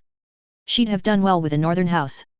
Sarah was not so high in the instep that she'd not acknowledge a hint to learn from others, and indeed the place had given her much to think about. Questions pressed at her lips that she had to forcibly bite back. Why this choice and not the other? Why a September and not a curtain wall? These questions burbled like the waters of the Blue Fork as they made their way through town, until the buildings began to thin from their clusters. When she saw it, Sarah nearly bit through her tongue to stifle a gasp, and she was certain that Lady Ethel's nails had drawn blood, so tightly did she squeeze her forearm. Winterfell's glass gardens were green and yellow glass, framed by wood and in a longhouse style, so old was the construction. The heat from the hot springs below kept them warm, despite the fact that clear glass was best for trapping the heat and light best suited for plants. They could never grow wheat in great quantities, but spring fruits and vegetables were grown in abundance. Lady Myers' glass garden was half brick or stone of some kind, a long wall catching the light of the weak winter sun. It had been lime-washed and shone like a beacon of white, almost painful to the eyes when the thick clouds rolled past and bathed the place in sunlight. Wrought metal of some kind framed the panes, pointed into a 3/4 span roof, hugging the clear glass like lace clutching water, or foam on waves. Along the farmland stretching in a line with the river in the background, more walls and foundations were being laid, and another nearby looked almost finished. She barely heard the babbling of the maester, instead savoring the almost oppressive warmth within the glass garden. The wall had been fitted with one of those new ovens, the design for which Cregan had brought home with him from campaign. It would spread the heat along the wall with minimal effort, able to do so on only a few small pieces of wood a day if properly tended. Already small folk were laying tubers of some kind, arguing about interplanting and efficient use of the space. Beans were to be grown along the back wall, though if the heat was sufficient, they had plans to progress to fruit bushes or trees in future gardens. Behind the wall, the space was not wasted. Manure beds took advantage of the radiating heat from the stone wall, and quick cropping greens that needed little light were already sown. Some other plants were being germinated in the warm beds as a kind of plant nursery, for transplanting into the glass garden. There was a small hut for supplies, and to house whomever would be tending the garden overnight was built alongside a store for worms and their castings that would be fed into the water for the plantings. Even now Lady Myers was discussing ideas with her maester, new terms and concepts flowing so swiftly between them it was enough to make the head spin. No, Lady Myers had not been lying. If anything, she had undersold herself. It was almost upsetting to see a reimagining of the glass gardens that sustained Winterfell and its people appear so far south. As though a distant dream of her ancestors had stood up one morning and wandered far from home, where they had not known to look for them. Sarah's eyes darted to Lady Myers, expecting to see triumph or cunning, feeling ashamed and foolish to have given so obvious a reaction. Yet instead, she saw something else. She thought on the handmaiden's words, on the townsfolk, on Lord Reed's laughing promise to speak to his people, and despite Lady Ethel's doubt and caution she understood with perfect clarity exactly the woman before her. That was the strangeness, the element she had been struggling to piece into the interactions she had seen. Once she had that in her sights, suddenly the rest of the picture formed around it. Lady Myers had been honest this whole time, waiting for them to peek over their walls and see her sitting patiently on the other side, so that they could let her in. It was enough, in this foul and cruel winter that had stolen lives and livelihoods from the north, that Sarah opened her mouth and said exactly what she was thinking, despite the desperate clutch of Lady Ethel against her elbow. "My lady, it is beautiful," she said, as true and honest as she knew how. "Enough even to impress my brother, should he have been so lucky as to see it. You must be proud to know you will feed your people this harsh season." The lady's grey eyes were clear as a winter sky, and with deliberate emphasis she replied, "A feeling I am sure you will know as well, once you and I are finished here.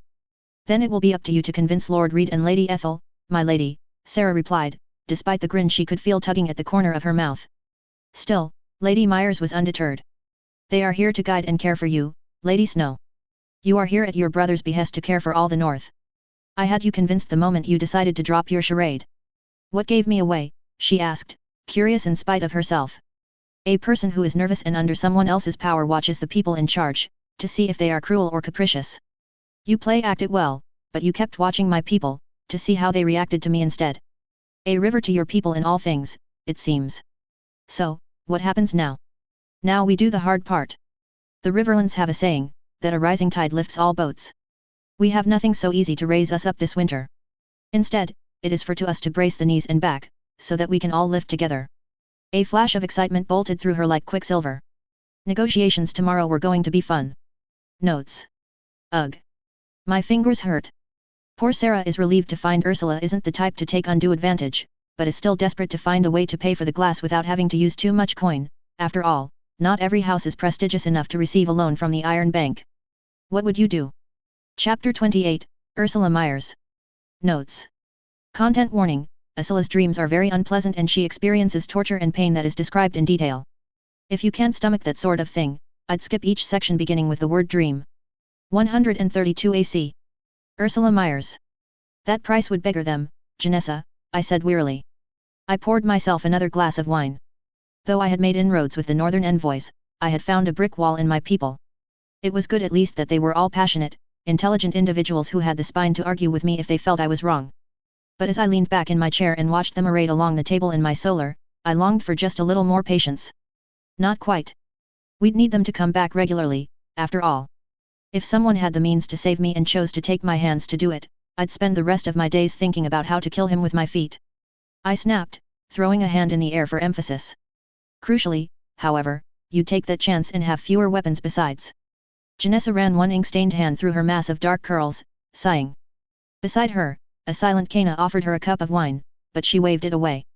"My lady, coin is useful to us right now and it isn't as useful to them. You can't eat a gold dragon. We can get promises of timber and ores, or even wool come summer, but we need compensated now and enough to continue our works. The Meyer artisans have been running on your steadily declining coffers for a year. They had, as well. The merchants wanted glass beads and an order from the Westerlands was forthcoming, but they were a pittance compared to what we could get from the north financing its glass gardens through winter. I don't dispute that in the slightest I need coin for the coffers, or we can't continue at our current pace. I'm saying that we can strike a better balance. They still need to buy grain while they're building and planting. Otherwise, we have dead men and empty glass gardens. Hardly conducive to return custom. Far be it from me to dissuade anyone trying to instill a little more mercenary sensibility in this council, but I will say that in fairness to Our Lady, there are larger political considerations. The gratitude of a great house is sometimes not worth the blood spilled to get it, but the word of a Stark has been legendary for 8,000 years. With it, we could gain much, said Nicella, her implication as slippery as silk. She'd already made her point to me in private. Marriages, fosterings, and alliances. On these things a house could build itself a web of strength and safety. Crucially, it was also a web much respected by the other players of the game, and we were all players of the game if we wanted to survive. Idly, she reached over and adjusted the collar on Yelena's gown. The baby girl was watching the back and forth from her place on Theo's lap with great seriousness. Knowledge is always worth having, chimed Maester Lewis, brushing his straw-like hair out of his eyes. Already he looked cheered by the discussion. The 8,000 years of rule must have left them with valuable texts and treatises. Might those be worth it to our house? It was good to hear him refer to it as our house instead of distancing himself again. I resisted the urge to pat him on the head like a well-behaved puppy. Partly because it was deeply unhinged behavior clearly brought on by the stress of the situation. But also, 2 years of working with the man had been an unbearable slog to get to this point, and if I ruined it Ivana would throttle me. Soldiers, growled Sir Cone, pouring a cup of wine for himself, as once the news we can make glass gets out into the world, there are those who would come raiding or thieving. He gestured vaguely with his cup towards the direction of the glassworks. A thief might take glass or coin from us, but a clever thief would take the skilled laborers I had spent a year training. An enraged House Tully? Sir Cone, tell me, as a military man, how do lords normally react to a standing army from another territory squatting on their lands and keeping the peace for them? Ivana said sweetly, which usually meant someone should seek shelter underneath the nearest table. In front of her was a letter from an informant in Fairmarket, and despite her words I was reminded that there was an enemy on either side of our borders. Mayhap ships? If they'll let us use White Harbour, we could avoid the Ironborn and trade with the Brava Sea, said Cedra, nervously. Or maybe cold-hardy horses and beasts for breeding. Beasts are a summer proposal. As for ships, with winter fever running rampant, I'm not sure I'd touch the coin that came from White Harbour for fear of catching it, said Gwyndolin, her doll-like features wrinkling in distaste. Not to mention, that the numbers on our production aren't yet as large as we'd like. Northern glass gardens and southern trinkets will work us to the hilt until we have more people. I listened as they clamored, nerves making them short with one another. The whole while I stared at little Yelena, her face so like and so unlike my own. She was chewing on Theo's hand, a habit from her early teething days that she'd never quite lost, those grey eyes staring out from her face as solemn as a septon, like she could understand our quandary. It was strange, in some ways, to conceptualize a child as not just a child, but as my heir. But mostly the questions I had about it were the same as I'd had for children before. What lessons did I want her to learn? What did I want to build so that she could have it after I was gone? By the time everyone had said their piece and armed me with as many options as they could, I could feel a headache forming at the bridge of my nose and spreading knife-hot fingers through my scalp. I fairly crawled into bed, not even bothering to take off my robe. Already half asleep, I burrowed into the covers to escape the frigid winter air. If it was the last thing I ever did, I'd see to it that there was something warmer to cover these walls than cold stone. Quoth fluttered onto and off of his perch agitatedly, seeming unwilling to settle. The firelight gave the room an otherworldly glow while I was this tired, a dizzy ooze of movement and hues. I felt my eyelids grow heavy as my thoughts chased one another in circles. In that space between waking and dreaming, Quoth began to speak. Stern and cold like sheets of ice across some vast northern ocean that swells and crashes against cliff and sheer rock that is stone made steel until those droplets weave into crack and crevice and freeze and stretch and break and crumble. I dreamed. It was a familiar one. I had dreamed it many times since my return from River Run. Sit up straight, girl. Does it make a difference, grandmother? No, but you look sullen. The grandmother's eyes were almost like eyes, inasmuch as they were like headlamps. I could almost meet them these days, though not for long. I still could not bear to look at her teeth. Around her the void swelled and undulated like waves on a coal-black sea. She was perched on a chair made from the bones of something grotesque, so lumpen and twisted that my heart thudded with a terrible certainty that I did not want to comprehend its shape. I was on what could be charitably called a floor, which was enough to make me queasy with vertigo. Below me stars wheeled past, endless space unfurling like a fist in the gut. My body wanted to fall, all bodies remember how. An old sensation bred into humans so firmly that we can sense it in that space just before sleep, when we slip between being a creature of reason and a screaming sack of nerves. I clenched my jaw until it ached, pushing the rising terror back down my throat. For weeks, this dream. I'd appreciate not doing this tonight, grandmother, I have a big day tomorrow, I ventured, like she was a child who wanted to leverage a stomachache into a day off school. A tut, like the striking of a match. What you'd appreciate and what you're damn well going to get are two different things, my girl. Or do you think I can shield you from her forever? Thick as molasses and singing like knives, that voice drilled its way into my teeth. I'm not even sure what it is I'm supposed to be doing, grandmother, I said, my tone clinging to politeness even as I shuddered from the impact of her speech. Isn't it obvious? You have to survive it. Is this something she's going to do to me? I pressed, swallowing hard in anticipation of what was to come. Well, how should I know that?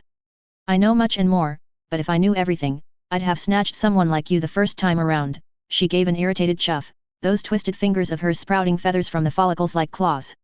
Something must have shown in my face because she frowned. Grandmother had more mouth to frown with than any creature I could name, so it made some impact. Oh, you mewling children are all the same. How many babes will this maiden bear me? How long will this winter last?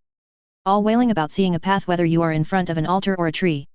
Grandmother rose from her seat then, as huge and ancient as a mountain. Fine, she snarled, those lamplight eyes blazing, take your medicine and you'll get a treat after. 3 times. There's magic in 3s. And then there was only the assault. Sarah Snow didn't really look like Cregan. For one thing, she was the size of a normal human woman and not some hulking figure of northern legend.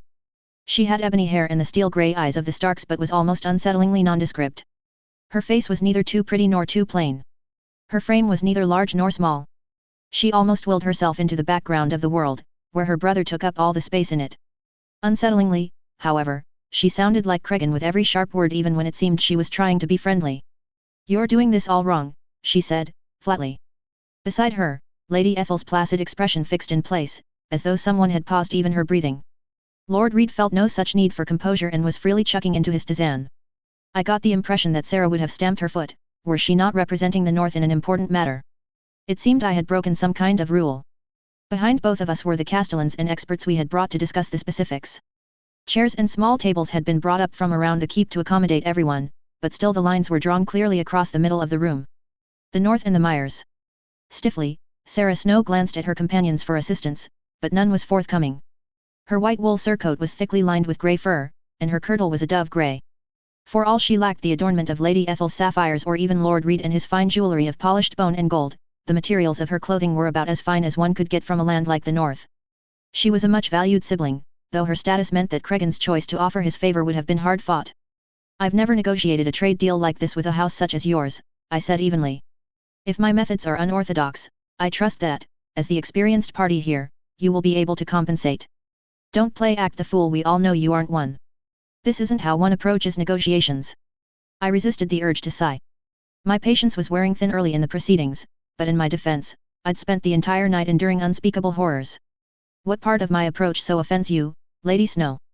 For one thing, it doesn't do to begin with your offer when you are the one with the product to trade. We offer you a price and you either accept it or we renegotiate.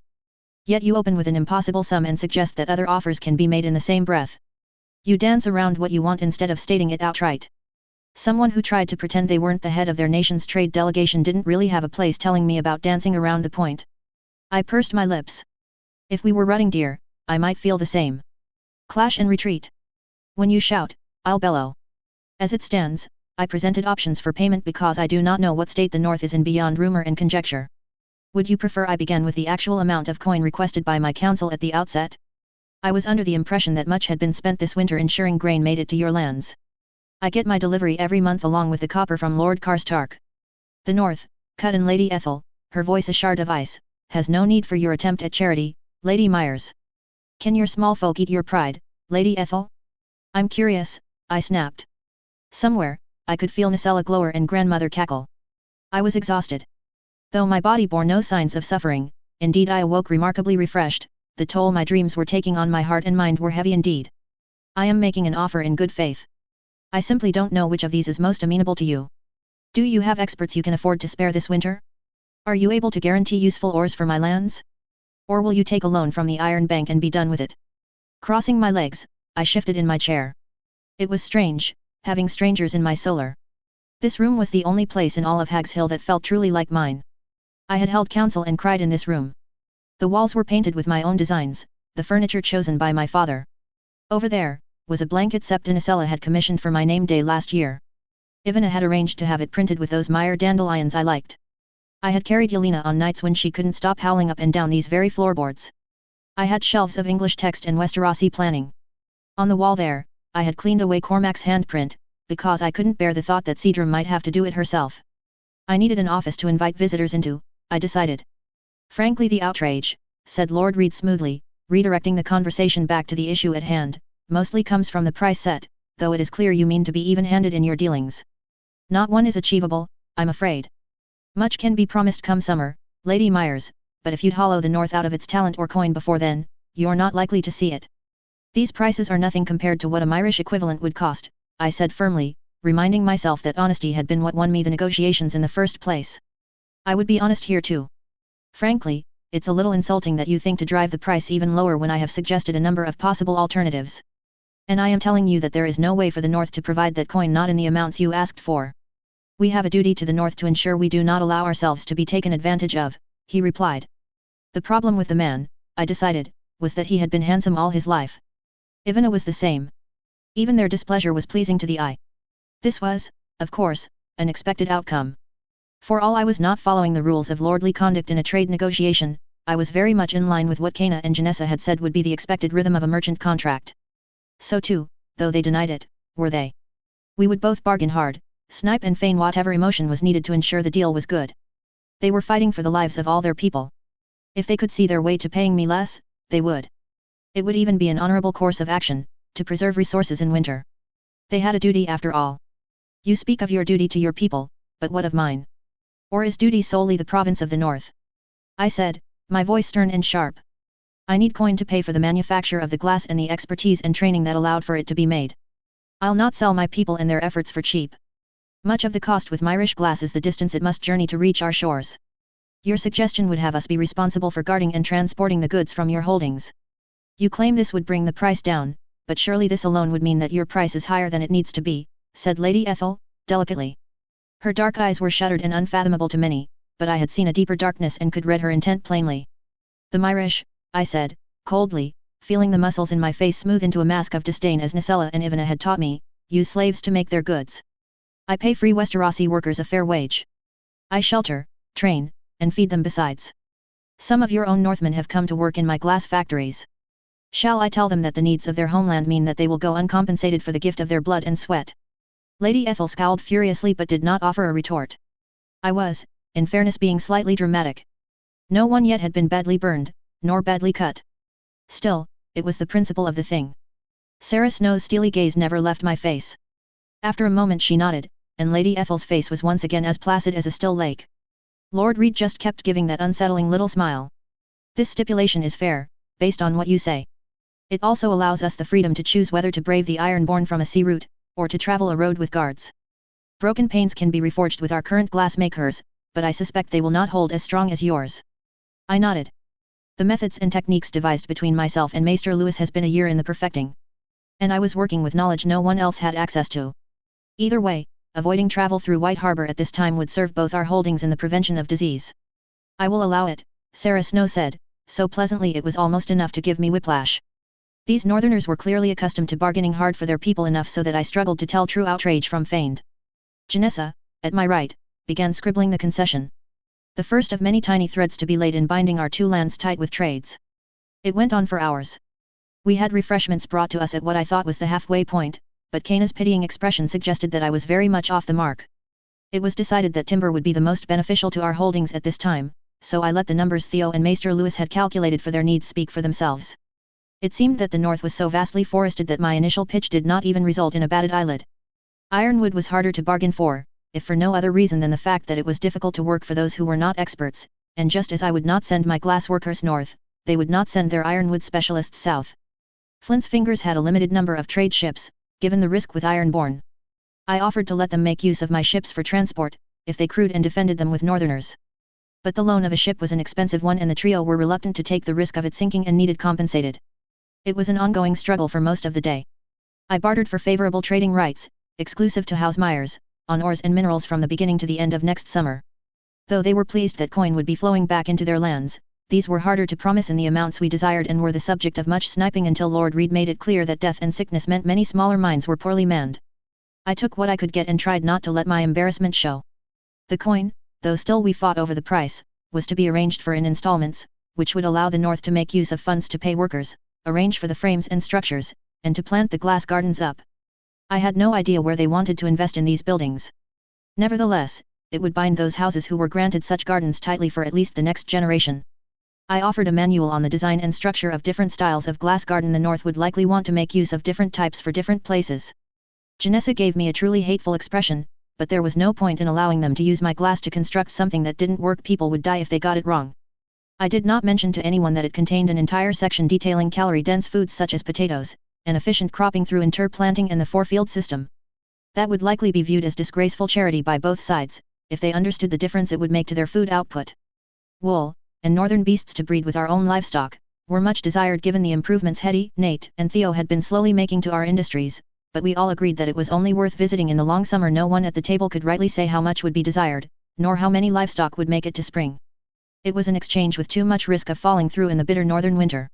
It was when the moon rose high and we had been forced to eat the evening meal over the negotiation table, that I had hoped we might be seeing the end of it.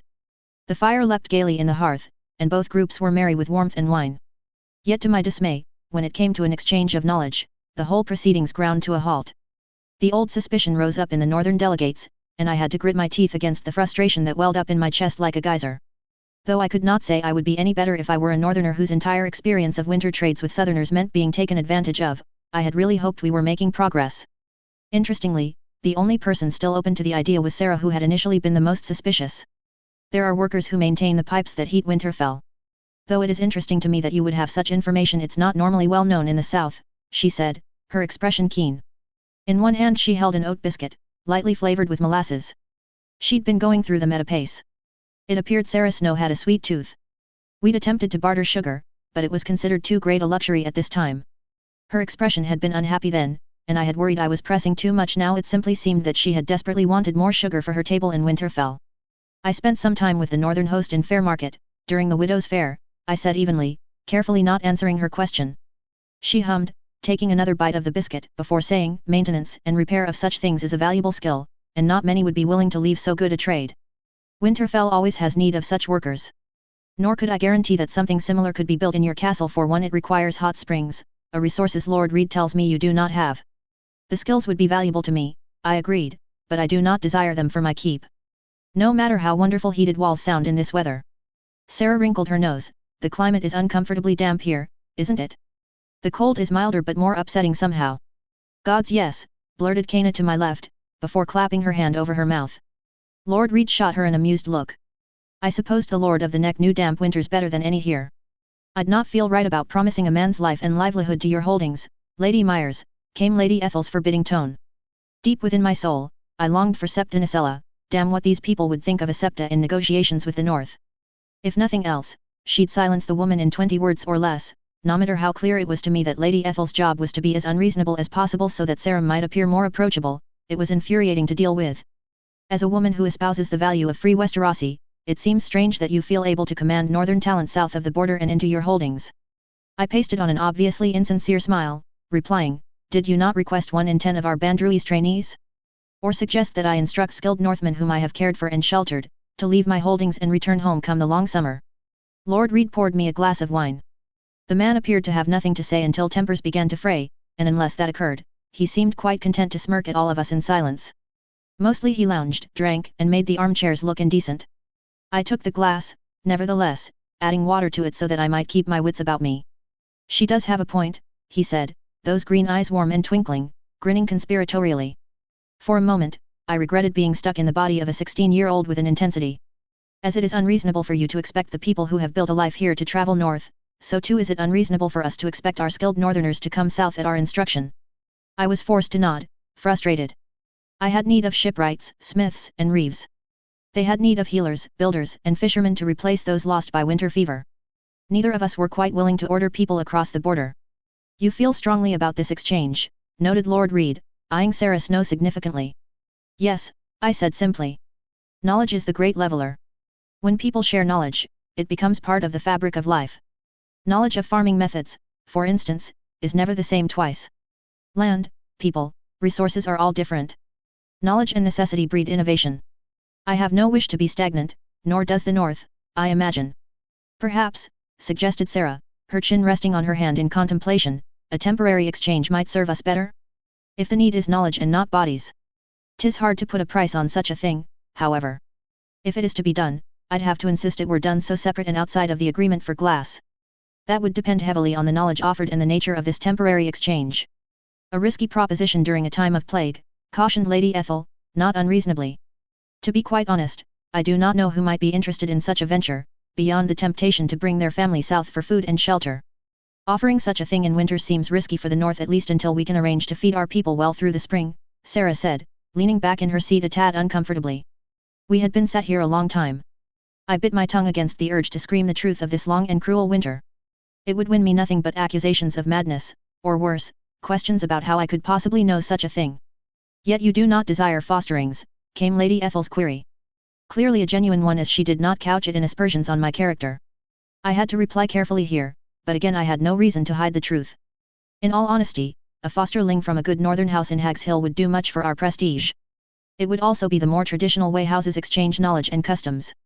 But Yelena is my only heir, and I am loath to send her from me. Indeed, even if my sister had a dozen children, I would want them raised in Hags Hill. I did not want to send Ivana and Theo's children from them. I did not want them to find our way of living confusing when they returned. It would hurt me to see them leave and come back a stranger. We have lost much of our family, I continued, and perhaps it is a weakness I show you now, but I cannot countenance sending them away from me. Did you yourself not leave home to become a septa? Yet you have returned and brought prosperity to your lands besides, suggested Lord Reed, his tone unusually serious and gentle given his slumped posture.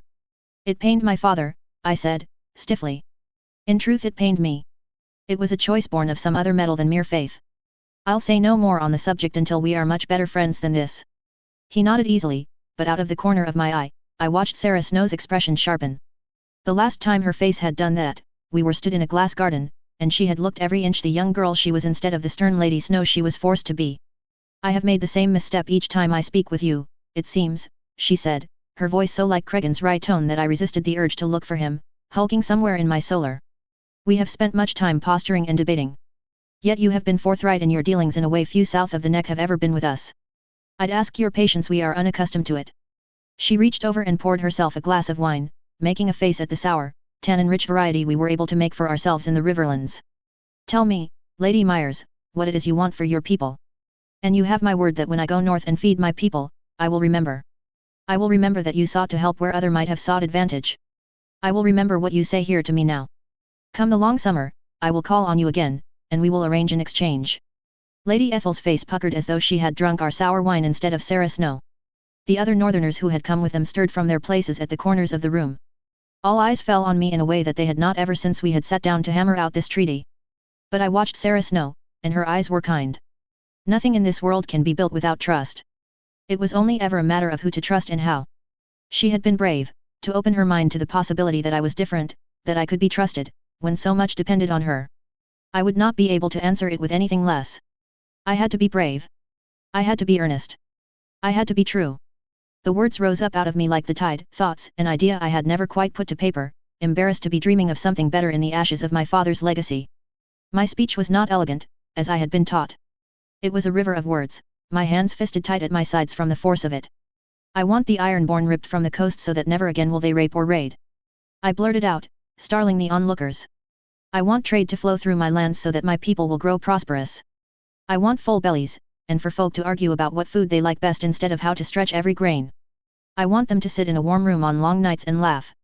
Once I had started, it seemed I could not stop. My eyes cast about the room, falling on Maester Lewis and Theo. I want the people of my holding to be educated, respected, and cherished. I want to build centers of healing, art, learning and industry for any man or woman who wishes to attend, so that their keen minds might find a way to help us lift everyone up. I took a pull from my glass, if only to stem the flood. Lord Reed caught my eye and gave an encouraging nod. A dozen northern faces stared solemnly at me. I want our forests, coasts and our wetlands protected and venerated so that they might offer up their bounty to my descendants over and over. I want friends rather than enemies. I want us all to survive the winter and thrive in summer. I want it to be beautiful, while we are here. For however long we can manage it. The silence that fell was awkward. I felt like an exposed nerve. I found myself unable to meet anyone's gaze, for all I had not wavered from any who had met mine the whole while I'd been speaking. Embarrassed, I reached for my wine again, just to have something to do with my hands. At my shoulder, Quoth bent his feathered head and preened my hair slightly, as though trying to soothe one of his own children. It made pieces fall out of my braid, but I was so glad to have him close I didn't care. To my right, Janessa sniffed. She was always horrified by any display of emotion. "A river to your people indeed, Lady Myers," said Sarah Snow, her voice as rich and warm as the fire that crackled in the hearth. "The North remembers." "Aye," said Lady Ethel, her eyes bright, "it does." "Excellent," said Lord Reed, shifting forwards in his seat. "Now we can get to the specifics." Over and over, this dream. I felt the wet throb of pain within me, some hidden organ I did not know I had writhed in agony. I could not even pant or whimper, so quickly had it stolen the breath from my lungs. It swelled and grew, pinning me in place, tendrils of ice working their way into my spine. I pushed that clutch of pain away with all my might. I bore it out of me, fire, feet, and fury first. Still, it resisted, rooted to my very insides. I opened my mouth impossibly wide, a silent scream, saliva gathering thick enough to choke me. Somewhere, someone was telling me to breathe. There was a rhythm I was supposed to be breathing to. Through the plum-colored mist of pain, I followed it. The pain did not recede in the slightest. But I could open my eyes once more. I did not breath so much as I lowed like a cow, each breath as thick as honey drawn through too small an aperture. "Better," grandmother crowed. "You're getting much better." A laugh like saw blades shook her fat little frame, those steel-grey braids clattering like gallows chains. If she can do this to me, I'm not sure you chose the right person," I gasped, tears streaming down my cheeks like twin rivers. "Don't be ridiculous, I did not choose you for your gift of magic. If you were any kind of talent this wouldn't work," grandmother reverberated, taking a performative sip of tea from a cup she'd not had before. "Something else would have snapped you up long before I'd got the strength to come here, and then where would you be?" My limbs quaked with exhaustion, the very fiber of my flesh fraying like thread. But why, grandmother? The why is not for you. Such a troubling thing, the why. It gets twisted in the telling. What I need, is for you to survive," she snapped. Indeed, those teeth really made snapping an art form. My back arched as the pain shifted into something like 1,000 needles burning their way across my skin, somehow worse for the diffusion. I screamed. I sobbed. I endured it. "It's funny that you conceive of this as a test of pain," she hummed, those headlamp eyes impossibly huge in her face. "I'd forgotten how obsessed humans are with this stuff." What else should it be?" I cried, desperate for some insight. "A test of will." I was locked in that room for days. By the end of it, I had come to know the names and personalities of every member of the delegation. Some had got on so well with the Myers Castellans that the final evening was noisy with promises to write. The outpouring of relief and success as the final contract was signed made for a giddy atmosphere. There would be a true feast tomorrow, and I would ensure that the ration wagons would make an extra run this month to share in the largesse across my holdings. It wouldn't be what the Northerners expected of a lordly feast, but it would be more extravagant eating than my household had seen at our table in years. The solar was a large room indeed, but it was crowded with many bodies, wandering now that they were no longer confined to seats. I had called for wine and beer, and Kana had arranged for the kitchen staff to rustle up some food this late hour. Lady Ethel played a mean game of rat cook's dance, and was neck and neck in points with an increasingly frizzy Janessa. Hutter Holt was chortling in the corner with Sir Cone and sharing harmless gossip, the way old soldiers do. Apparently, no one had ever been able to beat her since her husband had died in the dance. The two spat insults at each other like shards of ice, but the flush in their cheeks and the eagerness with which they called for more wine indicated their enjoyment. Kana was slowly seducing one of the women from the northern delegation. If Janessa didn't get her game together, the Dornish woman was going to ensure she was in someone else's bed by the time the sun rose. Neither seemed to notice the jealous glances the other was shooting at their conversation.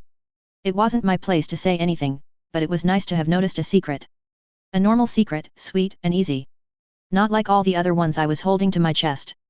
Ivana had gone to put Yelena to bed, but clearly had left instructions with Cedra, who was slowly plying Rickon Castle with wine and asking increasingly leading questions about northern allies and famous traits of which they could boast. Whenever he got off topic, I watched Cedra skillfully bring up how brave and gallant the northern host had looked marching through Riverrun, and that tended to make him pliable again. Sarah Snow was trapped in conversation with Theo and Maester Lewis, though seemed to be holding her own well. The three of them were well into their cups of beady beer. A foul thing that I couldn't bear to taste, but its sweet frothy edge seemed to be a polarizing flavor. It appeared those three were in favor of it, rather than repulsed as I was. I watched from my perch, quoth hopping about my knees, as Maester Lewis tried to explain that a canal across the Salt Spear and White Harbor would revitalize and reinvigorate the North and its industries. Sarah seemed intrigued, despite Theo wailing about the figures and manpower needed, but she also couldn't quite make eye contact for longer than a minute before she became interested in the beer once more. I was sat on the deep sill of the window, wrapped in my dandelion blanket to protect me from the chill that rolled down off the glass. Exhausted, but happy. Lord Reed noticed I was no longer in the thick of the proceedings and made his way over to sit by me. Quoth squawked in protest, before fluttering away to sit on his perch and glare balefully at him. You did well, my lady, if you'll allow an old man a moment of condescension. You held firm to what your works were worth, but not so rigidly as to impede progress. I've not seen someone's first big trade negotiation go so swiftly before, he said, a smile brightening the features on that beautiful face. That was fast. I groaned, thudding my head backwards against the pane of glass. You have cured me, Lord Reed, I'll not desire trade between houses again for as long as I live. Nonsense, Lady Ursula, you have a talent for sincerity. It is most disarming. It would be a shame never to see you use it in service to your house again. Reed raised a glass in toast to me. He was quite fond of using them. I wondered if he might enjoy one as a gift once the northern time in Meyer lands was over. Sarah certainly would. Lady Ethel? Her true reaction was anyone's guess. As changeable and capricious as the sea, she had not let up an inch the entire time. I respected it even as I wanted still, distantly, to throttle her with her own partlet. I blushed at his compliment and blamed the wine. I did not intend such an outpouring. I confess, it has been some time since I've allowed myself to really look forward. So much time has been spent trying to have my people survive the winter. The northerner's dilemma. Winter is a cruel season, and a man could be forgiven for ignoring anything except preparing for its bite. As our liege lord says, winter is coming. Yet you have ideas aplenty, for one so young. I am a sweet, summer child, I replied, my tone wry. I dream of much because I have not suffered much. Not by the standards of the north. What else do you dream, I wonder? Stupidly, like a rank amateur, I froze at his question. He noticed. What do you mean, Lord Reed? Come now, I was at least Lord Laughingnell an hour ago. If my question displeases you, I'll not ask it again. Only I am from a house that sees farther than most northern houses. 'Tis in our blood. I wonder simply if it is in yours, he said. His face and tone were kind. Worse, his expression was filled with a terrible understanding. And I was so tempted. I so wanted to be understood. I do not know, my lord, I said, carefully, but my father always told me that to simply stand and curse the world for what it was, showed a kind of cowardice. Ignorance can be forgiven, but never cruelty. And it is cruel to know you can help and not help at all. I spoke to you all, at some embarrassing length of my dreams. I have more. A road across the mire, ships taller than trees, fat babies, and beautiful art. What do you dream for your people? Not quite what I meant, he said dryly, his green eyes looking almost sleepily down at me, but I'll allow the evasion. In any case, I suppose your kind of dreaming is rarer still. I'd propose a trade, for I much desire it for my people. 'Tis a night for trades, I agreed happily, but you are cruel to do so after we have had much to drink. I'll hear you out, but I shan't be held to anything. He laughed, warm and fond. But then his face smoothed out, serious. Would you have one of my house for a husband, Lady Myers? Again, I had been caught off guard, though this time I did not let the shock show on my face. A dangerous trade indeed. Do your sons take after you, Lord Reed? Why, do you enjoy me? He said, slyly, gesturing at his face with elegant fingers, I'm long widowed, Lady Myers. And I've been told I'm uncommonly pretty, for a Cranagman. My sons have my features, but none of them my delightful wit. Despite myself, I burst out laughing, and his answering grin invited me to respond. You seem a difficult husband to keep, my lord, I fear I'm no match for your features. Perhaps if you were younger, or myself older, we could wander the mire and speak mirth and matter as it pleased us. A happy dream, he said, toasting me once more. Though I take it you are not in the market for a husband, my lady. Sadly, no, I said dryly, wrapping my blanket tighter around my shoulders, I find them troublesome. Not to mention that Lady Tully has kindly offered to seek a suitable match for myself. I'd hate to disappoint her. And does Lady Tully know you to be so reluctant? Ah, of course. She must seek carefully for so rare a jewel to be wed. I imagine the great Lady Tully might search for many years before she found one to meet her exacting standards. Of course he'd seen through the ploy, though the ploy was as thin as paper to any who understood that I did not want a husband. Those that thought it the only thing a woman had to strive for, instead viewed me with pity. My lady, you have no heart it seems, to spurn us men so cruelly, he added, clearly enjoying himself. Lord Laughingnell's emerald eyes crinkled at the corners from the force of his smile. If I have no heart, I have eyes and good sense surely, I suffer enough without a man to add heartache to the proceedings, I retorted. Then if not a husband, how about a child? My niece is 6 name days old, and her father was lost in the dance. She is cleverer than most men thrice her age and is getting into mischief. When summer and plenty arrive, I shall send her to foster with you. We are close enough for visits, after all, and I do not think you the type to deny a girl her family, given your own concerns. Shocked and cautiously pleased, I found myself half nodding. It would be an honor to raise one of your family as my own. I did not think it common for girls to be fostered at all, if ever. But I could not in good conscience promise a child of the Myers in return. He drawled, gesturing at Theo, he seems a devoted father, and we do so hate to see our girls leave us. The travel of boys hurts the mothers worse, and the daughters pain the fathers. Perhaps the old gods fashioned us this way. My father wept when I left, I recalled suddenly, the memory as forceful as a blow to the chest, ringing me like a bell, and always took care to remind me that my place in his household was safe and assured. No matter how far the faith might take me. He loved you, Laharid said simply. More than I deserved, I whispered. No daughter is undeserving of her father's love. If done right, you wear it as armor all your life. A standard flown to show how treasured you are. He loved you well. It was your due. He handed me his glass of wine, expression soft, and I took a deep drink. The man took that moment to continue his suggestion. If you'll not accept overtures of marriage, then you'll have to have something else. You've nothing that might attract a lord to foster his son. So, you must embrace your difference rather than lament your lack. If you're known to foster girls, rather than boys, it would make sense that you were unwilling to send your niece away. 'Tis not common to foster a girl as her chastity is harder to guard outside your own holdings. Here I wrinkled my nose at the implication, and Lord Lahar's expression carried a little sympathy. But you have what appears to be a fleet of septas, and though I know little of the seven, I understand that they take maidenhood to be sacred. Equally, art and music are skills prized in many courts, and to hear your small folk tell it you have those skills in abundance. And that dreaming of yours I'd have you teach it to my Orva as well. I looked at him, his features sweet in the firelight, and his expression was warm and open. I did not know what he had heard from my people, nor quite what he had seen in me, but I knew I had been offered something rarer than gold.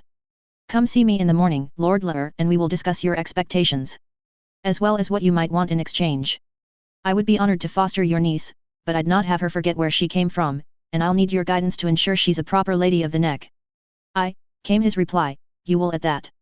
It was then that the slightly drunken call for music went up, as Ivana had returned with her lute in hand. I found the northerners surprisingly passionate on the subject, everyone determined to share something or squabbling happily over the best way to sing. We all sang old favorites, or clapped as the brave and the inebriated gave their best performances. I watched Sir Cone nearly break into a good-natured fist fight over the correct way to sing an incredibly bawdy song about a fisherman's line. It was astonishing, just what he managed to reel in over the course of the verses. Lady Ethel shocked everyone with a voice so sweet and soft that it belonged in the throat of a maiden half her age, singing of a girl who fell in love with one of the children of the forest, and was spirited away to the Isle of the Gods, and never to be seen again. Many of the men joined in layer chorus, the hum reverberating in our chests as they sang a ballad of the ancient kings of winter. A tune so good my fingers itched to write it down, though I had not any skills of musical notation. Soon it was the Myers' turn to respond, and we all joined in to sing of the battle at Cragtreath. Cedra and Cana offered their own rendition of the old septiard, to some surprising approval given the subject matter. Maester Lewis was drunk enough to sing a surprisingly funny song about a man trying to walk a donkey down a tower. By the time it came to me, I did not know what I would sing, only that I wanted to share something joyful and new. Let me die, let me drown, let my bones hit the ground. I will still come around when the time for sleep is through. Over hill, over dale, through the valley and vale. Do not weep, do not wail, I am coming home to you. It was a good foot stomper, and I could not keep the grin from my face, as hope rose and rose in my chest like the swelling of the sea. Will you greet, the daylight looming? Learn to love without consuming? Over and over this dream. I was on my feet, at least, though not even the most charitable person would describe me as standing. I was dipped in half like a sodden dancer, sweat cooling on my skin until it itched, my breathing a jagged shard of glass. A frail agony of body and spirit. There was a foggy listlessness creeping in at the corners of my mind. Stars winked in and out of the dark like blooming night flowers. Or eyes. Good enough, came that bone-rattling hum from grandmother's haunting mouth. I see you've found the knack for it. Do it and don't die. I whispered, my lips as chapped and cracked as my parched throat. A shrug, her giant corvids undulating with her movements. Most people die, girl. Take the compliment. Something to sit on appeared. One could not call it a chair. I was so grateful for the reprieve that my trembling thighs spilled me into it before my mind could catch up. I tilted my head back and breathed, my vision swimming slightly. Grandmother stood before me. Her terrible eyes, her shackle hair, as monstrous as a monument. I blinked up at her, quite dazed. She drew herself up, swollen with satisfaction, her eyes filled with ghastly light. She opened her mouth in a grin wide enough to swallow the world. I have not the skill to bless as I once did. You humans are so sterile and bloodless in your worship now. Once I drank of blood and sweat. Once you worked for your blessings.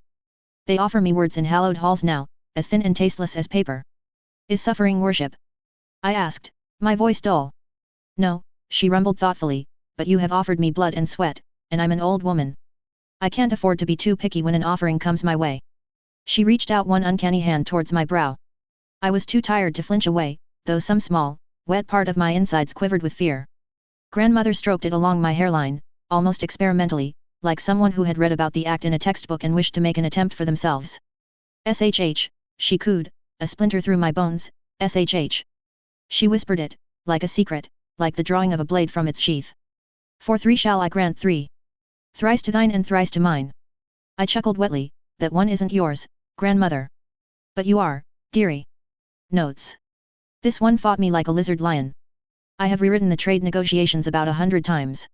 There was a point about a day ago when the negotiations were all through dialogue and it was like the best/worst episodes of Star Trek but with none of the joy. Sometimes, you have to be happy that you've written it and move on. I hope you enjoy it nevertheless. I eagerly await discussions on how Ursula has botched this one. See you in the responses. Chapter 29, Allie's Rivers. Notes. Content warning and spoilers. Though never alluded to in any incredible detail, this chapter is full of blood and bodily fluids. A hideous and unnatural birth takes place.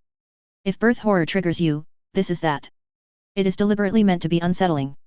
There are heavy implications of torture, rape, and abuse. Allie's has some very twisted appetites and edible opinions on sexual desire. The men are probably eating what you think they are eating. Your mileage for what you can handle may vary wildly from mine. Take care to protect yourself and make good choices. If someone wants to skip this chapter, I would appreciate kind responses letting them know what happened, should they ask. 132 AC. Allie's Rivers. A covered wagon, draped in red. Something cold to the touch, tinkling and pattering as they fell, like hailstones. Sharper though they cut. Paved road beneath her feet. The wet huff of the nag pulling the wagon, a great plume of smoke that framed the rising sun. With a slap of her hand, Allie sent the brass bowl of water clattering to the floor. The liquid splattered across the flagstones, ink black but for where the moon was reflected in 1,000 distorted droplets. Nothing. Less than nothing. The girl had slipped in through some crack in the dreaming and slipped out just as completely. Brown of hair, sharp-featured and young. Grey eyes, but no stark. She'd looked. There had been nothing remarkable. No lick-hot flames encircling her soul like her sweet, doomed Iemand. No frost-fanged kiss of the kings of winter. Not even the sweet rot damp of her own magics. But just when she had left, before Allie's could catch hold of her, the sharp, hot, blood and metal smell of power had crackled through her consciousness like lightning. Even without that, the girl had appeared where she should not, and now could not be found. A band of pain tightened around her lower back. It was usually the way when she sat for too long while carrying, but it had been an insistent presence for days now. She rose from her armchair, gravid and swollen. The skin of her belly pulled taut like a ripple of fire, where features forced themselves into focus. Not long. Perhaps even tonight. Allie's glanced at herself in the smudged and smoky reflection of the mirror on her desk, smoothing her face with her hands, fingers thickened and bloated. They always were when she was near her time. Her face was still surpassingly lovely, with soft white skin and cheekbones sharp enough to draw blood. Men watched her lips when she spoke, and sometimes even when she didn't. It was useful. She brushed her ebony hair from her eyes, patting it down where it had frizzed at the temples from sweat. Gliding over to the door, she wrapped her glossy furs tighter about her shoulders. Allie's did not feel the cold as she once did, but the appearance of it was important. So too was it helpful for the long pelt to disguise her belly some, making it easier for her guard not to have to think about it. It had been long enough that the men were growing anxious. Even a fool knows how long a child is supposed to take, and she was a few months past that at least. Yanking it open, she let her expression betray nothing as the men scrambled to attention. They had to have heard her lapse in temper, but she had sufficiently cowed the last who had tried to pry into her business. She still can hear him sometimes. Scratching away, desperately. Lady, ave you need of us, growled one, with arms like tree trunks. His name was not important. A merchant caravan heavy with wares will make their way past the usual route at noon tomorrow. Bring it to me, and leave the merchant living, she said, lowly. The pair of them eyed each other, but Allie's had no patience for their nonsense and simply stared levelly at them until they left to see her will be done. They did not please or impress her, these bullish and bleary worshippers, but they served her purpose for now.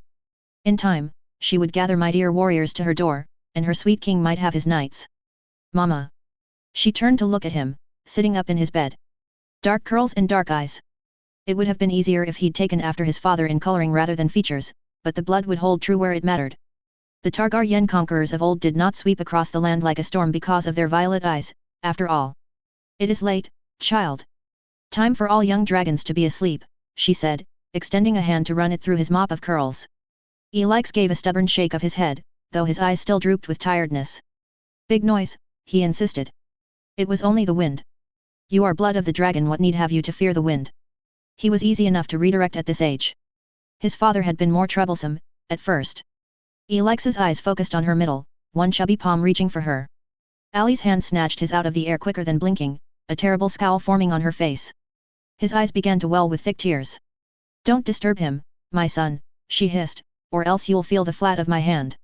He gave a tremulous nod, for he did indeed know better. She relaxed her expression and extended her palm to him once more, humming low and soft, stroking his hair as she had done for countless children before. Lovers too. Even the boy's own father had found it pleasing. Men who snapped and snarled like Emond always wanted to crawl back inside their mother's cunts where once they had been warm and safe. They raged against a world that would not let them, so Alice had learned to make herself lush and languid, as rich and ripe as what they yearned to have for themselves. She would coo and praise, feeding them morsels of comfort and knowledge like grapes, until they were drunk on the needing of her. Her son would not need such weapons. And if he did, she would be there to wield them for him. Once he had fallen asleep once more, Alice rose awkwardly from the cot. That band of pain about her middle had begun to squeeze tight, like a great serpent of flame lapping at her insides. Yes. Tonight. On heavy feet, she made her way out and down the dizzying twist of turret stair in the widow's tower, her hands running over the slick, smooth stone where all those years ago it had bubbled and run like wax. The power of fire made flesh.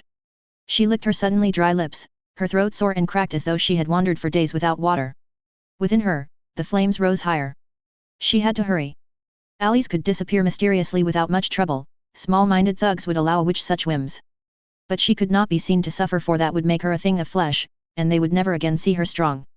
Men had no idea what it took to bring a child into the world, they would see her weakness and make it a weapon. In her, a ruby. In her, a red. In her, it writhed. By the time she stumbled to the god's wood, sweat was dripping from her temples, the pits of her arms and the small of her back sodden. Alice tore the dress from her body, suffocated with heat, and staggered naked towards her destination. There would be no birth waters, not with one such as this. Beneath her was the soft grass, frosted at the tips, squeaking underfoot like rats with each stumble towards the tree. It was not her tree, but it was old and ancient and thick with blood at the roots. And blood was a key that unlocked many doors. She fell to her knees at the foot of the weirwood, its furious face a twisted tangle of rage. Beneath it were 13 slashes in its bone-white bark, weeping sap, wine dark and ruby red. Alice raised her hand high above her, already trembling with the force of it, and dragged her palm raggedly down those notches. She brought it to her mouth and tasted it, sticky sweet like rot, like leaf mold. Her face and neck smeared crimson, she dug her fingers into the soft soil and bared her teeth in a silent scream. It knocked the breath from her, as she squatted on the ground like a beast. The hours trickled by as slow as molasses, as she bore her agony into the damp earth, the grass between her toes. Yet it would go quickly enough, she was no untested maiden. Blood trickled down the backs of her thighs, sticky wet and distantly itchy. To the earth, she willed, feed it. Around her the sounds of night creatures. The flutter and squeal of bats. The screech of an owl as it dove towards its prey. Even the cries of a fox, a high whimpering wail. So like a woman in pain, so like a frightened child. Above was the moon, oh the moon, the moon. Fat and white as her belly, ripe enough to split like a melon, or crack like an egg. Like the egg Viagar had laid in this very wood before her ill-fated Emond had flown to his death, just as the singing in his blood had demanded of him. Like the egg she had laid in her boy's cradle for months, without even a whisper of movement, until she had paid in blood and cracked it against a rock on a moonlush night such as this one, scooping out the molten insides to force this new and terrible birth. Alice never would have been able to do such a working before, never would have dreamed it. In her youth she had watched her mother work magics, much and more did she learn from Mother Dearest. But by the time her chance came she could do little more than keep her features sweet with the secret of blood, scry secrets, and twist tendons with her tonics. Yet not long after she had given up on her son's hope of hatching a dragon, did the magic come drizzling back into the world as thick and rich as honey milk. She gave a high-pitched gasp of sweet agony, felt something vital tear and cauteries all at once. Around her, the frost melted and rose as steam. For her son. For her son. For her king. When finally it came, in the dry burn of dawn, it slipped from her raw flesh like a wet rag. Weak with exhaustion, panting like a dog, she rolled over unsteadily to look upon her works. Much bigger than a mere hatchling, the dragon lay limp and heaving, clotted with sticky, dark membrane. Its head lolled slightly, but it was breathing. She had the urge to nurse it, though of course it would take no milk. Still, Alice reached out and wiped the muck from its face, before bundling it up and cradling it in her arms. It scrabbled slightly to find purchase, before sinking its claws into her soft flesh. She did not flinch. The pain was nothing compared to what she had endured to bring it into the world. This flesh was nothing. Nothing compared to the flesh of her boy, laying sleeping above in a tower, dreaming of fire and blood. Elix and his dragon were wary of one another, but that was to be expected. Alice had no fear, their relationship would thaw in time. Even if it did not, it was no matter. The dragon would obey her, for the price she had paid, and in so doing it would obey her son. All magic had a cost, and power came from the blood and sweat of those willing to pay it. Some day the price would pain her as it should. But Alice had ways of managing that. She had walked, naked, beautiful and triumphant through the corridors of laughingnell, anointed in blood. The beast had clung to her like a babe, and shrieked balefully at any who wandered too close. The awe and fear in the gazes of her men had been so delicious, her knees had shuddered from more than just weakness. The dragon's smooth scales clicked like ivory tiles beneath her nails, the incredible heat pouring off of it like a furnace. Where he clung to her, bright red welts were left in the places his chest had pressed, as though the fire was closest to his heart and belly. Its wings were still damp and limp where they drooped from between the spiny joints. At the tip of each wing was a talon as smooth and shining black as ink. His sinuous neck swayed in the direction of interesting scents constantly, and from his spiny face 2 smooth eyes of darkest pitch lay like river stones.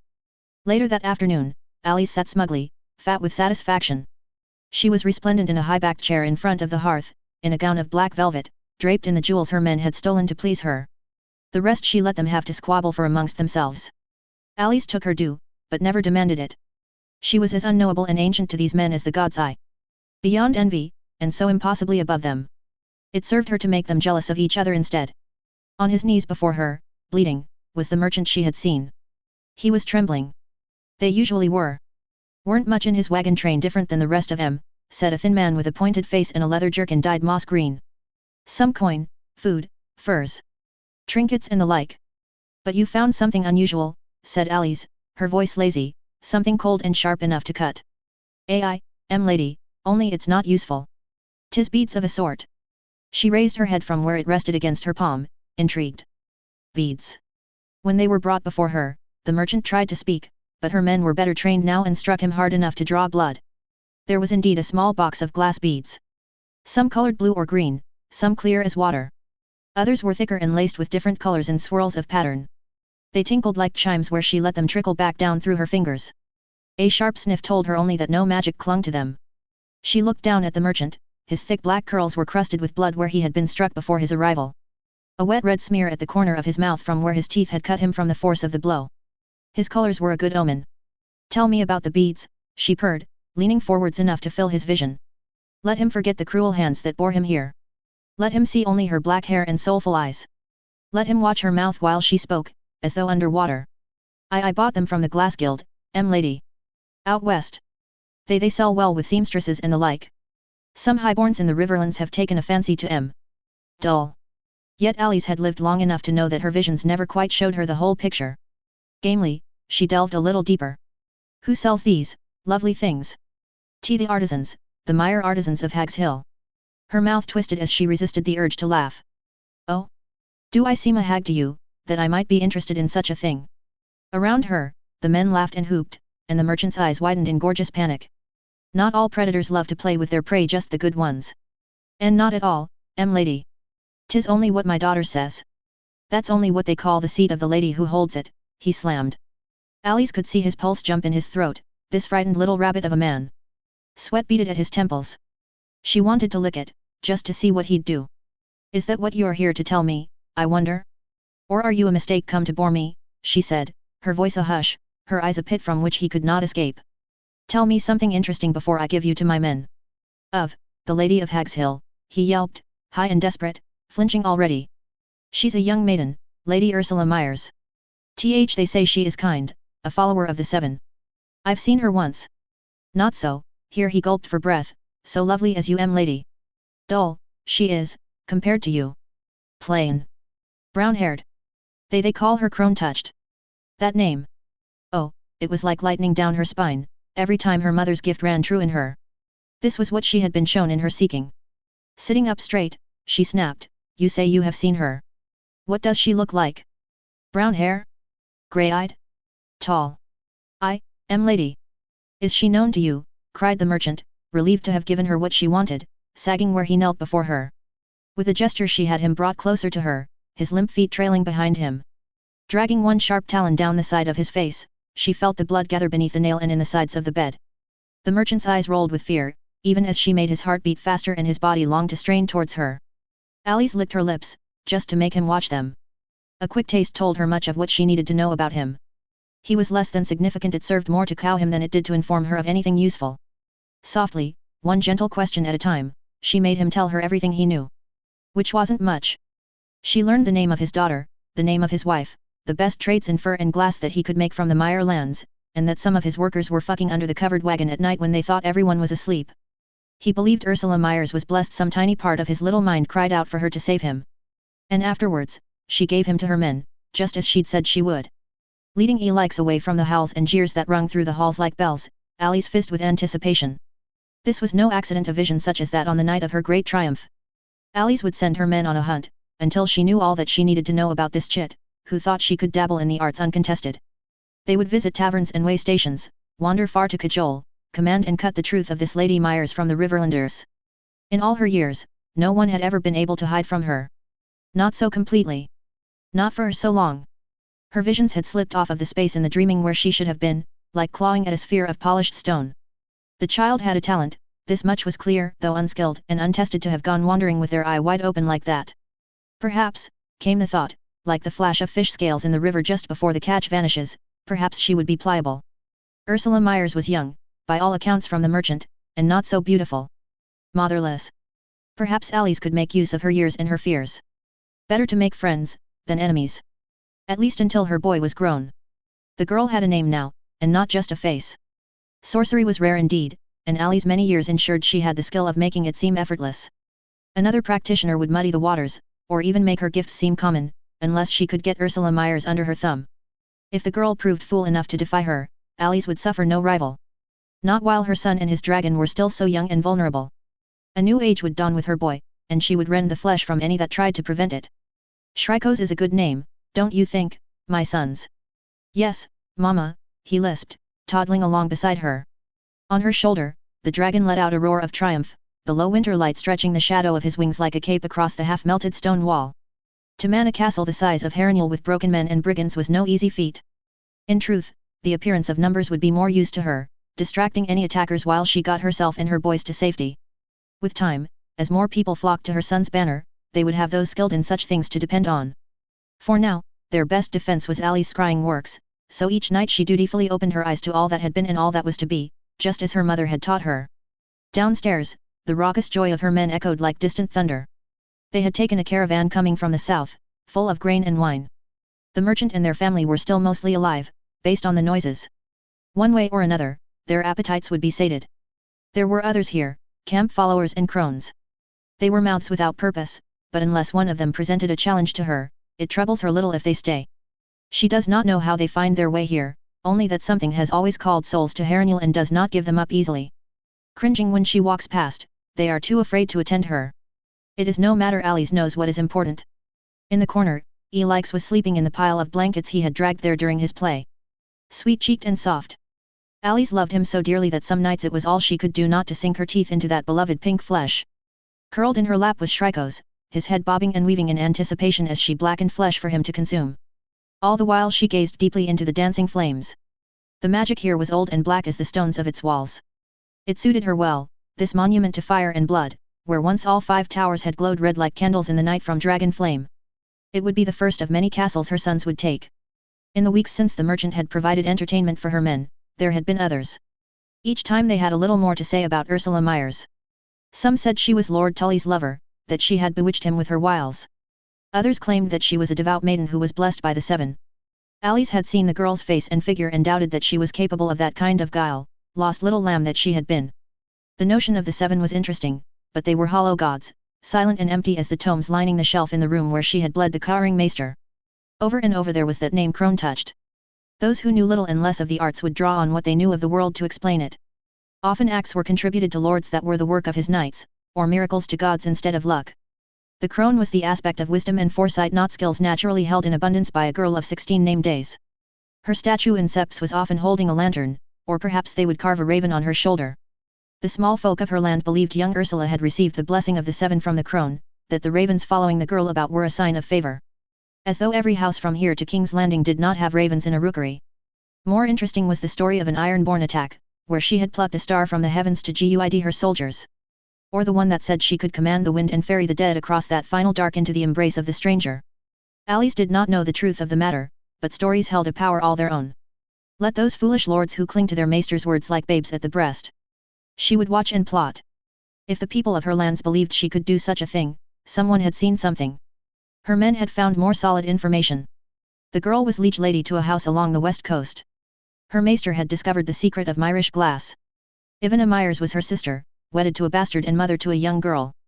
A cavalcade of septas roamed Myre lands.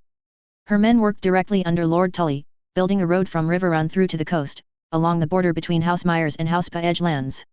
One of the men had brought her a letter filched from a Vance courier, on the frosted trail of muck that led towards Maiden Pool, that he had disposed of.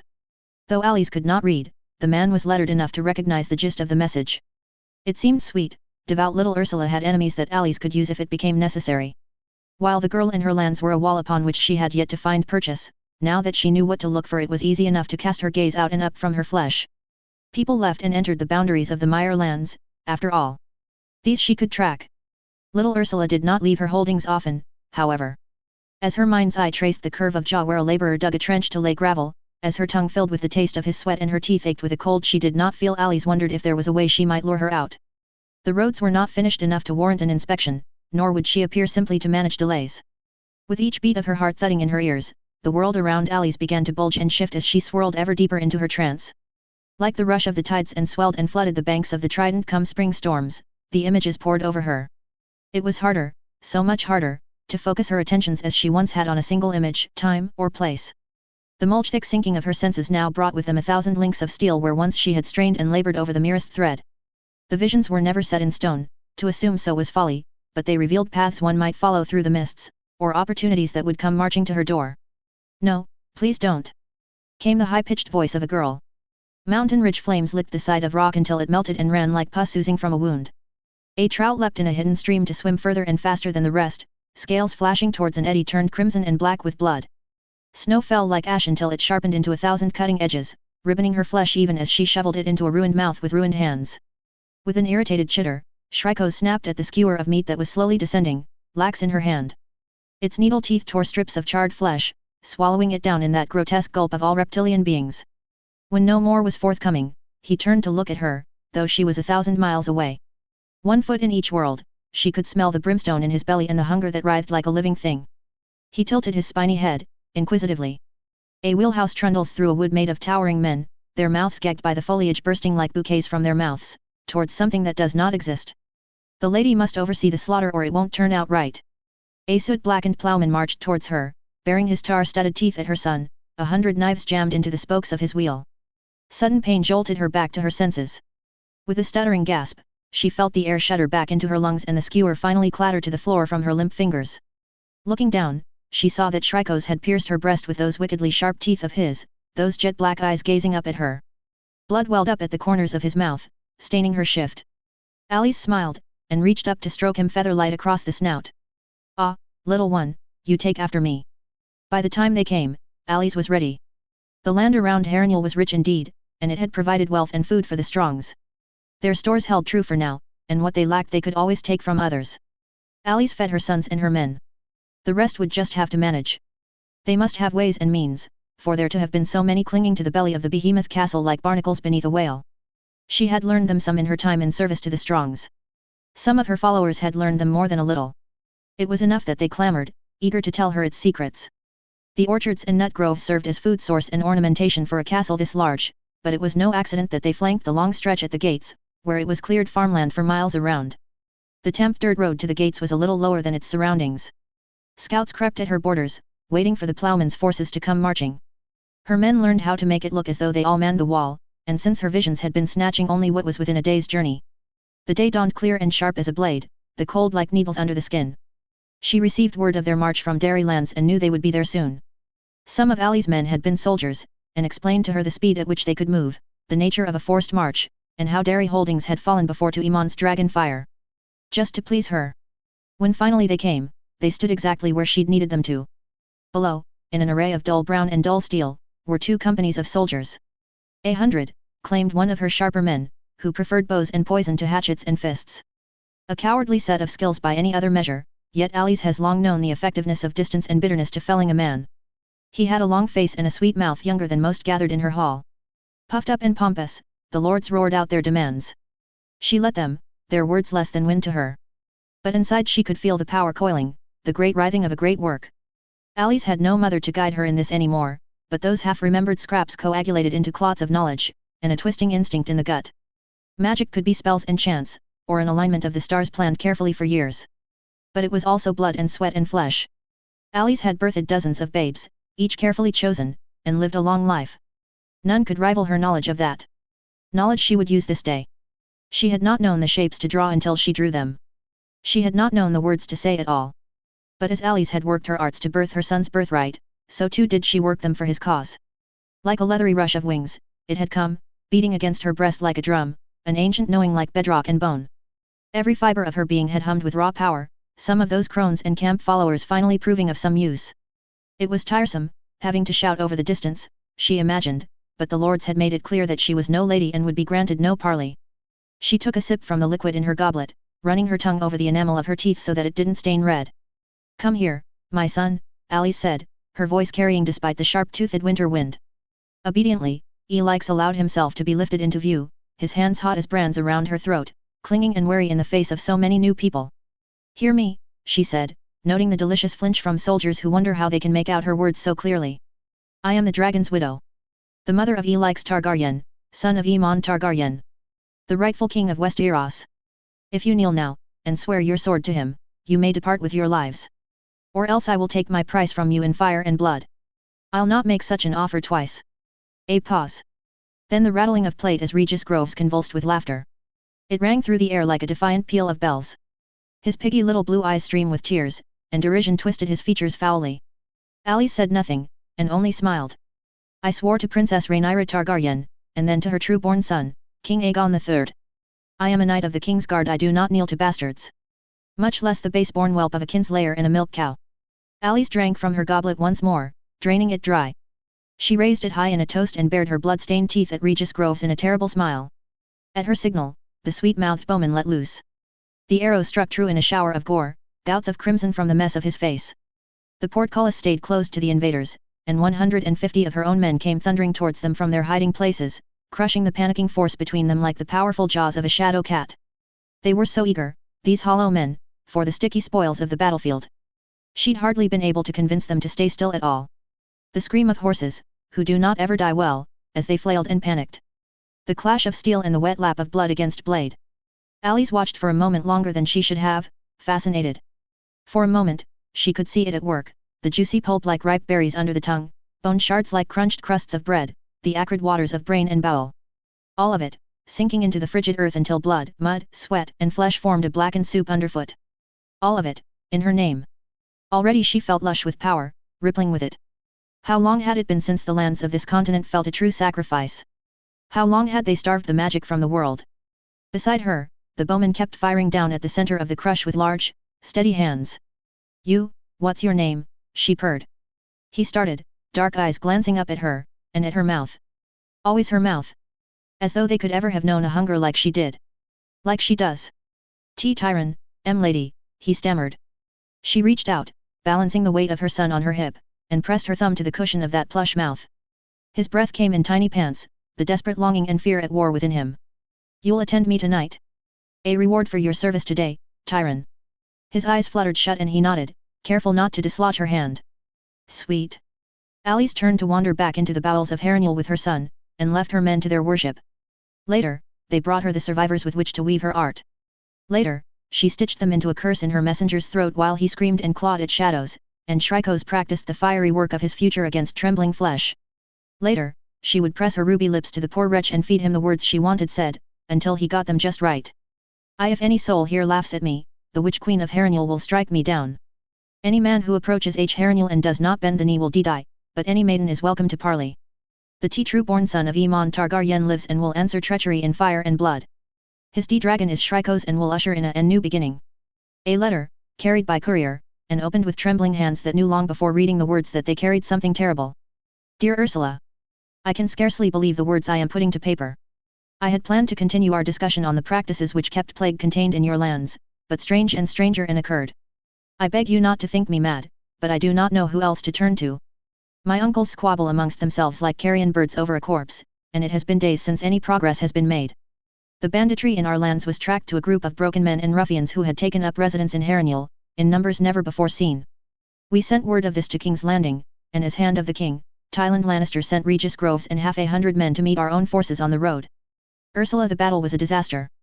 30 men living made it back to our gates, and of those a third are dead or dying. Madder still, the men cried sorcery, that the force was led by some witch claiming to have borne Aemon Targaryen's true-born heir. My uncle dismissed it as the raving of frightened men, and my mother heeded their advice and instead sent word of Regis Groves' death to the capital. A week later, a messenger arrived at our gates, pale as milk and with cheeks gouged bloody by his own hand. He claimed that he had been held captive in the dungeons beneath Harrenhal. He said that he had a message, but that the Witch Queen had laid a curse on him so that if any man might laugh at his words, he would be struck dead. No one believed him, of course, but the poor man was so terrified, Daemon thought it best to reassure him. He said the rumors of her son were true. Aemon Targaryen had wed her in Harrenhal before his final confrontation with Daemon Targaryen, and she bore his son and heir. She declared that any man who approached Harrenhal and did not submit, would be killed like Regis Groves. But that she would allow maidens to parley for their families.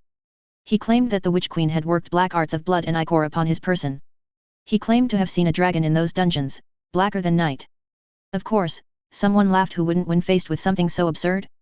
Ursula, I swear to you upon the seven, the moment that laugh rang out, the man clawed desperately at his throat, as though fighting something we could not see. As long as I live, I shall never forget that terrible sight. He fell down dead, right before our eyes, though no one had touched him. Mother told me later that the maester examined him and he had been dosed with some kind of slow-acting poison. Yet I saw the marks on his throat, black hand wrapped around him. Now my household is in uproar, half fear and half fury. No one wishes to send such news directly to King's Landing, for who would ever listen to us ever again? Yet we cannot sit and do nothing while an army of bandits squats in the greatest fortress ever built in the Riverlands. Uncle Daemon is in turmoil. I had to talk him out of sending a raven to King's Landing just the other day. You were kind and clever during Lord Tully's name day celebration, and I have valued our correspondence. Yet you yourself must not be ignorant to the rumors about your person. I say this not to disparage you, for I value our friendship, but because I am in need. Have you any sway with Lord Tully, or any opportunity to meet him? You know my character, I am no flighty maid, and I would not say such things if I had not seen them with my own eyes. I suspect something foul at work, I cannot deny it, though it may be an affront to the seven you hold dear, but whatever the case, my family's holdings are closest to this swelling force of men, and we were rooted in battle. If our liege lord disbelieves us because of the rumors which will no doubt come streaming from our gates no matter what we do, I fear for my family. If he comes and my uncles are too embarrassed to tell him all that they heard and saw, I fear for him. I pray the seven keep you. I pray our friendship is enough to withstand this plea. Rosamund Derry. Notes. Anyone remember Lady Derry from the name day feast? Nice girl. Might have been a good option for Kermit. Negotiates well. I look forward to the theories for what Alice has planned. Chapter 30, Septinicella, Kermit Tully. Notes. Content warning, references, non-graphic, to suspected cannibalism. 132 AC. Septinicella. The same morning that Rosamund Derry's letter arrived by courier, news came of a band of brigands that had raided lands belonging to House Butterwell and stolen cattle in the night. During their retreat, they had slaughtered the beasts who remained to the outlying village in a savage, wasteful display for a bitter 3-year winter. Nicella took a delicate sip of her tisane and staunchly refused to have any visible reaction to the ugly news. Standards had to be maintained. If I were a murderous witch, I can think of no better way to have the local nobility under my thumb than a maiden of their household held hostage in my keep of rapists and bandits, she said, delicately. How likely is it that any household is actually going to send a maiden of their house to parley? Vanishingly small unless she keeps winning battles, or successfully raiding. Spare daughters have lost their value somewhat in a world with such a shortage of sons.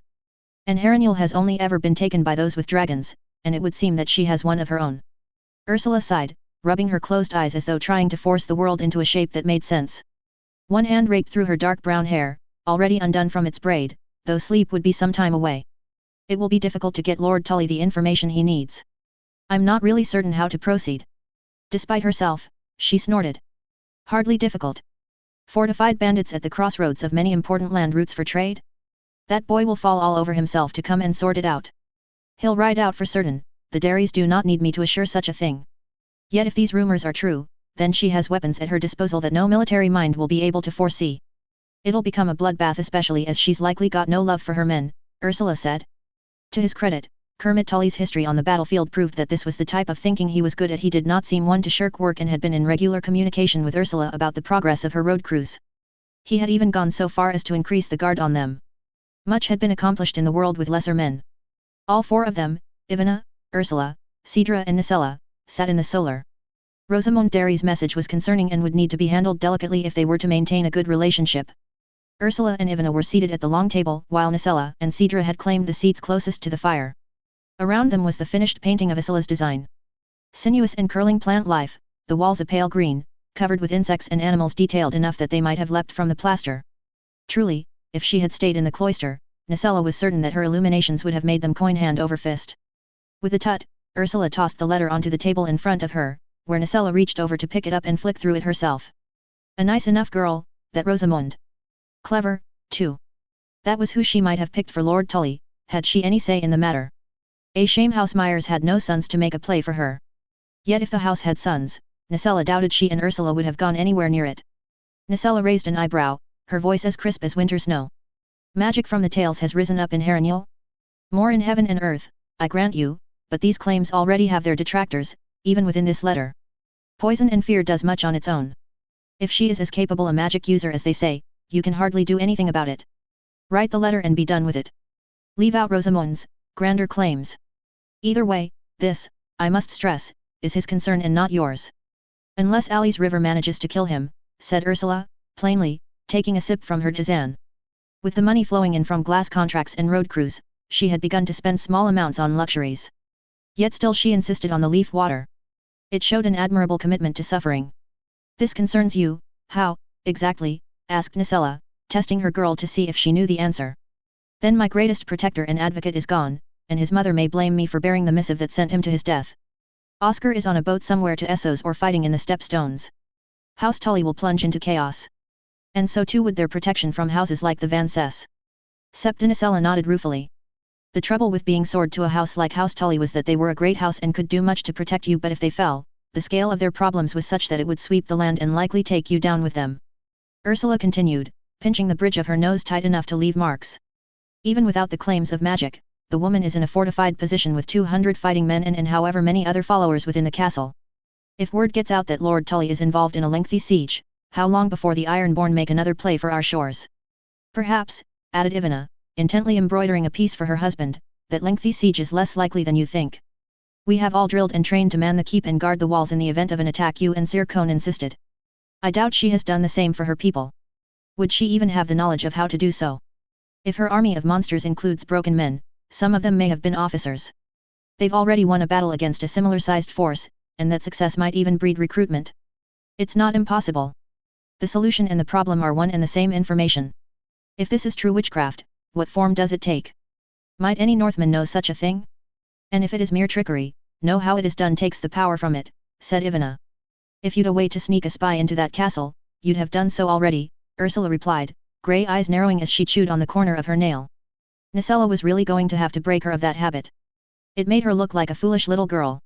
She'd been prone to it during her first year in the September, but quickly had been trained out of it. The nervous tic had only begun to reappear recently. Likely in line with the poor quality of sleep she was getting. Ursula's face did not carry the signs of exhaustion one expected, but that was a gift of youth. She had been listless of late, and more easily frustrated. It highlights that Lord Tully has no way to anticipate or counter what she can do. Conventional methods have been attempted already. Sir Cone's response, when consulted about those conventional measures Sir Groves and Lord Derry had attempted, had been to let out a long, pained groan of despair. Nicella had been quite amused his insistence on providing a flood of information about the impossibility of breaching the walls of Harrenhal, his forehead still pressed against the table. Yet an army was expensive to supply in winter, and the Riverlands could ill afford the months to build siege weapons. Ursula bit her lips and gave a huff of breath strong enough to ruffle the cuffs Ivana was working on. It was pointed out that we do not need to take the castle, only starve the bandits, and their leadership will crumble. That's a strategy that works, but it works slowly. A siege plays right into where she is strongest. I'm not well versed enough in the matter to say how one might avoid a siege when the enemy won't come out of the castle. It may be that they have no choice, suggested Ivana, who was carefully stitching her creation together. The fur lining would make it warm indeed. It had been suggested that Ursula hire a seamstress directly, and Ivana's reaction was such that it had never been brought up again. I cannot escape the fear that a large number of men arrayed outside her walls is exactly what she wants, said Ursula slowly, tapping her fingers against the sides of her cup in agitation. That slaughter, all that blood spilled on already bloodied ground in her name. Something distant and awful appeared in her expression, rolling like storm clouds over a cruel sea, before Ursula controlled herself once more.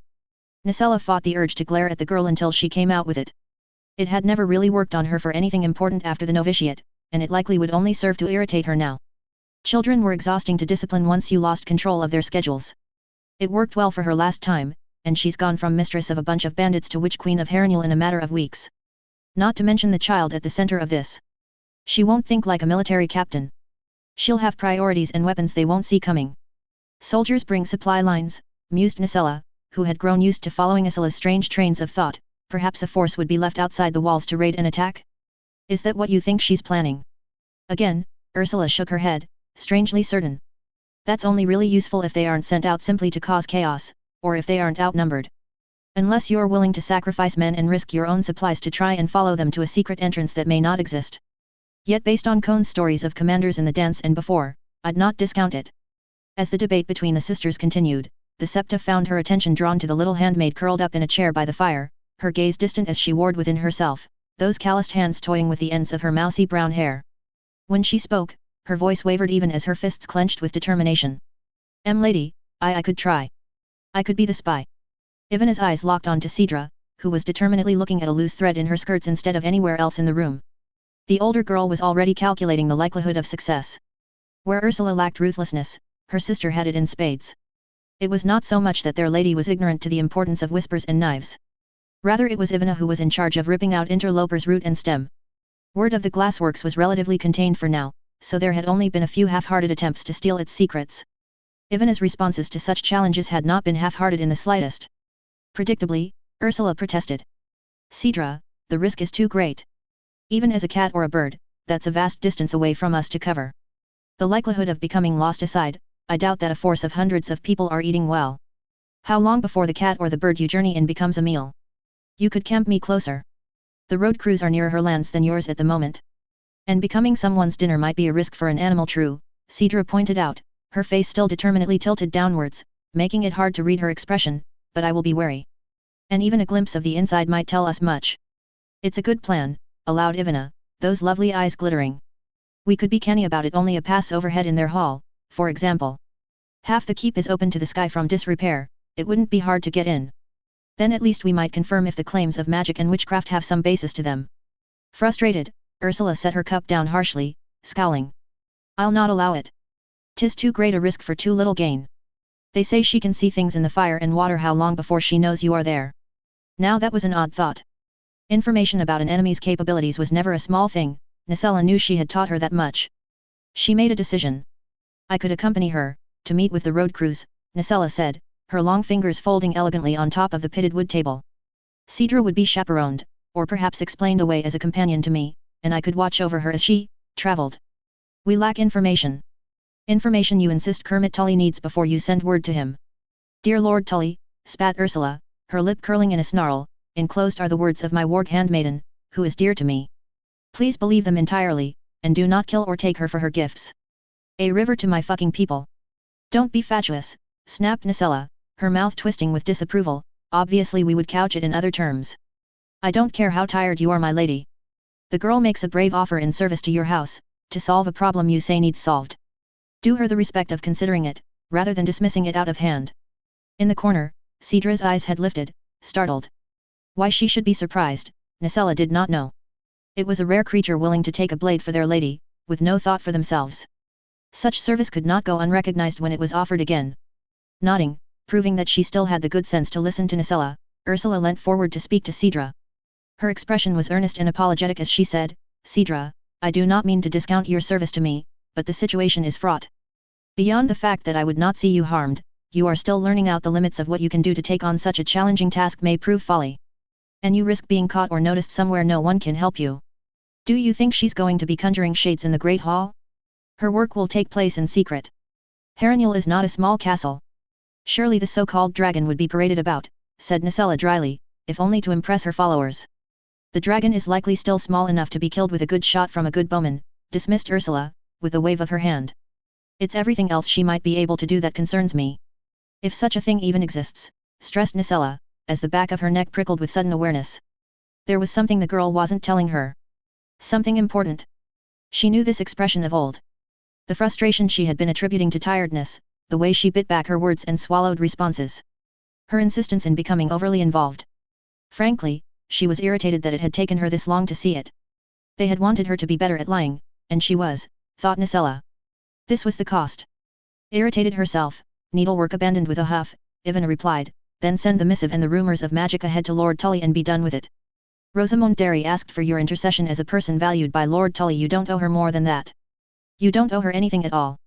If you become the person who can be moved like a playing piece with only kind words, you'll be shunted about the board all your life. If I don't ever open my hands, no one can take things from me, 'tis true. Yet no one can give me anything either, said Ursula, leaning backwards in her chair to look at her sister. By the same token, one cannot gain anything if they risk nothing, the elder Myers replied evenly. If I ask Cedra to risk herself, it'll be because there are no other options. And it will be for damn sight more than information we already have. Seeing her opening, Nicella struck, as sharp as the viper. Do we, she asked, delicately. Do we really have this information already? There was a pause. Ursula's face remained as smooth and frosty as the ground outside the keep, betraying nothing, as far as Nicella could tell. But Ivana leaned forwards, suddenly struck by something. Ursula, she said, her tone low and urgent, what do you know? It was as if the whole world were balanced on a knife's edge, between knowing and unknowing. Between trust and trial. Ursula was silent for a long time, a muscle jumping in her jaw where she was clenching her teeth hard enough to cause such strain. Her hands were twisted in front of her, knuckles white and a bead of blood welling up where she had gnawed on her thumb. Whatever she knew, it haunted her.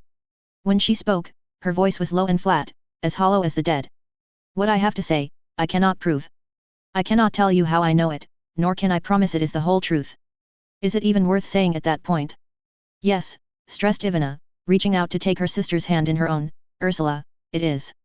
Or else your complete resistance to any of these suggestions makes little sense. And if you know something that changes the state of the problem, we need to know it, or we cannot advise you. I will guard your back and keep your counsel. Always, sister. Lady, said Cedra, who had some knowing in her eyes that startled Nicella, do not be afraid. I were afraid, when I woke, of being scorned. Instead, I've been held. Ursula's smoke-dark eyes rose to meet hers, her shoulders trembling with the strain of some terrible knowledge, her hair shining in the firelight. For a moment, Nicella was struck by the fact that she was no longer the strange child who had come to the novitiate full of strange sayings and sharp jests. She was a woman grown now, by all the laws of the land. Yet still, thought Nicella fiercely, still she would have need of her. Nicella's love rose in her chest, fluttering like the wings of a bird. Could she see it? Her girl who saw so much? Come now, girl, she said, keeping her voice right, we can simply invent another relative if the need arises. Startled, Ursula burst into laughter, though her eyelashes were thick with tears. It was catching, and soon all four women found themselves cackling with laughter at the absurdity. Cedra's high-pitched giggles and Ivana's pursed lips in an attempt to stifle it, as though she could contain the laughter shaking through her by sheer force of will. There in the warm firelight, with the first flurries of snow outside the window, with enemies on their doorstep, they laughed. Then they sat, and planned a way to make Lord Tully listen. In a thick envelope, held in the beak of a surprisingly obedient raven, who refused to be handled by the Maester of Riverrun, and instead pecked at the window of Kermit Tully's fourth study until he thought he would go mad. My Lord Tully. I can entrust this message to none but you. I had hoped to wait until I could confirm such strange reports with greater reliability, but I fear time is short. Between news from the Derry household and my own informants, I confess I am apprehensive even now. You will likely have heard how poorly the battle went for Sir Regis Groves and Lord Damon Derry. You may even have heard rumours and wild tales of dragons and bastard babes. A merchant known to my lady-in-waiting's family managed to escape from Laughingnell by feigning death, though he still succumbed to his wounds soon after. He claimed that the men within were sustaining themselves on what was left of House Strong's stores and man-flesh. He claimed that the witch Alice Rivers had a young son with her, child of Aemon Targaryen, who she said was the heir to the Iron Throne. He claimed that the spilling of blood fueled her powers, and she was able to scry for danger and see men approaching without even having to send scouts. Most importantly, he too spoke of a dragon. I am not one to give credence to wild tales, nor the ravings of men now dead. I will simply say that between Damon Derry, the soldier who died after delivering his message, and a merchant who was never meant to escape, some details are consistent. Through 3 different sources, I have heard word of the same strange happenings at Harenul. My Septa and Bandrui have put their heads together, and neither can think of a slow-acting poison that behaves in the manner the Derry Maester claims. If she used one known to them, the timing on such a thing would have to be so precise, it would be almost impossible. Whatever it is she is doing, Alice Rivers is making it work consistently, even according to sources she never expected to escape. This is perhaps more dangerous. A consistent story of dragons and bastard babes is enough fodder for greenhouses who have felt thwarted to begin to turn their gaze towards Harenul. They need not defend her, nor work against you. They simply have to repeat her story and wait to see if she keeps winning. Even under siege, as long as she maintains control of that fortress, which has never to my knowledge been taken without dragon fire, credulity will grow. She has offered parley and safe passage to all maidens willing to bargain for their house's safety. An obvious death sentence for now, but how long until someone sees the opportunity to seize control of a plausible heir and strike a blow against you while you wait in a siege camp?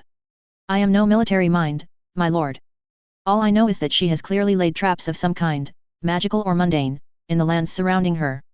I am certain now that there is a babe and perhaps a hatchling.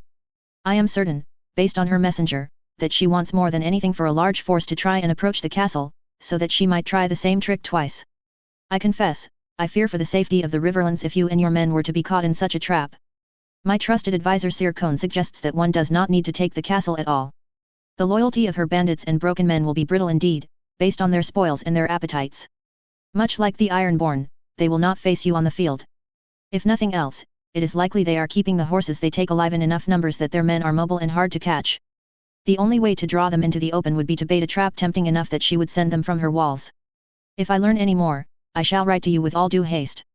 I am only sorry that I do not have more to offer. If House Myers can be of any service, only call us and we shall answer. Lady Ursula Myers.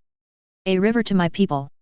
Affixed to the letter, is a sheet of paper detailing the design and construction of what appear, at first glance, to be huge ration wagons.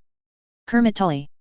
Has there been a response from the Regent's Council? Asked Kermit, examining the map before him. There was an awkward silence, which was an answer in and of itself. Biting back the urge to swear, he examined the letters in front of him. Outside, the snows fell harder, as though to mock the eagerly anticipated spring the Maesters predicted would arrive this year. Between the damage done to House Derry's fighting forces, cattle raids on Butterwell lands, and the chokehold on trade, these brigands had become a serious concern. We need their forces, said Sir Regis, a knight in service to House Vance, his face dour with frustration. Surely, they will respond to keep the king's peace, if nothing else. A member of the king's guard was killed. Honestly, I'd accept gold. Labor and resources for the building of siege engines are costly, not to mention the feeding of our armies. Harenul will be a difficult target. If the men have any sense they'll sit inside their walls and cold and camp sickness take us, replied Lord Humphrey, stroking his enviably thick moustache with one hand. My brother tells me that winter is likely to end this year, which means hands will be needed for the planting soon. Said Lord Burleigh, if those levies are away from the fields, or sicken and die before spring, winter hunger will stretch further than most stores can manage. Benji had sent him as a representative for House Blackwood. Being much closer to Harenul, his friend was understandably unwilling to leave his holdings undefended. If nothing else, Kermit was glad to have at least one friendly face on this table arrayed with only dour expectations. Or, as friendly as Bill's face ever got. My concern, said Lady Sabitha Frey, in that haughty tone of hers, is that we stand pincered between 2 raiding forces. If we move toward Harenul, the Ironborn would have to be fools not to raid the coastline. Malister's ships are a deterrent, but they cannot be everywhere at once. And until they are crushed, the bandits will only grow bolder, growled Kermit. For all she was a harridan, Sabitha Frey was an able commander. Especially when there was bad news to be shared. Around the mahogany table were some lords or their representatives. By now the bandit problem had grown arms and legs. If he did not rip it out at the source, his authority as Lord Paramount was going to be questioned from now until his deathbed. Already, they were not so cowed as he'd made them previously. Lady Myers was not the only vassal to have sent him word of the force of brigands present in Harenul, though it was the most detailed in the information it provided. How a lady such as herself had the informants she did, Kermit was uncertain, but between the information that led to her pulling House Mallister into line and advance warning from her relatives in Bravus, plague and pillaging both had been prevented. There has been word, Kermit continued, that the reports of a boy and a dragon have some credence. Whether he is Imam Targaryen's lawful son or no, it would seem that he is dragon seed of some kind. Perhaps the crown's reluctance to move is a result of disbelief on their part. I'm not certain how we'd bring them proof greater than the reports we have gathered, muttered Lord Hugo, his young face sullen, unless they mean to have us bring them to the capital directly. Kermit nodded seriously, his mind racing through angles and possibilities. Likely a hatchling given the age of the boy, Lady Frey. Indeed, my lord, she replied, those thin lips of hers scowling, I saw the woman heavy with child myself. You should have slain her then, came the predictable accusation of some lord Kermit was struggling to recognize. Kermit struggled not to roll his eyes. Whatever his opinion of the woman, she had been present at battle and council from the very first, whereas this stuffed shirt was twice his age and had never been seen at either until peacetime. I'd not have Lady Frey's honor stained with the wanton slaughter of defenseless, pregnant women, my lord. Nor, I hope, would you find it an acceptable course of action on the battlefield, he said, curtly. She seemed quite mad, added Sabitha Frey, almost idly, for all her face was writ murder for the man fool enough to interrupt her, muttering prophecy and naked as her name day. I half expected winter to kill her. But my lord, you speak truly, the child could not be more than 2 or 3 years of age. A cradle hatchling would not be much larger than a dog by now. So, a dragon seed, a dragon, the most impenetrable fortress in the Riverlands, and traps clever enough to look like magic. Anything else we should be concerned about? Kermit grumbled, rubbing his temples with gloved hands. From his right, Maester Cyril gestured to the cupbearer, who poured some watered wine. The boy was his mother's appointment and likely spying prodigiously, but frankly it meant he didn't feel the need to tediously explain what he already knew, so minded it little. As of late, she had been busy with Lady Eloise and had stayed out of his hair, so he was inclined to allow her such liberties. Sir Humphrey's handsome face screwed up with disbelief. He was another of the Riverland redheads, which meant his complexion experienced all emotions by flushing red. Another reason to grow a beard. My lord, who on earth has sent such dubious testimony? How can you give credence to rumors of dragons and witchcraft? Magical traps. Lord Derry, for one, replied Kermit, gesturing with his glass, a man not particularly known for being insane. The entire household of the Derrys who were present for the messenger and their mysterious death, and reports from those who managed to crawl their way from the keep itself, courtesy of Lady Myers. What has she to say on the matter? Sabitha Frey inquired, one thin eyebrow raised. I hear such interesting things. Enough that I am convinced that Alice Rivers likely has a dragon, and strangely desires a siege, which is almost reason enough not to give it to her. Certainly not without the support of men or funding from the crown. Her knight, Sir Cone, has provided some suggestions that might prove swifter and less costly than a siege and siege engines. Though the feasibility has yet to be discussed. Maester Cyril is considering the application of some war wagon plans. Lady Myers made good use of them to bait the Ironborn into an ambush some months back. My lord, began Sir Regis in an overly jovial manner, then immediately had Kermit on edge, however much you prefer her, you cannot give such standing to her claims. Many a maiden would say much to sway you, I am sure. Lord Humphrey made sharp noise. A lesser moustache, under the impact of that quick, agonized burst, would have snapped off at the base. Lord Hugo's eyes widened enough that there was some concern they would fall from his head. Sabitha Frey's face went as pinched and sour as ever a citrus that grew. There were other disapproving faces, such as Lord Terrick, but his blue eyes noticed far too many smirks. Kermit opened his mouth to respond, fury and indignation sparking hot in his chest, when Lord Bully's voice cut across the table like a whip. I was given to understand Sauron knights swore oaths of honor to your 7. Does your faith value the father and the maiden so lightly that a knight may cast baseless accusations at your liege lord and his vassal? Bill's eyes had narrowed to a terrible glower, his lip curled with disgust. His posture seemed languid at first glance, but Kermit could see where his hand gripped the arm of his chair tight enough to make the tenons creak. Where had this reaction been stored away when Benjicot had made similar suggestions that afternoon? Though perhaps he had not been in a position to speak against his liege lord's words. His mother's voice rose unbidden in Kermit. There was no need to discipline his vassals by himself if he had good men to do it for him. It gave him a chance to rise above it. In his youth, cold disdain was a better weapon than spitting rage. With a regretful pang, Kermit wished for the whiskers of someone like Lord Humphrey, so that he might look a little less like a green boy for all his victories in battle. As it was, he was unable to grow any facial hair that didn't look like it gave up halfway across his cheeks. Infuriated, Sir Regis turned to Kermit, his brow furrowed with indignation, like a child denied a treat. My lord, my words meant no insult. 'Tis a jest only. Yet he thinks to speak to me thusly. Why are you asking your liege for help after you offered him and his vassal insult? I'm the man who answered you. I'm happy to take it into the yard if you prefer, though I suppose the kind of knight who runs his mouth like you hasn't often had to back up his word with steel, else you'd say more sense, bit out Burly, his eyes hot with rage. My lord, blustered Sir Regis, his naturally flushed features becoming even more crimson, as though someone had squeezed him too tightly around the middle. Surely you do not desire that a northern barbarian throw such aspersions upon Knights of the Seven. Actually, said Kermit coolly, seeing his opening and striking it as cleanly as a cut from a blade, I believe it was your behavior which cast aspersions on knightly honor, not Lord Burleigh. The knight made a noise not unlike a strangled cockerel.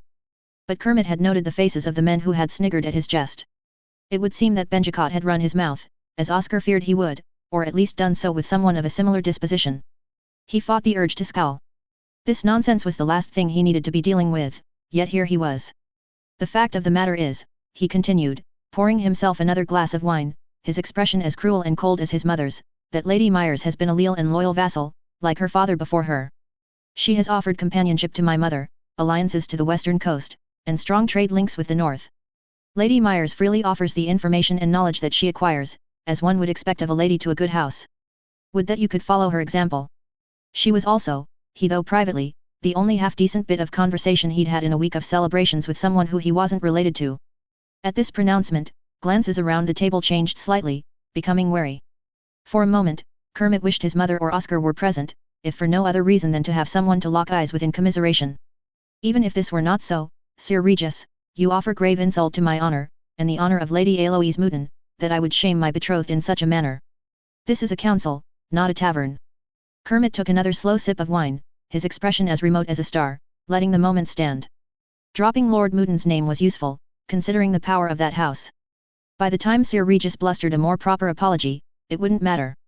The rest of the assembled lords had been reminded of what he expected leal service to look like, and lordly conduct besides. They would look to outcompete each other at the table now, not willing to be shown up by a girl of 16 and a good letter. Irritatingly, as his lords grew more fractious with encroaching bandits, winter fever, and concerns for spring, his mother's lessons did keep coming in handy. These war wagons, said Lord Hugo, smoothly redirecting the conversation, what purpose might they have? As I understand it, said Lord Terrick, a good man for all his posture indicated he lounged with a passion others reserved for war, scratching idly at the silver stubble along his jaw, she baited the Ironborn into abandoning the battleground closest to their ships using what appeared to be ration wagons. Her men were ready and rested when the bastards attacked, and the Ironborn were quite surprised to discover wagons bristling with soldiers rather than grain. Hardly an honourable battle, said Lord Humphrey doubtfully, practically Dornish in tactics. If it was effective, I'm not sure that matters, considering the Ironborn are hardly a noble adversary, Terrick replied frostily. Kermit suddenly remembered the suffering House Terrick had endured at the hands of the Ironborn, and like a punch to his gut, Lady Paedge's face when she had explained what happened to her daughters flashed in his mind like a bolt of lightning. I say raiders and bandits deserve the justice of having their greed turned on its head. It has the benefit of stopping the bandits raiding other lordly houses while allowing us to avoid the time and expense of a protracted siege, allowed Sabitha, surprisingly. She could often be harsher on the opinion of women at war councils than any man of Kermit's acquaintance, given some of the arguments she'd had with her dear allies Anne on campaign. Yet, noted Lord Hugo, if we can secure backing of men and money from the crown so that our forces are not so divided, a siege will prevent bandits from riding out just the same. If we can commit to such an endeavour with fewer men, our spring plantings should suffer less if it goes long. Perhaps the siege does not need the expense of siege works at all. True, we do not need to take the castle outright, only ensure that the bandits cannot eat. They'll fall soon enough. As the lords debated and bickered among themselves, Kermit let the noise wash over him, his mind flicking through the possibilities. Beside him, Bill noticed his reticence and leaned over to speak. What troubles you, my lord? Beyond the obvious, he said, dryly, indicating the letters in front of him and the table of arguing highborn. With a glance at the table, Bill's face somehow became more stoic, as though he had strangled any feeling by the root. It was less intimidating than Cregan Stark's perpetual expression of barely banked fury, but still unsettling to witness. They make good points all, my lord. It is no easy task to decide what must be done. A siege would work, he admitted easily, because it was the truth, though long and expensive it serves the function of halting the bandits and demonstrating my authority to my vassals that called for aid, as Lord Paramount of the Riverlands. Burleigh paused, green eyes scanning the room, thinking before he spoke. The man often did that, which made him excellent counsel and terrible drinking company. He was not one prone to banter. Kermit suddenly missed Oscar with a fierceness that nearly took his breath away. So why spend the time allowing the discussion to consider these war wagons of Lady Myers? It was Kermit's turn to hesitate. Perhaps it was because he missed Oscar, or perhaps it was because Bill had always been a good friend to him for all he was sworn to House Blackwood. Whatever the reason, he pitched his voice low and allowed himself to speak his mind truly for the first time all day. Because Lady Myers is convinced that Alice Rivers desires a siege outside her gates, for whatever damned reason, and I cannot escape the feeling that she might be right, he said, finally. The pair were silent, watching as the lords grew more strident in their opinions. For what it's worth, my lord, in my experience Lady Myers sees much that others miss. You would follow her advice out of hand? Asked Kermit, glancing at Bill in surprise. I'd follow almost no one's advice out of hand except my elder sister's, the man admitted ruefully, and even then, mostly for peace in my house. Kermit felt a powerful sympathy and resisted the urge to clap the man on the shoulder. Yet, Bill continued, she advised us of the incoming plague, which would have been a disaster for the Riverlands. I watched Lord Manderley refuse her advice, and now White Harbor is in the grip of the thing. Lady Myers put together something effective enough that a well-placed smile was enough to cow Coupland Mollister, a man known to be so unscrupulous that I'd check any coin he gave me twice. If she has an insight you find compelling, I'd consider it, at least. She's hardly infallible, Kermit pointed out, though the information about White Harbor was interesting enough that he filed it away for later. Of course not, my lord, but we were both on campaign with Sir Ender. You heard him as much as I did. He mourned her decision to join the faith near daily. A father's fondness for his youngest girl, surely. I thought so as well. Now I have made the lady's acquaintance, I am less certain. Nodding, Kermit drank his wine and watched his vassals. The desire to wait for a response from the crown was gaining ground. It seemed they were certain the Regent's Council would respond to the death of a member of the King's Guard with more force than the death of hundreds of small folk on their western shore. A few were interested in the plans for these wagons and were interrogating Maester Cyril.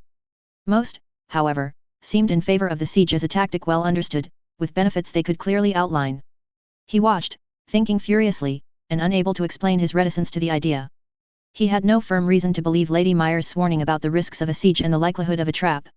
Nothing beyond her word, and a terrible dread that sat like a stone in his gut. Notes. A/N, Ursula's first active move in this arc. Do you think she struck the right balance? Do you think they'll follow her advice? Tune in next time for Ursula Gets No Goddamn Sleep. Chapter 31. 132 AC. Ursula Myers. In the month it had taken for the lords to muster, more attacks had come flooding out of that haunted keep. Villages on the outskirts of territory near Harrenhal began to empty, where they could, or cower, where they could not.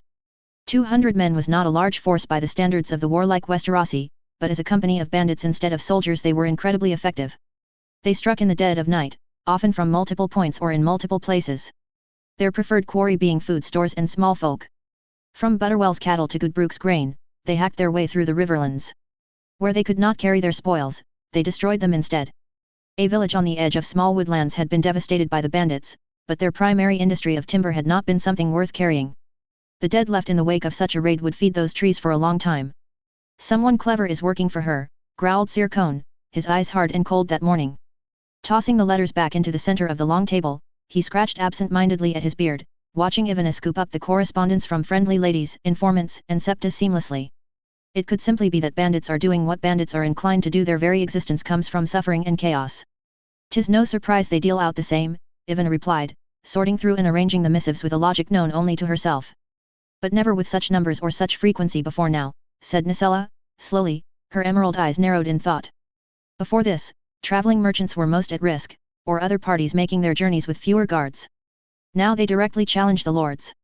A lord who cannot protect their people cannot remain a lord for long. Maybe, Septa, conceded Sir Dominic, whose focus on logistics was becoming more and more invaluable, yet it also has been relatively close to the borders of Harrenhal. Someone is making sure the incoming army have more difficulty establishing supply lines. Forage and assistance from the locals are key in the early setting of a camp to which supplies can journey. Even then, the Riverlands have precious little grain to spare and will be relying on supply from the Crownlands. Who would help someone who was attacking their land? Theo asked, bemused. Dominic shrugged expansively, his sandy hair falling into his eyes with the motion. Sometimes, someone who doesn't like whoever is in the castle. Other times, they help at sword point. An army needs fed or it's just a mass grave when the desertion starts. The phrasing of that made the hair on the back of my neck stand up. Lord Mouton is on the Regent's Council, I said, carefully running my finger down the edge of an unopened letter. He will surely see to it that his future good brother has the supplies he needs to succeed. He'll have a vested interest in his standing, after all. He has been given leave to lead a force of men to aid in the siege, acknowledged Sir Cone, something flickering behind his eyes, and supplies besides. I examined his expression. His mouth flattened and his jaw tensed. You don't think it will be sufficient, I said, my heart sinking at the implications. No, I don't, he replied, plainly. All battles are fought first in the mind, but a siege is a battle of the mind. Hungry, bored, cold men do not historically make great thinkers. Especially not if their enemy has thwarted any possibility of getting them organized to secure supplies. It's half necessary and half training exercise. Wincing at the notion of securing supplies in the Westerosi fashion, my heart ached for all those small folk caught in the crossfire of this damn thing. I sent him the information alongside the plans. What our liege lord chooses to do is up to him. From here on out, we have to hope that is enough. He's won battles before. The man's quite famous for it, actually, I replied, though my reasoning sounded hollow even to my own ears. Clasping his gloved hands in front of him, so tight as to make the leather creak, I watched Sir Cone bite back a few choice words. Instead, he said, a battle and a siege are not the same, my lady. Mangonels and trebuchets could batter the walls of something like Harrenhal for weeks before so much as a dent could be made. The true purpose of a siege is not to kill your enemy in the field. It is to demoralize and starve those safe inside their walls long enough that they surrender and save you from genuinely having to charge defended walls with little more than ladders. Ah, a war of the mind. I see. And to that purpose, his army must look strong, comfortable, and terrifying in order to convince a surrender. Or at least a deserter or two with access to the portcullis. With a serious nod, Cone acknowledged my understanding of his point. A hungry army in the cold would not inspire dread, nor would it inspire cowardice. Both deeply necessary, if only so that the tunnelers might make it under the walls. What the political repercussions of collapsing a curtain wall of Harrenhal would be, I could not say. Nor could I know if the gods I had a water table that meant tunneling would be possible. From the corner of my eye, I noticed aboard Maester Lewis sketching something on the corner of his slate.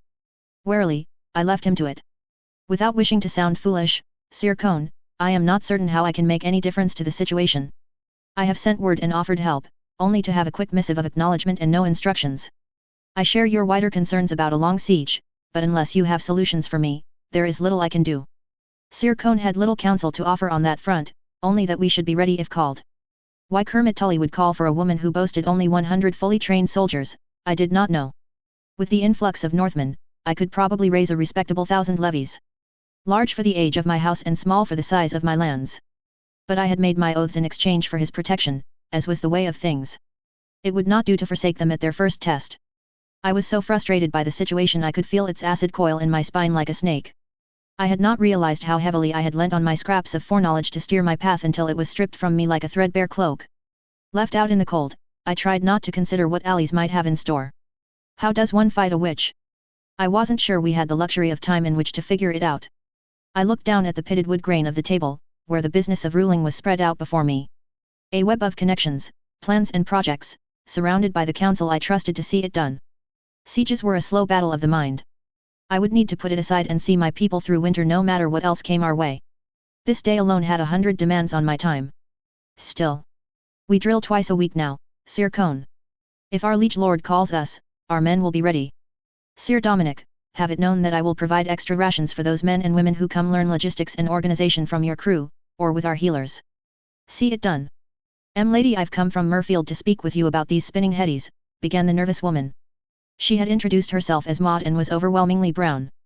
Her brown eyes and tired mouth were more lined than her other features might suggest, but from age or hard living I could not tell. Her mouse-colored hair was pulled back under a kerchief, and she wore a gown dyed a mossy green. My time at Riverrun had practically burnt color into my eyelids, a permanent afterimage of excess, and it struck me how so few of my small folk could afford pattern and dyes. Printing was becoming a fashion among artisans and merchants with more coin to spend, but for most if you wanted something dyed you had to do it yourself. I gave my warmest smile, and said, do you have concerns, Maud? I am lady. For most of us, spinning is good work in the winter. We store what's been made in excess from summer shearings for this time. Merchants buy from our household and we've a fair few weavers in Murfield besides, Maud said, her voice thin, but unwavering. In front of her, she twisted both of her hands together tightly. I nodded for her to continue. Behind me today was Ivana, sat working on something at the high table. She held a surprisingly silent Yelena on her knee, and excelled at looking both terribly motherly and incredibly interested in what people had to say all at the same time. I felt her attention sharpen. On what, I could not say. She would let me know, I was sure. If young Hetty sells her wares, only those who already have the coin will be able to buy 'em. I hear tell that these are workings that can do the spinning of 5 women. There won't be enough work to go round, lady. You have been good to us, and fed us through winter, but a family need more than food to survive, and spinning is the winter trade for most women in Murfield. Maud had firmed her shoulders to stop herself trembling and could barely meet my eyes.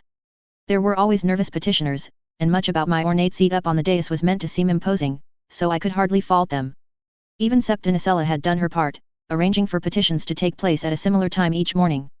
It was a fact I had attributed to her love of routine, and only later discovered was because she thought the light falling on me from the high windows of the great hall at mid-morning would be suitably dramatic. Yet ordinarily, when a group of small folk had some kind of concern, they sent someone with more confidence than Maud to plead their case. A headman, an elder, or perhaps even an expert of some trade. Maud did not fit the mold for the role she was taking on, and I found myself intrigued. Is there much concern over the matter, Maud, that they would send you to me? I asked, gently as I could. Something moved behind her eyes and her posture shifted awkwardly. What it signified, I could not say, only that she seemed braver for it. Lady, they say you are crone-touched. The women are fearful of courting her disfavor for them and their families if they speak out. Mayhap you've been given some knowing that means we must go without. I am a woman alone. I've no family or babe left to me in the world. But I'm a weaver, from my father's trade, so I hear the fear of it, when I buy my yarn from families known to me. A woman alone. On this petition, if not in her everyday life. Even now, those small folk in line themselves, or nosy enough to want to hear the petitions I had left open to the public, were casting confused glances in her direction. If she were a spinster true, I could see others being more comfortable risking an unmarried spinster than a woman with a family. Whether they would be courting my disapproval or divine disfavor, she would be considered someone with less to lose. Yet Maud did not spin for coin. And as a weaver, the increase in speed and quality of thread would only benefit her business. Ah! Of course. They don't know you've come, do they? Maud flinched slightly at my guess, all but confirming it. Yes, lady. I've made the journey on my own, they've no knowledge I've come. They'd never disobey you, lady, nor question you. But you would? A weaver who can only benefit from the arrival of the spinning Hetty.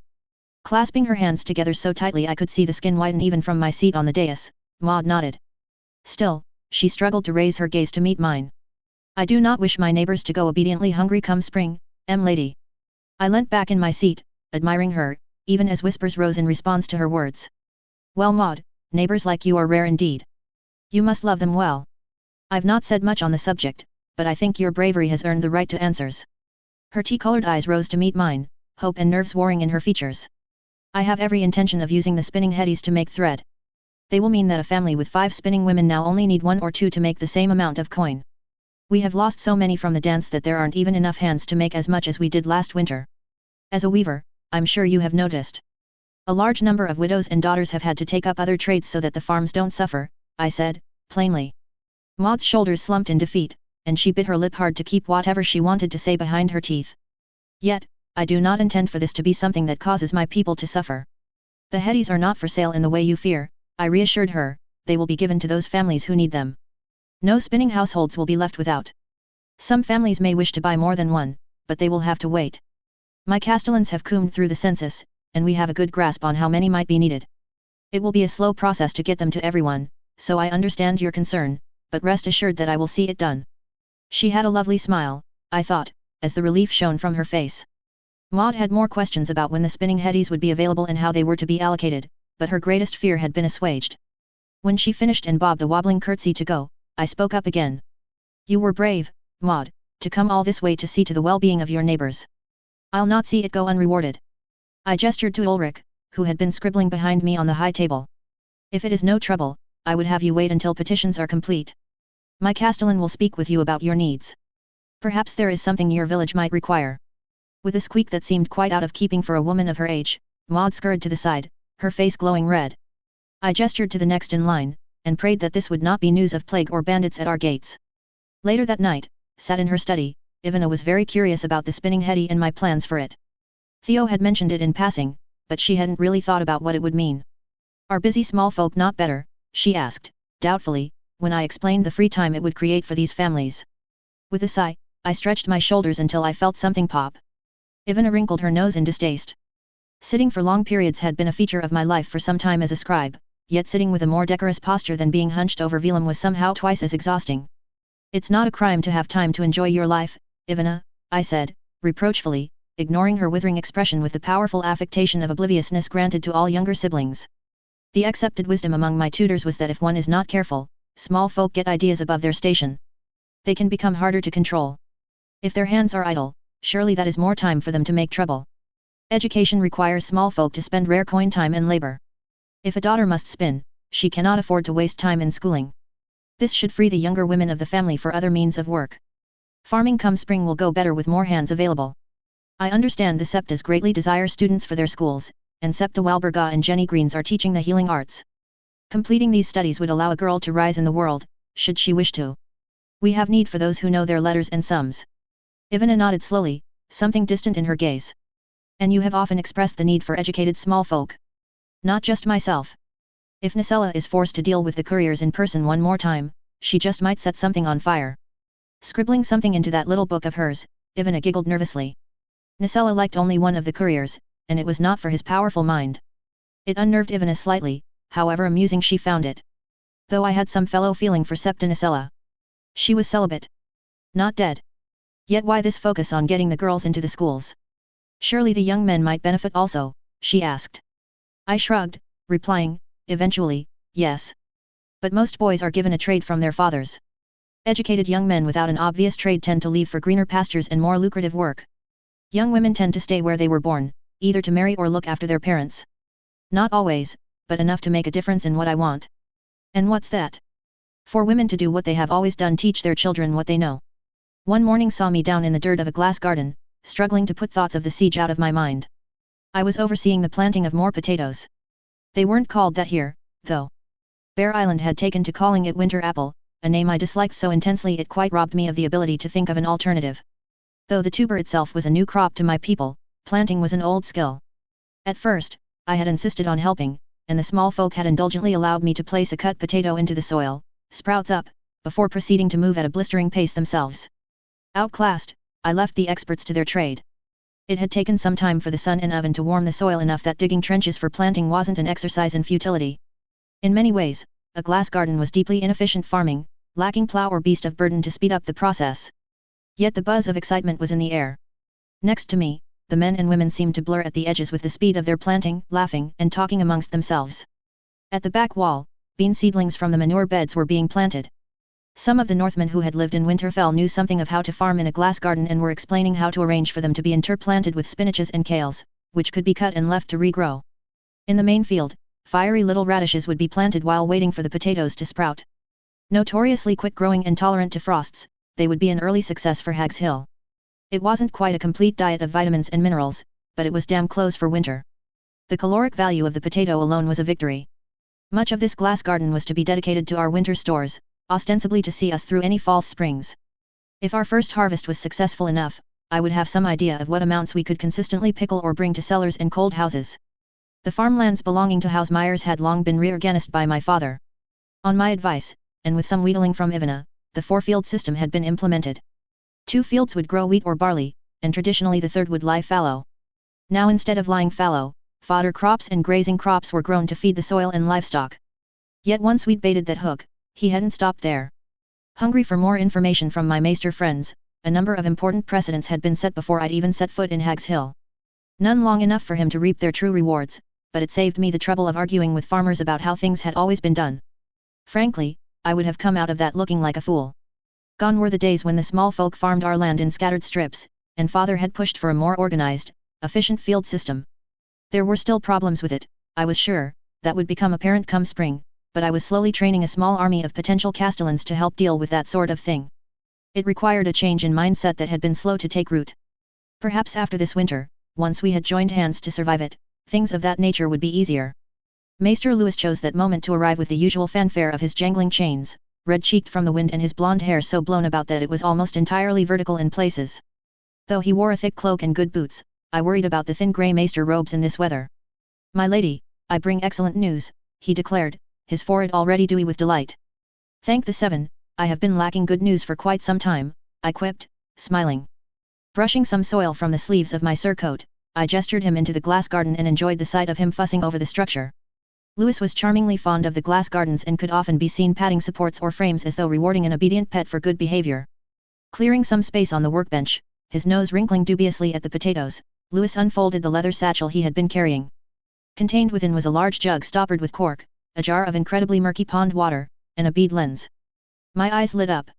"I see you've been working hard with our healers and Bruna," I said, eagerly, resisting the urge to bounce on my toes. Yes, he said, thinly, deeply imprecise individuals, but good instincts for problem solving. They were in need of guidance. I certainly hope you offered this guidance gently, Louis, or else Cook will see to it we suffer. They are very fond of Brina. With a sneer, Louis replied, I have been subjected to an acolyte's diet for years now, my lady. Cook's tough meat or beet beer will hardly finish me off now.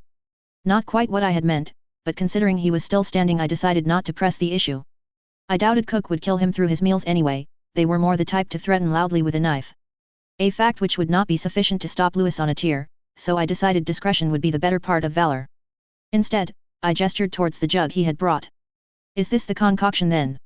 Indeed it is, Louis said, proudly, distilled enough that any possible enjoyment has been wrung out from the consumption except the sweet release of death. It curdles the nose somewhat in the process but is flatter in scent now. Brina has labelled it the cruelest thing she's ever done. A title for which much is in the running, I assure you, Lady Myers.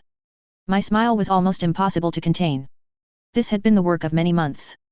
Between his experiments in the kitchen with Kana and discussions with Theo, Louis had idly suggested one evening that a similar principle as the labyrinthine partitions used to move heat in our ovens could be used to distill alcohol more effectively from the beet molasses. This had sparked many conversations about the need for boiled wine to clean wounds and the properties that meant this was done with wine rather than beer. Jenny Greens and Septa Walberga had more to say to him on the subject than I. Much of their time these days had been spent managing the influx of students now that spinning had become significantly less time-consuming. Honey, grease, and vegetable fiber lint was often used as a poultice to aid with healing, so perhaps sugars were relevant. It was often safer to feed an army ale to fortify its stomach and avoid diseases that were carried in the water spreading to the whole camp, so was it the intoxicant that provided such protection? Too much wine poisoned the body, so perhaps it poisoned ill humors.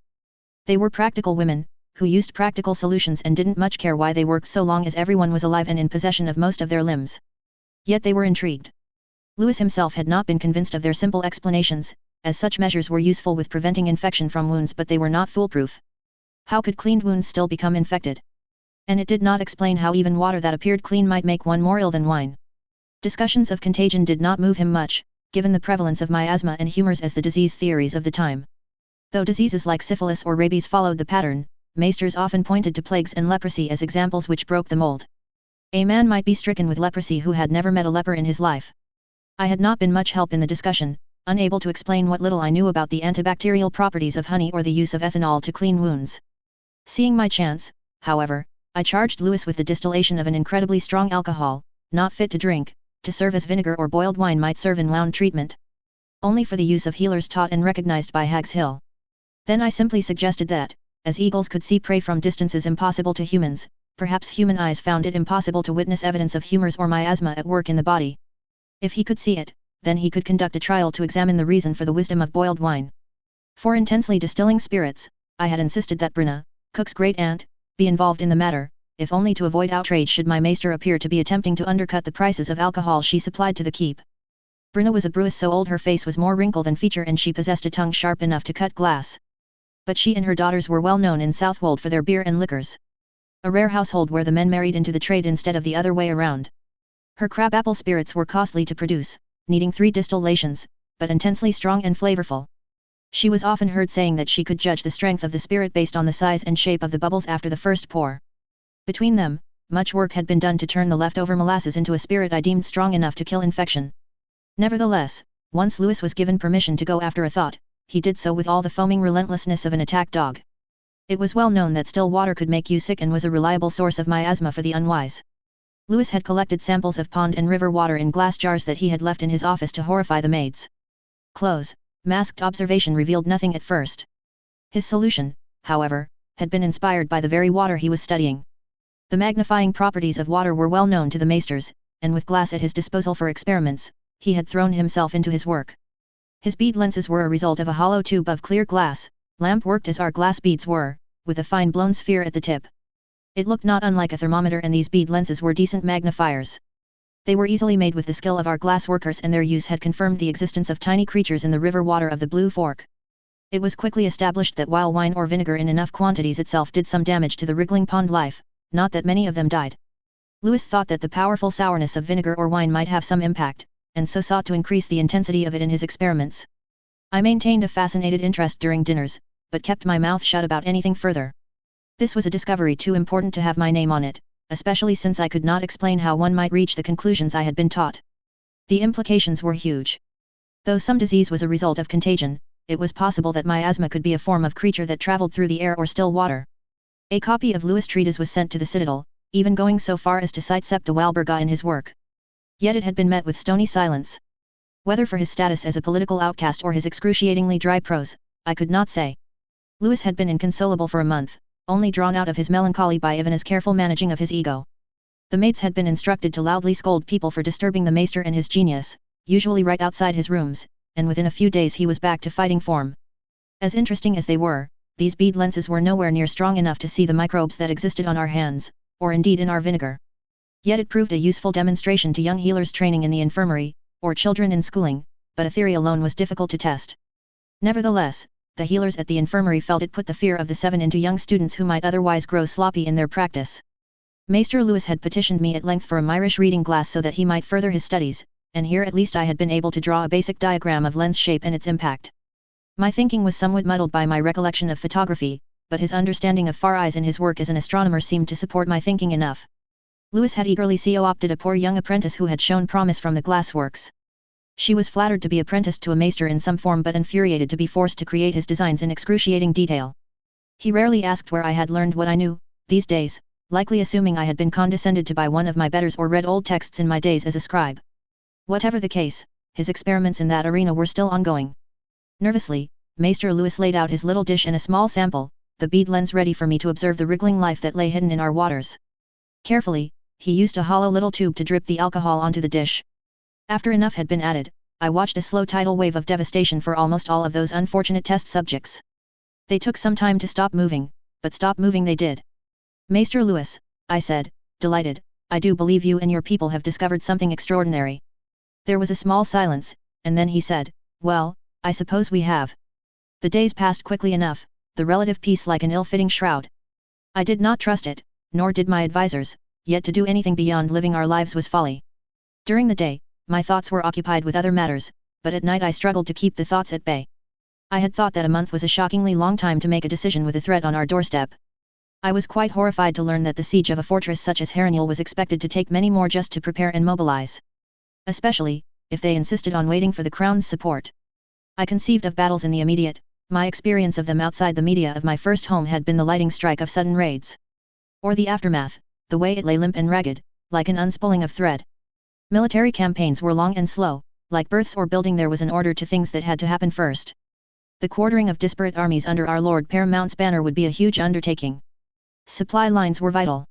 Food, shelter, and siege equipment would all be hideously expensive in high summer, let alone a long winter. Unless the crown backed them with manpower and food both, there was every chance that hungry mouths would join the army in the hopes of food supply the Riverlands simply did not have. It would be a long undertaking. Deep down, I knew, this was time spent that would get my people killed. Kermit Tully was a key piece in my web of protection for the western coast.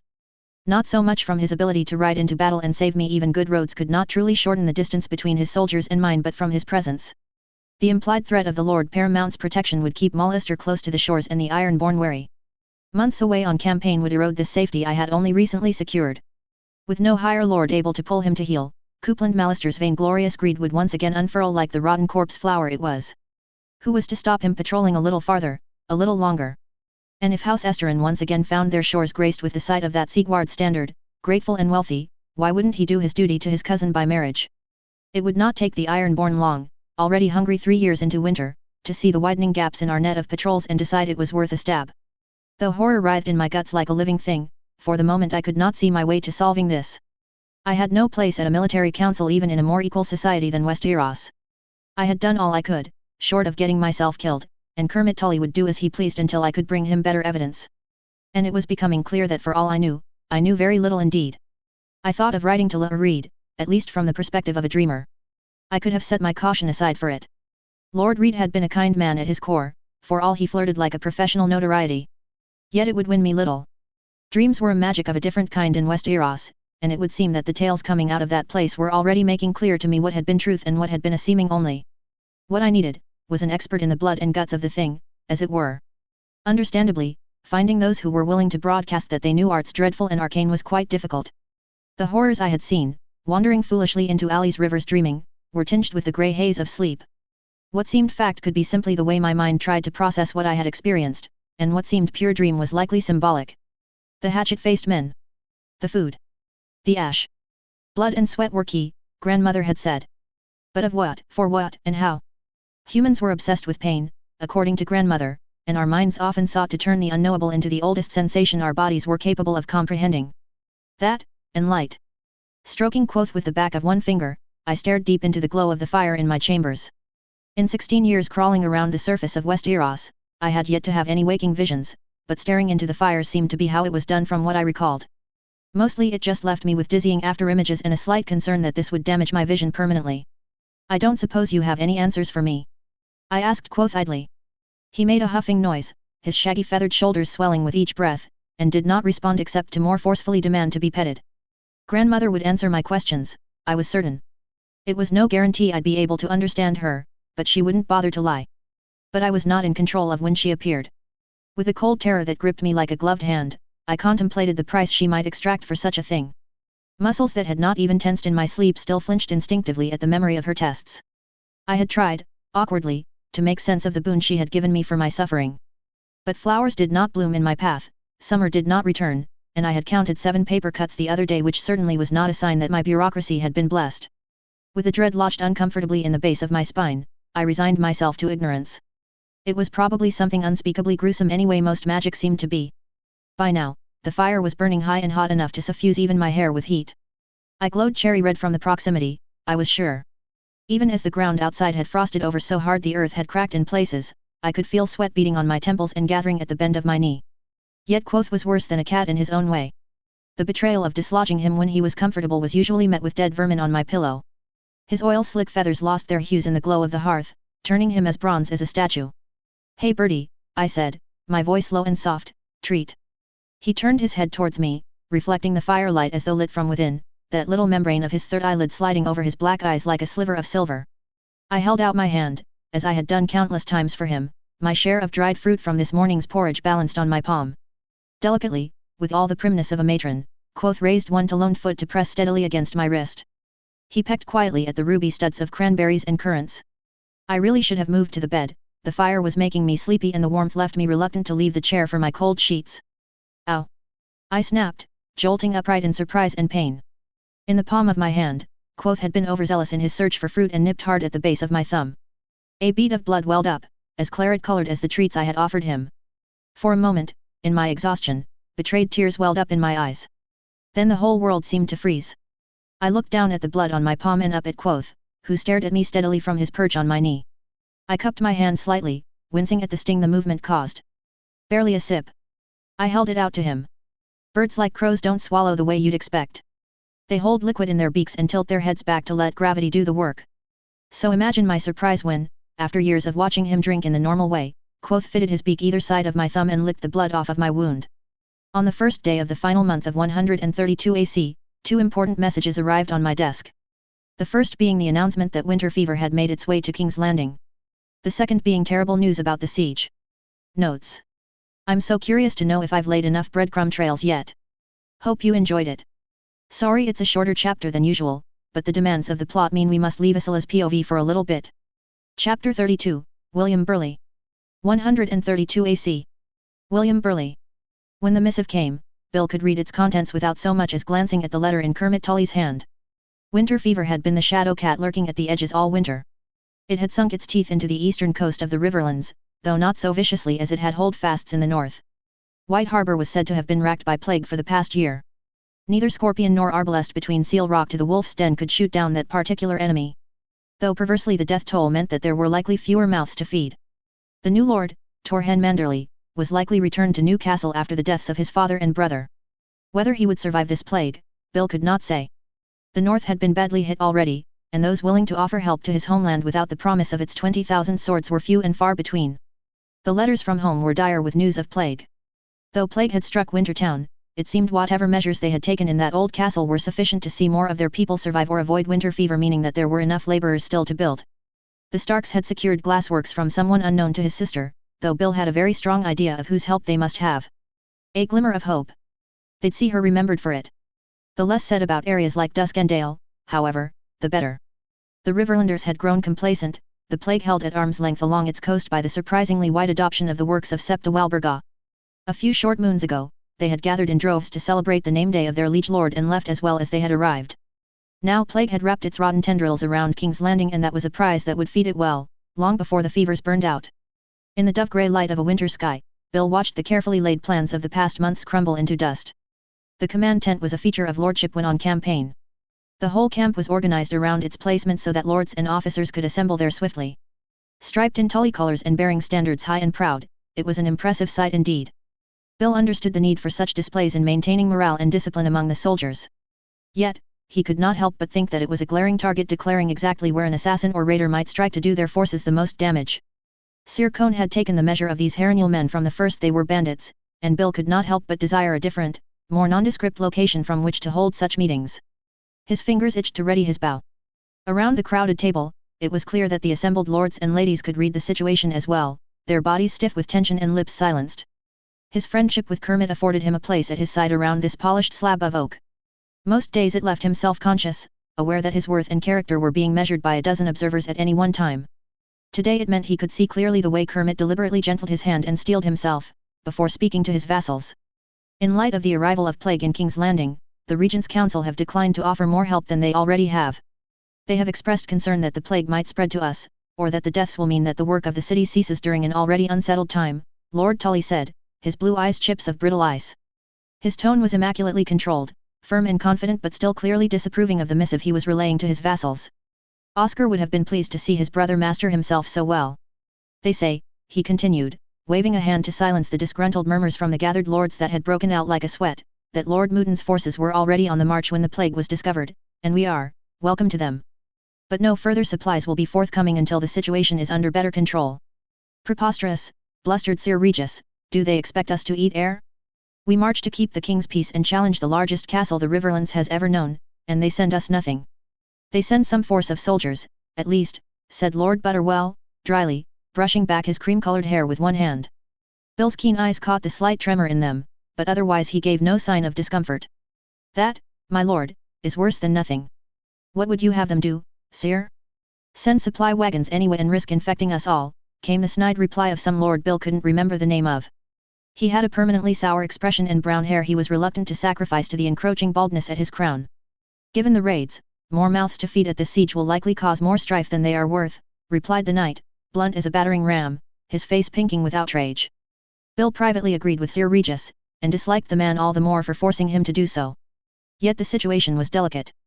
Kermit Tully could not shame his future good brother by turning away forces that he had worked to secure for him. Campaign was more than just formations and forced marches. It was a delicate balancing of lordly pride, that grew more inflated with victories and discomforts alike. Much of his work with Lady Alizanne had been managing such a thing for Lord Benjicot during the dance. He did not have leave to intercede on Kermit's behalf, but he could keep an eye on what was brewing. Bill watched the assembled commanders bicker amongst themselves, noting who said little and who said little of substance. He'd often found it easy to fade into the background of these things. Even back home, a third son of a barbaric mountain clan was no social or political equal to houses like the Umbers or Ironwoods. It had been a sore point in his youth, always being passed over for his elder brothers in conversation. It had been one of the reasons Bill had ventured from home. He was wiser to its benefits now, though Dana would have clipped him round the ear if she heard him claim to be more than a green boy. Peace, my lords, said Kermit, raising his hand to silence them once more. Lord Mouton does his duty as a Riverlander and marches to fight with us instead of cowering behind the walls of the Red Keep. The challenges before us are the challenges they have always been, and I'll not have us gainsay those who fulfill their oaths to us. What he wanted done with those who wheedled out of their oaths at the last minute, however, Bill noticed he had left unsaid. The fortress is at the center of the whole damn continent.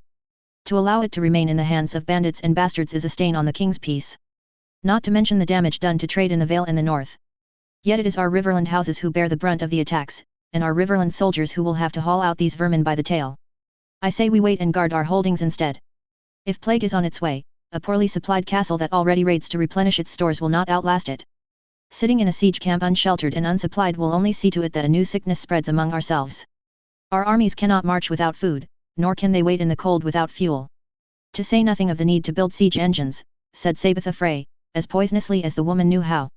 It was a wise opinion, but wisdom often carried the shadow of cowardice once men had their blood up.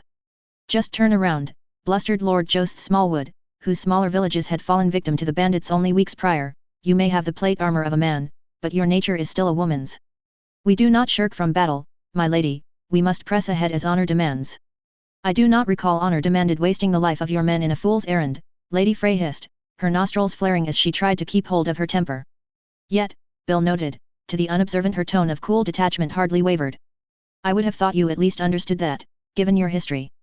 Bill schooled his expression, the warring desire to both roll his eyes and win CE nearly overwhelming. His retreat after Lord Peter fell to West Ermine Swords had been a wise move tactically, but had been viewed as cowardice by some. It seemed he saw this as an opportunity to silence those voices. Hardly the right time, when his prudence before had seen to the survival of his forces, but here he was nicely surrounded by the armies of much larger houses, so likely thought the cost worth bearing when weighed against his pride. We advance, said Kermit, his jaw tense and his eyes cool, because Lady Frey speaks the truth. It is our lands that suffer should we leave them to rape and raid. I am Lord Paramount of the Riverlands, and if the crown finds itself unable to assist, I have a duty regardless. His gaze sweeping the room, Bill noted whose responses were appreciative and whose were a beat too late. Sir Regis seemed unfortunately approving, if the swell of his chest and the solemnness of his expression was anything to go by. A shame. Bill would have liked the excuse, unworthy though it was of him. Lord Benjicott had sent him for his military skill while he guarded his borders, but in truth the Lord Tully was a natural tactician himself. Bill could support Lord Tully better in the command tent than he could on the field of battle. Unless the Riverlands had suddenly decided to heavily invest in a company of northern bowmen for him to command. Thus far, only the Blackwoods could lay claim to such a force. Yet caution is never unwise, and with our new understanding in mind it would be folly to assume our original plans can proceed unchanged. My lord, I would not alter our choice of camp. It has access to the God's Eye for water and there are planted groves of nut trees nearby. Not to mention that the woodlands opposite the lake mean easy transport of timber along the water without hampering our sight lines, said Lord Root immediately, his broad shoulders shifting uncomfortably at the sudden attention his words gave him. Bill was inclined to trust the man on the logistics of transporting vast amounts of timber. Haraway Town's burning had been horrific, and the rebuilding efforts only barely improved by the lack of farmland to work this winter. They said you could hear the howling of its populace for miles when Prince Emond had set it aflame. The high, frightened wail of thousands of souls suddenly cut off mid-scream. Kermit gave the man an approving nod, and then gestured to the others arrayed at the table. Supply lines are a problem, and we cannot rely on the stores set aside for our households and small folk indefinitely, or else they'll starve during the spring plantings. I need solutions. The river has plenty of fish, and water creatures do better in the cold than beasts in the forests, came one suggestion. Lord Tarek rolled his eyes and snapped, if an army of this size could be fed on fish alone, you'd empty the lake within a week. It will cost money, my lord, and no man here wishes to say it unless he be forced to put his hand to his coin purse. We will need to send for supplies from across the narrow sea or the reach. Firm posture, proud chin, this one was certain they had the only true solution. If you can get trade safely past that bloody stretch of civil war, I'd advise you to take your methods to King's Landing and damn the plague. Your plans would see you rewarded with all that gold they cannot spend as they used to, replied Lord Hugh, dryly, though the way he smoothed his mustaches indicated his nervousness. Bill found himself speaking, if only because this idea was so unpalatable that it was probably the only good solution. War tended to breed terrible choices, and sieges often forced you to look straight at them for long periods of time. Better their soldiers be forced to look at it with a full stomach. The Reach will try to beggar the Riverlands for such a sum of grain, he began, only to hear some mutterings. The Northman doesn't trust the Reach. How unexpected, came a droll voice. A man with cold, dark eyes, as unfeeling and reflective as dragon glass. Short-cropped black hair. Bill took note and forged on. Yet, he continued, irritation thickening his tone, if King's Landing has announced their gates so closed that supplies may not even enter or exit, many in the Crownlands will do the same. It could be that the Reach will grow concerned. I imagine many a lord would want the security of coin from supplying our armies. Especially since grain cannot move north without the bandits being dealt with. Moreover, he thought to himself, it would be easier to convince the Reach lords of their need now, than when they had already camped and limited bandit activity on their wagons for them at no further cost to themselves. A long look from Kermit indicated that they were of one mind on this, but Lord Tully could not be seen to agree with his friend too easily, particularly not one who was neither Riverland lord nor knight himself. You and Lord Tarek speak an uncomfortable truth in tandem. Yet King's Landing will still have need of grain. Granaries can be filled with closed city gates. How likely is it that they will simply sit in comfort and risk nothing? Again, the bickering rose to a fever pitch, as the gathered lords danced back and forth on the topic. With a quick gesture of his finger, Kermit beckoned him close and let his assembled council tire themselves a little. Bill had watched Lady Honorine Tully do something similar before, allowing the highborn to wear themselves out with arguments before sweeping in just as tempers started to catch. Usually by that point everyone was pleased to hear that the solution was presented with confidence and they could all return to their more leisurely pursuits without having to spend another hour arguing. "These damn raids have hobbled us," he said quietly, raising his favorite glass for his cupbearer to pour him more watered wine. "They've stripped what little supply was left to us from small folk holdings quite deliberately." "Someone in that keep knows strategy well," agreed Bill, nursing his own drink. It would not do to become so in his cups as to be useless, but a watchful man without a drink in his hand made people nervous. "We can't proceed without guaranteed supply," came the firm response, "but the treasury is not bottomless, and already I pay to supply grain to many of the houses gathered at this table." "In the north," ventured Bill, though he was often wary of bringing the lessons of his homeland into the south, where both the rivers and morals serpentined across the green valleys, a man might be given grain for the promise of payment or favors come summer. Perhaps a deal could be struck for some coin now and more coin later when incomes are stronger. "We could imply a threat," said Kermit, proving Bill's point immediately about the nature of Southron politics. "I doubt the Reach would do well if we simply found a way to drive the bandits south towards them and the Crownlands." "Benji said you would offer good advice." "Advise me, my friend." "That would not be my area, my lord," he began carefully. "I only know that once someone invites raiders to your borders they are never treated with again. There have been hungry northern houses who allowed wildlings across their lands in the hope that it would weaken their neighbors and stain their much vaunted northern honor," said Kermit, his tone drier than necessary for one Bill had seen blush like a maiden in response to Lord Stark's chastisement. "I wonder why we don't hear more of it." "Those houses no longer exist, my lord." A brutal response, but I can see it of the line that birthed something the size of Cregan Stark. "Not so, my lord. No one raised swords against them." "So what happened?" "We simply stopped helping. Not grain, nor gold, nor guest right was ever extended to those honorless houses again. And winter came for them." Kermit's eyes widened in understanding, before becoming unreadable once more. "I can see why Benji sent you to me. He hates good advice almost as much as I do." There was a long pause, and the pair of them sat and watched as Lord Bracken attempted to placate an increasingly irate Lord Bigglestone, who suffered greatly from both his name and the fact that he was 15 and his voice was still breaking mid-sentence when impassioned. "Almost time to return to the fray." The young cupbearer refilled their goblets, almost vibrating with nerves. "The problem," Kermit said slowly, "is that I am now fighting two very different battles on two very different fronts. To stall progress now would be seen as a weakness the likes of which I will spend the next decade recovering from. Not to mention the challenge to my authority each bandit attack represents. Yet the Reach is tricky.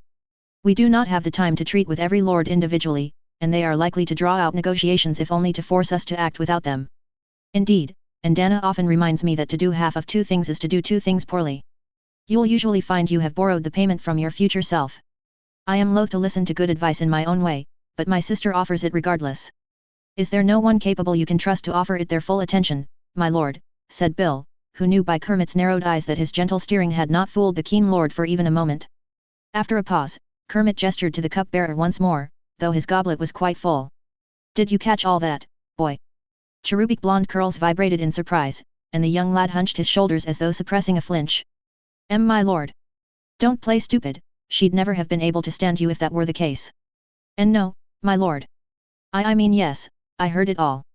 "Let her know, quickly and in full. Time is of the essence. We'll have to continue the advance while she works." Standing suddenly, Lord Kermit Tully schooled his features into a mask of composure and gestured for his lords to hear the decision their impassioned discussion had made clear to him. He was fortunate indeed, he told them, to have such leal lords to offer good counsel. The last day of the year was bitterly cold, and men cursed the weather for it would not rain enough that they might huddle around a fire instead. In principle a siege was the easiest form of battle, almost a coward's victory. You simply cut off the enemy from supply and support and waited until they surrendered or starved to death. In practice, few fights were so drawn out or expensive. During his service to the Blackwoods, Bill had been given the privilege of standing silently and attending his liege lord's heirs. Though he had been of a closer age with Benjicott, the boy had shared maester and tutors with Samuel Blackwood. It had occurred to him quickly that, if he kept his mouth shut and his ears open, he would receive a more comprehensive education standing outside those doors than he would have been afforded anywhere else.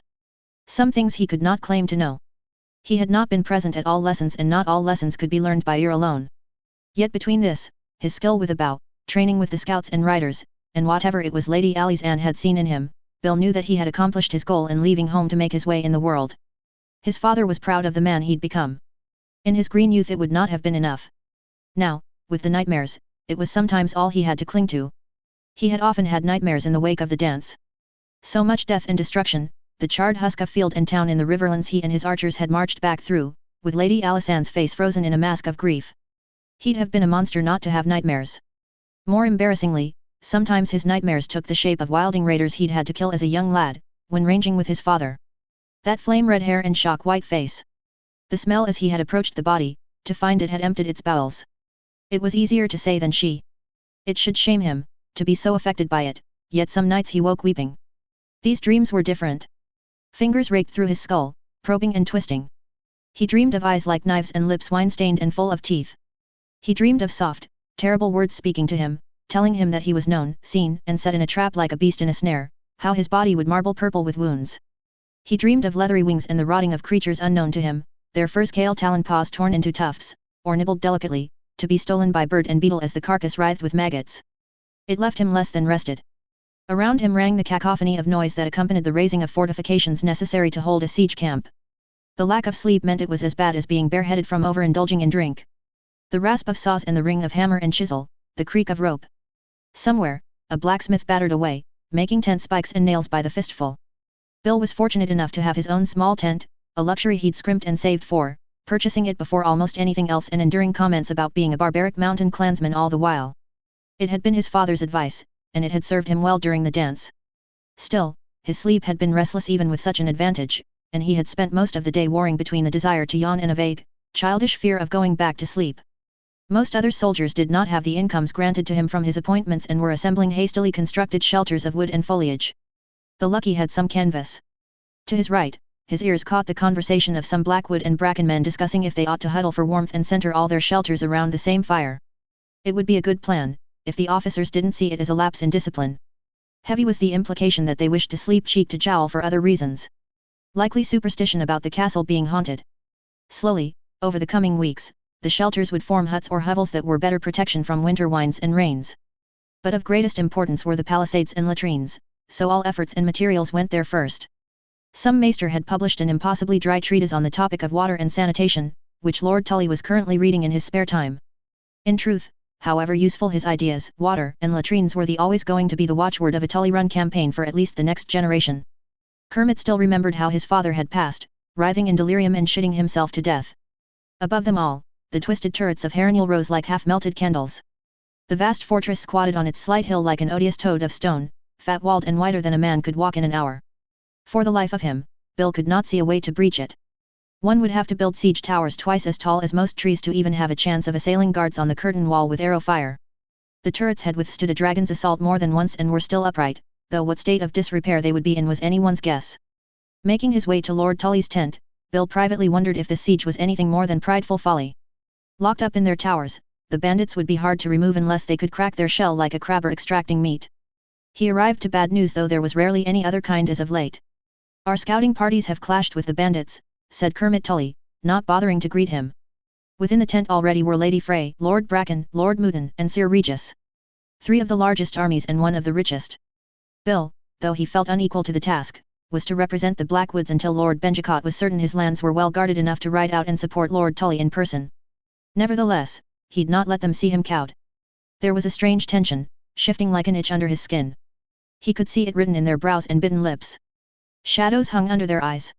For what reason, he could not say, only that it made him wary. "In some ways, this is good news, my lord," Bill replied into the silence that had formed around the statement. "If they are attacking a scouting party, we know that either they are not safely defending the castle or that there must be some way out of the fortress that we might exploit. A scouting party would gladly have battled for less information in the dance." "True, but you misunderstand me, Bill.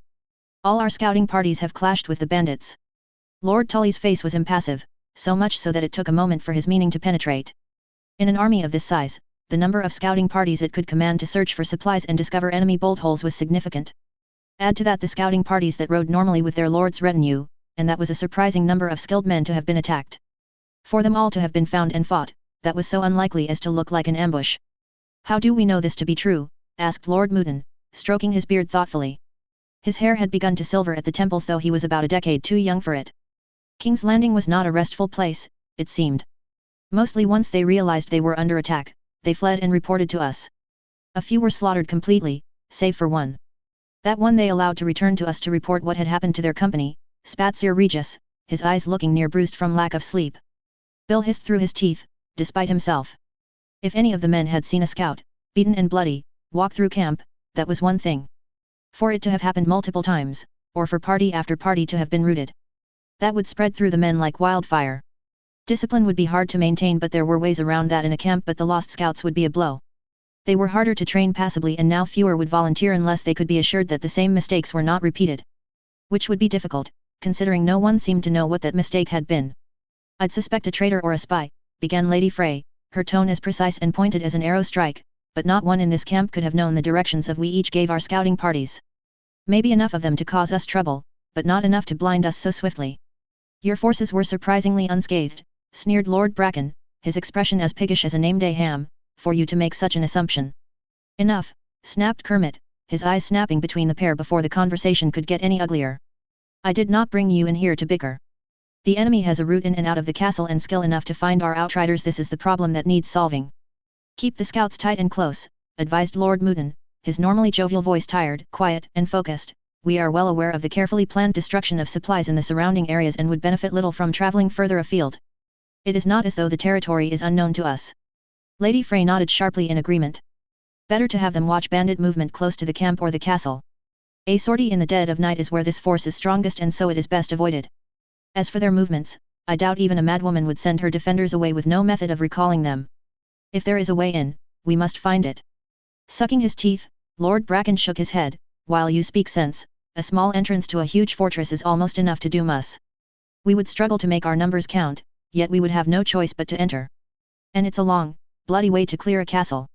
Twisted corridors, two abreast, and every member of the keep able to have their pound of flesh should they mislike living enough," said Sir Regis, his expression curdling at the prospect. "Perhaps, my lord, we could," Bill began, only to have Kermit shoot him a quelling look.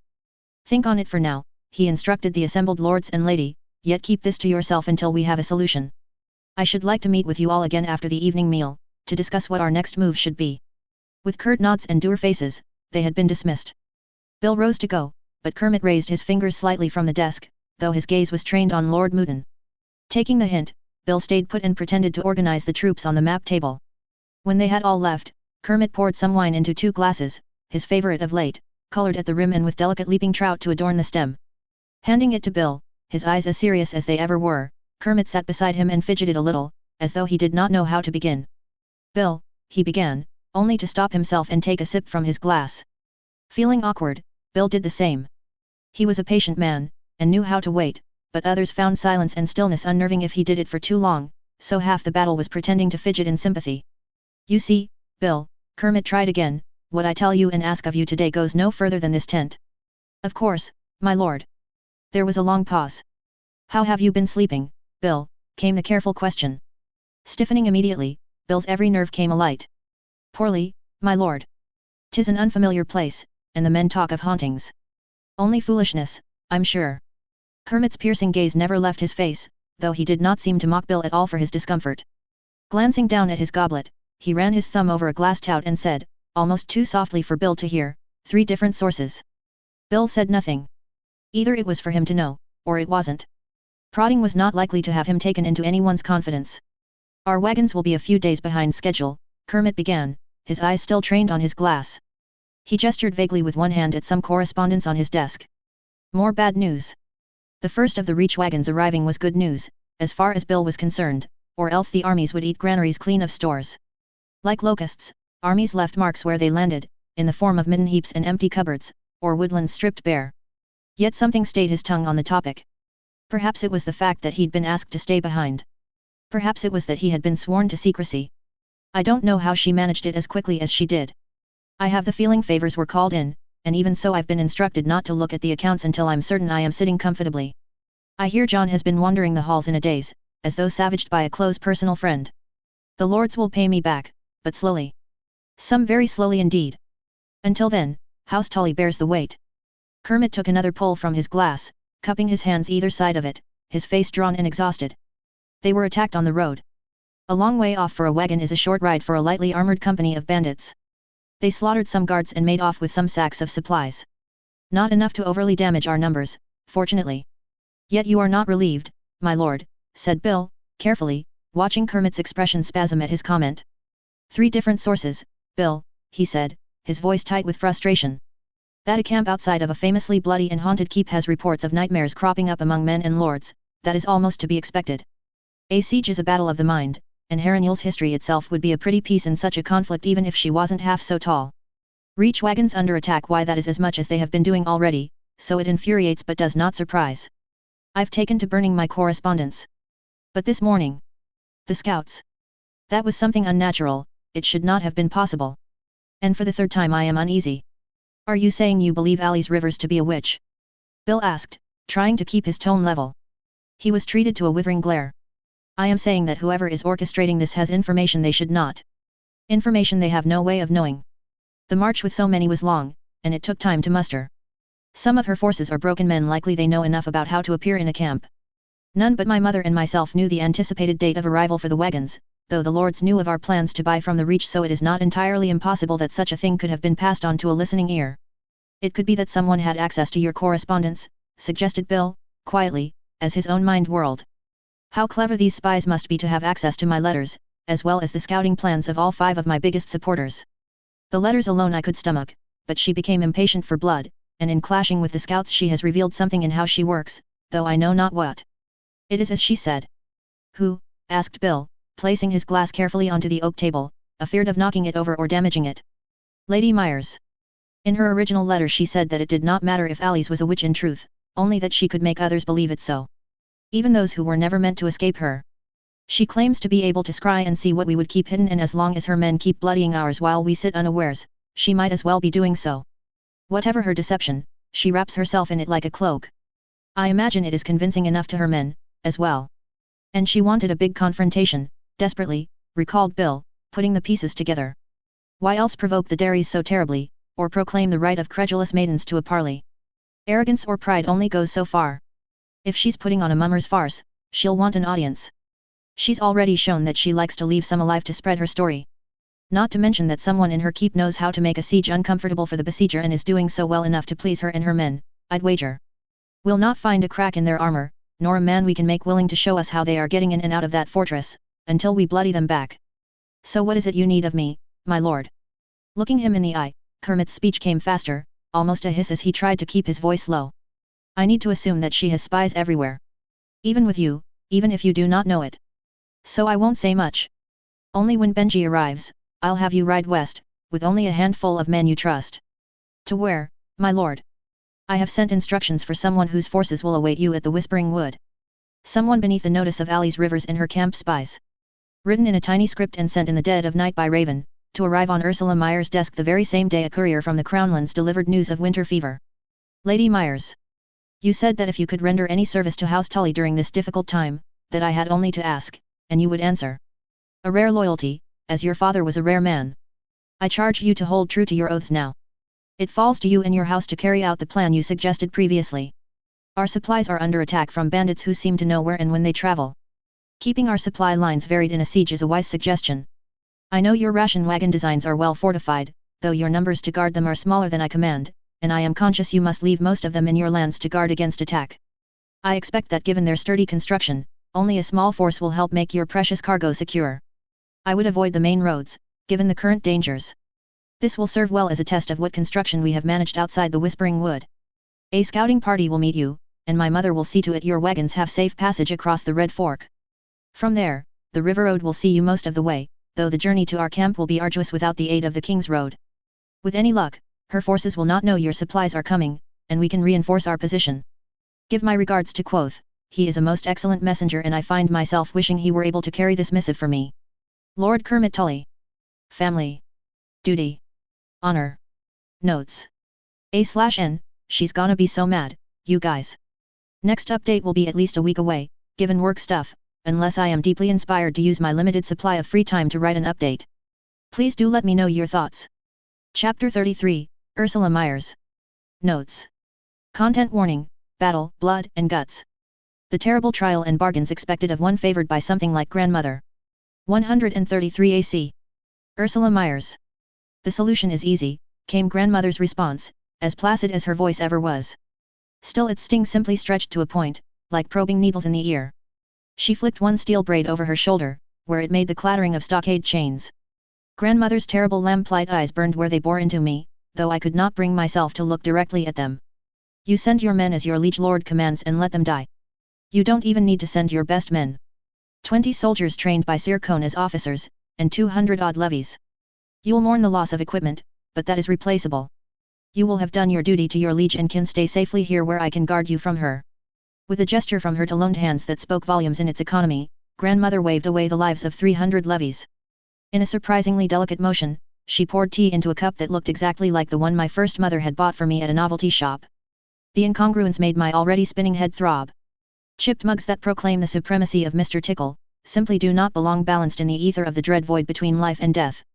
I sat cautiously in what I might charitably call a seat, carefully not looking too closely at it where the edges seemed to ooze.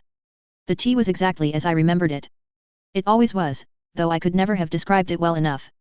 Some secret, sensory knowledge carried in my tongue had been unlocked for this.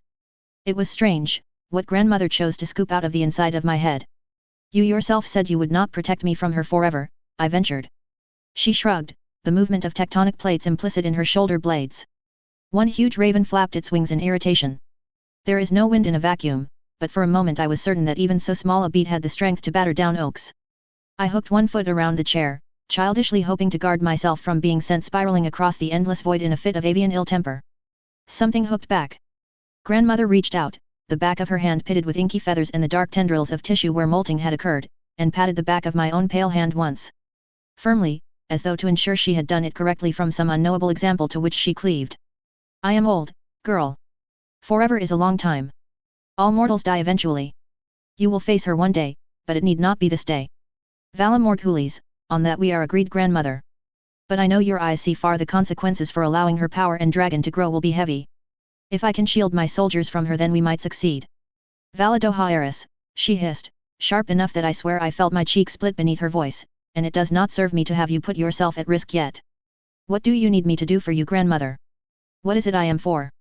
I fought to keep the desperation from my voice, but there was little within me that grandmother could not see if she chose to open that third eye as black as blood. The words I'd offer to tell it to you would crack your skull like an egg. You have not the mind meat to comprehend it. I've done much for you out of fondness, child, but I'll not lullaby you into folly. Her sawtooth voice and her sawtooth teeth, that cloak of darkest night, swept forwards to drape her in a vast emptiness so terrible it made my stomach roll to see it. For a moment I comprehended my place in the universe, meat clinging to the surface of a rock. Please, grandmother, I asked, my voice painfully small, help me, help my people. She had to have some compassion in her, or else why choose me at all? A moment as long and crushing as the dying of stars. That is not how you ask me for favors, dearie. In the week that followed Kermit Tully's orders, grandmother refused to visit my dreams. If a bargain had to be struck, then it had to be struck. But for what and how? It became apparent that the foremost expert on blood magic I had access to, besides grandmother, was myself. As I kept to my duties, instructed extra wagons built, and worried enough to wear a smooth patch of stone beneath my pacing feet, I had to marshal what I knew. The premise and content of my understanding were as flimsy as gossamer, but there was no one else to ask. Magic seemed half instinct when it happened to me, so perhaps that was where to begin. I had no talent for it myself, that much had been made clear. A deliberate choice on grandmother's part, to ensure no one else would have an interest in snatching me up before she was ready. I left the chilling implication that there were other forces like grandmother in the world that might take notice, in the corner of my mind. The thought scratched at its doors come nightfall, cooing for attention. Perhaps grandmother had wanted someone reliant on her, for all she found human fallibility as irritating as the buzzing of a fly. Perhaps talent was not a necessary component for knowledge. The first rule of magic was known to me. Blood, sweat, and belief. King's blood. Blood of the dragon. Bloodlines. Sweat was trickier to comprehend, and I had little notion of whether it meant effort, salt water, or both. Belief was the easiest and hardest to muster all at once. Belief might be strong enough to imbue power where there was only supposition and superstition. It might even explain the obsession with bloodlines, so key to lordly inheritance, being stitched into the fabric of magic as common sense rather than an aesthetic choice. I had no kingly blood, yet it seemed enough for quoth. Crucially, belief was not the same thing as need. The desperate and the dying likely had a faith that burned like a coal in the belly, but attention from figures like grandmother likely had little to do with their plight.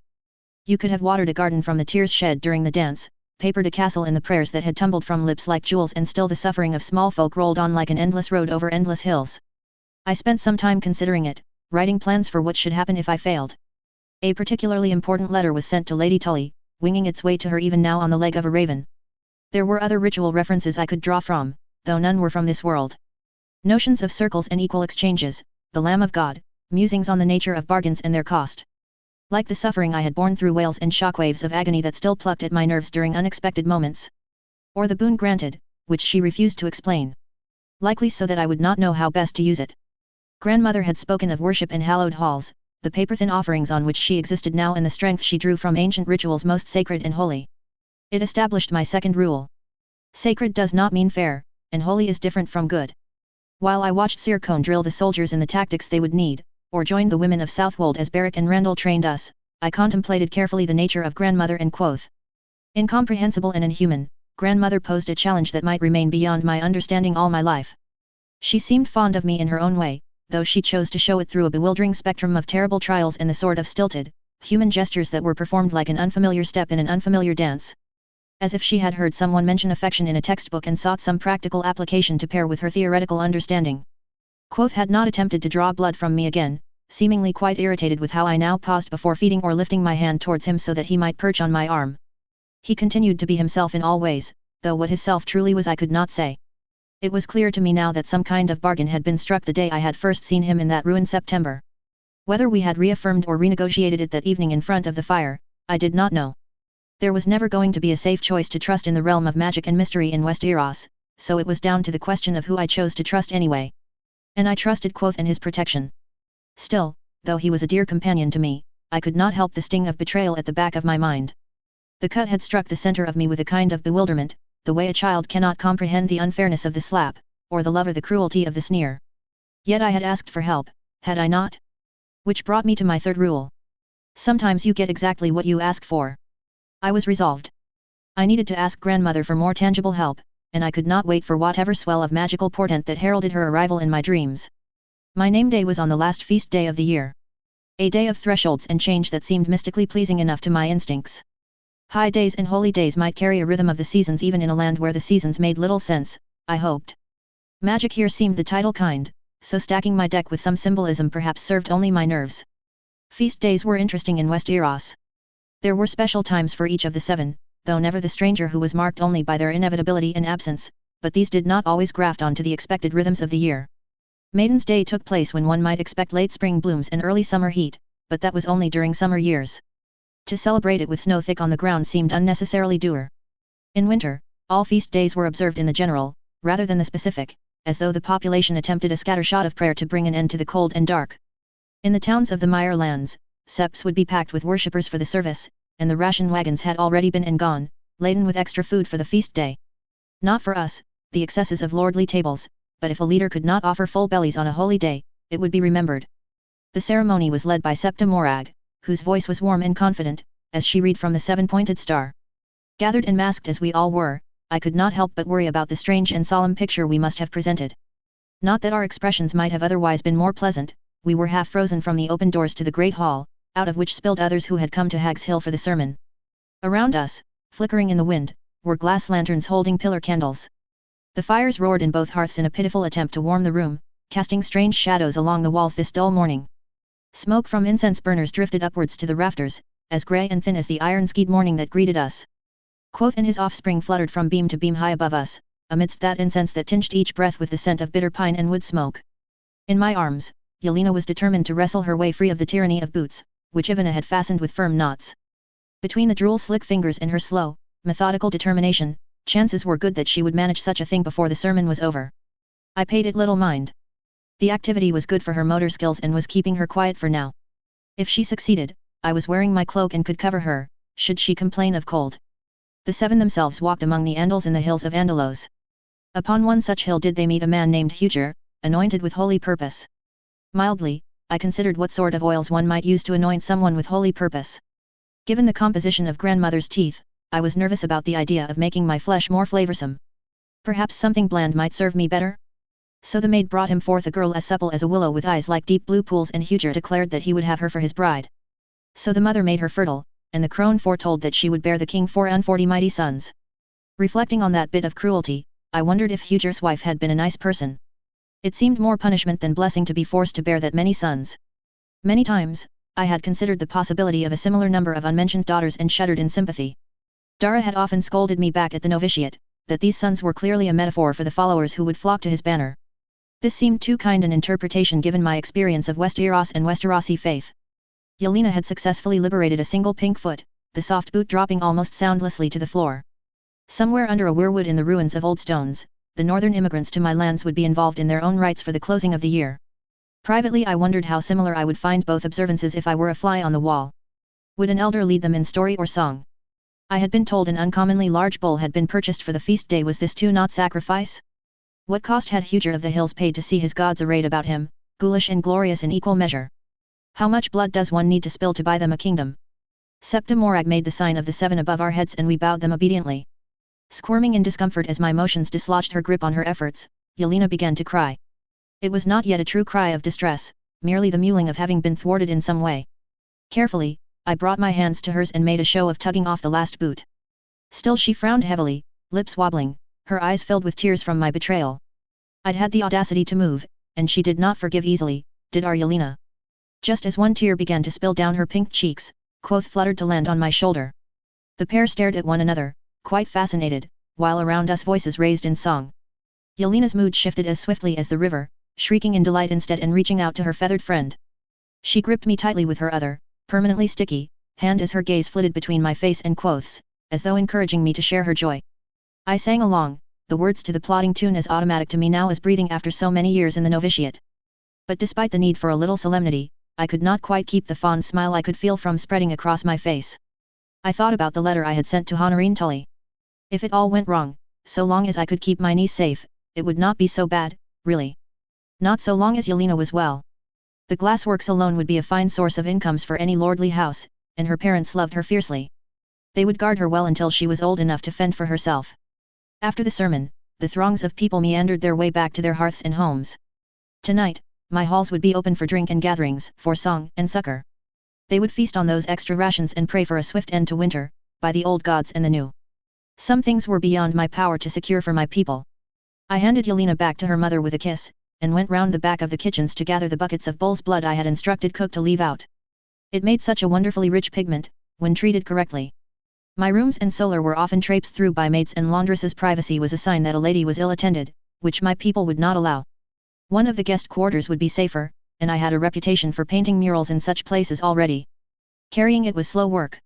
Despite all my practice drawing crossbows, holding heavy buckets of liquid as one climbs twisting stairs is no picnic. It seemed important that I do this task myself, however, in a way the slaughtering of the bull had not. Instinct. Grandmother had taught me, after a fashion, and tested my will over and over again. It was time to see what it was made of. Somewhere, the unfussy smells of unaired bedding and wood smoke from the hearth. The queasy tang of blood. The flakes of it drying and itchy on my palms. But here there was only the void, the stars hanging like spears of light, driving towards me with each unsteady moment. Again, came the instruction, like a whetted knife. Breathing through lungs that felt shredded with pain, I tried to picture an obsidian sphere. Unbreakable and impenetrable, smooth as glass, so that whatever tried to pierce it merely skittered off the surface to clatter to the floor. Studiously, I avoided looking at where the floor ought to be. Her seeing is agile. It probes and twists. A whip or a dagger. Canny enough, but effortless to bat away, even diminished as I am. You though, you'll find it much harder, girl, grandmother said, her voice like claws against my skull. She had such a resonance, I could feel it in my teeth with every breath. I was indeed finding it much harder than she described. Again, came that sizzling instruction. Stand fast. It needs to encompass not just you, but your men. Quick as a snake, 1,000 strikes impaled the orb in my mind, shattering it into shards. I cried out, shock and pain bringing tears to my eyes. One long talon reached out to catch a falling droplet, which she brought to that impossibly wide mouth. New rule, I noted absently, somewhere outside myself. Something can champion, guard and care for you, even love you after a fashion. That does not make it kind. It certainly does not make it human. I do not know how long I hung in that space between waking and dreaming. Pinned in place like a butterfly on card, clutched by a thorax I did not have. Outside myself the air grew cold, my skin grew cold, the fire dying in the hearth. Inside, I was on fire. Inside, I watched Nova's bloom in the beam from grandmother's lamp. All the while she struck at whatever defenses I mustered like 1,000 swords. I did not know if I was ready, did not know if I could ever be ready, but whatever I was, she pronounced it done. I dropped shamelessly to my knees, my legs turned to water, cursing whatever part of my mind conceptualized discipline and pain together. With a cooing that was more avian than affectionate, grandmother gathered me up, somehow bigger than she had been before. Blearily I tried to focus, but I was so exhausted it was difficult to make her out against the blackness of void behind her. Only those huge and hideous eyes glowed out from the center of her face. Cloth dabbed my brow, perfunctory taps that gathered the beads of sweat dripping from my temples.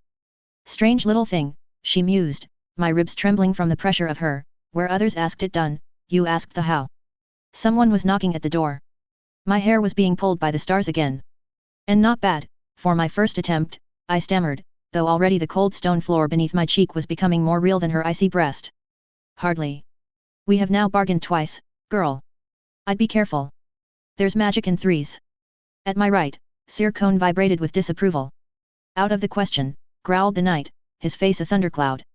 The men can be led by myself or another capable commander of your choosing. There is no reason for you to go but foolishness, my lady. The information I have is the only thing that will prevent disaster befalling my liege lord. To entrust it to another is not merely inadvisable, it is impossible. You would have me put thousands of lives in jeopardy? I will not. I am aware of the risks, you have advised me well. It need not be myself in command, but I must go. What else? Grinding his teeth in frustration, I watched with no small amount of sympathy as Sir Cone sought to impress upon me the apparent folly of my choice. Behind the fire in his eyes was a deep well of sorrow that pained me. I could not explain what I knew or what I could do, but if I did not go Alice would see them coming and crush my people like sweets in her jaw. It was not Cone's fault that I naturally attracted worrisome, uncanny events the way some other women might attract lovers. Cooped up with soldiers is not a respectable place for a lady, he snapped, finally. If they were merely soldiers, I would agree with you. But they are my people and if I am willing to ask them to fight and die to protect me, I can bear an uncomfortable journey at their side. Cone's face purpled. I forbid it. I forbid you to go. I was unmoved by his displeasure, my gaze turning cold at his thoughtless command. I do not take orders from you, Sir Cone. You are neither my father nor my husband. State your case in a less proprietary manner.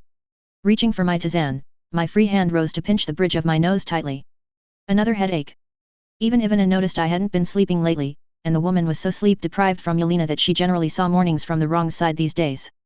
My beloved niece had gone from sleeping like the dead to a wild creature of teeth and claws that wanted only her parents and even then, it seemed it was just to have a familiar face to torment. Exhaustion only sent Yelena climbing through higher and higher realms of hysteria. The maid said that though Ivana retired early the candles burned low indeed and needed much more regular replacing. With a sigh, I pressed on. Sir Cone, I am not hungry for glory, nor am I especially foolish. Though I cannot share my information with you, know that I would not withhold it without good reason. We will be attacked, I guarantee it. Lord Tully is doing his best to make us a tempting target for the enemy. I am troublesome cargo, I am aware. Yet I would fail in my vows if I were to stay behind. At my shoulder, Quoth's wicked beak delicately nibbled at a strand of hair that had worked its way loose from my braid. He preened me more often lately. Whether this was a result of how well he could sense my stress, or some delightful bonus feature to eldritch magical compacts with birds, I did not know. I have a tight hold on any informants in our lands, my sister interjected, as much to give the council a respite from my argument with Cone as anything else. But also to offer me a small reminder, as we could not speak openly about what I knew. Yet given Alice River's methods, matters will change when you leave us. I nodded, replying, I have that well in hand. It is part of why I must go to the siege camp and speak to Lord Tully in person. I know how she is able to anticipate him. From her seat by the fire, Nasella's attention sharpened, she understood the meaning behind my words just as well as Ivana. In deference to Sir Cone, I must concur that you cannot go unattended among soldiers for so long, said Nasella, idly smoothing the sides of her hood until they were imperceptibly more acceptable than they had been before her interference. Looking relieved, Cone nodded gratefully at Septa Nasella, deftly proving her point that the hood actively damaged the ability of people to retain an understanding of her true nature. I adored the woman, but she was about as inclined to be helpful as a sellsword was to consider a smaller purse. You should take your handmaidens, she finished. At this point, even Sir Dominic was looking queasy. I eyed her, wondering what she was getting at. Would that satisfy propriety, do you think? I asked, carefully committing to nothing. A gaggle of unwed maidens at the heart of an ambush? Septa, have you taken leave of your senses? It seems you are intent on offending all women of standing today. You pointed out a problem and I pointed out a solution. How about just the one then? Cedra's a good girl and willing to put her life on the line for Our Lady. It should be enough to still wagging tongues unless they're prone to such behavior already, replied Nasella, those jungle cat eyes of hers narrowing slightly. There was no denying that Cedra would be an extremely useful asset on this journey, and within the siege camp if my men made it that far. It would be down to me to shield her mind from allies, especially while she was vulnerable and warging. Yet those bandits were making it in and out of the keep somehow, and we needed to know. It was possible that on our journey Cedra would be the one to provide the information that might make my need to travel with my men more plausible. The faster this siege ended, the faster my people's protection from the Ironborn returned to them. I am no tyrant, I said, though Kone's fury spluttered and sparked like a forge fire. If compromises must be made for my safety I will make them. I do not seek to fight and will stay where I am bid. But I must go. With my information, the siege will succeed. Without it, the Ironborn will come like vultures to pick us over, while our troops and our strongest supporter is embroiled half a continent away. I could, I knew, order Kone to take me and wash my hands of his ill temper. But it would be poor treatment for the loyal service he had given me, at the cost of his pride and his nephew. Instead, I waited, hoping he could see the truth of the matter in my expression. There was a long pause. You and Cedra will sleep in your armor and argue with me not at all. It will be cold in the wagons at night, away from the campfire, but that is where you two will be. You will travel in a center carriage that I will choose afresh for you each day, up at the front of it so as to be shielded from surprise arrow fire. You likely won't see the sun for weeks except for quick stops at camp to stretch your legs. An unridden horse will be brought with us, and the second the tide turns you will mount it and leave. I will put you on it myself if I have to, no arguments. Our house lives and dies with you. My honor lives and dies with you. Since the Ironborn raid on Cragtreath, Ivana had seen to it that I had a gambeson that fit. I had little consideration for the aesthetics of the thing so long as it proved sturdy enough to keep me alive, but my sister's eye for such matters was second to none. It had been thickly quilted, dyed the indigo of our house, and it wrapped across me snugly, fastening asymmetrically down the left side of my torso where it split at the knee. At the armpit and elbow there had been some concession to my need to move freely and the cut was less snug. It was worth sacrificing sleek lines when the alternative was a gaping hole in my protection. I had to be swaddled, but able to draw my crossbow and run. The aesthetics of the shield maiden were not for the likes of me. Dickon's chainmail was still long enough to cover me to my thighs, and the sheer weight of the armor, however cool and slick the links were to the touch, had been difficult to bear. Another half-year of training had done little to improve that. I found the material just as difficult and cumbersome to maneuver in as I had before, only I was able to ignore it better. A sturdy leather belt helped hold it to my waist, and straps at my forearms stopped it from draping haphazardly and turning me into a one-woman band as I clattered my way across the corridors. On my head, I wore Dickon's coif and arming cap, my hair braided as severely as I knew how and pinned in place under it. They would do little against a hammer blow, but I'd worry about that when I got close enough to the fighting for it to be a concern. Ivana adjusted the straps at my wrists uselessly again, seeming to want to keep her hands busy. I let her. It felt like it delayed the inevitable. Her eyes fixed on my wrists where she was buckling the guard for the third time. She said, "When Dickon was 11 he bought me the single ugliest necklace I'd ever seen." Taken aback, I blurted out, "What?" Nodding, undeterred, her voice shaded with something I could not name, Ivana continued, "He had purchased it when off with father at some business in Fairmarket.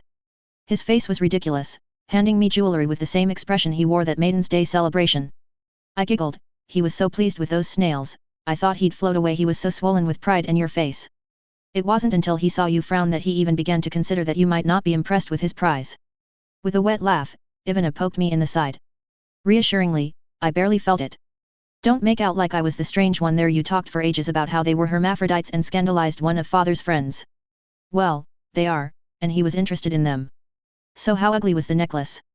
"Oh, to call it a lumpen mess would be too generous. He'd had a smith and not a jeweler work the gold into what he thought was a bridge, like our sigil. Dickon never did develop any taste," she said. A wistful half-smile graced her face while she spoke, but still she would not look up at me. I hadn't had the chance, you see.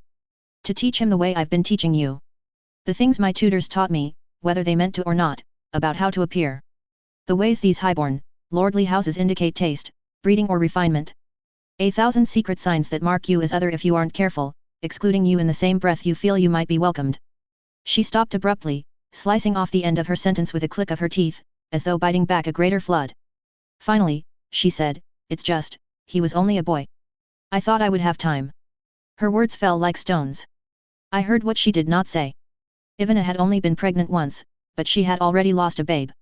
You could see it in the lines of her shoulders, the way she half turned to look whenever a boy of a certain height darted past, or if a particularly boisterous laugh was heard. I wondered if Cormac's age had haunted her sleep as it had mine, or if some viciousness had welled up in her in the face of someone we had taken into our house in confidence. Dark satisfaction from smashing a twisted mirror of what our little brother might have been. "You mothered Dickon almost as much as I. Your solemn little face always used to stop him in his tracks when he was on a tear. You never needed me like he did, though you were only a year older.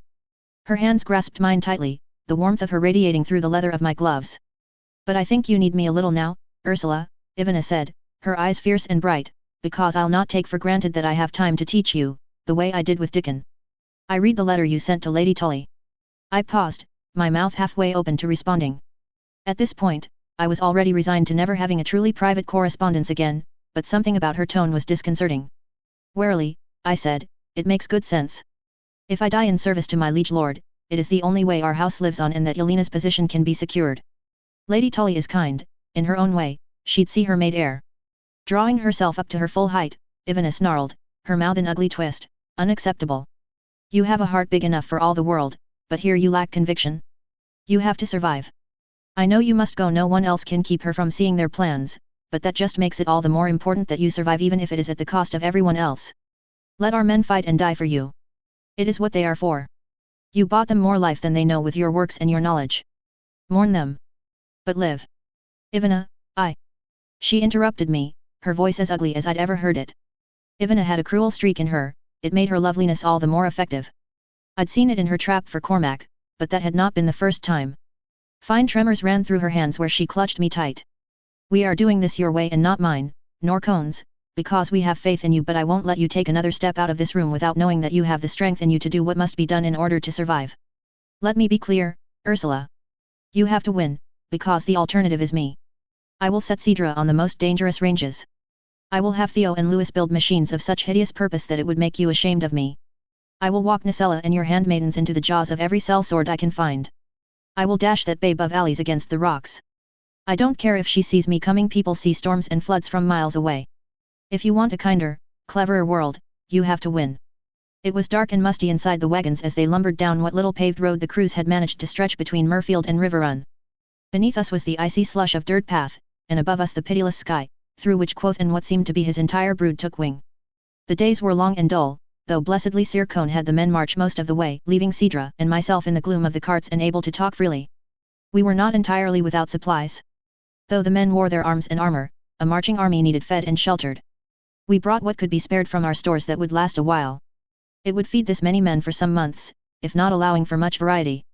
It was not impossible that the situation at Harrenhal might mean such supplies would be commandeered away from me, and I had to be prepared for that. If it had not been for the glass gardens, I would have begrudged even this small amount. Without roads, the lumbering wagons would traverse the terrain better unencumbered by the heavy crush of 200 men. 10 officers of Cone's choosing, and any riders among the levies had been given permission to remain with the garrison.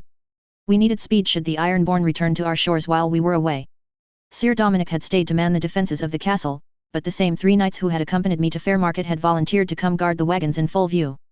As the days passed, we found we had little left to say, and it was too dark for Cedra to work on her embroidery. She practiced warging, though never for too long, slipping into the mind's eye of a raven overhead and scouting. At night, I slipped into the dreaming and encased us in glass, over and over, until the images of our wagons became distorted reflections, refracting light and motion to the point of rendering it meaningless. Cedra found the gambeson uncomfortable, but between that and the furs it was warm enough in the frigid wagon to make up for her discomfort. Hugin and Munin sat curled at our feet, and watched us with baleful eyes until the sky dimmed enough to force us to make camp and let them loose. They were quiet hunting dogs and did not bray and bark to give away our position, but they needed to be run hard during the day or else they'd grow restless. We bathed when we could, guarded by Sir Cone, but the closer we got to the end of the woods the riskier it would be to even attempt it. "My lady," came Sir Cone's voice, startling me from my stupor, "you must eat." In his hand was a savoury porridge, speckled with seaweed and with a single haunch of rabbit leg. A rare treat, the rest of the men were not likely to have that much meat to themselves. A few men were hunting or laying traps to better extend our stores. The lands here were untouched by Ali's rivers and her bandits, so it was best to make use of that advantage during the approach. We were now a day's travel from the edge of the Whispering Wood and soon this would be lost to us. Half the cooking was travel bread for us to have with cured meat for when we were to be concealed in the wagons. Already the men bartered and made bets, looking to ensure themselves longer spots out in the open, where the danger was greater, but the atmosphere would be less oppressive. Pine needle tisane was plentiful here, enough that I'd instructed more gathered for our stores, and boiled water was safest to drink. I insisted that the men adhere to nutrition and hygiene as much as they were able. Siege camps were filthy places, and it wouldn't do to survive the battle only to be felled by some disease and waste away in a tent. Nodding in thanks, I ate mechanically, still scratching at the surface of my plan. "Sir, before we meet with Lord Tully's scouting party, instruct the men that they are not to speak a word of my presence or Sidra's. We will stay in the wagon and not emerge unless you deem it safe. It will be easier travel on the roads, once we make it to River Run, but the men will be piled in with you and Sidra and it is not a short journey to be so ensconced. At least another week, by my count. Mayhap a day or two more. You suspect betrayal. How might Ali's Rivers know what she does without spies? I said, carefully not answering his question. It is not only a treacherous man who can betray me. If she's any good, they'll do it without thinking themselves traitors at all. A report to a superior, or a whispered boast with a favorite whore before we arrive. I have learned well that I can be betrayed by those who claim to mean no ill will. His swarthy face grew concerned and he lowered his voice further. Do you have reason to suspect our men? No, I said firmly, putting my faith in what grandmother had taught me. Ivana has our holdings well in hand. But I do not know the character of the men we meet, and as I said, even good men can be pawns. I was assigned guards of Kone's choosing, and Sidra and I were not to emerge unless one of them came for us. We were due to meet the scouts somewhere the next day, and I felt the creak and groan of the bridge beneath us as we crossed the Red Fork at River Run. Somewhere the men would be on river barges, ferried across for speed. Slowly they packed in, at least 30 of us to a wagon. Hugin and Munin sat up front with wagon drivers so as not to give away where Sidra and I lay hidden and tried not to go mad. In the dark wagons, I had a lot of time to think. I spent whole days thinking, pressed against Sidra and feeling sorry for the poor arbalest next to me who was straining at the seams not to sit closer than propriety allowed. We all of us lived for the moments when our wagons were deemed unobserved enough that our section was allowed out. We'd shit in buckets if we had to, but frankly I preferred to crouch in a bush. Always the guards reminded us how to hide our presence. Any trailing bandit scouts might allow evidence of a large wagon convoy. But we would be lost if we made it obvious that there was a greater force here than the numbers they could see. I played out scenarios in my head until it felt like my mind was being eaten by fire ants. The fear and anticipation of the inevitable ambush we were inviting pumped through my blood with each heartbeat, but that was not the true battle. In the evenings I listened to the men circle the wagons and chain them together with great iron links, turning ideas over in my mind until they were like polished stone. Oil of vitriol and aqua fortis. The horrors of biological warfare. Clever bargains and silent Sidra. I had a number of weapons at my disposal when I put my mind to it, but they often carried with them heavy consequences without the certainty of victory. So it was to this backdrop that a warning thump came from the wagon driver's seat, directly next to my head. I gripped my crossbow, hooking it to my feet, and pulled it taut, the motion as automatic now as breathing. Around me the creak of men readying spears, and hands rose to the latches that would drop the sides open. There, in the distance, like soft thunder. Hooves. The first whistle thunks of arrows came overhead, and sickeningly I heard a cry from our wagon driver and a telltale slump. Riders, with me, roared Sir Kone, the braying of his horse deafening as he rode to engage the attackers. Outside the rattle of steel could be heard, waking me from my horrified stupor. The knights and scouts were only a small contingent, but they could harry and chase, or lure the attackers into our line of fire. Right lads, shields up against the sides before you lift those latches, I said, slipping forward to allow the men to maneuver around me in the gloom, with only the faintest fading light spilling in from the cracks to see by. The bandits had taken the bait, but chose their timing while our arbalests would be at a disadvantage the lower the light became. We listened with bated breath, all propriety forgotten, and were pressed together, cheek to jowl as we waited for the signal. Grandmother, I thought, as hard as I could, grandmother, we need to win. Now. For House Myers. For Our Lady, came the command. Air and light, all of a sudden. It would have blinded me had the bandits not thought to charge us in the evening gloom. My nerves sang with energy and jumped in tune with the clatter of the wooden sides dropping open. I handed the loaded crossbow to Sidra and busied myself with the next. She was a far better shot than I. It happened in flashes, like lightning across a rolling sky, brief moments of illumination in the panic. Something bitter flooded my tongue. The flight of arrows as the Pavis shields went up, buckling worryingly overhead from the force of it. Beside me a glimmer of light fell from a gap in the shields that I cringed away from in terror. Numb fingers as I snatched back the loosed crossbows and passed Sidra a freshly loaded one. I could not feel my forearms. The sour rot smell of someone's bowels voiding where they dropped from arrow fire. I swear on the maiden's teats, the next one who lets an arrow through is gonna get one of mine in the kidneys, lads. Growls and snarls as our hunting dogs leapt for the flanks of passing horses just as they had been trained to do to bears. A twisted-faced rider who barreled towards us unceasing though he was pin-cushioned with bolts, screaming and babbling his way up the shaft of a terrified spearman, seemingly unfazed. For the Queen. My blood for yours.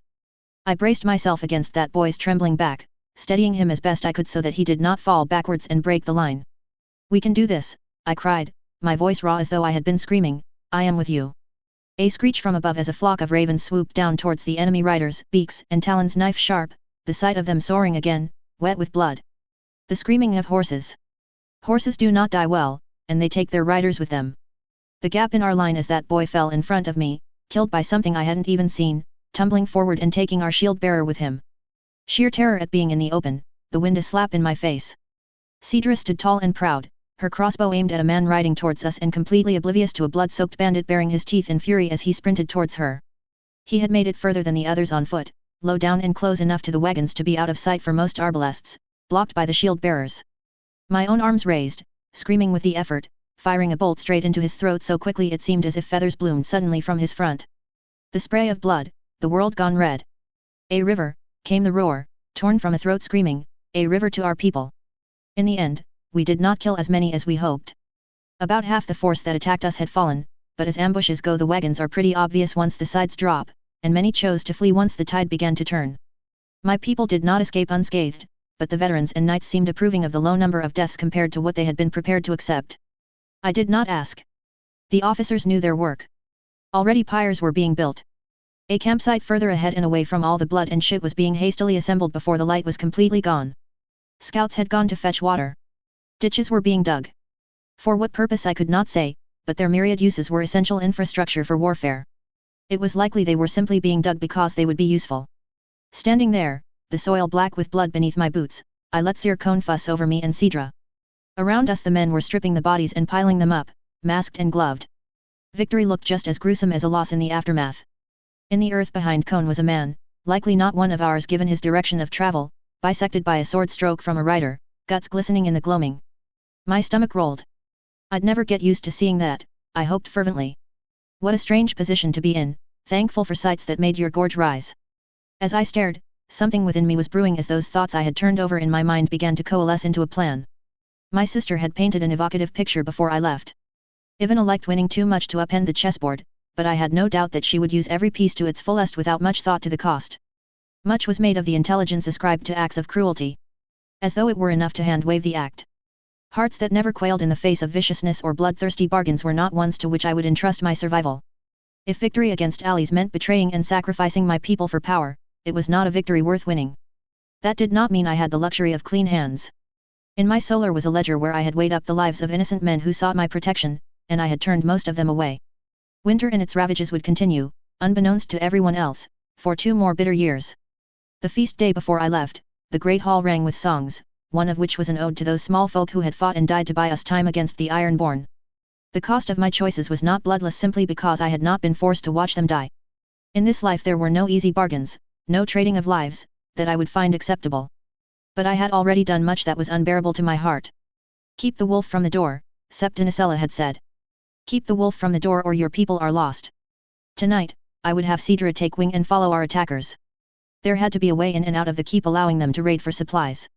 Tonight, I would instruct the men to keep the clothes of our attackers, bloodied, fouled and torn as they were, before burning the dead. The wagon which was to hold them would be cleared of all supplies and reserved only for this. We would be at a march now that the element of surprise was gone. Tonight, I would send 20 scouts of my own people, whose minds I held safe in the glass sphere of my own devising, to spread certain rumors amid the neighboring towns and villages. Distantly I noticed a familiar face. William Bully's green eyes squinted at myself and Cedra, who were not obviously female in our armor. Perhaps he thought us squires for Sir Cone to stand over us, so yet when our eyes met, his own widened in horrified recognition. I nodded at him and turned to relay my instructions to Sir Darren and watched Cone's face go shrewd and sharp. I rolled my shoulders back and marched towards the pyre to offer assistance. And prayers.